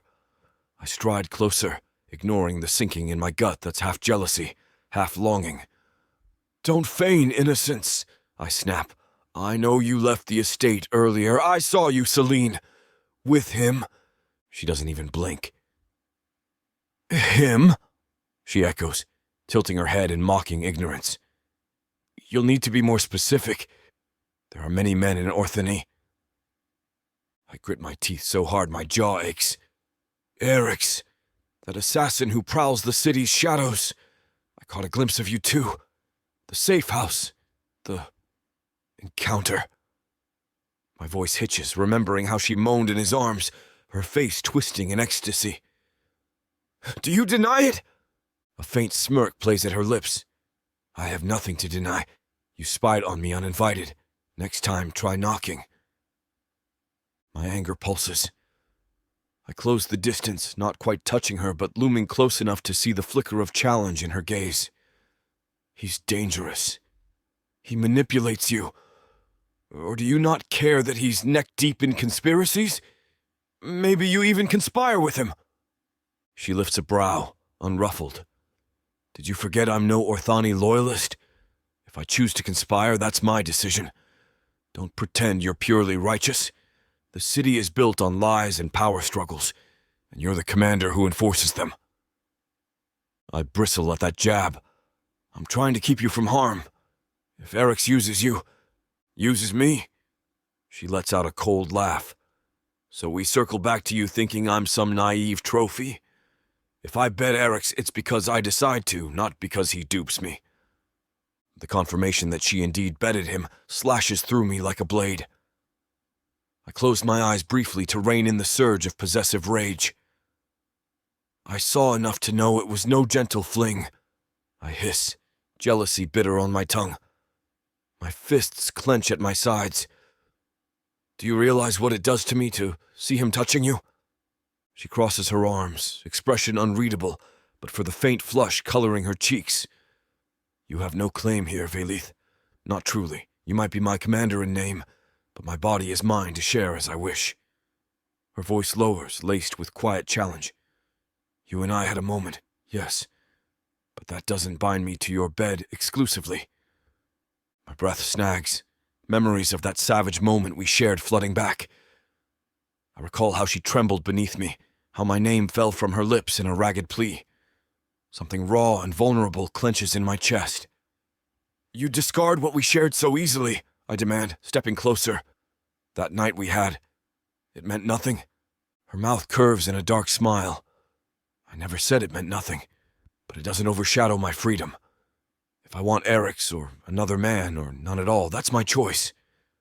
Unless you plan to chain me again. Force me to obey." A wave of tangled emotions surges. The idea of chaining her again feels reprehensible, but the thought of her lying with Eryx twists my heart in savage jealousy. "I can't stand the thought," I whisper, hardly audible. "Seeing him run his hands over you. By all the gods, it made me want to rip him apart." Her gaze sharpens. "Why? Because you think you own me? You can't, Vaelith. Orthani tried to break me. Zareth tried to enslave me. Eryx wants to control me in his own twisted way. You all share one flaw. You fail to see that I'll never belong to just one master. Silence crackles thick with unsaid confessions. I realize my breathing is shallow, rage and desire a tangle in my mind. I can't lose you to him, I rasp, the admission burning my pride. What we had that night, it changed me. She regards me with a knowing glint. You're torn between your hatred of my kind and the lust we share. Now add Eryx to the mix, stoking that jealousy. If you want me, you'll have to bear that you're not the only man in my bed. A flash of savage anger flares. That's not how Orthani handles such matters. Women, especially Purna, don't simply bed multiple men. She cuts me off with a mocking laugh. Is that your official decree? Because reality doesn't bend to Orthani's script. I won't kneel for your rules. And if you try to impose them, you might learn how quickly I slip out of your grasp. Her tone drops, each word a blade. You'll share me with them, or lose me. My heart seizes at the ultimatum. The notion of sharing her with Eryx sends a spike of fury through my veins, but the idea of losing her entirely feels like a knife in my gut. I've never let a woman provoke such chaotic longing. She stands before me, not triumphant or subservient, but regal in her defiance. My chest tightens, fists trembling. You're demanding I allow you to roam between my bed and that assassin's? Her expression flickers with something like pity. I'm demanding you accept I'm not a possession. If you can't handle that, you can walk away. But if you do, I promise I won't look back.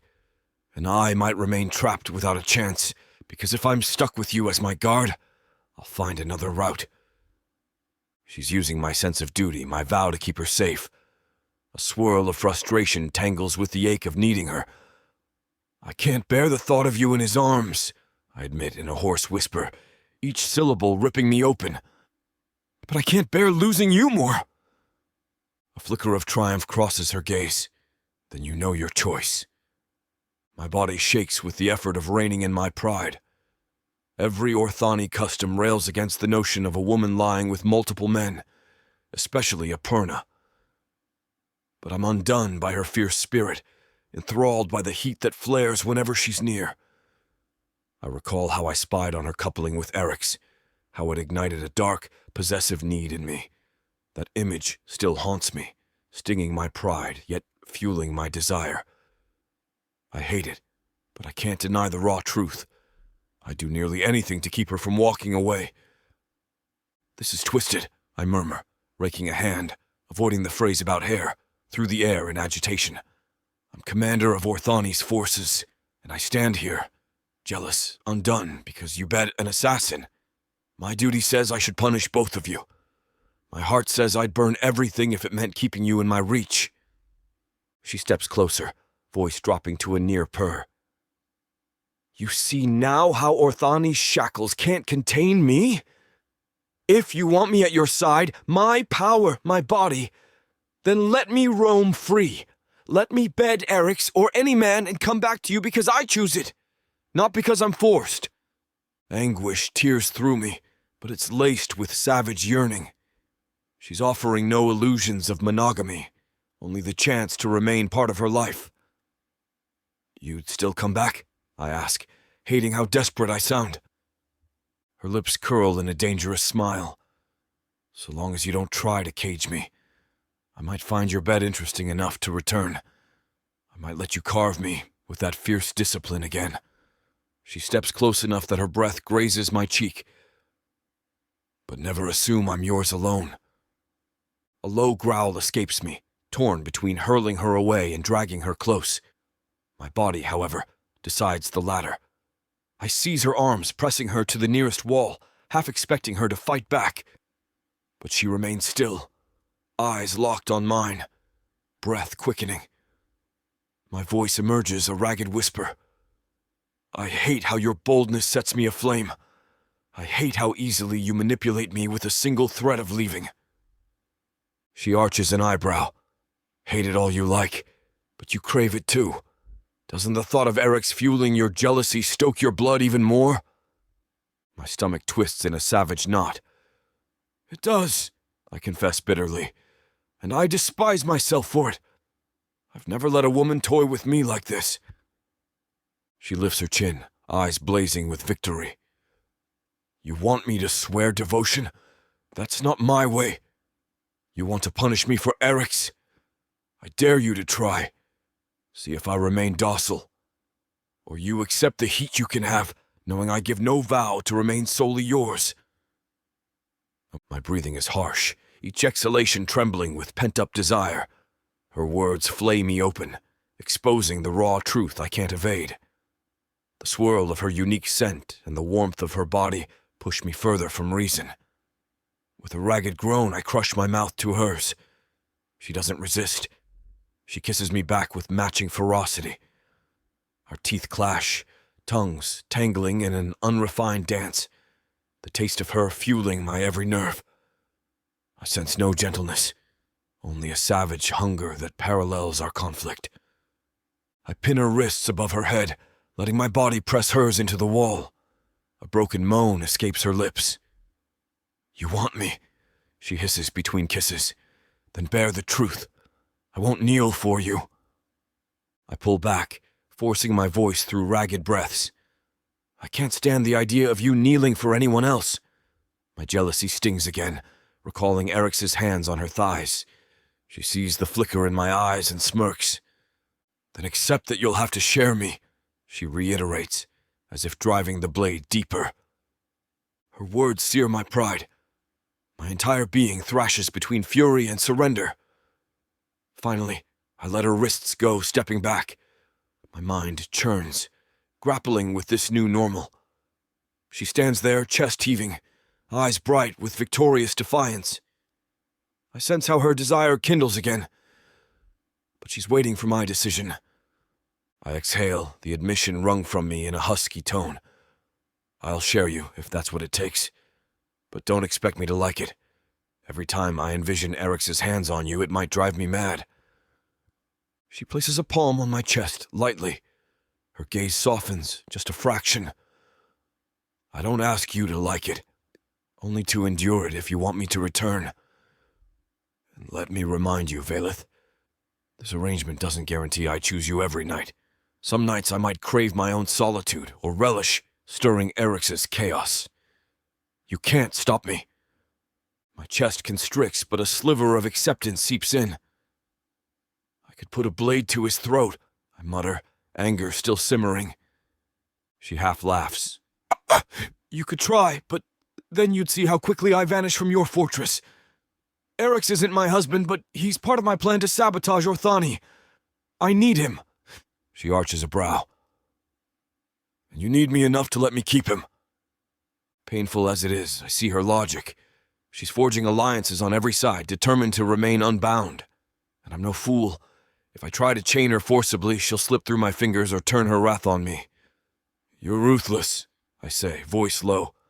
She nods. And you love it. A reluctant huff escapes me. I do.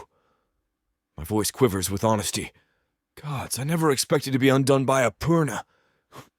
But here I am, ready to bear the humiliation of your multiple lovers so I don't lose you entirely. She closes the distance again, placing a warm palm on my cheek. The unexpected gentleness makes my heart lurch. It needn't be humiliation, Vaelith. Think of it as expanding your boundaries. Orthani's rules never shaped me. If you stand with me, you stand outside those rules too. The notion of discarding Orthani's traditions for her is a bitter pill, yet the alternative, watching her slip away, tears at my soul. I'll do what I must, I say, voice raw. But if Eryx crosses me, I might forget all bargains. She smirks. That's between you men, as long as you don't drag me into a petty brawl. I have bigger concerns, like freeing Ai and dismantling the Council's illusions. I recall the siege, the infiltration plans that swirl in secret. My role is to keep Orthani stable, but my heart wants her safe, even if it means letting Eryx share her bed.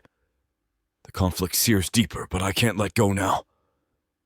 She grips the front of my tunic, tugging me close enough that her breath grazes my lips. See, you can bear it. You're strong enough to endure that jealousy. And if it drives you to more savage desire, I might enjoy that. A deep groan rumbles in my chest. I seize the back of her neck, pulling her into a fierce kiss that's part anguish, part surrender. She meets me with matching hunger, nails biting into my arms. Our tongues clash, the taste of her sweet torture. My mind roars with the thought that I share her, that Eryx has felt her warmth too. That knowledge makes me clutch her tighter, leaving bruises on her skin. She moans, half laughing against my mouth, as if my jealousy spurs her deeper into ecstasy. I press her against the nearest wall again, our bodies slotting together in perfect friction. She gasps, arching into me. The tension between us coils into a molten center, reminding me of the savage intimacy we shared. My mouth roves along her jaw, nipping at the soft flesh of her neck. She hisses, hooking a leg around my waist, letting me sense her readiness. Yet a flicker of caution sparks in my mind. I recall how we're in the corridor near her suite. A guard might return. Inside, I rasp, voice thick with need. Or do you want the entire estate to see? She grins, biting her lip. Let them watch. Let them see who truly wields the power. But she relents, pushing me back enough to open her chamber door. We spill inside, the lamp glow casting dancing shadows on the walls. My chest tightens with the memory of seeing her with Eryx. The same tang of anger and lust returns, fueling me to claim her now. We engage in a frenzied dance, a blur of mouth and hands, stripping away the barriers of clothing. Her laughter shivers with dark triumph, and I half hate how addictive it is. She's no prisoner, no subservient partner. She's an unstoppable force. I press her onto the bed, caging her with my arms, devouring her mouth in punishing kisses. She arches, nails scraping my shoulders, pushing me to an almost painful desperation. Remember, she breathes when I break away, chest heaving. I'm not yours alone. A ragged moan tears from me.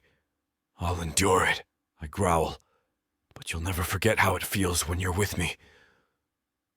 She shudders under my claim, eyes flashing. Make me remember, then. We collide, the bed frame groaning beneath the force. My hands roam her curves, rediscovering the lines that once offered me solace in the courtyard. Each muffled gasp or moan ignites my jealousy and hunger further, forging them into a savage synergy. She kisses me back with unbridled fury, meeting every thrust, every bite, every swirl of desire.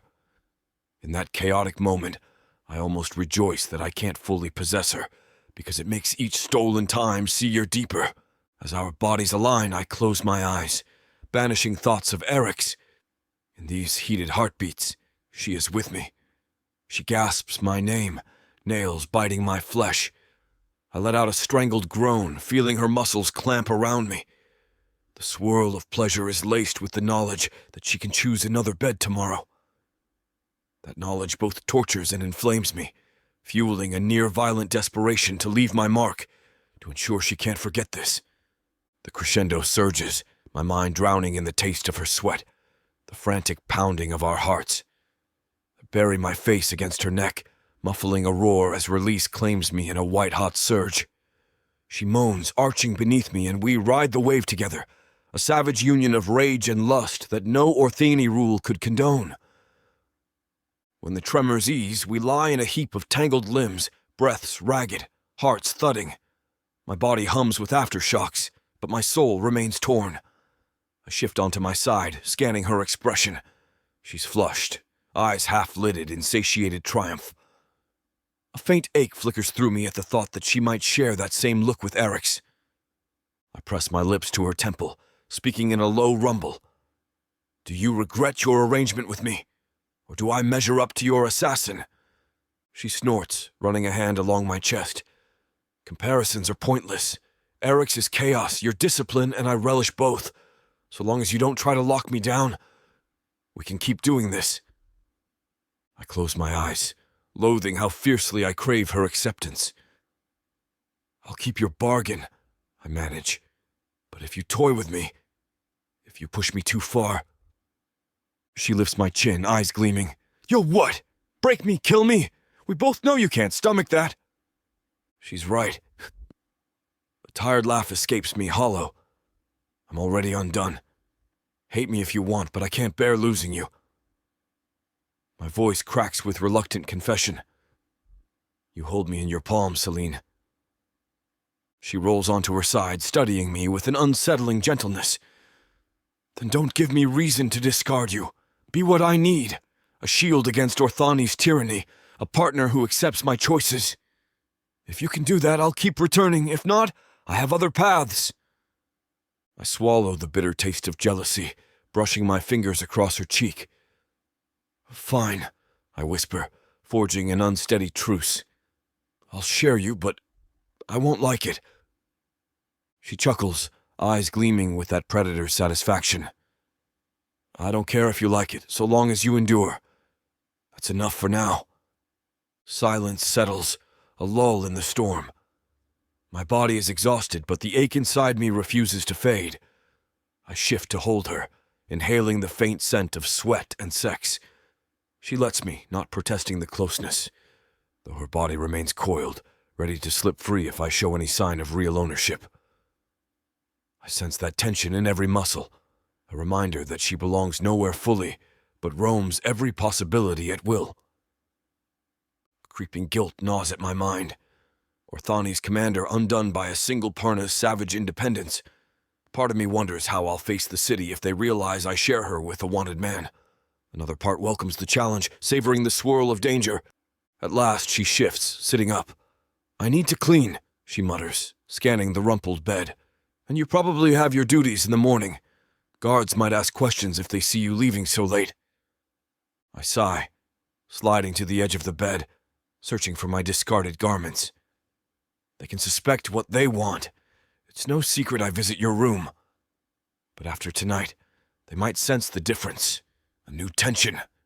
I tug on my trousers and fasten them, turning to watch her. She stands naked in the lamplight, unashamed, rummaging for a cloth to wipe the sweat from her skin. My chest tightens with longing, wanting to pull her back into bed. But a flicker in her eyes warns me not to press. This is enough. She granted me her body tonight, though she might be with Eryx come tomorrow. The notion stings, but I clamp my jaw, forcing acceptance. With a sigh, I fasten my cuirass, stepping to the door. She glances at me over her shoulder, face impassive. Try not to kill him in a fit of rage, Commander. You agreed to share.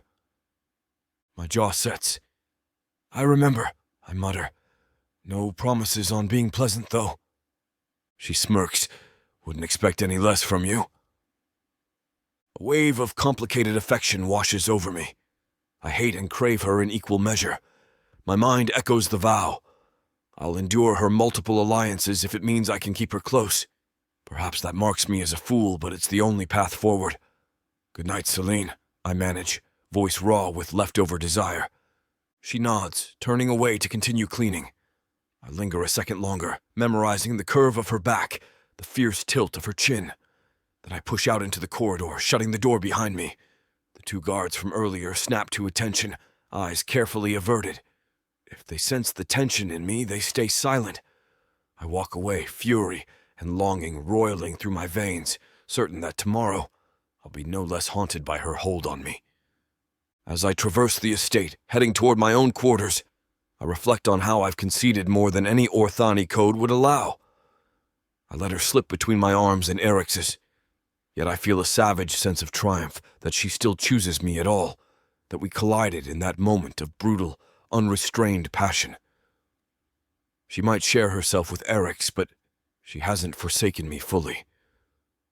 And so I accept the impossible. She's never going to be mine alone. I can't tame her, yet in letting her roam free, I might keep her coming back, a force of chaos that I paradoxically need. My chest aches with the knowledge that there's no returning to the stern commander I was before her. The city might devour me for this weakness, but I no longer care if it means losing her. Outside my door, I pause, Exhaling a shaky breath. A guard posted there salutes. I bark in order to be left alone. The guard departs, leaving me in silence. Entering my chamber, I slump onto my bed, mind swirling. I recalled the scene in that safe house, how Eryx pinned her, how she cried out in pleasure. An acid wave of jealousy churns, but I quell it by remembering the savage heat she shared with me tonight. If she dares let me slip from her orbit, I'll fight to reclaim that spark. At last, exhaustion claims me. I lie in the dark, body still humming from our frantic coupling, mind alive with the vow I made. I'll share her. I'll accept that she's not my exclusive partner. My sense of control is undone, replaced by a precarious alliance built on raw lust and the city's looming battles. AI remains a hostage in Orthani's deeper labyrinth. Zareth recovers from his attempted enslavement, Eryx readies sabotage, and I stand in the center, unraveling.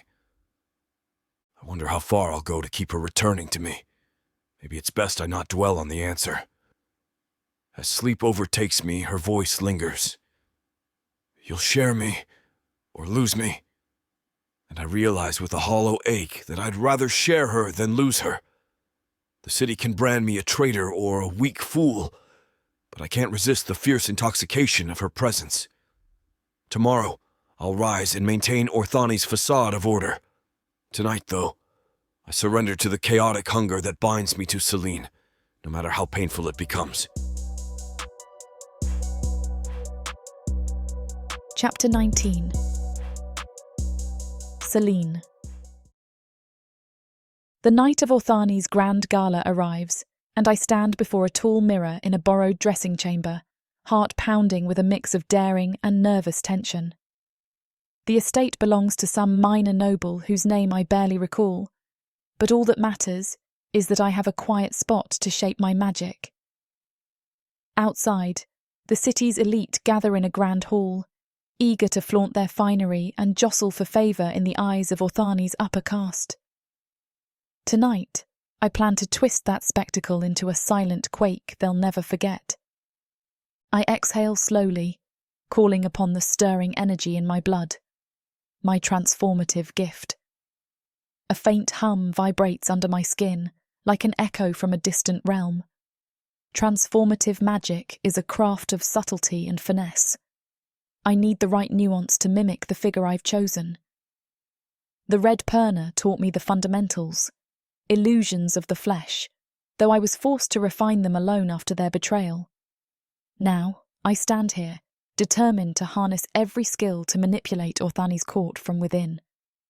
On a small table at my side, a worn parchment depicts the noblewoman I plan to impersonate, Lady Irina Valoras, rumoured to have lived centuries past. She was executed for harbouring a Perna in her family estate, if the legends are accurate. Since then, her name lingers in hushed stories. Some claim her spirit haunts Orthani, awaiting vengeance. Perfect fodder for my stunt. If rumours hold, Zareth's lineage once clashed with her, intensifying the dread her memory might still carry. I stare into the mirror, letting out a slow breath. My reflection is my own. Dark hair pinned up, a sleek black gown hugging my figure, my usual features hinting at the rebellious Perna beneath. But with purposeful concentration, I focus on each detail of Lady Irina's portrait. Silvery hair sweeping over her shoulders, skin tinged with a pale glow, sharp cheekbones. I murmur an incantation, feeling a ripple of arcane tension spread across my body. It's a precarious weaving, because Orthani's wards might sense a spike in magic if I'm not careful. Gradually my skin lightens to that eerie pallor, my hair shifts hue, each strand elongating until it cascades down my back in shimmering silver. My face morphs, eyes adopting the same haunting shade the legends describe. The shape of my jaw, the arch of my brow, all realigned to replicate Lady Irina's rumoured visage. My heart races at the strain, but I grin when I glimpse the final product. A ghost-like beauty, regal yet unsettling, exactly what I intend to unleash upon Orthani's unsuspecting court. I run my palms over the gown, dark velvet with an embroidered silver crest at the waist. A subtle flourish hints at Lady Irina's ancient house sigil. The transformation complete, I whisper a final stabilization incantation, ensuring my new face holds under close scrutiny. My breath trembles, half from excitement, half from dread. If Zareth recognizes me beneath the transformation, it might spark a confrontation. But that's precisely the chaos I want to sow. Stepping out into the corridor, I find a single guard posted, borrowed from Vaelith's circle. He doesn't recognize me, of course, startled by the spectral figure who emerges. "Miss, are you lost?" he stammers. I lower my voice, adopting a soft, melodic tone reminiscent of ancient nobility. "I am expected at the gala. Kindly escort me to the main hall." My phrasing drips with an archaic flavour, as though I've stepped from the pages of Orthani's haunted history. He frowns, then nods slowly. "Yes, of course. Right this way." We navigate a maze of corridors, candlelit passages thrumming with distant music. My stomach flutters with nervous energy. Each step reaffirms the stakes. I'm about to stroll into Orthani's epicenter of power, disguised as a rumoured ghost. If my illusions slip, or if Zareth sees through it, the entire court might turn on me. But I crave the risk.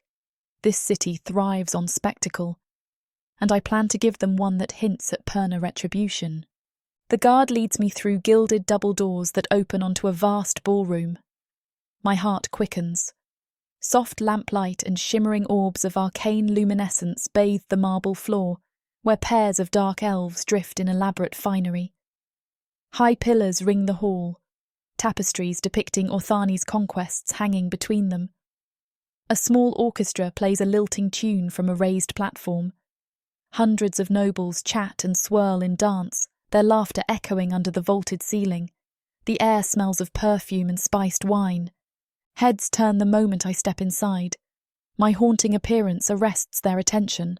A tall, silver-haired noblewoman, pale as moonlight, wearing an archaic crest. I sense confusion first, then a ripple of fear creeping through the crowd. They recognize something about me, or at least the rumours that match my appearance. It's exactly what I want. Stepping forward, I keep my posture regal, chin lifted. The assembled lords and ladies part unconsciously, whispering among themselves. One bold gentleman approaches, blinking as if disbelieving.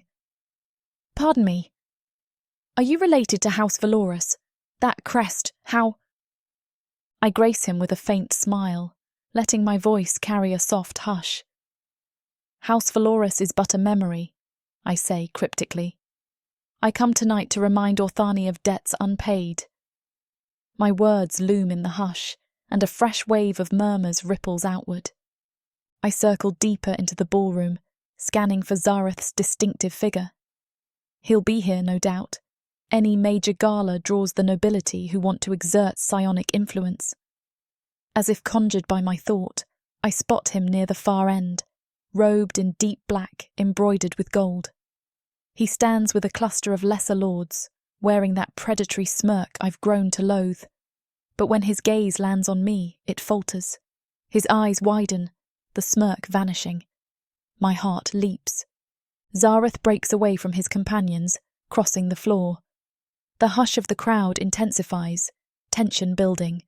I remain perfectly still, letting him see Lady Irina's rumoured visage. He halts a step away, face stiff with shock. "This is impossible," he says, voice low, glancing at the arcane crest on my gown. "You bear House Valorous' sigil. That line was extinguished centuries ago." I tilt my head, meeting his stare with an eerie calm. Was it extinguished or merely forced into the shadows? Perhaps Orthani's records are incomplete. My voice resonates with a faint undertone of arcane echo, a subtle effect woven into my transformation. Zareth's hand clenches at his side, a flicker of gold crossing his eyes, psionic magic stirring. "Who are you? Name yourself." I sense illusions about you. He steps closer, though not daring an open confrontation in front of so many watchers. I let out a gentle laugh, letting the illusions swirl subtly, maintaining the impression of a ghostly presence. Illusions, Lord Zareth? Perhaps, or perhaps your mind reels from confronting the shade of a house your ancestors betrayed. Don't you recall the story? Lady Irina Valorous harboured a Perna, defying Orthani's edicts, until your line delivered the evidence that led to her execution. A collective gasp ripples through the nearby nobles. Zareth's face pales with fury. That's nonsense. I'm House Velcorin, not Valorous. The old tales are muddied. No record states Velcorin orchestrated that downfall. I sense his fear, though, lurking beneath his denial.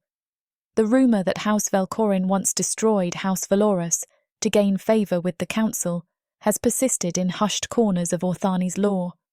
Now I resurrect it in living colour. Believe what you wish.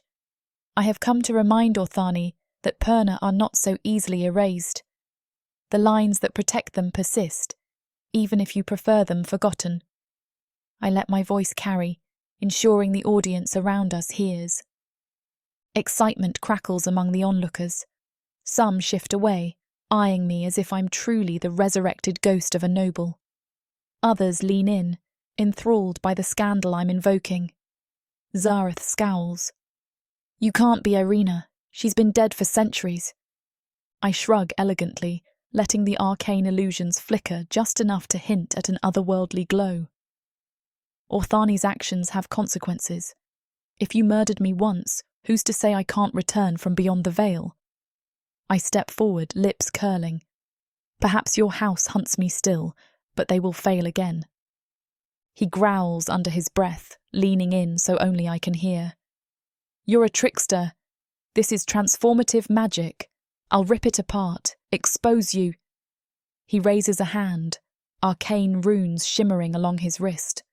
But the crowd is watching, an entire swirl of curious nobles, and I know he won't dare unleash a full psionic assault in plain sight.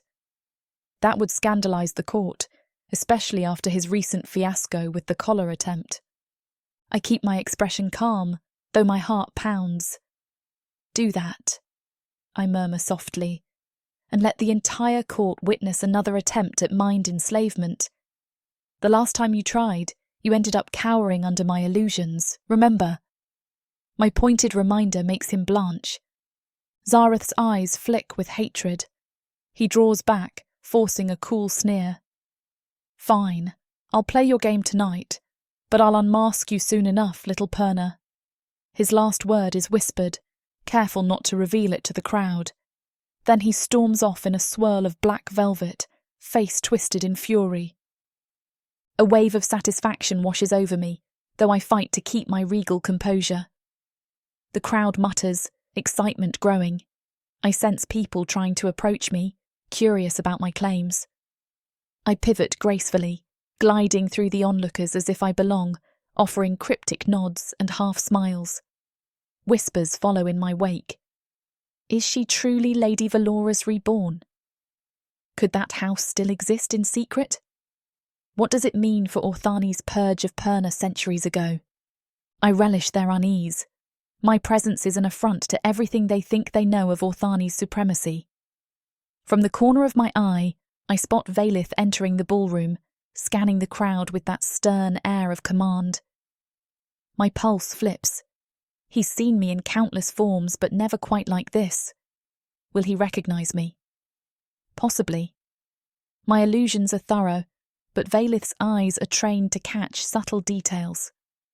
I shift deeper into the throng, letting ruffled skirts and polished boots swirl around me.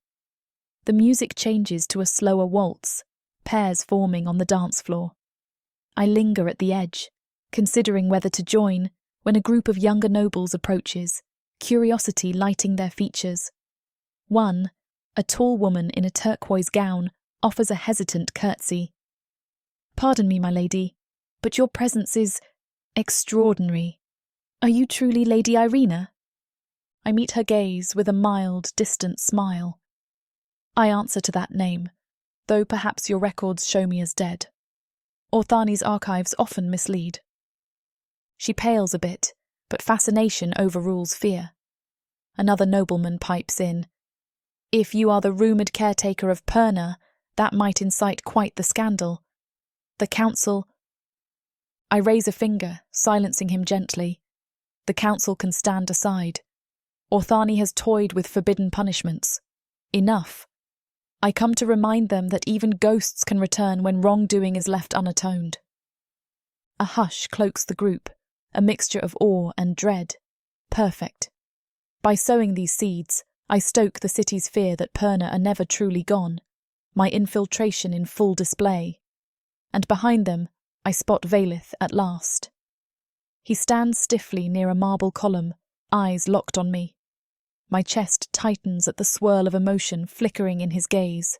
Suspicion, recognition, a flicker of something akin to pride or admiration. I give him the slightest nod, acknowledging our recent heated struggles. He moves closer, parting the crowd with subtle authority. The onlookers hush, stepping aside to let the famed commander approach. He halts before me, expression carefully neutral. The hush intensifies. He studies me, scanning my silvery hair, my regal bearing. You're causing quite a stir, he says, voice pitched low, though the tension coils behind each word. A playful grin curls my lips. Surely Orthani welcomes all of its nobility, even those thought long lost. He frowns, shifting to a more private tone. You risk exposing your magic. This entire charade could unravel. I arch my brow. Concern, Commander? Or does the legend of Lady Valorous rattle your precious traditions? He exhales, gaze flicking over the ring of curious onlookers. Take my arm, he orders under his breath. Let's dance or appear to, while we discuss your madness in a less public manner. I nearly laugh at how seamlessly he tries to salvage control, but I give him a gracious inclination of my head. As you wish, dear Commander. I rest my hand lightly on his arm, and we step onto the dance floor among the swirling couples. The music strikes a stately rhythm, and we join the waltz, turning in sweeping arcs of polished marble. The hush around us breaks into a buzz of commentary. Commander Vaelith dancing with that mysterious noblewoman. Who is she? I hear them murmur. The tension thickens as Vaelith and I spin gracefully, each step a negotiation of power. He leans in, voice taut. You're pushing Orthani's patience. Zareth already suspects you. If he tears down your illusions mid-gala, it could lead to an open confrontation. I smile sweetly, keeping my posture elegant. Yes, and if he does, he reveals he's battling a Perna in front of the entire court. That might blow open his collar fiasco, or show the council how desperate he is. Either way, chaos suits me. His jaw tenses, though I sense a reluctant admiration. Always so fearless. This stunt is impressive, if reckless. Do you intend to spark a riot tonight? I shake my head, letting the transformation's silver tresses brush my shoulders. Not a riot, just a reminder. Orthani thrives on illusions of safety, false assurances that they've eradicated Perna. This appearance unsettles them, draws more doubts, perfect for our sabotage efforts in the coming days. He spins me gracefully, a tension in his grip that betrays the swirl of emotions roiling under his stoic facade. You're toying with a dagger's edge, Zelene. My name on his lips, whispered so no one overhears, sends a thrill down my spine. I always have, Vaelith. You should be used to it by now. He scowls, pulling me closer as the dance intensifies. I can't stop you, but don't expect me to clean up your mess if Zareth corners you. He's unhinged after your last encounter. I let out a dry laugh. If he tries cornering me, I'll remind him again of how I bested him before. Our conversation is cut short by the music's shift into a gentler passage, the crowd of dancers pressing closer. We drift in near silence, locked in a swirl of contradictory tension. I feel his body's warmth, the memory of us crashing in lust, tangled with my knowledge that I also shared that heat with Eryx. Vaelith's jealousy hums under the surface, but here on the dance floor we maintain the veneer of decorum. As the music fades, we part, offering a polite bow to each other. Applause ripples among the dancers, though many stares remain fixed on me. My heart pulses with savage satisfaction. I slip from Vaelith's side, moving toward a dais where a trio of nobles gossip. They hush when I approach, feigning cordiality. Suddenly, a hush sweeps the room again. Zareth has returned, flanked by 2 robed scions. The tension in his stance radiates malice. He addresses the entire court, voice amplified by a subtle trick of arcane resonance. "My lords and ladies, we have a visitor among us claiming to be Lady Irina Valorous, an impossibility. I'd ask for her to step forth and clarify her lineage, lest we harbour an impostor exploiting ancient fears." The gathered nobles shift uncertainly. Some cling to the intrigue, others recoil. I tilt my head, letting a cold smile curve my mouth. "You question my right to appear at Orthani's gala, Lord Zareth?" I keep my tone calm yet echoing across the hall. "Shall we examine the skeletons in your house's vault before we test my lineage?" A ripple of uneasy laughter skims the crowd. Zareth's face darkens, his eyes glinting dangerously. The 2 scions behind him shift, preparing for a mental assault if commanded. My heart hammers, but I maintain my regal facade. At any moment we could erupt into a magical duel. Yet Orthani's watchers see this as pure drama, enthralled by the potential scandal. I sense Vaelith on the sidelines, tense, ready to intervene if needed.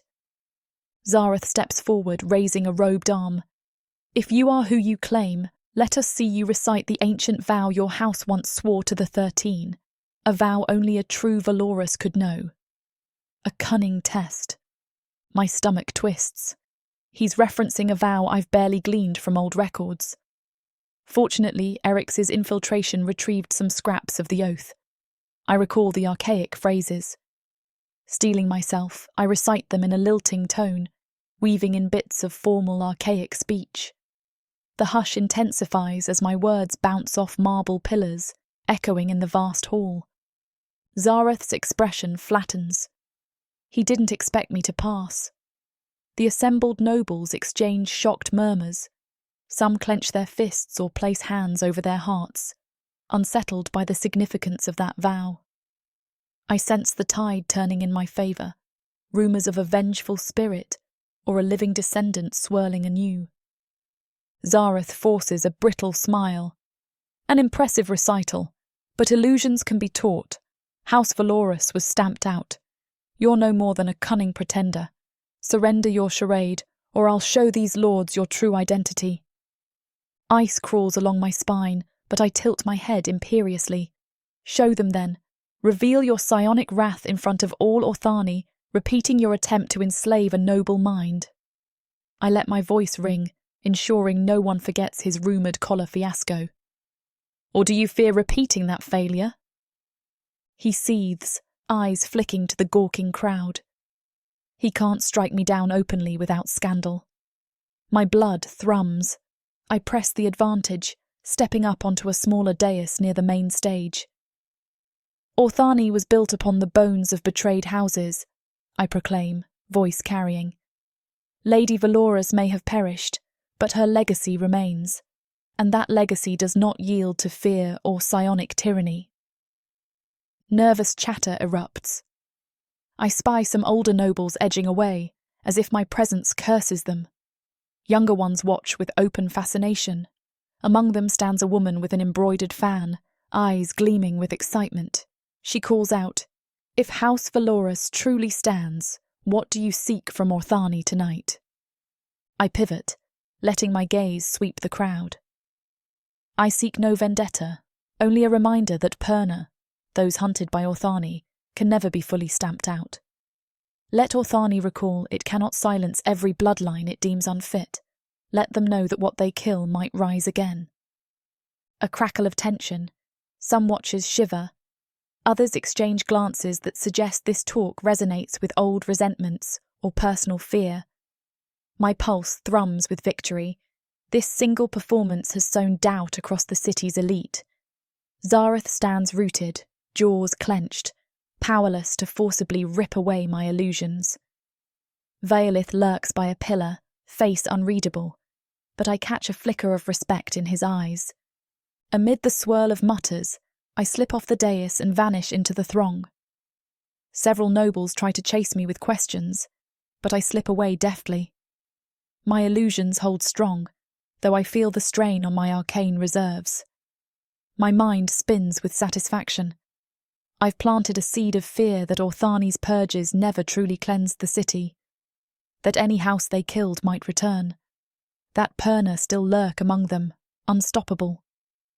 Eventually, I find a side corridor lined with potted ferns, far from prying eyes. I take a moment to breathe, adrenaline coursing. The music from the main hall drifts faintly. My illusions remain stable, though I sense a faint headache from the continuous drain. I grin, letting my shoulders relax. This was a triumph. I scattered seeds of panic, defied Zareth publicly, and stoked the notion that Perna stand on Orthani's threshold. A soft footstep behind me. I spin, half expecting Zareth or guards, but discover Vaelith stepping from the shadows. My heart leaps, recalling how tension with him soared recently. He stands tall, formal attire accentuating his broad form.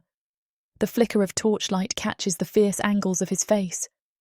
"You always court danger," he murmurs, voice low. I smile, letting the archaic illusions remain. Danger is Orthani's language. I speak it fluently. His gaze flicks over my silver hair, the half-haunted glow of my eyes. "You had them all transfixed. Even Zareth trembled." He exhales. "You're dancing on a blade's edge, forging illusions that might provoke the council. Are you satisfied with the chaos you created?" My pulse thrums with pride. Yes, Orthani sees a ghost tonight, and rumour will spread like wildfire. This gives me an advantage. Let them re-evaluate their security, fear Perna's return. I step closer, adjusting the angle of my face so that my illusions remain in partial shadow, ensuring he can't see my real features slip. He hesitates, eyes reflecting a swirl of emotions. "I can't openly condone it," he says quietly, "but part of me admires your boldness." He glances around, ensuring no one lingers to hear. "You realise Zareth won't rest. He'll attempt to pry the truth from you next time he catches you alone." I shrug lightly. He tried to collar me once and failed. If he tries again, I'll remind him of that humiliation. Then my voice softens. "I saw your expression in the hall, Vaelith. It didn't look like mere discipline. It looked like pride." A flicker crosses his face. "Damn you," he mutters under his breath. "I'm torn between wanting to protect you from the fallout and wanting to drag you back to your room so you stop flaunting your power." He steps nearer, voice dropping further. "And I recall your arrangement, your freedom to slip between other men's arms if you choose. Yet I can't tear myself away from you either." Heat stirs in my chest, a swirl of conflicting affection. "Let me have this triumph," I whisper, "and perhaps later I might reward your loyalty." The innuendo hums between us. I see his jaw tense, desire warring with jealousy yet again. We stand in silence for a breath, the far-off melody of music drifting. The side corridor is deserted, potted ferns rustling in a faint draught. Finally, Vaelith huffs, stepping back. "Return to the gala if you wish, but watch your back. Zareth might pounce on your performance's aftermath. I'll keep an eye on him." I nod, stepping away from him. My illusions swirl in place, sustaining my spectre-like aura. "Thank you," I say, surprising even myself with the sincerity. "Despite everything, your presence here steadies me." He tilts his head, eyes burning with unspoken longing, then turns and disappears down the corridor. I watch him go, heart in my throat. Then I compose myself, smoothing my gown. My illusions remain strong, though they test my stamina. I vow to keep the facade intact for the rest of the gala, letting the rumour mill swirl. Eventually, I drift back into the main hall, weaving among the lords and ladies who still whisper about Lady Valora's resurrected. A swirl of adrenaline pulses in my blood. I linger at the edges, refusing to let Zareth trap me. The excitement of the moment hums in the air. Some fear me, some want to unravel my secrets, all enthralled by the notion that a centuries-dead noble just walked into Orthani's heart. By the time the gala winds down, I've sowed enough chaos to further Eryx's sabotage plans and my infiltration. The entire court has heard the rumours. Some suspect it's a prank or a cunning transformative ploy, but no one dares openly challenge me after Zareth's retreat. I slip out well before the final dance, stepping into the cold night of Orthani's streets. My illusions finally fade once I'm alone in a shadowed alley. I gasp at the sudden release, my hair reverting to its dark hue, my face returning to its usual shape. A wave of fatigue hits me, but satisfaction warms my core. This night was a victory. Zareth cowered, Vaelith's uncertain pride burned in his eyes, and the city's nobles reel with speculation. I can almost sense Ai's cryptic prophecy weaving tighter. One will betray. Maybe multiple betrayals swirl around me, but with each bold move, I carve a path to Ai's freedom and Orthani's downfall. My footsteps echo as I head back toward the estate, planning to re-enter my rooms before dawn. If Vaelith intercepts me, perhaps I'll let him glimpse the raw triumph shining in my eyes. He might not wholeheartedly condone my stunts, but he can't stifle his admiration either, and that gives me leverage. The same with Eryx, fueling sabotage from the shadows, enthralled by my cunning. And Zareth. He stands on the brink of losing control, a threat I relish thwarting at every turn. Tonight, the noble gala was my stage, and Orthani watched a ghost reclaim her power. Soon the city will face a real haunting when Eryx and I sabotage their supply lines, tipping Orthani's carefully balanced structure into chaos. For now, I walk the quiet streets, letting the moon witness my silent grin. I proved that neither time nor Orthani's brutal edicts can extinguish the spectre of Perna resilience. Lady Irina Valoris' echo remains etched in the minds of those who saw me tonight, and they'll tremble at the possibility that more ghosts, more Perna, might be lurking. With that heady knowledge, I disappear into the labyrinth of alleys, slipping past dozing guards, returning to the estate's side entrance. A single guard nods as I pass, likely assuming I'm one of the returning gala guests. He doesn't recognise me as the haunting figure who unsettled half the court. Perfect. Tomorrow, Orthani awakens to new rumours, deeper fractures in their illusions of security, and I'll be ready to exploit every crack.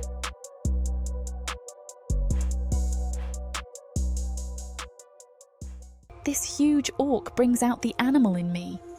In a world where humans have been driven underground, living like rats is the only way to stay safe from the marauding orcs. All my life, my only job has been to make sure I have enough to eat. These orcs of the Burning Sun clan will vow to keep their human mates safe. There is a nobleness to these giant savages, alpha male warriors who will protect their women at all costs. Get this complete series of books following the Burning Sun clan for 70% off. Each book is a full-length monster romance that features a giant orc with eyes for his beloved, curvy human.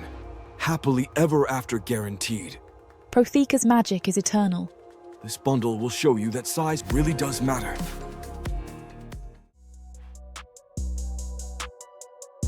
Chapter 21. Zelene. Night has long settled over Orthani, leaving only the hush of its winding streets and the silent tension drifting through Vaelith's estate. I stand in a curtained alcove, a single lantern flickering by my side. My senses hum with anticipation. I've summoned all three of them here by subtle hints and unspoken demands. The swirl of possibility pulses in the air. Tonight I'll finish what I started. I'll show each man that I'm no longer a pawn in their games, but the force guiding their every breath. My heart paces faster than usual. It's not simple bravado. This is the moment I claim them on my terms, and I crave it. After everything, the midnight battles, the manipulations, the stolen embraces, I want them to witness me wielding true power. Even Zareth, whose sadism nearly trapped me more than once, will finally kneel at my feet. The notion sets my blood thrumming. I brush aside the heavy tapestry, stepping from the alcove into a wide chamber Vaelith arranged for private council.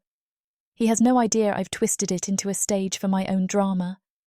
The room is large, warmed by a banked fire in one corner, the walls draped with thick embroidered cloth to muffle sound. No prying ears tonight. In the centre stands a low divan and several heavy cushions, arranged in a half-circle. The perfect setting for what I have planned. The door clicks open. Eryx enters first, his gait casual, yet coiled with potential violence. He glances around, spotting me near the low divan. A half-smirk tugs at his mouth. "You're alone?" he teases, stepping closer. "I expected to find you locked in Vaelith's embrace or tormenting Zareth further." I tilt my head, letting the smirk reflect right back. "You suspect I can't handle all three of you at once?" He laughs softly, that dangerous glint in his eyes. "I don't doubt your appetite, Zelene. I just wonder how we'll keep from tearing each other to pieces in one room." Before I can respond, the door opens again. Vaelith this time, his broad-shouldered silhouette distinct in the dim lamplight. A flicker of tension passes over his features as he notices Eryx, but he reins in any outburst. Then he meets my gaze. The memory of our last clash, and the arrangement that I won't be his alone, lingers in his eyes, a mixture of resignation and simmering hunger. "This is what you planned?" Vaelith asks, voice subdued but taut. "Calling us here together?" He darts a wary glance at Eryx, who merely shrugs in an unspoken challenge. I nod, stepping into the centre of the room. "Yes, I asked you both to come. There's one more missing." My tone barely conceals the thrill that hums in my veins. I sense the rising friction between the two men. They'd prefer not to share a space. But my presence binds them. A flicker of pride curls in my belly. I orchestrated this. As if on cue, a final figure appears in the doorway, Zareth, eyes hooded with a barely concealed mixture of fury and reluctant fascination. He enters cautiously, gaze darting between Vaelith and Eryx. Tension lines his jaw, and I recall how I forced him to beg mere nights ago, how he shattered under my mental onslaught. My heart clenches with savage satisfaction, remembering the moment he knelt in the psychic plane. "Zelene," Zareth says, voice low. He looks poised to speak more, but an uncharacteristic uncertainty flits across his face, as though unsure how to address me after his humiliating defeat. I beckon him closer. "Good, you're all here. Shut the door." Vaelith, ever the commander, steps back to seal it, turning the key. Now we're locked in, no watchers to intrude. The tension spikes. 3 men, each bound to me in separate ways, stand gathered in a ring of lamplight. I breathe in the swirl of raw energy, my confidence blazing. "Thank you for coming," I say softly, though I suspect each of you wonders what I want. So let me be clear. I intend to take what I need from each of you, and you'll comply. A hush follows. Eryx narrows his eyes, half a grin still teasing his lips. Vaelith crosses his arms, trying to mask the conflicting urges I see flickering in his gaze. Zareth stands near the hearth, eyes flicking from me to the two men, as though measuring how to respond. No one dares speak first. I advance on Zareth, relishing the flicker of anxiety that crosses his face. You tried to break me, to chain my mind, but you failed, I murmur. Now you're here because some part of you wants me to command you. Admit it. His mouth twitches, voice scratchy. I want your downfall. He starts, but the words ring hollow. The memory of begging for mercy still clings to him. I step closer, letting my lips brush the shell of his ear. You want to be undone by me, Zareth. You want me to harness your sadistic hunger and reshape it. Don't lie. My voice is a whisper only he can hear. A shiver courses through him. I see the telltale tension of denial, but he doesn't pull away. The magnetism of submission draws him in, no matter how he hates it. I run a hand down his arm. Kneel, I say, voice quiet yet unyielding. His breath catches, gaze darting around. Eryx watches from a few paces away, eyebrows raised in mild amusement. Vaelith's jaw sets, though I glimpse a flicker of satisfaction that Zareth is the one forced to bow. Zareth's pride grapples with the command. He stiffens, fists clenched, but my presence looms in his mind, reminiscent of the psychic plane where I dominated him. That memory wins out. With a ragged sigh, he drops to his knees, eyes downcast. A thrill zips through me. This is power in every sense. No illusions, no meltdown, just the raw submission of a once unbreakable scion. I place a hand atop his head, feeling the tremble that ripples through him. Good, I whisper. Stay there. Turning, I find Eryx and Vaelith wearing mirrored expressions of conflicting arousal and wariness. Eryx's lips quirk, impressed. Vaelith's posture tightens, wrestling with jealousy. I tilt my chin, beckoning them. Come, I command softly. And do keep from killing each other. Vaelith exhales a restrained breath, stepping forward first. Eryx lingers a moment, then follows. The three men form a semicircle around me. Zareth remains kneeling at my feet, expression taut with subdued conflict. My pulse races. I never imagined I'd hold them in one room like this, each ensnared by my presence. It's heady, dangerously enticing. This moment, I murmur, is about forging the new order. I'm not your captive, your forbidden Perna. You stand as my allies, vessels. I don't care what label you cling to. You'll serve me if you want my touch. My gaze flicks to each man in turn, letting them see the hunger in my eyes. I'm no meek lover here. This is my domain. Eryx flashes that roguish smile. I recall the last time you commanded me. My body still aches for more, Zelene. He moves in, brushing his knuckles along my shoulder. Say the word and I'm yours for the night. Vaelith's stare crackles with guarded intensity.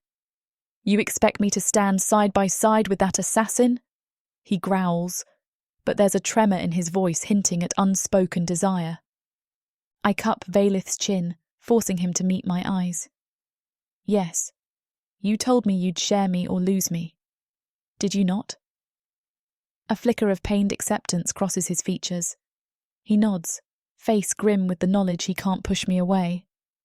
Zareth shifts on his knees. And me? He mutters, voice laced with shame.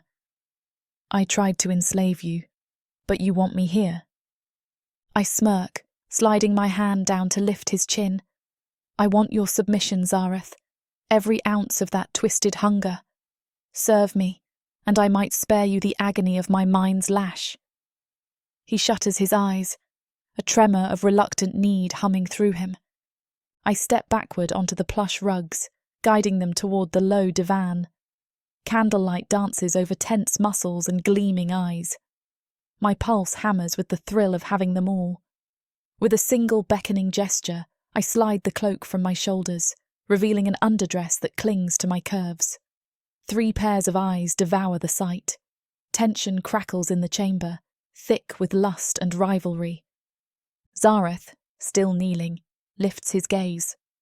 Vaelith stands to one side, expression stormy, clearly torn between wanting to claim me for himself and abiding by my rules. Eryx prowls close, fingertips grazing the edge of my underdress. I exhale slowly. The moment teeters. I hold each man's attention, aware that we're crossing lines Orthani would never condone, and I relish it. Let's see how you fare together, shall we? I murmur, voice husky. One by one or all at once. Satisfy me, and I might keep you in my good graces. This scene is about to get too steamy for this platform's comfort. And as much as we'd love to keep going, their guidelines say we need to stop here. To continue releasing these free audiobooks on this platform, we've got to play by the rules. The passion doesn't end here. Visit worldsofprotheka.com to hear the full, uncut version of this fantasy romance, and every daring moment that YouTube can't handle. Use code YouTube30 for 30% off unabridged audiobooks in the Worlds of Protheka. Don't let YouTube hold you back. Immerse yourself in a world of magic, danger, and unfiltered passion. Protheka's magic is eternal. Listen unabridged and you'll never want to go back. I push myself up, ignoring the quivering in my thighs. They watch me in silence, unsure if I'll demand more. A faint grin curves my lips. This, I say, voice hoarse, is how I claim power over your desires. You crave me, each for your own reasons, but I stand above your rivalries. Remember that. Zareth, still kneeling, flushes but doesn't deny it. Eryx snickers softly, then nods in grudging agreement. Vaelith's gaze flicks between them, tension in his jaw, but he keeps silent, acknowledging the vow we struck. To share me or lose me. He can't bear losing me. None of them can. I sweep my tousled hair aside, releasing a shallow exhale. My body hums with lingering pleasure, a reminder of how far I've come from captive to queen of their desires. Rest if you like, I say, stepping away. But we're not done with Orthani's downfall. Don't let this moment lull you into complacency. We move soon. Eryx sits up, a lazy grin crossing his face. No fear of complacency from me, dear queen. I anticipate your next order. He winks, a roguish charm in his tone. Vaelith quietly dresses, the conflict in his eyes far from settled, but he nods, gathering composure. I'll return to my quarters soon. My soldiers suspect nothing tonight. He meets my gaze. Don't vanish without telling me. Zareth, slower to rise, glances at me with an uncharacteristic flicker of reverence. I remain at your disposal, he mutters, shame colouring his cheeks, but also that enthralled glint. If you desire me to kneel again, He can't finish, embarrassment choking him. A wave of savage pride swells in me. I'll decide when, Zareth, I say calmly, reaching out to brush his cheek in a gesture both tender and mocking. For now, remember your place. He dips his head in silent acceptance, reaffirming his new role in my orbit. The trifecta formed tonight, my submission from none of them, my mastery over all, solidifies. Each man is uniquely bound to me. Eryx's chaotic devotion, Vaelith's protective discipline, Zareth's forced surrender. I glean strength from each, turning their obsession into my weapon. If Orthani's downfall requires their combined might, so be it. One by one they rise and dress, tension still swirling, but overshadowed by the memory of what we shared. Carefully ignoring their stares, I gather a spare robe, shrugging it on. My limbs ache in the best way, a dull throb that reminds me I seized all three men's hunger for my own. Eryx lingers near the door, exchanging a final glance with me before slipping out into the corridor. Vaelith follows, casting me a last longing look. Zareth stands uncertainly, then bows his head in grudging respect. Until you summon me, he murmurs. I nod, letting him feel my power. He exits, leaving me alone with the fading embers of the fire. My breath slows, the quiet returning to the chamber. I'm exhausted, but victorious, The fleeting group scene told me what I needed to confirm. I reign in their hearts and bodies now, not Orthani or the Red Perna. Collapsing onto the cushions, I close my eyes, a faint smirk tugging my lips. They might have thought me a captive once, but the lines have blurred beyond recognition. I feed on their devotion, Zareth's newfound willingness to kneel, Vaelith's stoic acceptance, Eryx's roguish support. This trifecta cements my position. Soon we'll strike Orthani's core, sabotage the city's war machine, and liberate I. But for tonight, I revel in the memory of their combined heat, how their bodies bowed to my command. Yes, I think. I've become more than just a Perna on the run. I'm a force that binds these ruthless men to my will. Let Orthani tremble. Let the Red Perna realize I'm no pawn. Let the darkness beyond these walls quake at the woman forging a new path, where I conquer with my body as surely as I do with my mind. And as I drift into a heady doze, every fibre of me hums with a single truth. I am unstoppable now, with 3 men at my feet.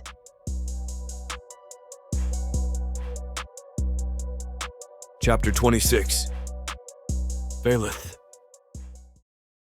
Smoke lingers over Orthani's rooftops as I walk through what remains of the central courtyard. The sunlight of early morning paints the fractured pillars and scattered rubble in a hazy glow. A day ago, this place raged with spells and steel, Red Perna forces clashing against our battered defenders. Now it's eerily quiet, only the distant echoes of laborers moving debris and soldiers tending the wounded. I breathe in the tang of ash and wonder if the city can survive this upheaval. Stepping around a toppled statue, I survey the remnants of Orthani's proud architecture. Chunks of stone litter the marble floor, and the once shining fountain in the center has been partially collapsed, its water stained dark. My pulse steadies as I try to focus on the tasks ahead. We might have driven away the Red Perna, but in their retreat, they've left behind confusion and battered morale, and in that void stands Zelene. Perna, once hunted, now stepping into a role none could have predicted. I round a corner, spotting a cluster of nobles conferring at the edge of the courtyard. Their finery is smeared with soot, and their eyes betray wariness. They glance at me, then quickly look aside, unsure whether to greet or challenge me. Orthani's traditions have been shaken to the core. I, Vaelith Orthani, am a commander who sided with a Perna woman, openly defying centuries of custom. The city's old order stands on trembling ground. I continue past them. I have this urge to bark orders, reassert the disciplined approach I once thrived on. But something in me has shifted. I no longer see every noble as an ally, or every Perna as an enemy. Zelene changed that. She not only saved I and Orthani from total devastation, she also made me realize that the city's cruelty can be reshaped. Her unstoppable force has become the pivot around which we all move. At the courtyard's far end, a handful of soldiers carry crates of supplies for the wounded. Eryx stands among them, shirt torn, sporting a bandage across one bicep. He's coordinating distribution, that roguish grin half hidden by fatigue. When he catches my eye, he inclines his head in casual greeting. We are an odd alliance. Once I might have arrested him on sight for his rumored ties to underground rebels. Yet now we share a singular devotion, her. And we share a battered city that needs rebuilding. I approach him, speaking quietly. How are the wounded? Do we have enough healers? He hands a soldier a crate, then turns to me. We're short, but some of the Perna who surrendered are helping. The ones who realized they lost more than they gained by assaulting Orthani. He runs a cloth across his forehead, clearing ash from his temples. Zelene is inside, in the grand hall, meeting with Zareth. They're checking on I and sorting out the captured Red Perna leaders. She asked for you when you return. My chest tightens, recalling how Zelene led us all through the siege, weaving our strength to repel the Red Perna without devolving into a bloodbath. I'll find her. I nod, turning toward a wide arch that leads deeper into the estate. Eryx's voice stops me halfway. You should be careful, he says softly, picking at the edge of his bandage. Plenty of nobles still want Purna exterminated. If they suspect you intend to empower her further, they might push for an immediate crackdown. A wry twist tugs my mouth. Let them try. We've proven Orthani can't stand alone if it alienates all Purna. A new era is coming. With that, I stride away, footsteps echoing against chipped marble walls. Inside the estate, the halls remain dim. Most of the decorative lamps have been extinguished to conserve resources. I pass guards who bow stiffly. Their stares flick over me as though uncertain whether to revere or doubt me. Rumors swirl that I might proclaim Zelene an equal or more. The once rigid caste lines blur and the tension hums in every corridor. Climbing a spiral staircase, I reach the grand hall. Sunlight pours through fractured stained glass windows, painting the floor in shards of colored light. The once pristine dais at the hall's far end is cracked, some pillars leaning precariously. A cluster of red Purna detainees kneel near a side wall, guarded by 2 silent soldiers. Zareth stands among them, scanning with that intense psionic focus, ensuring they remain docile. His gaze shifts up when he senses me approach. He offers a curt nod, then glances toward the center of the hall. Zelene stands near I, who sits perched on a stone bench. The child's silver hair gleams with an otherworldly sheen, though her posture suggests exhaustion. Zelene crouches in front of her, speaking in low tones I can't quite catch. I's hands tremble, perhaps still shaken by the siege and her own volatile magic. Zelene's presence radiates calm. She brushes a reassuring touch across I's arm, and the child sags in relief. My chest warms at the sight. Zelene wields a quiet authority, bridging fierce power and compassion in a way Orthani's traditions never taught me. She senses my approach, turning with a faint smile that flickers across her lips. The eye peers around her, then offers me a small nod of acknowledgement. "How is she?" I ask softly, stepping closer. Zelene straightens. "Shaken, but safe. We saved her from the Red Purna's final push. She feels guilty that so many were hurt in the fight. I told her it's not her fault." I's eyes flick to me, shining with a distant sadness. "I didn't want any of this," she whispers. "All I did was exist. Why do they hate me so much?" I kneel by the bench. "They don't hate you personally, They see your power as a tool or a threat. Purna are forced to hide, and Orthani fosters fear. None of that is on you." Gently, I rest a hand on her shoulder. She nods, but tears glisten at the corners of her pale eyes. Zelene exhales, stepping back. She needs rest. Zareth arranged a quiet room. We can't keep her in shadows forever, but for now she'll be protected. I straighten, scanning the hall's battered interior. I have something I'd like to say, but not here. Let's find a calmer spot. Zelene hesitates, a question in her gaze. She looks at I, who nods faintly as if giving permission. The child stands, following Zareth's gesture toward the hallway. He escorts her away, presumably to that quiet room. Zelene and I remain in the grand hall, which is almost deserted except for a few wandering nobles picking through debris. The soft crunch of broken glass underfoot underscores the city's battered state. I gesture for her to follow me up a side staircase, one that leads to a small balcony overlooking a courtyard. The climb is short, and the corridor overhead is lit by a single shaft of sunlight through a cracked window. Finally, we emerge onto the balcony, finding it surprisingly intact. The breeze wafts gently, carrying the faint smell of cinders. From here, we can see Orthani's outer walls, scorched in places. Beyond them, farmland stretches under the morning sun. The city looks bruised but unbroken. Zelene leans against the balcony rail, arms crossed, watching me with expectant eyes. "You're quiet, Vaelith. Did something happen among the nobles?" Her voice holds that sly edge I've grown to crave. She's half suspecting more councils or conflicts. I step close, letting the warmth of the day coat my skin. My mind churns with the plan that's been forming ever since I saw Orthani on the verge of destruction and realized I wanted a future with Zelene at the center. After the siege, I begin. The nobles, the city, they're all in disarray. They see you as both savior and threat. The old rules can't contain what you represent.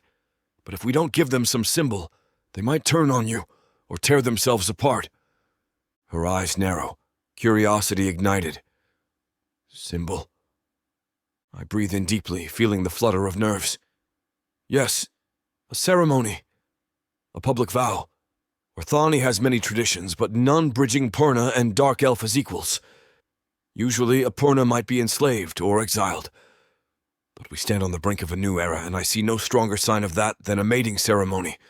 One that cements you as part of Orthani, not a captive, and me as standing with you, not just using you. A flash of emotion crosses her face. Surprise, maybe. She steps back from the rail, scanning my expression.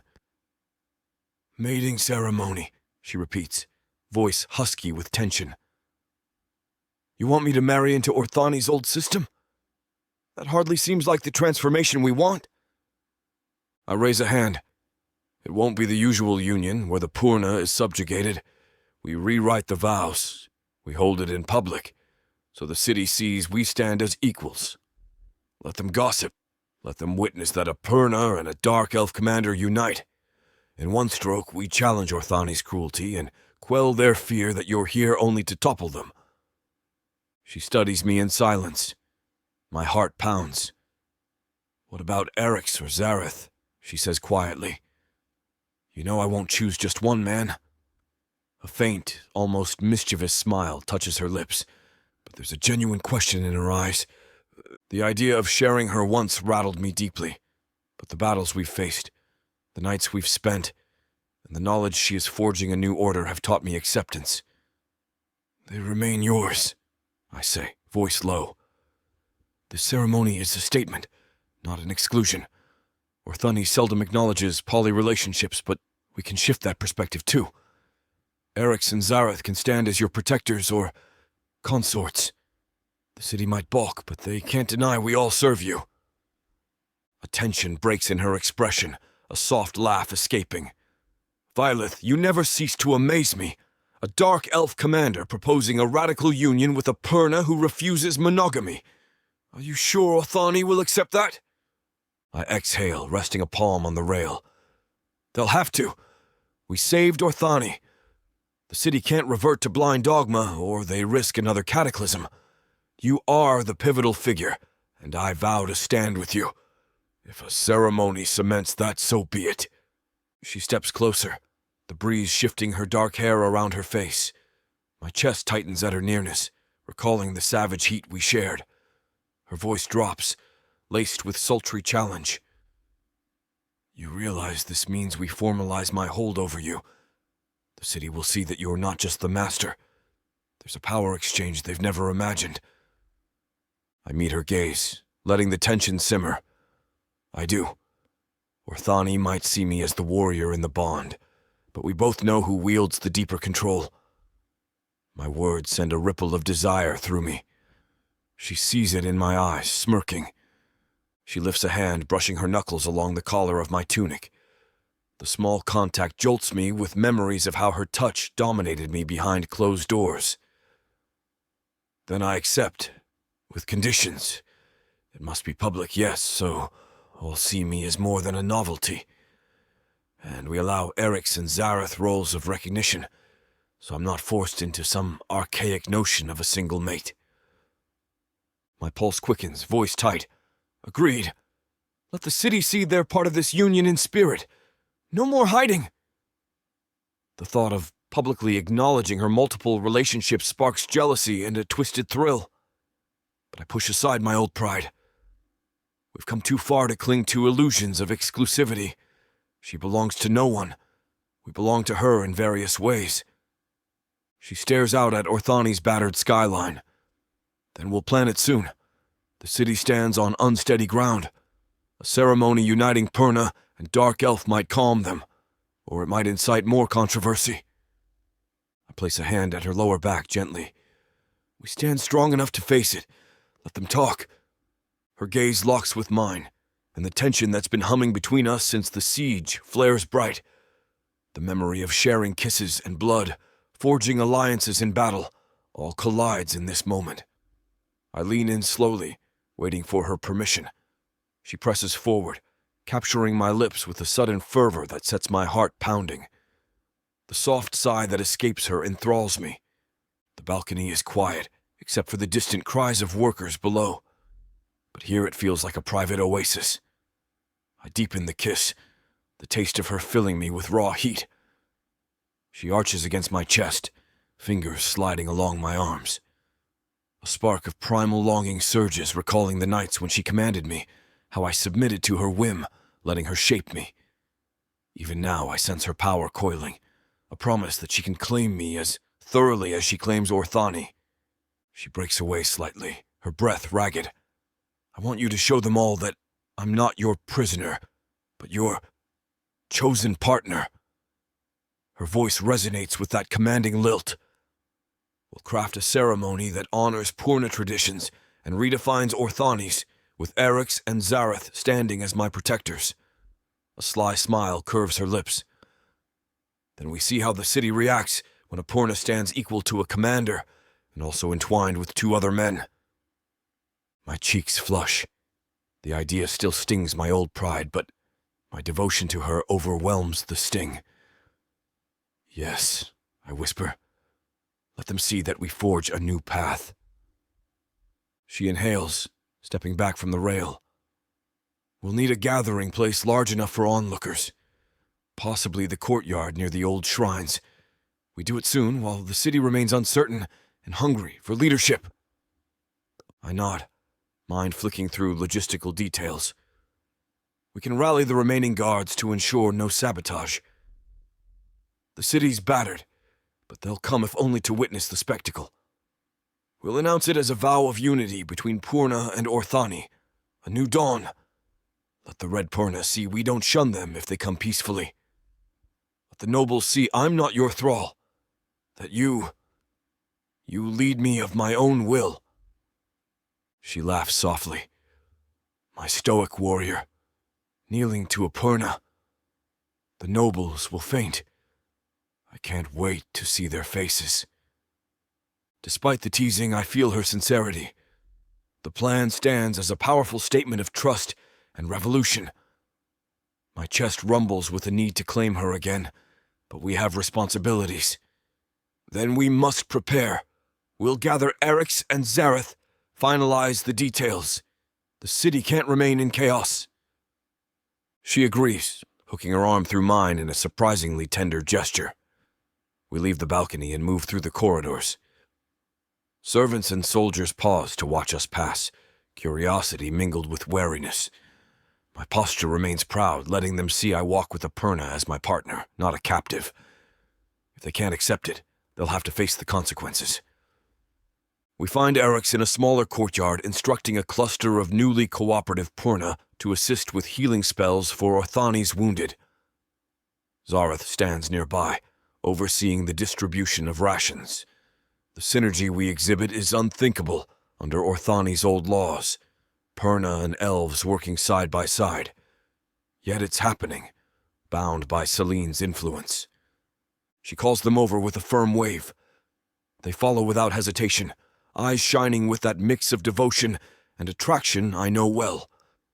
Once we're in a relatively private alcove, she explains the plan for a public ceremony. Their reactions differ. Eryx's grin is immediate, while Zareth's brow furrows in cautious thought. A mating ceremony in front of the entire city? Eryx muses, stepping closer to Zelene. That's bolder than I expected, but it suits your style. Zareth exhales slowly, gaze flicking to me. I see the reasoning. She can't remain in limbo. Orthani must accept her or risk further conflict. A public vow. It's radical. He gives Zelene a half-smile. I assume we stand behind you, showing them we all share you. Zelene nods, a glimmer of mischief in her eyes. Yes, Vaelith and I will take official vows, but I want Orthani to see that the rest of you are no lesser in my eyes. If we do this, we do it on our terms. My gut knots with a mix of excitement and lingering jealousy. But Eryx's casual acceptance and Zareth's calm logic help me quell it. The city will gossip, I say quietly. But they can't deny we saved them. They'll watch, enthralled or outraged, but powerless to stop it. Zareth's lips curve into a thin smile. Then let them watch. I'm done hiding what we are. Eryx steps close to Zelene, brushing a faint kiss on her cheek. I look forward to playing the scandalous consort in front of all those stuffy nobles. This will be the show of the century. She smirks, letting her gaze travel over the three of us. Then we prepare. The courtyard of shrines will serve. We gather tomorrow at dusk, invite the entire city, and let them witness the union of Purna and Orthani. In one gesture, we'll prove a new order stands. Tension fizzes in the alcove. We recall how battered the city is, yet tomorrow we'll hold a ceremonial vow. The entire notion bristles with risk, but that's what we do best. Defy the old ways. Zelene dismisses Eryx and Zareth to finalize tasks. They leave, heads high, brimming with confidence that this ceremony will reshape Orthani. She and I remain alone once again. She regards me, expression pensive. We have so little time to rest, but I want to be sure you're ready for this. It won't just be you claiming me in Orthani's eyes. I'll be claiming you. Her voice dips, vibrant with that seductive authority. A shiver runs through me. I'm ready, I murmur. I want them to see you are no subordinate. You stand as my equal, or more. Let that spark a new era. A flicker of heat crosses her face. She curls a finger under my chin, tilting my head. Your calm acceptance of my dominance might scandalize them as much as the notion of me uniting with a dark elf. Are you certain you can handle their scorn? I swallow, thinking of the proud man I once was, the unwavering soldier who believed only in Orthani's might. Yes, I'd rather be bound to you openly than hide in half-lies. Let Orthani adapt or be left behind. Her eyes gleam with approval. She leans in, pressing her lips to mine in a kiss that sends sparks along my spine. There's desperation in it, as though she too feels the weight of this new step. I grip her waist, returning the kiss with a fervor I can't contain. My mind replays the memory of lying under her command, of letting her mastery of me stoke my deepest desires. Now we take that private dynamic and thrust it onto the public stage. My pulse hammers with both fear and thrill. She withdraws, voice husky. Then let's finalize everything. Tomorrow at dusk, in the courtyard of shrines. Summon any who remain loyal to you among the guards. We'll set a stage, bring what's left of Orthani's formal ceremony, and I'll weave my Purna tradition into it. Eryx and Zareth will stand behind me, a living testament to the fact that I choose more than one partner. And you'll vow your loyalty before the entire city. Nodding, I brace myself. And you'll vow to stand by Orthani, shaping it rather than letting it rot? She inclines her head. Yes, this union binds me to the city's future. No more hiding in the shadows. We form a new Orthani, together. The next hours pass in a blur. I gather squads of guards, giving them the unexpected directive. Prepare the courtyard of shrines for a public vow. The men exchange bewildered glances, but they obey, too shaken by recent events to protest. Eryx and Zareth round up willing Purna, who renounce the recent violence, encouraging them to watch or participate peacefully. Word spreads fast that a mating ceremony is set. The city, reeling from the siege, fixates on this curious news. A commander wedding a Purna in front of the shrines. Whispers of shock and excitement ripple through every battered street. By the time dusk approaches, the courtyard bustles with uneasy anticipation. Broken columns have been cleared to form a modest clearing. Torches line the perimeter, casting a golden glow over the chipped statues that once represented Orthani's old gods. I stand near the center, wearing my formal dark elf regalia, though it's marred by scuffs from battle. My shoulders are tense, heart pounding. Soldiers and nobles ring the courtyard's edge, joined by Purna who hover uncertainly. Even a few humans gather at the edges, blinking in confusion. The entire city, or what remains, has turned out to witness this union. Eryx arrives first, dressed in an elegant black tunic, his usual roguish grin tinted with solemnity. Zareth follows, wearing silver-trimmed robes that reflect his house's station. The hush intensifies as they take positions flanking me. Onlookers murmur, some scandalized that these men share devotion to the same woman, but no one dares cause a scene. The memory of the siege is too fresh, and they fear our combined power. Then the torches flare. Zelene steps into view, escorted by I, whose small hand is clasped in hers.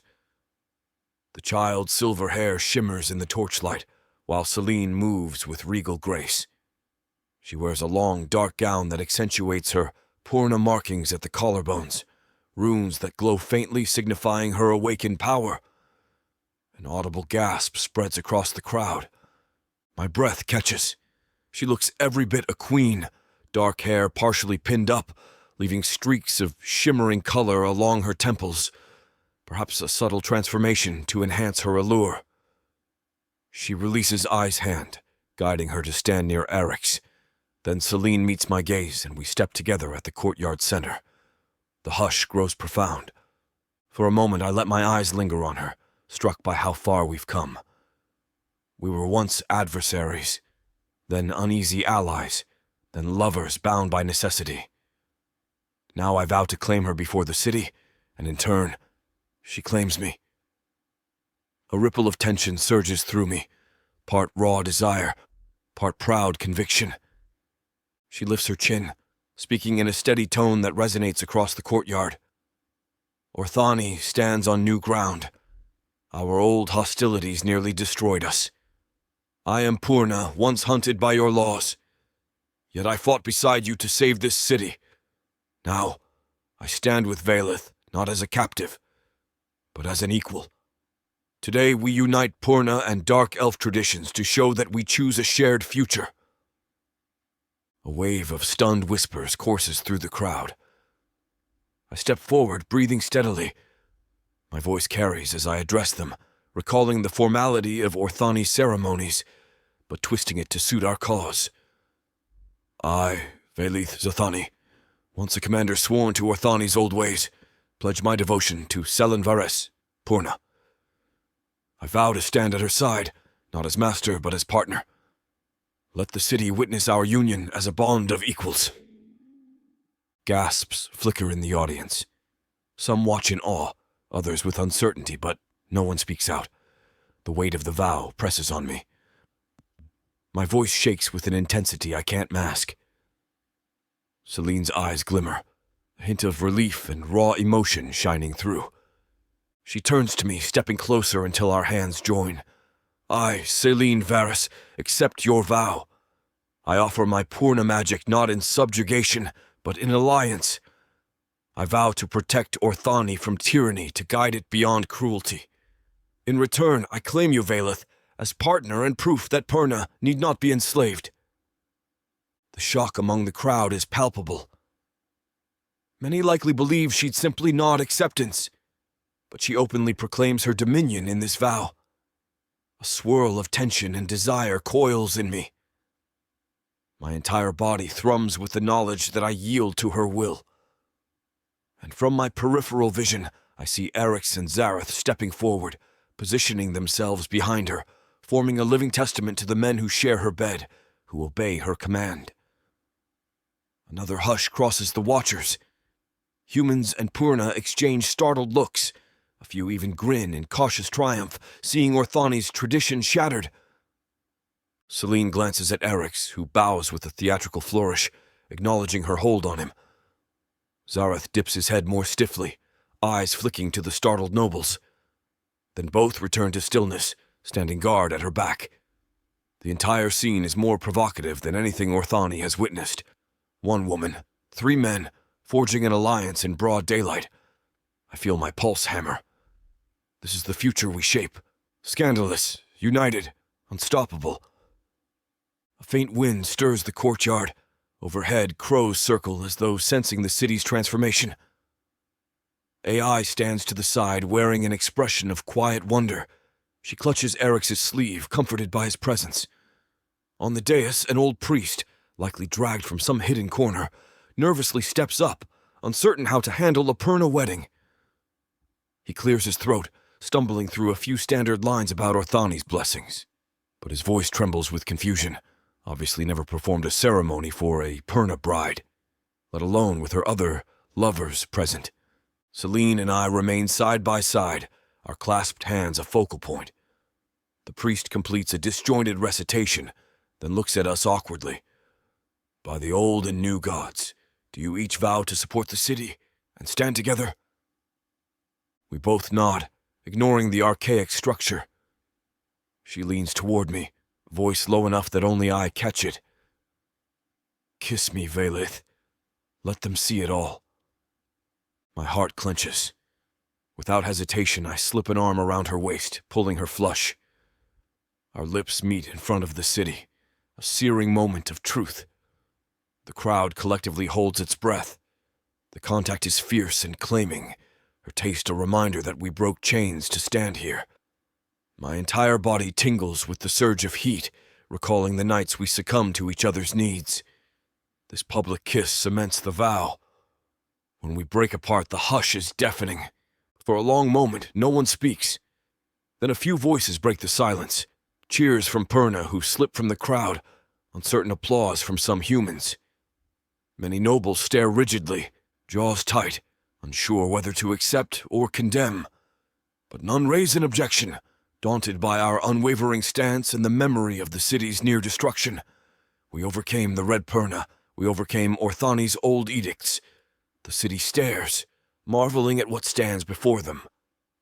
Zelene lifts her chin, addressing them one final time. Orthani will not remain a city of cruelty. Purna will not be exterminated or enslaved. We reshape this realm, forging alliances with orcs, with humans, with any who join peacefully.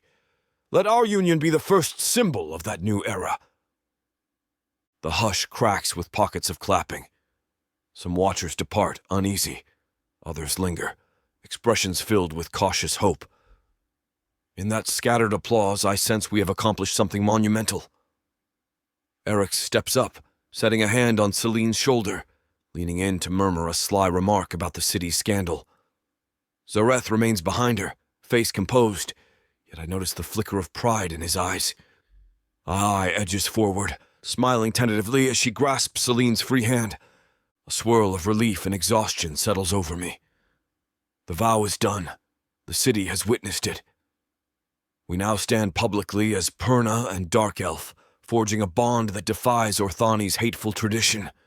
Sparks of desire still hum in my veins from the kiss, from the knowledge that tonight we might reaffirm this union in private, joined by Eryx and Zareth if she wishes. But for now, the job is to guide this battered city forward. We descend from the dais. The crowd parts around us, uncertain whether to bow or protest. A few bolder souls step forward, offering subdued congratulations. I accept them with a curt nod, feeling Zelene's presence at my side. She meets their stares without flinching, regal in her stance. Eryx and Zareth flank her, giving silent warning that any attempt at harm will be met fiercely. Stepping from the courtyard, we find ourselves in a corridor that leads to the estate's inner rooms. My limbs feel heavy with relief, yet adrenaline simmers at the base of my skull. Zelene halts, turning to face me. Eryx and Zareth pause as well, forming a loose circle around her. AI stands off to one side, her expression more at ease after witnessing the ceremony. Zelene's gaze drifts over us, a soft smirk playing on her lips.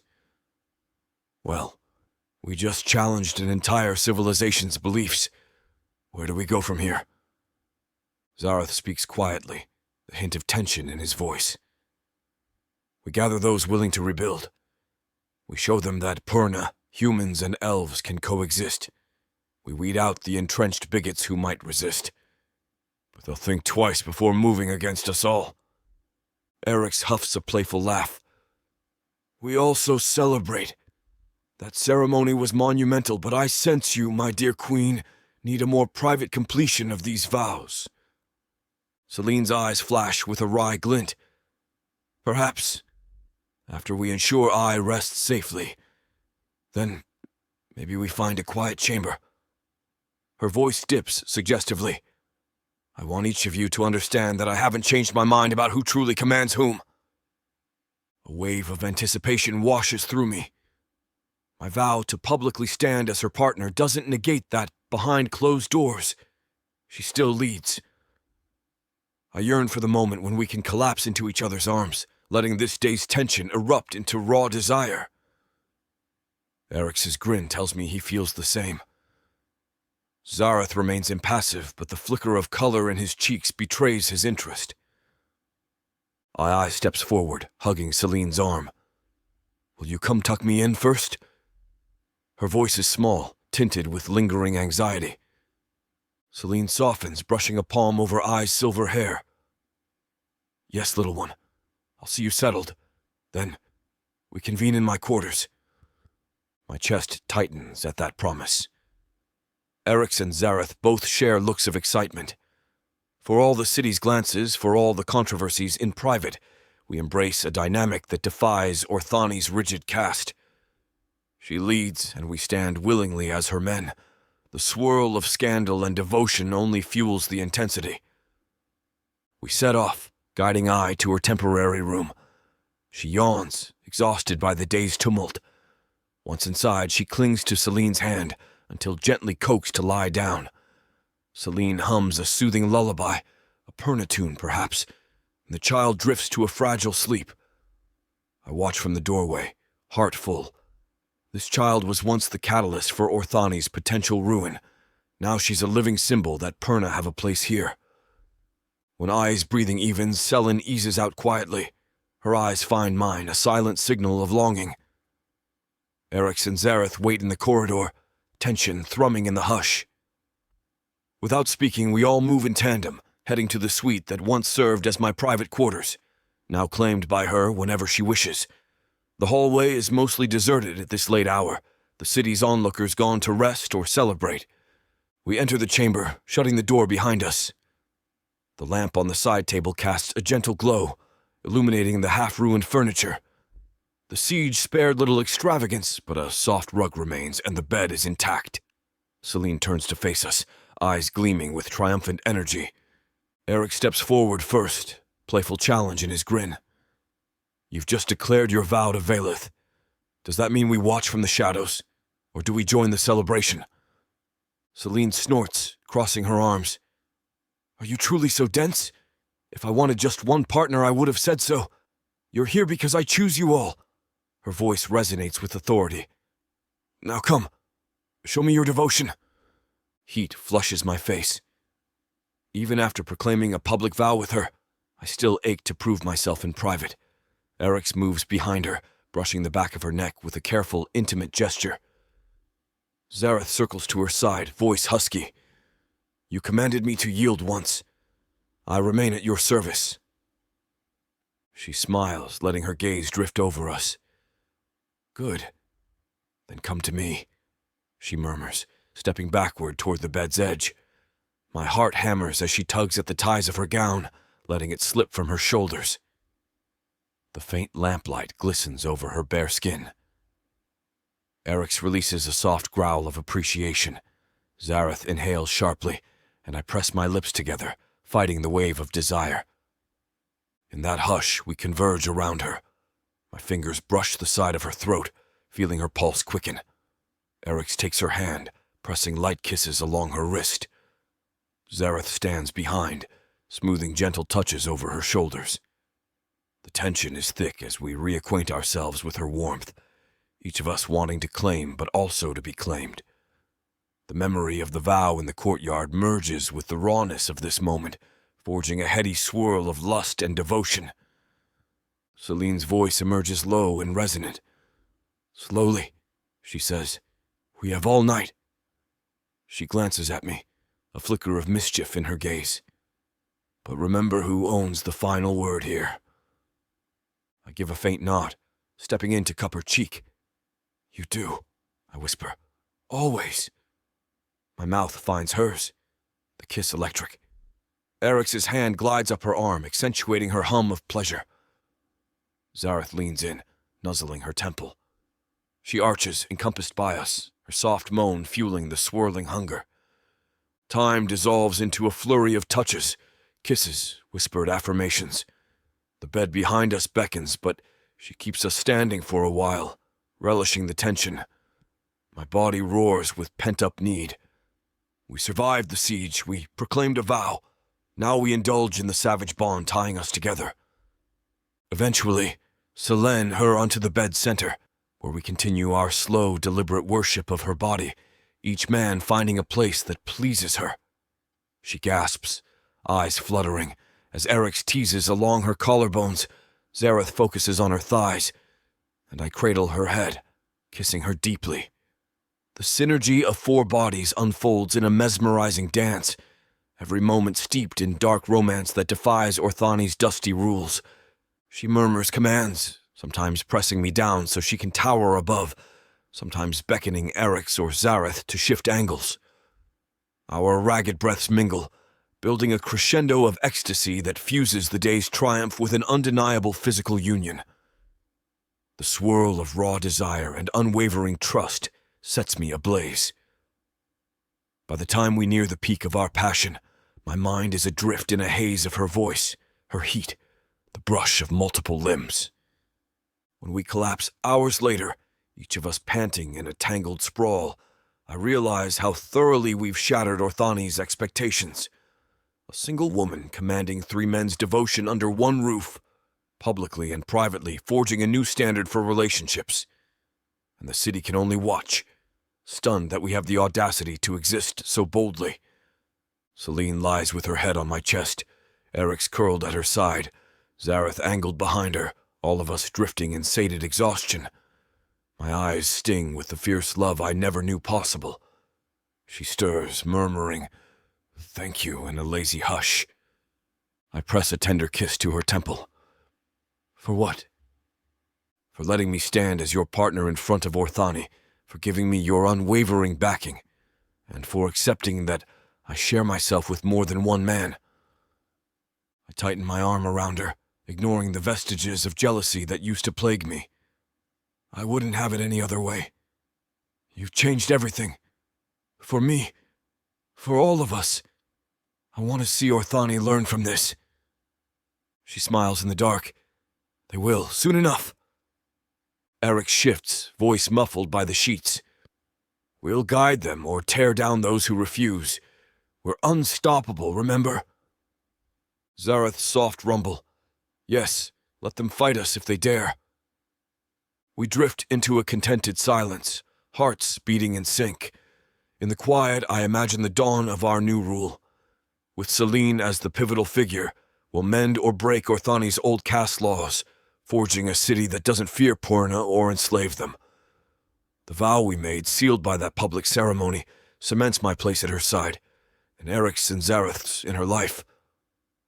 Orthani stands on the brink, uncertain whether to celebrate or protest. But it's too late for them to revert to blind cruelty. We hold the city's future in our hands. Sleep pulls at me. I let my eyes close, contentment washing away the day's tension. In the hush, I sense Selene's breathing slow, Eryx's hand resting lightly on her hip, Zareth's calm aura lulling us. We share a bed, share a vow, share a dream of a new Orthani. Let the city wonder, let them adapt. We have shaped a new reality from the ashes, standing united in defiance of every stale tradition. And as I slip into slumber, I hold her close, vowing silently that I will never let Orthani's fear crush what we've built. We'll protect Ai, protect each other, and guide this battered city into the future Zelene envisions. The old shadows fade, replaced by a bright dawn of our own making, Purna and Dark Elf, forging a path that none dared dream before.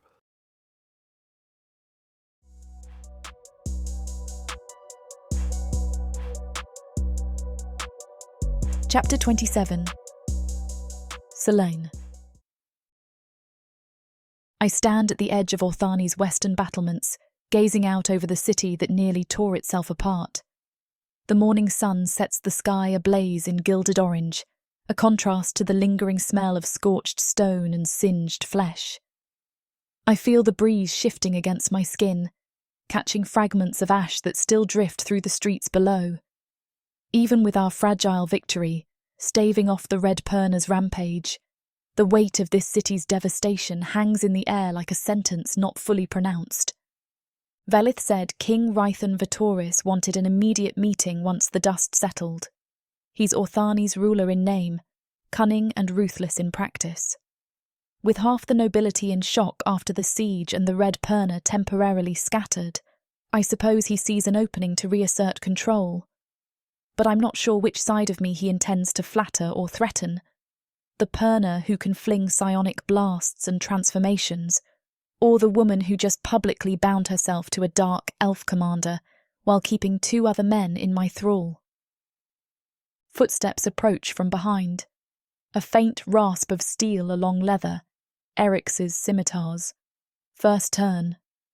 He halts at my side, his wry smirk flashing. "You're certain you don't want me skulking in the shadows when you meet the king? I'm quite skilled at slicing throats if negotiations go sour." I press a hand lightly to his chest in playful admonishment. We're trying for a fragile peace, not more blood on these stones. Besides, Vaelith insists the king's official envoy demanded a personal audience. No clandestine watchers. Zareth will be absent too. Eryx gives a careless shrug. Zareth is likely prowling the council halls, ensuring none of them conspire in secret, or sulking that he can't break the king's mind if the conversation goes sideways. I snort softly, a flicker of amusement. He'll do what must be done. My gaze drifts down to Eryx's bandaged arm. Stay close by, though. If Rhython tries anything underhanded, I want you within earshot. A spark of mischief lights his eyes. A simple command, dear queen. Then afterwards, maybe we celebrate another day of not dying. He leans closer, voice dropping. I can think of ways to reward your cunning in a private suite. Warmth flutters in my belly at his suggestion. Memories of our last entangled night with the others pulse through me, but I push them aside. Focus on the immediate threat, Eryx, I murmur. Still, I can't resist a brief grin. We'll see about that reward after I've faced the king. He inclines his head, stepping back. I'll linger not far. Good luck.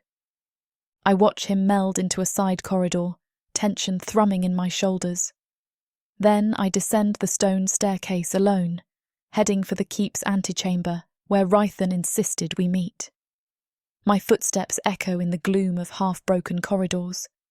Everywhere, signs of the Red Perna's assault. Walls scorched black, arches collapsed. Orthani survived, yes, but at a cost. I wonder if the king acknowledges that cost, or simply tries to reassert his throne. Reaching the antechamber, I find Vaelith waiting by the heavy wooden doors. He stands tall in battered armour, the faint lines of fatigue around his eyes. When I approach, he nods in greeting. The king is inside. I demanded to stand at your side as your spouse under Orthani's vow, but he insisted only you. He's playing politics. I exhale. Let him. If he thinks I'm naive enough to come unprepared, he's in for a surprise. I trace a hand along Vaelith's gauntleted forearm in a quick show of solidarity. Stay near. We'll see what the king truly wants. He dips his head, eyes flickering with concern. I trust you, but be cautious. I push the doors open, stepping into a chamber that once boasted luxurious tapestries and shining candelabras.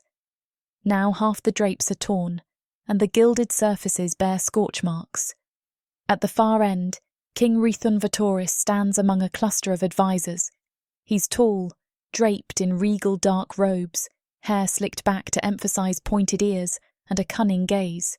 His expression is carefully schooled, but tension radiates from him. Steadying my breath, I stride forward, letting my posture claim the room. The king's advisors part, wary of my presence. I notice fleeting hostility in some, curiosity in others.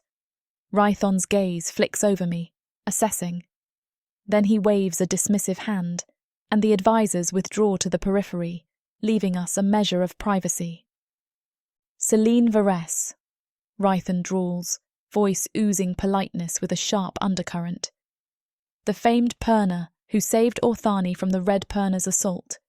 You certainly know how to leave an impression. I offer a slight tilt of my head. I prefer that to leaving a graveyard. Orthani nearly became rubble. I helped preserve it.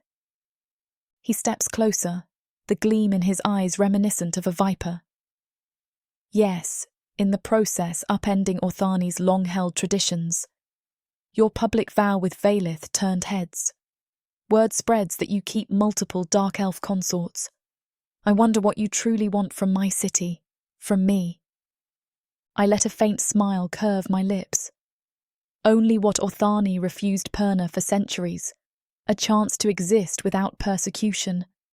I have no desire to seize your throne or topple the monarchy, but I won't watch your city continue to enslave Perna or humans. His nostrils flare, but he keeps composure. I see. You do not want the throne, yet your presence among Orthani's surviving populace is considerable. My nobles murmur you might become a shadow queen, controlling from behind the scenes. I arch a brow. If you fear a Perna controlling Orthani, perhaps reflect on how the city forced Perna to the brink of extinction. I want a peaceful opening for Pernas, a seat in your council to ensure we're not hunted. I plan to form a local coven, a refuge for Pernas who reject Praj's militant stance or can't travel there. He studies me with cold interest, pacing a few steps. You speak of forging Perna enclaves within Orthani. That alone undermines centuries of dark elf dominion. But after the Red Perna's devastation, many see you as a lesser evil compared to them. He chuckles, the sound as smooth as poison. Still, Orthani thrives on old traditions. Are you certain you can persuade them to accept Perna as equals? I match his dangerous tone. If they don't, there will be more conflicts. Do you prefer another siege? Another wave of hatred fueling Red Perna vengeance? Opening Orthani to Perna is your best path to avoid repeated bloodshed. Silence stretches. His gaze is a silent war. Finally, he sighs, adopting a more diplomatic mask. I see your point. My city cannot endure repeated ruin. The old ways must adapt. So, we talk terms. Let's begin with your request for a council seat. I cross my arms, the swirl of tension in my belly coiling tighter. I demand a voice in Orthani's decisions. Let me join the council as representative of Perna interests. We'll gather any Perna who wish to live here peacefully. In return, we vow to keep them from allying with the Red Perna's extremist agenda. He narrows his eyes. And if they refuse your lead? If some Perna incite further chaos? I snort lightly. I'll handle them. I have no love for renegades who tried to use I as a living weapon. Anyone who tries that again will face me. He tilts his head, fingers tapping a small ring on his index finger. You wield considerable power, both magical and political. This arrangement could stabilize Orthani or place it at your mercy. But I'm a practical king. Very well, I'll accept your seat on the council, under conditions.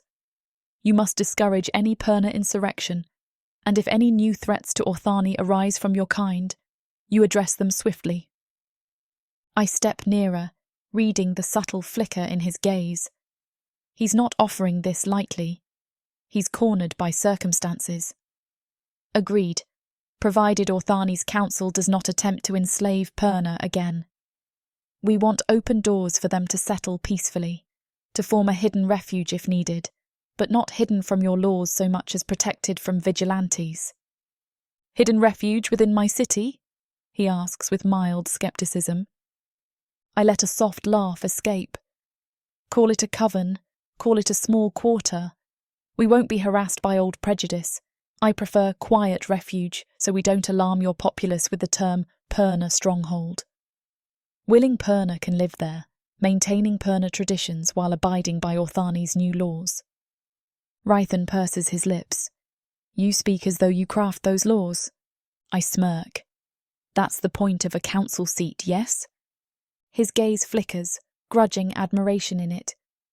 You are every bit as formidable as the rumours say, Zelene. Very well. I'll see that the council accommodates your requests.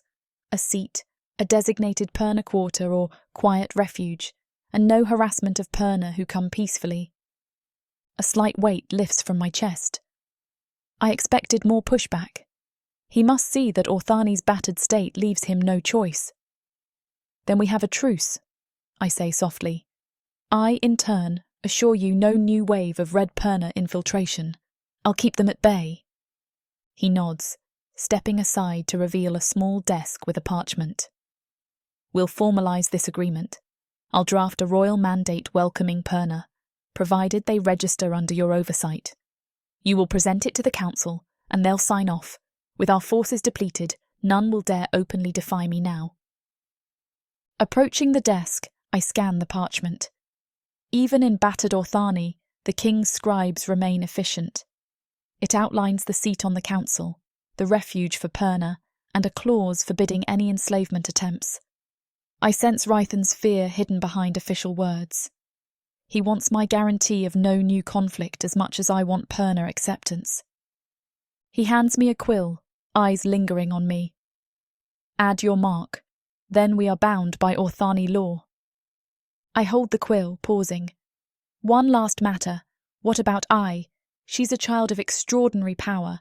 I want her recognised as under my guardianship, free from Orthani experiments or red Perna meddling. His jaw tenses, but he dips his head. Understood. I will not force her into any labs or arcane dissection. If she remains in Orthani, she's your responsibility. My pulse steadies, feeling relief. Carefully I sign the parchment with a flourish, sealing the negotiation. Rythan sets his ring's signet in hot wax, pressing it to finalise. It feels anticlimactic for such a momentous shift in Orthani's traditions. But that's how changes begin, on scraps of parchment, in small rooms heavy with tension. He turns to me, expression a blend of curiosity and guarded acceptance. You'll find ruling from a single council seat far more complicated than leading a band of rebellious Perna or forging alliances in secret. Orthani's bureaucracy will test your patience. I tilt my chin, lips curving. I've tamed 3 dark elf warriors, defied a city's worth of prejudice, and forced the red Perna to retreat. I suspect your bureaucracy can't be worse than that. An amused snort escapes him. We shall see, Lady Zelene. He extends a hand in a gesture of goodwill. I meet it with a firm grip, swallowing the sense of surreal calm. I, a once hunted Perna, am shaking hands with Orthani's king, forging a path for my kind in his domain. He inclines his head, stepping back. I must address my remaining generals. We can't appear weak, but know that I expect you at the next council session. We'll announce your appointment publicly. I dip my head in acknowledgement. I'll be there. He pivots, his advisors flocking around him, and they sweep out of the chamber. I remain behind, letting the tension slowly ebb. A gentle exhale escapes me. We've done it. The city that once would have burned me at the stake now acknowledges me in its highest seat of power. It's not a perfect solution, but it's a start. I exit the antechamber, crossing the corridors with a newfound sense of calm. My men wait in the hallway beyond the double doors, Vaelith, Eryx, and Zareth. They spot me, their expressions taut with anticipation. I approach, the swirl of desire and partnership crackling between us.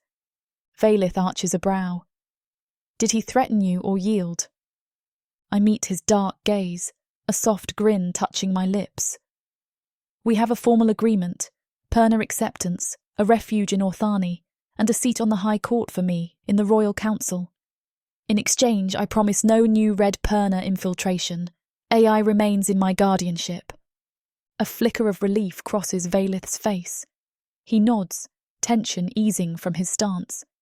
Eryx whistles low, stepping closer.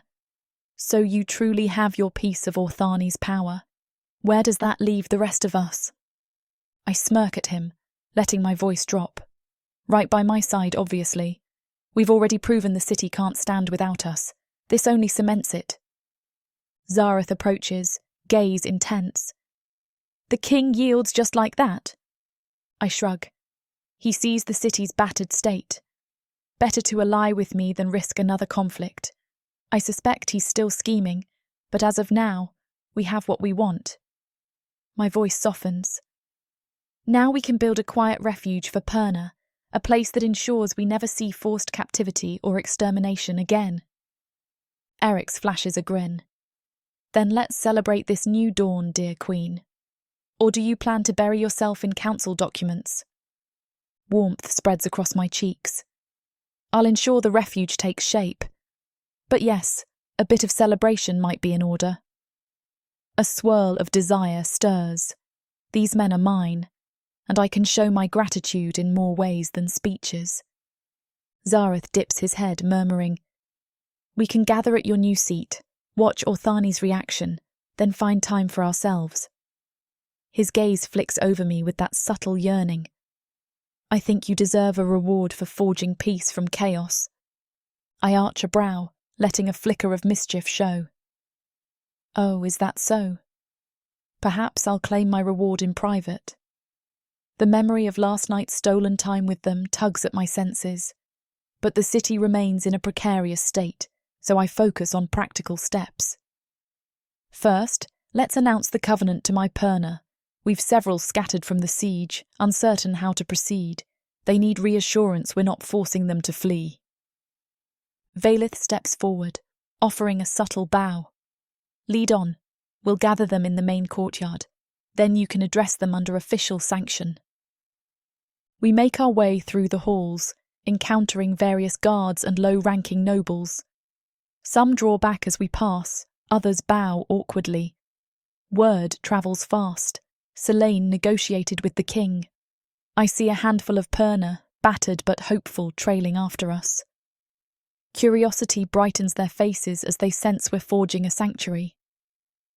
We reach the courtyard outside the keep. It's less war-torn than others, lined with cracked pillars and a half-intact fountain. A small group of Perna stands near the fountain, some bandaged, others supporting each other. They straighten as we approach, eyes reflecting nervous anticipation. Eryx slips away to gather more, calling softly to Perna, who linger at the courtyard edges. With me at the centre, Vaelith, Zareth, and Eryx flank me once the group swells. A hush settles over them. I study each face, a mixture of young and old, exiles who once hid in Orthani's slums, or infiltration squads that surrendered after the Red Perna's fiasco. I push aside that forbidden word fiasco. They watch me with uncertainty. They know I turned on the extremist Red Perna faction. Now I stand allied with dark elves. Are they safe with me? Clearing my throat, I speak in a carrying tone, letting my psionic resonance shape the clarity of my voice. Perna of Orthani, I've secured a new beginning for us. King Rythan grants us a recognised place within these walls and a seat on his council. We won't be hunted or forced to run. We can build a refuge, a quiet coven, if you will, where Perna can dwell without fear. A wave of astonished murmurs ripples through them. An older Perna woman steps forward, tears in her eyes. Can it be true? We need not hide in alleys or disguise ourselves as humans. I hold her gaze. True. The days of Orthani branding us as abominations must end. We'll remain vigilant, but the king's decree stands. If any noble tries to enslave you, they defy me and the council. She sinks to her knees, overwhelmed. A younger Perna man helps her stand, also blinking in disbelief. I see hope flicker across exhausted faces. One hesitates, whispering, "And if the Red Perna come back?" My jaw sets. They might, but I vow to defend this city if they resume violent extremism. We harness our magic for survival, not oppression. If they attack again, we stand with Orthani against them. Let them learn we choose unity. Quiet applause rises, cautious but real. Eryx glances over with a smirk, as if to say, "Told you so." Zareth dips his head in approval, and Vaelith's posture radiates pride. My heart clenches with gratitude for them. We overcame so much to reach this moment. One by one, Perna approach me, asking about practicalities, lodging, resources, fears of retaliation. I answer as best I can, referencing that I'll have a council seat to ensure supplies, protection, and official recognition. It's a chaotic swirl of questions, but I sense their relief overshadowing old dread. Eventually the crowd disperses, needing time to process. My men remain, each reflecting a measure of satisfaction. Eryx stretches, stifling a yawn. "Well done, beloved. You're quite the politician now." I roll my eyes. Let's hope I don't regret it. Bureaucracy is rarely as thrilling as battle. Zareth steps close, voice low. But less deadly. This city needs your cunning. And we want you safe. He hesitates, a faint vulnerability glinting in his dark eyes. I rest a hand on his arm, acknowledging the sentiment. "I appreciate your concern, Zareth." Then I cast a look to Vaelith. "We have a seat at the council, but we also have to ensure Perna truly feels safe. That means continuing to dismantle the older prejudices. Some might still hate me for upending their world." Vaelith inclines his head. "Agreed. I'll station loyal guards near the Perna refuge.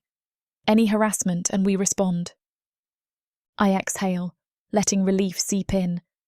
Finally, a moment of genuine calm. My gaze sweeps the battered courtyard, the columns reminiscent of the old Orthani splendour. We stand at the threshold of new beginnings. The heavy tension dissolves, replaced by a subtle, rising sense of possibility. A hush falls among the four of us. Eryx, Zareth, Vaelith, me, my men, my lovers, my partners in forging this future. I sense the swirl of desire hovering at the edges. After all these tense negotiations, a raw craving for closeness emerges. But the courtyard is still bustling with watchers. Instead, I let a sly smile cross my lips, leaning in to murmur, "I owe you each a private moment once we're finished here. We've accomplished something monumental. Let me show my appreciation." Eryx chuckles softly, a wicked glint dancing in his eyes. Zareth's lips curl in a half-smile, while Vaelith's stoic features soften. "Name the time," he says quietly. Before we can indulge in that allure, Ai appears at the courtyard's entrance, slipping past a group of Perna. She hurries over, bright eyes scanning for me. I kneel, welcoming her. She links her small fingers around my arm. "Zelene," she says softly, "the king wants to see me too." I shake my head. "He's recognised you're under my guardianship. You won't be forced to talk to him unless you want to. For now, I'd like you to rest, or explore the city with some older Perna who can guide you." She nods, a timid grin crossing her features. "I'll do that." Then her voice drops. "Is it truly over? The city won't attack me anymore?" I brush a gentle hand through her silver hair. "No one attacks you, not with me in the council. If any do, we'll stop them. You're free to remain in Orthani or travel if you wish." Her eyes mist with relief, and she hugs me quickly before scampering off, trailing behind a pair of older Perna who beckon her. My chest tightens, a swirl of maternal protectiveness blending with pride. Another step forward. I can live without constant fear. A subtle cough draws my attention back to Eryx and the others. He motions to the keep's side entrance. "Seems the king's men have left. Our business is done here for now. Shall we return to Vaelith's estate or your new refuge?" I tilt my head, considering. "The refuge is just a cluster of safe rooms so far. Let's return to Vaelith's estate for a moment of privacy. I suspect we all need to breathe away from prying eyes. They nod in agreement. We navigate through the hectic courtyard, slipping into the labyrinth of corridors leading to Vaelith's domain. Guards stand sentinel, bowing as we pass. Whispers echo. That's her. The Perna in the council. She commanded the men. I sense a mixture of awe and suspicion. Let them whisper. My vow with Vaelith and my alliance with Eryx and Zareth are no secrets now. We arrive at Vaelith's estate, the halls less battered than the central keep. A hush greets us. The estate staff is uncertain how to address me, though they offer polite bows. Zareth quietly disperses them, ensuring we reach a more private wing without an entourage. Inside a spacious antechamber, the four of us pause, letting tension melt from our limbs. Eryx drops onto a cushioned seat with a groan. Zareth leans against a column, arms folded, while Vaelith stands at my side, posture protective. I sink onto a velvet sofa, finally indulging in a moment of rest. It's surreal, I murmur, feeling the day's weight. King Rythan yields. The city bows, in a sense. And we have actual space to build a Perna refuge. Vaelith nods, voice soft. You earned it. None can deny your role in saving Orthani. Zareth's dark gaze lingers on me. Enjoy the triumph, but remember the king might still try cunning maneuvers. You're forging Perna enclaves inside a city once sworn to kill your kind.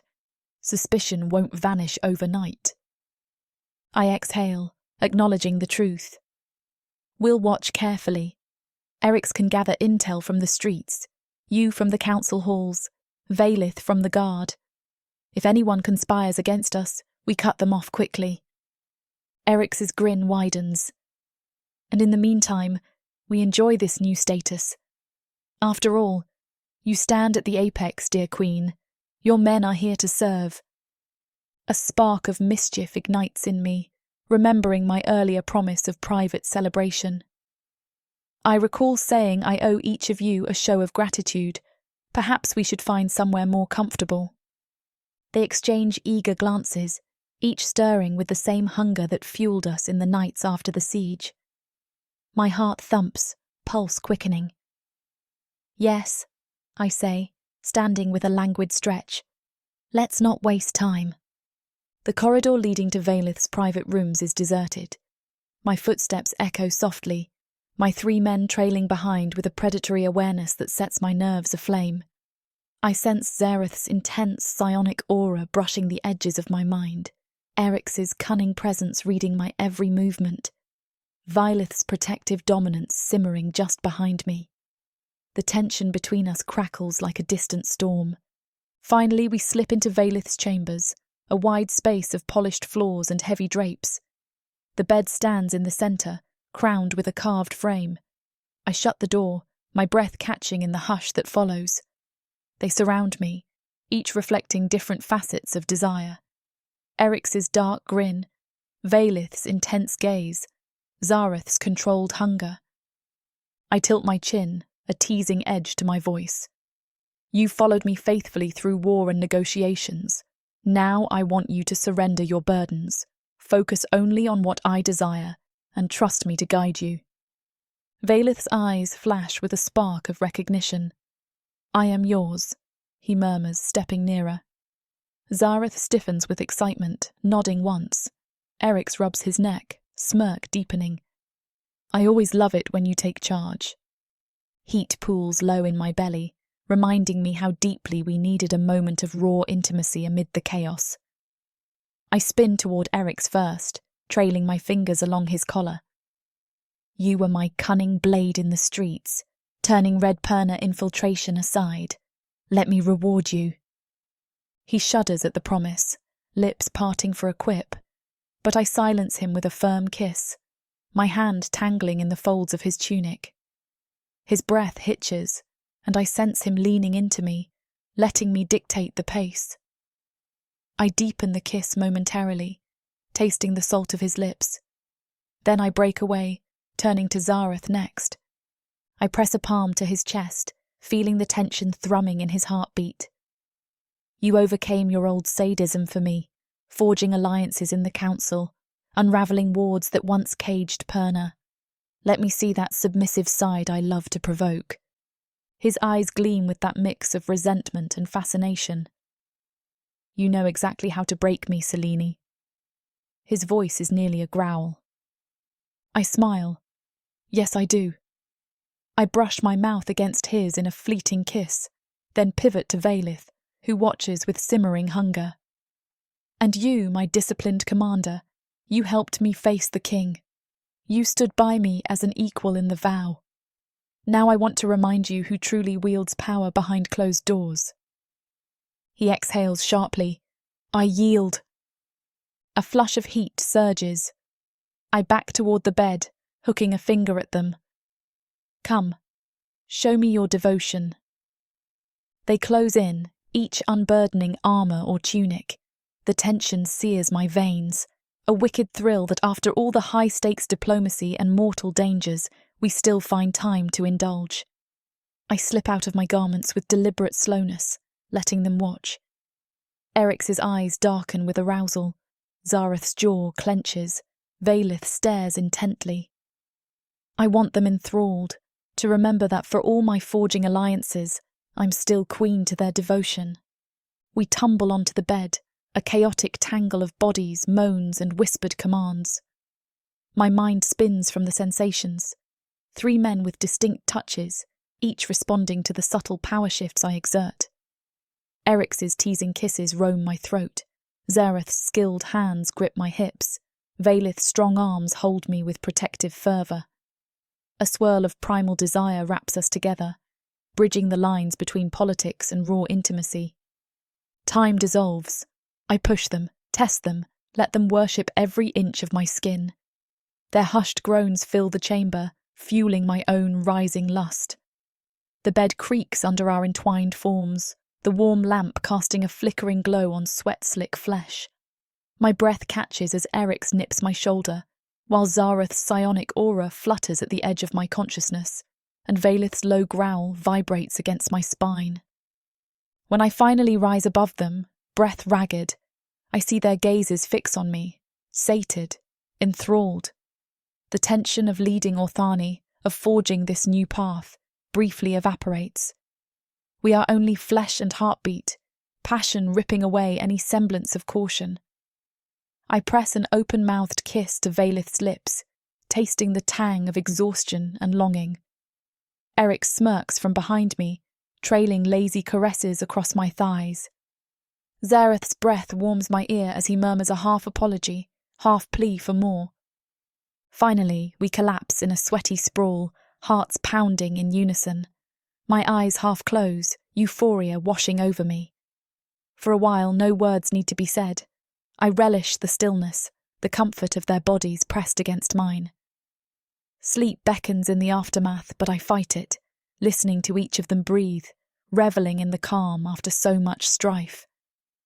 After a few minutes, I shift, propping up on an elbow. My voice emerges soft. We did it, I say, stroking Vaelith's chest, glancing at Eryx and Zareth. We negotiated a future for Perna in Orthani. Now, we build it.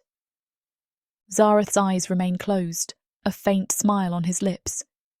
You shape it. We follow your lead. Eryx chuckles, pressing a kiss to my shoulder. And we keep you satisfied along the way. Vaelith rests a hand against my hip. We stand ready for whatever new challenge arises. Warmth blooms in my chest. Then rest now. Tomorrow the real work begins. A seat on the council, a refuge for Perna, and we ensure no one undermines it. Eryx smirks. And I ensure no bored noble tries to scheme behind your back. Should one appear, they find a scimitar at their throat. Zareth's voice turns wry. I'll handle any mental sabotage or old wards that threaten. We vow it. Vaelith simply squeezes my hand. I'm yours, Zelene. Always. My throat tightens. I ease down, nestling among them. Outside, Orthani is far from healed, but for the moment, we hold a precious respite. The flicker of flames in the lamp casts dancing shadows on the walls. I close my eyes, lulled by the steady rhythm of their breathing, the knowledge that we've carved out a future from chaos. No, I don't want the throne or to subjugate the city, but I'll shape Orthani from within, forging a sanctuary for my kind and proving we can coexist. Sleep steals over me, images flitting through my mind. The king's cunning smile, the battered city gates, Perna stepping from shadows into open sun, humans daring to hope for freedom. And in every vision, my men stand at my side, unwavering. We are not parted by tradition or jealousy. We stand as an unbreakable quartet. That thought warms me as I drift off, certain that tomorrow will rise anew, ready to guide Orthani into the era we crafted from its own ashes.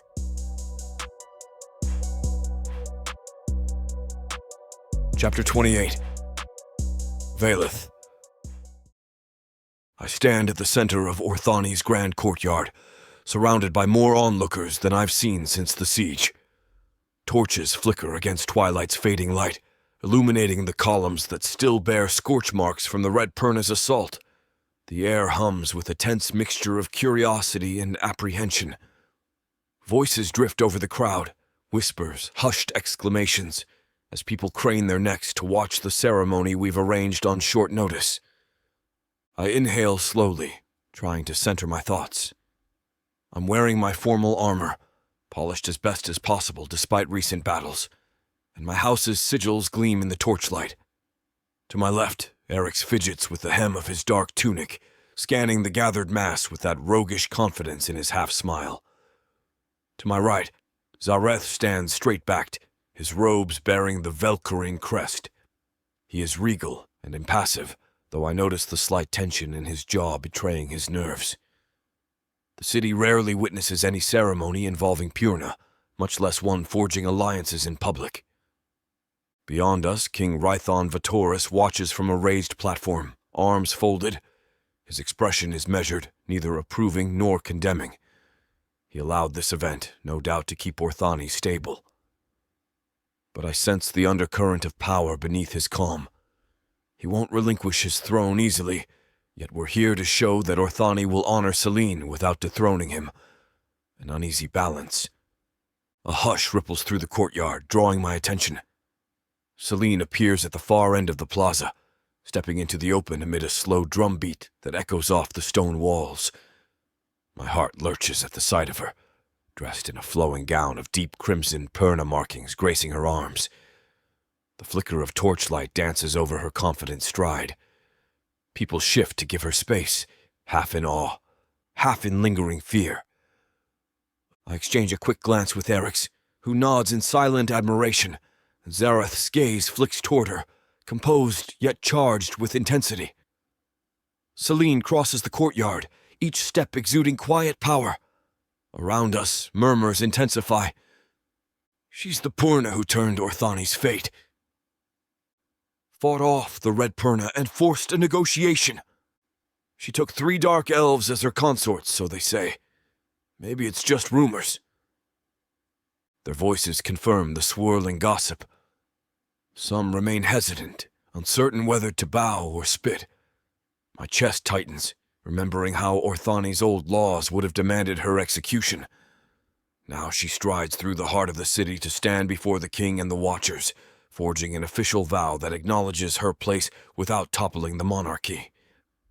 She stops before the raised platform, chin lifted, the quiet weight of her presence silencing onlookers. Zareth and Eryx move to flank me, forming a small arc. A hush falls as I step forward to greet her. "Zelene," I say, voice firm, though tension coils within me. "We gather here to affirm your standing in Orthani. King Rython remains on the throne, but the city acknowledges your influence. Tonight, we formalize that recognition." Her gaze sweeps over me, over Eryx and Zareth, then across the assembled crowd.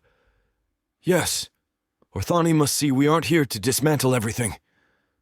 We stand to guide it away from centuries of cruelty and into a new era, Let them watch as we affirm a shared oath. A flicker of satisfaction crosses King Rython's face. He steps to the edge of his platform. "Hear me, Orthani," he proclaims, voice resonating. "We convene under the Twilight's blessing to acknowledge a vow, that Purna no longer hide in shadows, that they need not fear extermination, and in turn we reaffirm the monarchy and council." A ripple of interest moves through the crowd. I spot a few battered nobles in the front row, along with Purna survivors, humans peering from behind columns, even some orcs traveling through Orthani's outskirts. All stand enthralled by the unexpected union about to unfold. My pulse quickens. I pivot, stepping to the dais that once served for Orthani's official ceremonies. Eryx and Zareth follow. Zelene advances behind us, her gown trailing across the cracked stones. Once we're assembled, we face the Watchers, 3 dark elf men publicly declaring ourselves devoted to a Purna woman. The older tradition demanded a single mate, if ever recognized. But we subvert it. The entire crowd sees this as more than a typical vow. It's a living testament to Selene's unique power over each of us. Taking a breath, I address the gathering. "Orthani, I am Vaelith Zothani, once solely loyal to our ancient warrior code. I stand before you, having witnessed how a single Purna, Zelene Vares, saved this city from ruin. She holds no lust for the throne, yet she claims a role in Orthani's future. In public vow, I pledge my devotion, for she commands my respect, and more." My words hang in the air. Soft gasps rustle through the crowd. I see older warriors exchange stunned looks. They recall I was the paragon of Orthani discipline. Now I stand, acknowledging my bond to a Purna in front of them. My throat feels dry, but I force myself to hold firm. Eryx steps up next, smirking for the onlookers. I'm Eryx Hazeth, once a disgraced noble turned assassin in Orthani's underbelly. I found redemption and a cause in Selene's magic. She lured me from darkness, forging a path no one else dared. Before you all, I vow my loyalty to her. She's no captive. She's the one I choose to follow, even as the city unravels old prejudices. A hush of shock greets his statement, though a few nod with reluctant admiration. Eryx's swagger resonates, reminding them of the city's hidden labyrinth where he once thrived. Now he stands here, arms bared, a dark elf assassin turned guardian for a Purna. If that isn't enough scandal, there's still Zareth. Zareth's expression remains controlled, though tension radiates from him. He inclines his head. I am Zareth Velcorin, scion of House Velcorin, once enthralled by the city's psionic traditions. I attempted to dominate Selena, only to learn her will surpasses mine. Rather than kill me, she opened my eyes to Orthani's potential for rebirth. Today I declare my devotion to her cause and her power. He speaks with unwavering calm, but I detect the flicker of humility, rare for him. The mention of his earlier attempt to enslave her draws murmurs. Many recall rumors of how Zareth Velcorin prided himself on mind-breaking foes. That he now kneels to a Purna in public underscores how thoroughly Selene reshaped Orthani's dynamics. A hush deepens. The crowd waits. Finally, Selene steps forward, glancing at King Rython, who nods for her to address the assembly. She turns, voice clear yet measured, audible to every corner of the courtyard. You see 3 warriors, each once powerful in Orthani's realm, now standing at my side. That is not submission alone. It is partnership. They willingly bind themselves to me, and I accept them. In turn, I vow not to overthrow Orthani's throne. I vow to aid this city, ensuring Purna and other marginalized groups are no longer hunted. Her gaze sweeps the Watchers. We hold a precarious peace. The Red Purna might rise again, or new threats might test us. In forging this vow, I stand with Orthani, not under it. I claim a seat on the council to keep peace, to open a place for Purna. And in this ceremony, I reaffirm my bond with these men, Vaelith, Eryx, Zareth, who share my path. From the edges of the courtyard, I spot Perna refugees watching with tears in their eyes. Some humans cling to hope, perhaps seeing a shift in the city's cruel hierarchy. A few older nobles remain stern, arms folded, yet keep silent. The tension crackles in the air, uncertain whether to erupt into applause or protest. Vaelith. My name resonates from her lips, and my heart drums in my chest. I realize she's beckoning me forward again. I step to her side, ignoring the dryness in my throat. She meets my eyes with an intimate warmth that momentarily blocks out the entire throng. You once commanded Orthani's forces, she says softly, yet loud enough for all to hear. Now you stand beside me, forging new traditions. Do you willingly vow before this city that our bond remains unbroken by old hatred, that we share power to guide Orthani, not crush it? My breath catches. I do. The words tumble out with quiet conviction. My old warrior pride bristles at being so vulnerable, but I recall the battles we fought together. This vow is my truth. I vow to guard you as you guard me, to follow your lead in forging Orthani's next chapter. Her lips form a slight smile. She turns next to Eryx and Zareth, repeating a similar statement. Each affirms their vow, Eryx with a roguish grin, Zareth with controlled intensity. Onlookers strain to hear every syllable. Then she claims each vow with a nod, voice low but firm. And I accept your devotion as I share mine. Let Orthani witness a union that does not chain Perna beneath dark elf rule, but unites us in forging peace. A few scattered cheers break the tension. Perna among the crowd clap, uncertain but hopeful. A handful of elves exhale relief that Zelene hasn't declared herself queen. I notice King Rython's measured half-smile from his vantage point, likely satisfied that his throne remains unchallenged. For now, Zelene steps into the center, motioning us to gather around. The four of us form a small circle, ignoring the hundreds of eyes upon us. She lifts her hand, palm up, an unspoken invitation. I place mine over hers, Eryx and Zareth doing the same, forging a layered clasp of our hands. The courtyard hushes, the flicker of torches painting dancing shadows across our joined arms. In that moment, the swirl of tension from weeks of turmoil, near destruction, and unstoppable devotion surges inside me.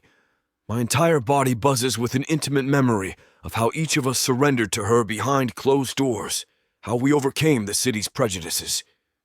Now we share that vow for all to see. The city can sneer or applaud, but they can't deny what stands before them. A Perna woman claiming 3 dark elf warriors in an official vow recognized by Orthani's monarchy. The hush stretches.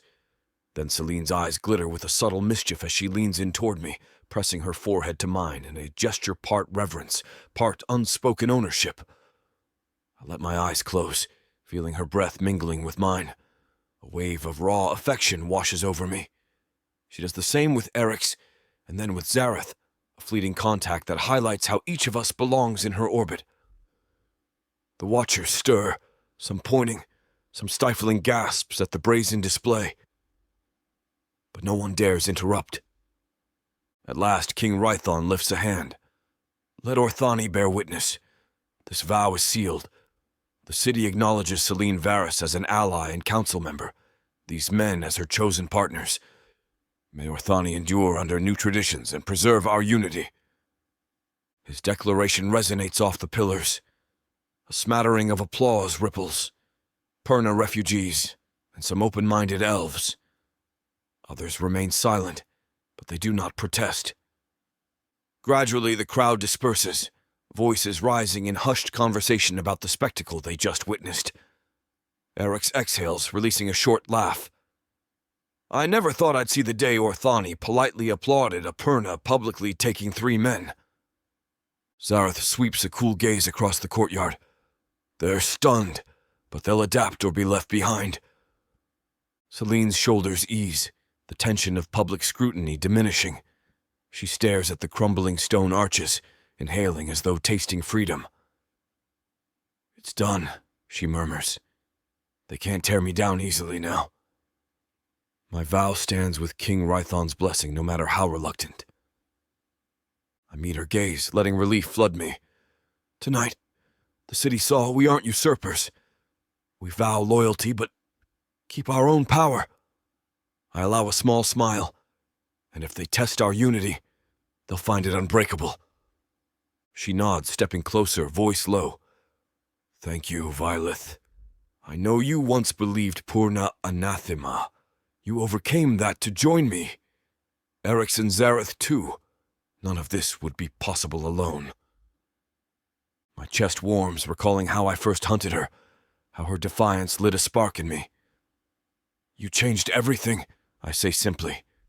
I wouldn't go back if I could. Eryx leans in, teasing. Enough tender confessions. Let's slip away before someone demands another speech. Zareth inclines his head, scanning the courtyard where King Rython confers with a cluster of advisors. Agreed. We should celebrate in a place more comfortable. Zelene glances at me, a flicker of amusement sparking. Very well. But first, let's greet the Purna who braved this ceremony. Let them see we stand for them openly. I nod. Together we move through the courtyard, pausing to address small clusters of Purna refugees. They look at Zelene with reverence, offering thanks, some quietly shedding tears of relief. She reassures them. The city's new policy stands. A refugee is being established. Eryx chimes in with his roguish charm, joking that he'll personally skewer any noble who tries to re-enslave them. Laughter ripples, tension easing.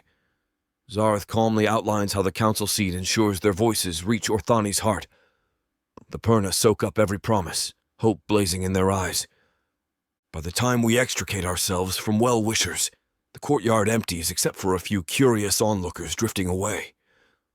Dusk slips into full night, the moon peering through cracked ramparts. Torchlight casts elongated shadows across the paving stones. Zelene halts, gazing up at the battered fortress walls. It feels unreal, forging peace in the sight of so much battle, but we did it. I rest a hand on her shoulder. We did! My voice emerges quietly triumphant. Orthani can still falter, but they won't dare strike at Purna with you seated on the council. She exhales, turning to me, Eryx, and Zareth. Come, let's not linger in the open. I want a moment with you three away from stares and expectation. This vow we made deserves a private echo. My pulse stirs. Lead us, I murmur, unable to hide the warmth that floods my veins. Eryx's grin curves, and Zareth dips his head in silent agreement. We slip through side alleys that lead toward Vaelith's estate, my estate. Though it's become our shared space since the siege, the city feels different tonight. Less fear, more cautious optimism. A few passers-by pause to offer quiet greetings or respectfully step aside. None harass us. The sight of four formidable figures, one a Purna with recognized status, deters any hostility. Entering the estate, we navigate corridors lit by dim lanterns. The staff sense our arrival, bowing slightly, then melting into the background. Everyone knows better than to intrude. Our footsteps carry us to the upper floors, to the grand suite Zelene often claims. The moment we shut the door, Eryx releases a soft chuckle. Public ceremony done, so let's savor the private aftermath. Zareth crosses his arms, though a faint smile quirks his lips. I suspect she has more than simple talk in mind. Zelene laughs under her breath, an edge of mischief shining in her eyes. She strides to the chamber's center, the lamplight catching the crimson of her gown. We spent so much time negotiating, parading in front of Orthani. Now, I want to reaffirm our vow to each other behind closed doors. Are you three prepared to stand by me in every sense? My chest tightens at her question. She's not referencing politics. She's asking if we remain fully, intimately hers, even after forging public acceptance. I step closer, letting all trace of formal restraint slip away. Yes, always, I answer. My voice trembles with desire. Eryx circles behind her, pressing lightly against her back. You know I can't resist your call, he purrs. Zareth inclines his head, stepping forward. I gave you my mind before. I give you everything now. Her lips curve in satisfaction. Then strip away the ceremony's pomp and show me your devotion. She unfastens a brooch at her shoulder, letting the gown's collar loosen. My gaze remains riveted, heart pounding. A powerful wave of need surges, recalling all we overcame together. Battles, prejudices, subjugation. Now we stand as equals, bound by a vow the city just witnessed. Without further words, I shed my formal armor, letting each piece thud on the nearby bench. Eryx discards his tunic with fluid grace.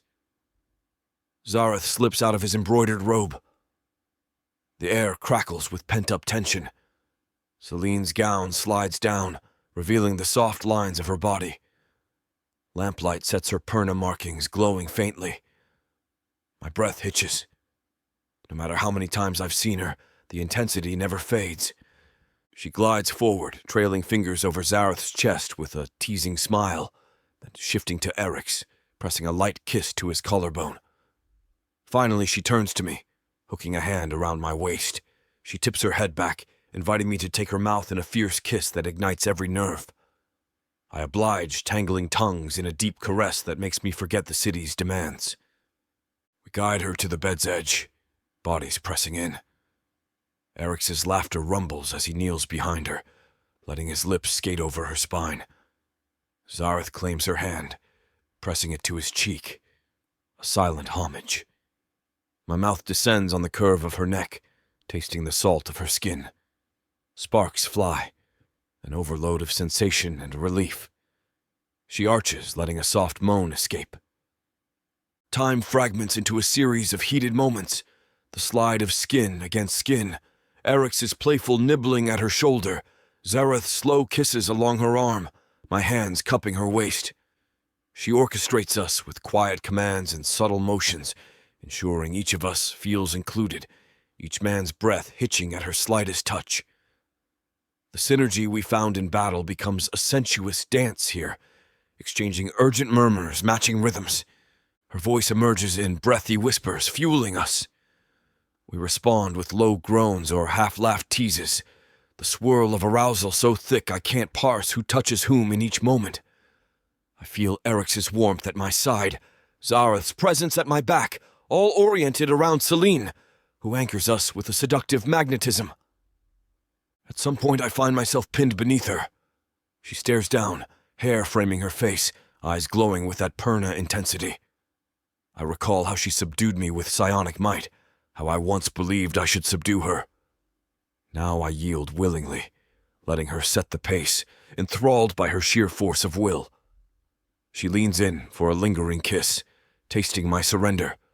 Then she shifts to Eryx, hooking his chin for another devouring kiss, while Zareth slides against her side, pressing reverent kisses along her shoulder. Our collective voices fill the chamber, a harmony of ragged breaths, low moans, whispered endearments. Sweat slicks our bodies, the bedding tangling around us. My mind drifts, free of tension, reveling in this proof that we overcame Orthani's traditions to stand as a polyunion. The vow we took is real. Our desire is unstoppable. Eventually, the crescendo fades. We collapse in a panting sprawl. Zelene rests on top of Eryx's chest, head nestled against his collarbone, while Zareth sprawls to her left, and I stretch out to her right, each of us connected by limbs or lazy touches. My heartbeat slows, euphoria humming in my veins. She's the first to break the hush. "I needed that," she murmurs, voice tinged with satisfaction. "After so many formalities and anxious watchers, I yearn to remind each of you who truly rules this bed." Eryx chuckles, stroking a hand along her spine.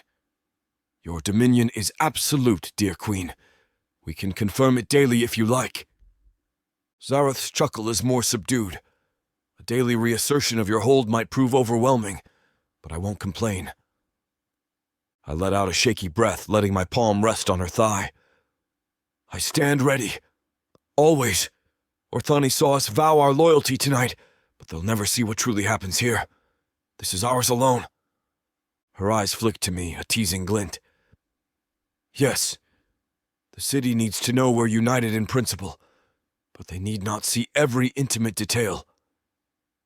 I smile, recalling how the crowd gawked at us during the vow. Now we share a deeper bond away from prying eyes.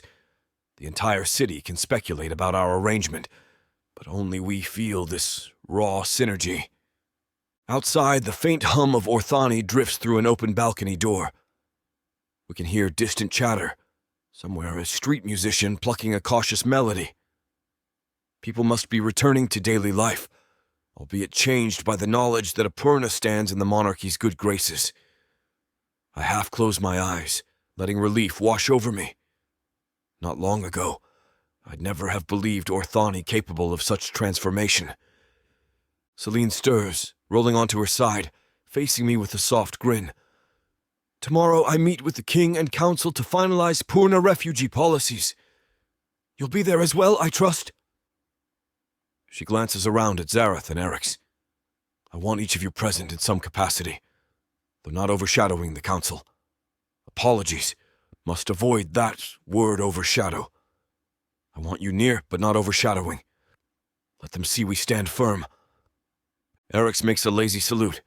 Of course, my presence always keeps them on their toes. Zareth nods. I'll attend discreetly, gleaning any subtle manipulations. They won't catch us unprepared. I tighten my arm around her, and I'll stand at your side, as commander loyal to Orthani and to you, bridging the old guard and new. The city can't question that unity. She closes her eyes with a sigh of contentment. Then we move forward, forging a new normal for Orthani. We open the gate. Now we keep it that way. Thank you, truly. Silence enfolds us again, warm and comforting. My limbs feel heavy with satisfaction, my mind drifting on the haze of spent passion. I trace idle patterns along her lower back, Eryx's faint breathing near her ear, Zareth's gentle touches at her arm. No words needed as we bask in the moment. I recall how far we've come from capturing a mysterious Purna in the city's slums to forging an official vow that confounds every archaic law. After a while, Eryx speaks up, voice husky. Zelene, what if Orthani faces new threats from beyond? The city still stands on fragile ground. Are we prepared? She lifts her head, meeting Eryx's gaze with calm resolve. We overcame the Red Purna's siege. If Orcs, Wyra, or any new threat arise, we'll unify Orthani to repel them. That's the promise I made the king. I have you three, plus my own Purna allies. We'll be unstoppable if we stand together. A quiet confidence washes over me. We do stand together, I murmur, pressing a kiss to her temple. That's the vow, in public or in private. Zareth's voice remains even. Let's hope the city learns quickly that it can't survive fracturing itself over old prejudices. If they do, we'll step in again. Her half-smile appears, a little wry. Orthani can resist progress all at once, but we're forging ahead. If they refuse, well, we have ways of persuasion. Eryx gives a sly laugh. Indeed we do. For now, we enjoy the hush of victory. Let them whisper about the Purna Queen who shares 3 men. We know the truth of who we are. Another hush settles, broken only by the flicker of lantern light and our slowed breathing. My eyes droop, lulled by the afterglow of lovemaking, the rhythmic pulse of my heart. The vow we made outside under the watchful eyes of King Rython and the entire city resonates here in the sheets, an unspoken declaration that no tradition can break our bond. The knowledge that we brought Orthani to a new dawn fills me with cautious hope. I let sleep tug at me, drifting with the memory of Selene's luminous eyes and the swirl of her Purna markings in the lamplight. Tomorrow the city might challenge us again, but tonight is ours. No negotiations, no battles, just the living proof that old walls crumble under the force of unwavering devotion. and as my consciousness dims, I sense her shifting closer to me, the warmth of Eryx's chest at my back, Zareth's arm curved protectively around her waist. We lie entwined, forging a circle of unity that Orthani couldn't have imagined. Our vow stands, stronger than the walls that once kept us apart. Let them see us as a new testament to what this city can become. We are unbroken, and she is ours, just as we are hers. Chapter 29. Zelene. I wander through Orthani's western courtyard with a silent reverence, taking in the newly repaired pillars and cobblestones. Just last week, these stones were chipped and bloodstained from the Red Perna's attack, but now workers and Perna refugees labour side by side, patching the cracks with fresh mortar. I pause near a half-finished shrine, the statue's features still half-chiselled. A swirl of satisfaction seeps into me. This city, once determined to destroy my kind, is gradually shifting into something else. Tentative acceptance, if not yet unwavering trust. Tonight marks an anniversary of sorts. 7 nights since the vow ceremony, where I officially promised to protect Orthani rather than overthrow it. 7 nights since I stood with Vaelith, Zareth and Eryx at my side, forging an alliance that stunned both Perna refugees and Orthani nobility. King Rythan, true to his word, recognised my seat on the council, and though he may still hold cunning strategies close to his chest, I sense he's committed to preserving the fragile peace.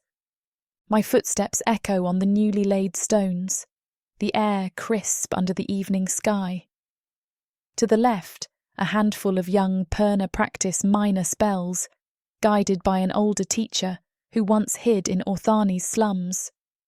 They stiffen when they notice me, wide-eyed with that blend of awe and relief that I still haven't entirely gotten used to. I offer a small smile, and they bow, letting me pass. The building behind them is the first official lodging of our quiet refuge, an unassuming structure where Perna can claim space, forging a small coven under my watchful guidance. Walls that used to echo with Orthani's scorn now house Perna discussions, healing sessions, and lessons in controlling magic. As I move on, the sense of purpose in me grows. None of this happened by luck. The city changed because we forced it to, my men and I. We overcame prejudice, forging new laws. We hammered out an agreement with King Rythan, offering Orthani stability in exchange for Perna safety. Each day, more Perna trickle in from the shadows, uncertain but hopeful. Each day, our refuge swells. I exit the courtyard, slipping into a side passage that leads to Vaelith's estate. Overhead, dusk drapes the sky in deep purple. I recall a messenger's note from earlier. All is well with I, who's begun studying elemental magic with a gentle old Perna mentor. The knowledge that she's safe, that she can learn without fear of being dissected or enslaved, eases a lingering knot in my chest. The estate's gates stand open. The guards posted outside greet me with polite nods, a far cry from the loathing they once aimed at Perna. My steps quicken as I approach the main hall, passing tapestries still in need of repair. My men are waiting inside, I'm sure of it. Each has been about the city today, handling tasks in their own spheres, Vaelith finalising guard rotations, Eryx scouting the underbelly for any Red Perna stragglers, Zareth monitoring the new wards at the refuge. Tonight, though, we're reuniting for something personal, a final affirmation of the vow that binds us. I cross into the hall, warmed by torchlight. The hush of evening hushes staff and courtiers, leaving only a few wandering servants who pause to bow. Their eyes flick with subdued respect. Once this place might have rung with the clang of forging weapons. Now I sense a different tension, quieter perhaps. The city's slow metamorphosis has trickled even here. At the door to Vaelith's private chambers, I pause, smoothing a hand over my black and silver gown. A faint charge thrums in my veins, anticipation stirring. My heart quickens, remembering the messenger's simple note. At moonrise. The final oath. Something about that phrase sets my pulse racing. We've pledged ourselves publicly, but there's a sense that we all crave a deeper, intimate seal on our bond. Like a coda to the vow, away from prying eyes, weaving our energies together once more. I push the door open. The chamber is lit by a ring of lanterns placed strategically around plush couches, the bed, and a wide rug in the centre. The flickering glow reveals 3 silhouettes. Eryx leans against a column, arms folded, wearing a dark tunic that highlights his lean strength. Zareth stands near the bed, posture poised yet watchful, a subtle flush colouring his high cheekbones. Vaelith stands at the centre of the rug, arms at his sides, gazing at me with a calm intensity that makes my stomach flutter. "Zelene," Vaelith murmurs, voice pitched low. He steps forward, bridging the distance. Eryx and Zareth circle behind him, forming a loose triangle that encloses me. The air hums with tension, each man brimming with a quiet hunger. My chest tightens with warmth, recalling all we've survived. "You're all here," I say, letting a hint of teasing slip in. "I was worried you might be off scouring the city for trouble." Eryx shrugs, playful sparks in his dark eyes. "I found no trouble that could keep me from you tonight. A rumour or two about old guard conspiracies, but they quake at the mention of your name." Zareth nods. "The wards at the refuge hold strong. No Perna feels threatened. Everything's as stable as it can be in Orthani." Vaelith rests a hand lightly on my arm, studying my face. "Which leaves us free for this final oath. You asked us to meet you here, to seal the vow in private. We stand ready." I exhale, letting that swirl of desire coil deeper. Yes, we made our public vow, but I want us to share something more profound, a personal claiming. A vow not just to Orthani, but to each other. My voice wavers slightly. In the chaos of forging alliances, we never pause to truly celebrate what we overcame as a family. Eryx's grin softens. "Family. I like that." He slides closer, pressing a fleeting kiss to my temple. Zareth inclines his head in silent agreement, and Vaelith's lips quirk in a rare, gentle smile. I slip from Vaelith's grasp, glancing around the chamber.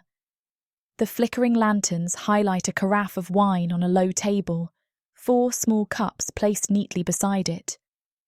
"Wine, then," I say, approaching. I pour a measure into each cup. The fragrance is rich, laced with a faint spice that suggests it came from Orthani's best stock. Lifting my cup, I offer it to them, voice steady. "Let's toast. May Orthani see us forging unity instead of walls. May our vow remain unbroken." They each take a cup, raising it. We drink in unison. The liquid burns warmly down my throat, a gentle reminder of how life once was in constant strife. Now, for this moment, we relish a shared peace. Eryx sets his cup down first, turning to me, a daring glint in his eyes. "And now the oath. Show me what you intend, dear Queen." An electric hush washes through us. I move to the centre of the rug, meeting each gaze in turn. "You pledged yourselves publicly, but I want you to speak your hearts. No onlookers, no half-lies, no monarchy, just us." Vaelith inclines his head, stepping onto the rug beside me. He carefully unfastens a silver clasp at his collar, letting the formal tunic slip from his shoulders. "I vow to you, Zelene, that my blade and my cunning remain yours. No law of Orthani supersedes the vow I give here. Should the city turn on you, I stand at your side. Should the red Perna return, I shield you. Should your power demand it, I offer my strength willingly." His voice rumbles with sincerity. That old warrior discipline merges with a devotion that sends a quiver through my spine. I reach up, gently brushing my fingertips over his chest. "Vaelith, your vow is accepted. May we never stand apart. He bows his head, exhaling softly. Then Eryx nudges closer, shrugging off his own tunic. The lamplight caresses the lines of his lean body. Zelene, you dragged me from vengeful shadows into a cause that matters. I vow to keep my blades ready for your enemies, and my wit sharpened for your court. I'm yours for as long as you'll have me. The roguish note in his voice falters at the end, betraying a deeper vulnerability. I cup his chin, searching his eyes. I accept your vow, Eryx. Your cunning is as important to me as your devotion. Stand with me, always. He breathes in relief, stepping back with a grin. Zareth is next, untying the sash that secures his black robe. The robe pulls, revealing the etched lines of his torso. He meets my gaze with quiet intensity. I vow to you, Zelene, that my psionic gift will never be turned against you. My house taught me to break minds. You taught me to bind hearts instead. Should Orthani or any foe threaten, I'll stand in your name. No old desire for control overshadows the bond I share with you.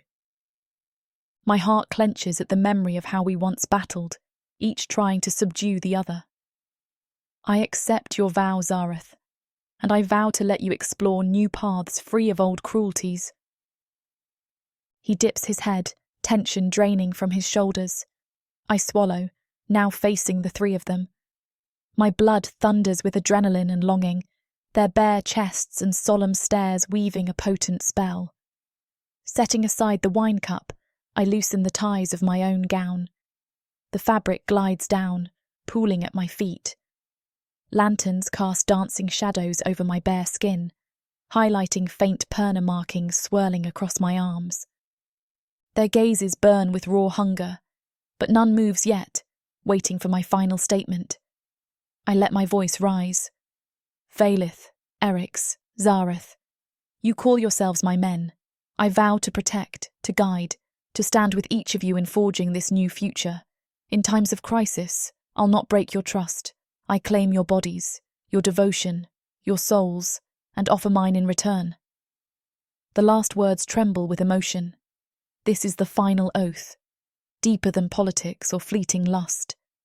It binds us as a family, a pack, forging an unbreakable circle. They answer in unison, a whispered yes, resonating in the quiet. Sparks fly in the hush. My pulse pounds, and I beckon them closer with a single gesture. They converge, forming a tight ring around me. The tension is heady, swirling with the memory of countless nights. But tonight is different, an apex of everything we overcame. I tilt my chin to Vaelith first. He lowers his head, capturing my mouth in a searing kiss that sends sparks down my spine. I welcome him, letting my arms slide around his waist, feeling the taut muscles of his back. The taste of him, faint wine mingled with something distinctly male, reminds me of how he once tried to subdue me. Now he surrenders. I sense Eryx behind me, heat radiating as his palms skim my hips. Zareth hovers to one side, his breath soft against my shoulder, an almost reverent hush. Vaelith draws back with a ragged exhale, and Eryx shifts in to claim my lips next. His kiss is playful yet intense, a teasing graze of his teeth that makes me gasp. My body arches, pinned between the two of them. Zareth's fingertips brush across my collarbone, sending a jolt of delight. The synergy we found that first time, in stolen moments, returns now with tenfold potency. I turn to Zareth, pressing a demanding kiss to his parted lips. A low moan builds in my throat as he responds, arms sliding around me with an unexpected gentleness. The tension from our once bitter rivalry dissolves in the weight of his vow. His mouth devours mine until my lungs burn for air. I break away, chest heaving. The three of them watch, their eyes dark with promise. On the bed, I murmur, wanting more space to bring them all close. Eryx laughs softly, hooking an arm around my waist to guide me backward. We sink onto the mattress, limbs tangling. I soon lose track of whose hands roam where. Vaelith's fingers skim my thighs, eliciting a quiver. Eryx strokes the curve of my waist, nibbling at my neck. Zareth's quiet, skilled caresses tease over my arms, my abdomen, stoking the flame of arousal higher. Sorry for the interruption. I know you were gearing up for a steamy scene, but it's way too hot for this platform. If we want to keep sharing our stories for free, we have to abide by this platform's guidelines. To get the full, unabridged audiobook, go to worldsofprotheka.com. Browse through unabridged audiobooks, countless ebooks and bundles offered at a discount. If the thought of me whispering all the dirty details into your ear isn't enticing enough, use discount code YouTube30 to get 30% off of all digital products. Story after story, audiobook after audiobook, the worlds of Protheka are waiting for you. Protheka's magic is eternal. But unabridged, it's unforgettable. Time drifts. We remain there in a blissful stupor, warmth and the faint tang of sweat layering the air. My mind bobs between wakefulness and drowsy contentment. Eventually I ease up, wiggling free to lie between them on the bed, chest still rising and falling rapidly. They shift too, forming a circle of protective bodies around me. My perna markings pulse faintly, a final residue of the magic swirling in my blood. When I find my voice, it's hushed. That was our final oath. The city can keep its ceremony, but we know the real vow happened here. Vaelith nods, pressing a gentle kiss to my shoulder. I'll stand by that oath until Orthani's last stone crumbles. Zareth's tone is subdued yet fervent. Your mind and heart are my anchor, Zelene. I won't stray. Eryx chuckles, the soft rumble comforting. Nor I. I'd burn the entire city again if they dare harm you. Well, maybe not literally. No fiascos, no meltdown. Just making sure we avoid the meltdown word. But you know what I mean. His grin flashes, and I can't help but laugh softly. I let my fingers trace lazy patterns across Vaelith's forearm, Eryx's chest, Zareth's abdomen. The quiet sense of completion fills me. We overcame centuries of prejudice and a near cataclysm. And now, with this final group claim, we anchor each other. After a while, we shift to a more comfortable sprawl. My head rests on Vaelith's broad chest, Eryx's elbow props him to my left, and Zareth nestles to my right, one hand casually entwined with mine. The bed's covers lay in a tangle at our feet. The lamp's glow has dimmed, casting the chamber in warm half-shadows. I blink, feeling the airy swirl of triumph. Where do we go from here? The city stands on the brink of a new era. The refuge grows daily. King Rhython doesn't renege on his word. It's everything I wanted. Vaelith answers softly. We shape Orthani's future. You lead Perna in forging a coven here, ensuring I and others remain safe. Eryx hunts any red Perna threats. Zareth manages the wards and psionic security. I keep the guard from turning hostile. It won't be simple, but we stand ready. I rest my head on his shoulder, letting that plan soak in. Yes, we have time now to do it right, and with King Rhython's backing, we can keep forging these alliances. If tensions arise, we address them before they spark new conflict. Zareth's voice emerges quietly. And what of you, personally? Will you remain on the council indefinitely, or do you foresee travelling back to Praj? I consider it. The memory of Praj's remote covens flickers in my mind. Frozen mountains, hidden enclaves of Perna matriarchs. Praj calls to me in a distant way, but Orthani is my project now. I can't abandon these Perna who rely on me. Maybe someday I'll visit Praj, forging alliances, but for now, I stay here. We have a new coven to form after all. Eryx's grin surges. Well then, I guess we're stuck with each other for quite a while. He winks, brushing a playful kiss at the corner of my mouth. A soft laugh escapes me, my chest blooming with warmth. Indeed. I shift a bit, noticing how exhaustion tugs at my awareness. The day was long with council duties, the night culminating in an intense joining. My limbs feel heavy, my head lolling. I might rest, I admit, voice drooping. We have a future to craft tomorrow. They murmur agreement. Eryx slides down, nestling into the pillows. Zareth adjusts so that his body arches protectively behind mine. Vaelith remains where he is, providing a warm anchor for my head. The lamplight flickers, and the hush grows deeper, cradling us in a final wave of contentment. My eyelids flutter, drifting towards sleep, but I stir enough to whisper, "Thank you for everything, for trusting me, for forging this path. I never thought Orthani could become our home." Vaelith answers in a low murmur, "It is our home now." We shape it together. Eryx's last words are a quiet tease.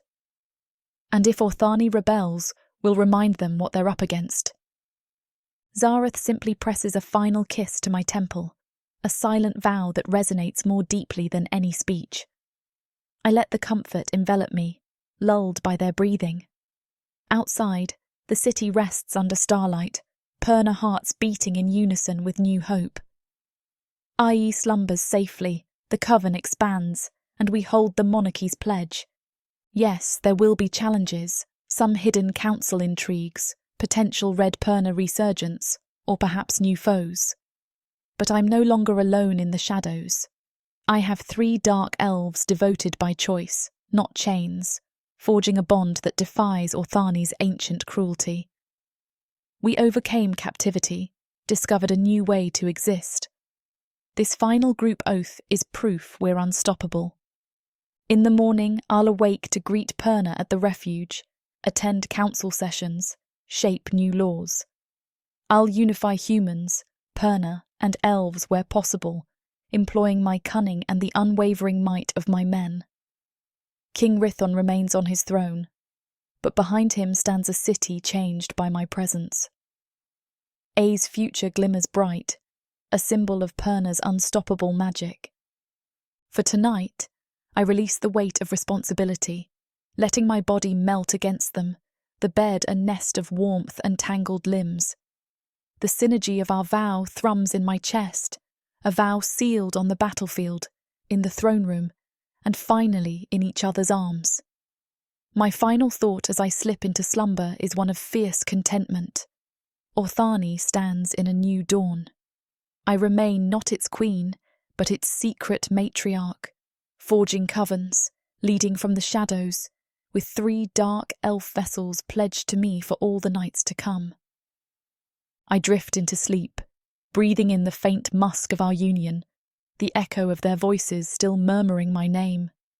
When the dawn breaks, I'll rise as Zelene Varese, Perna matriarch, with Vaelith, Eryx and Zareth entwined at my side.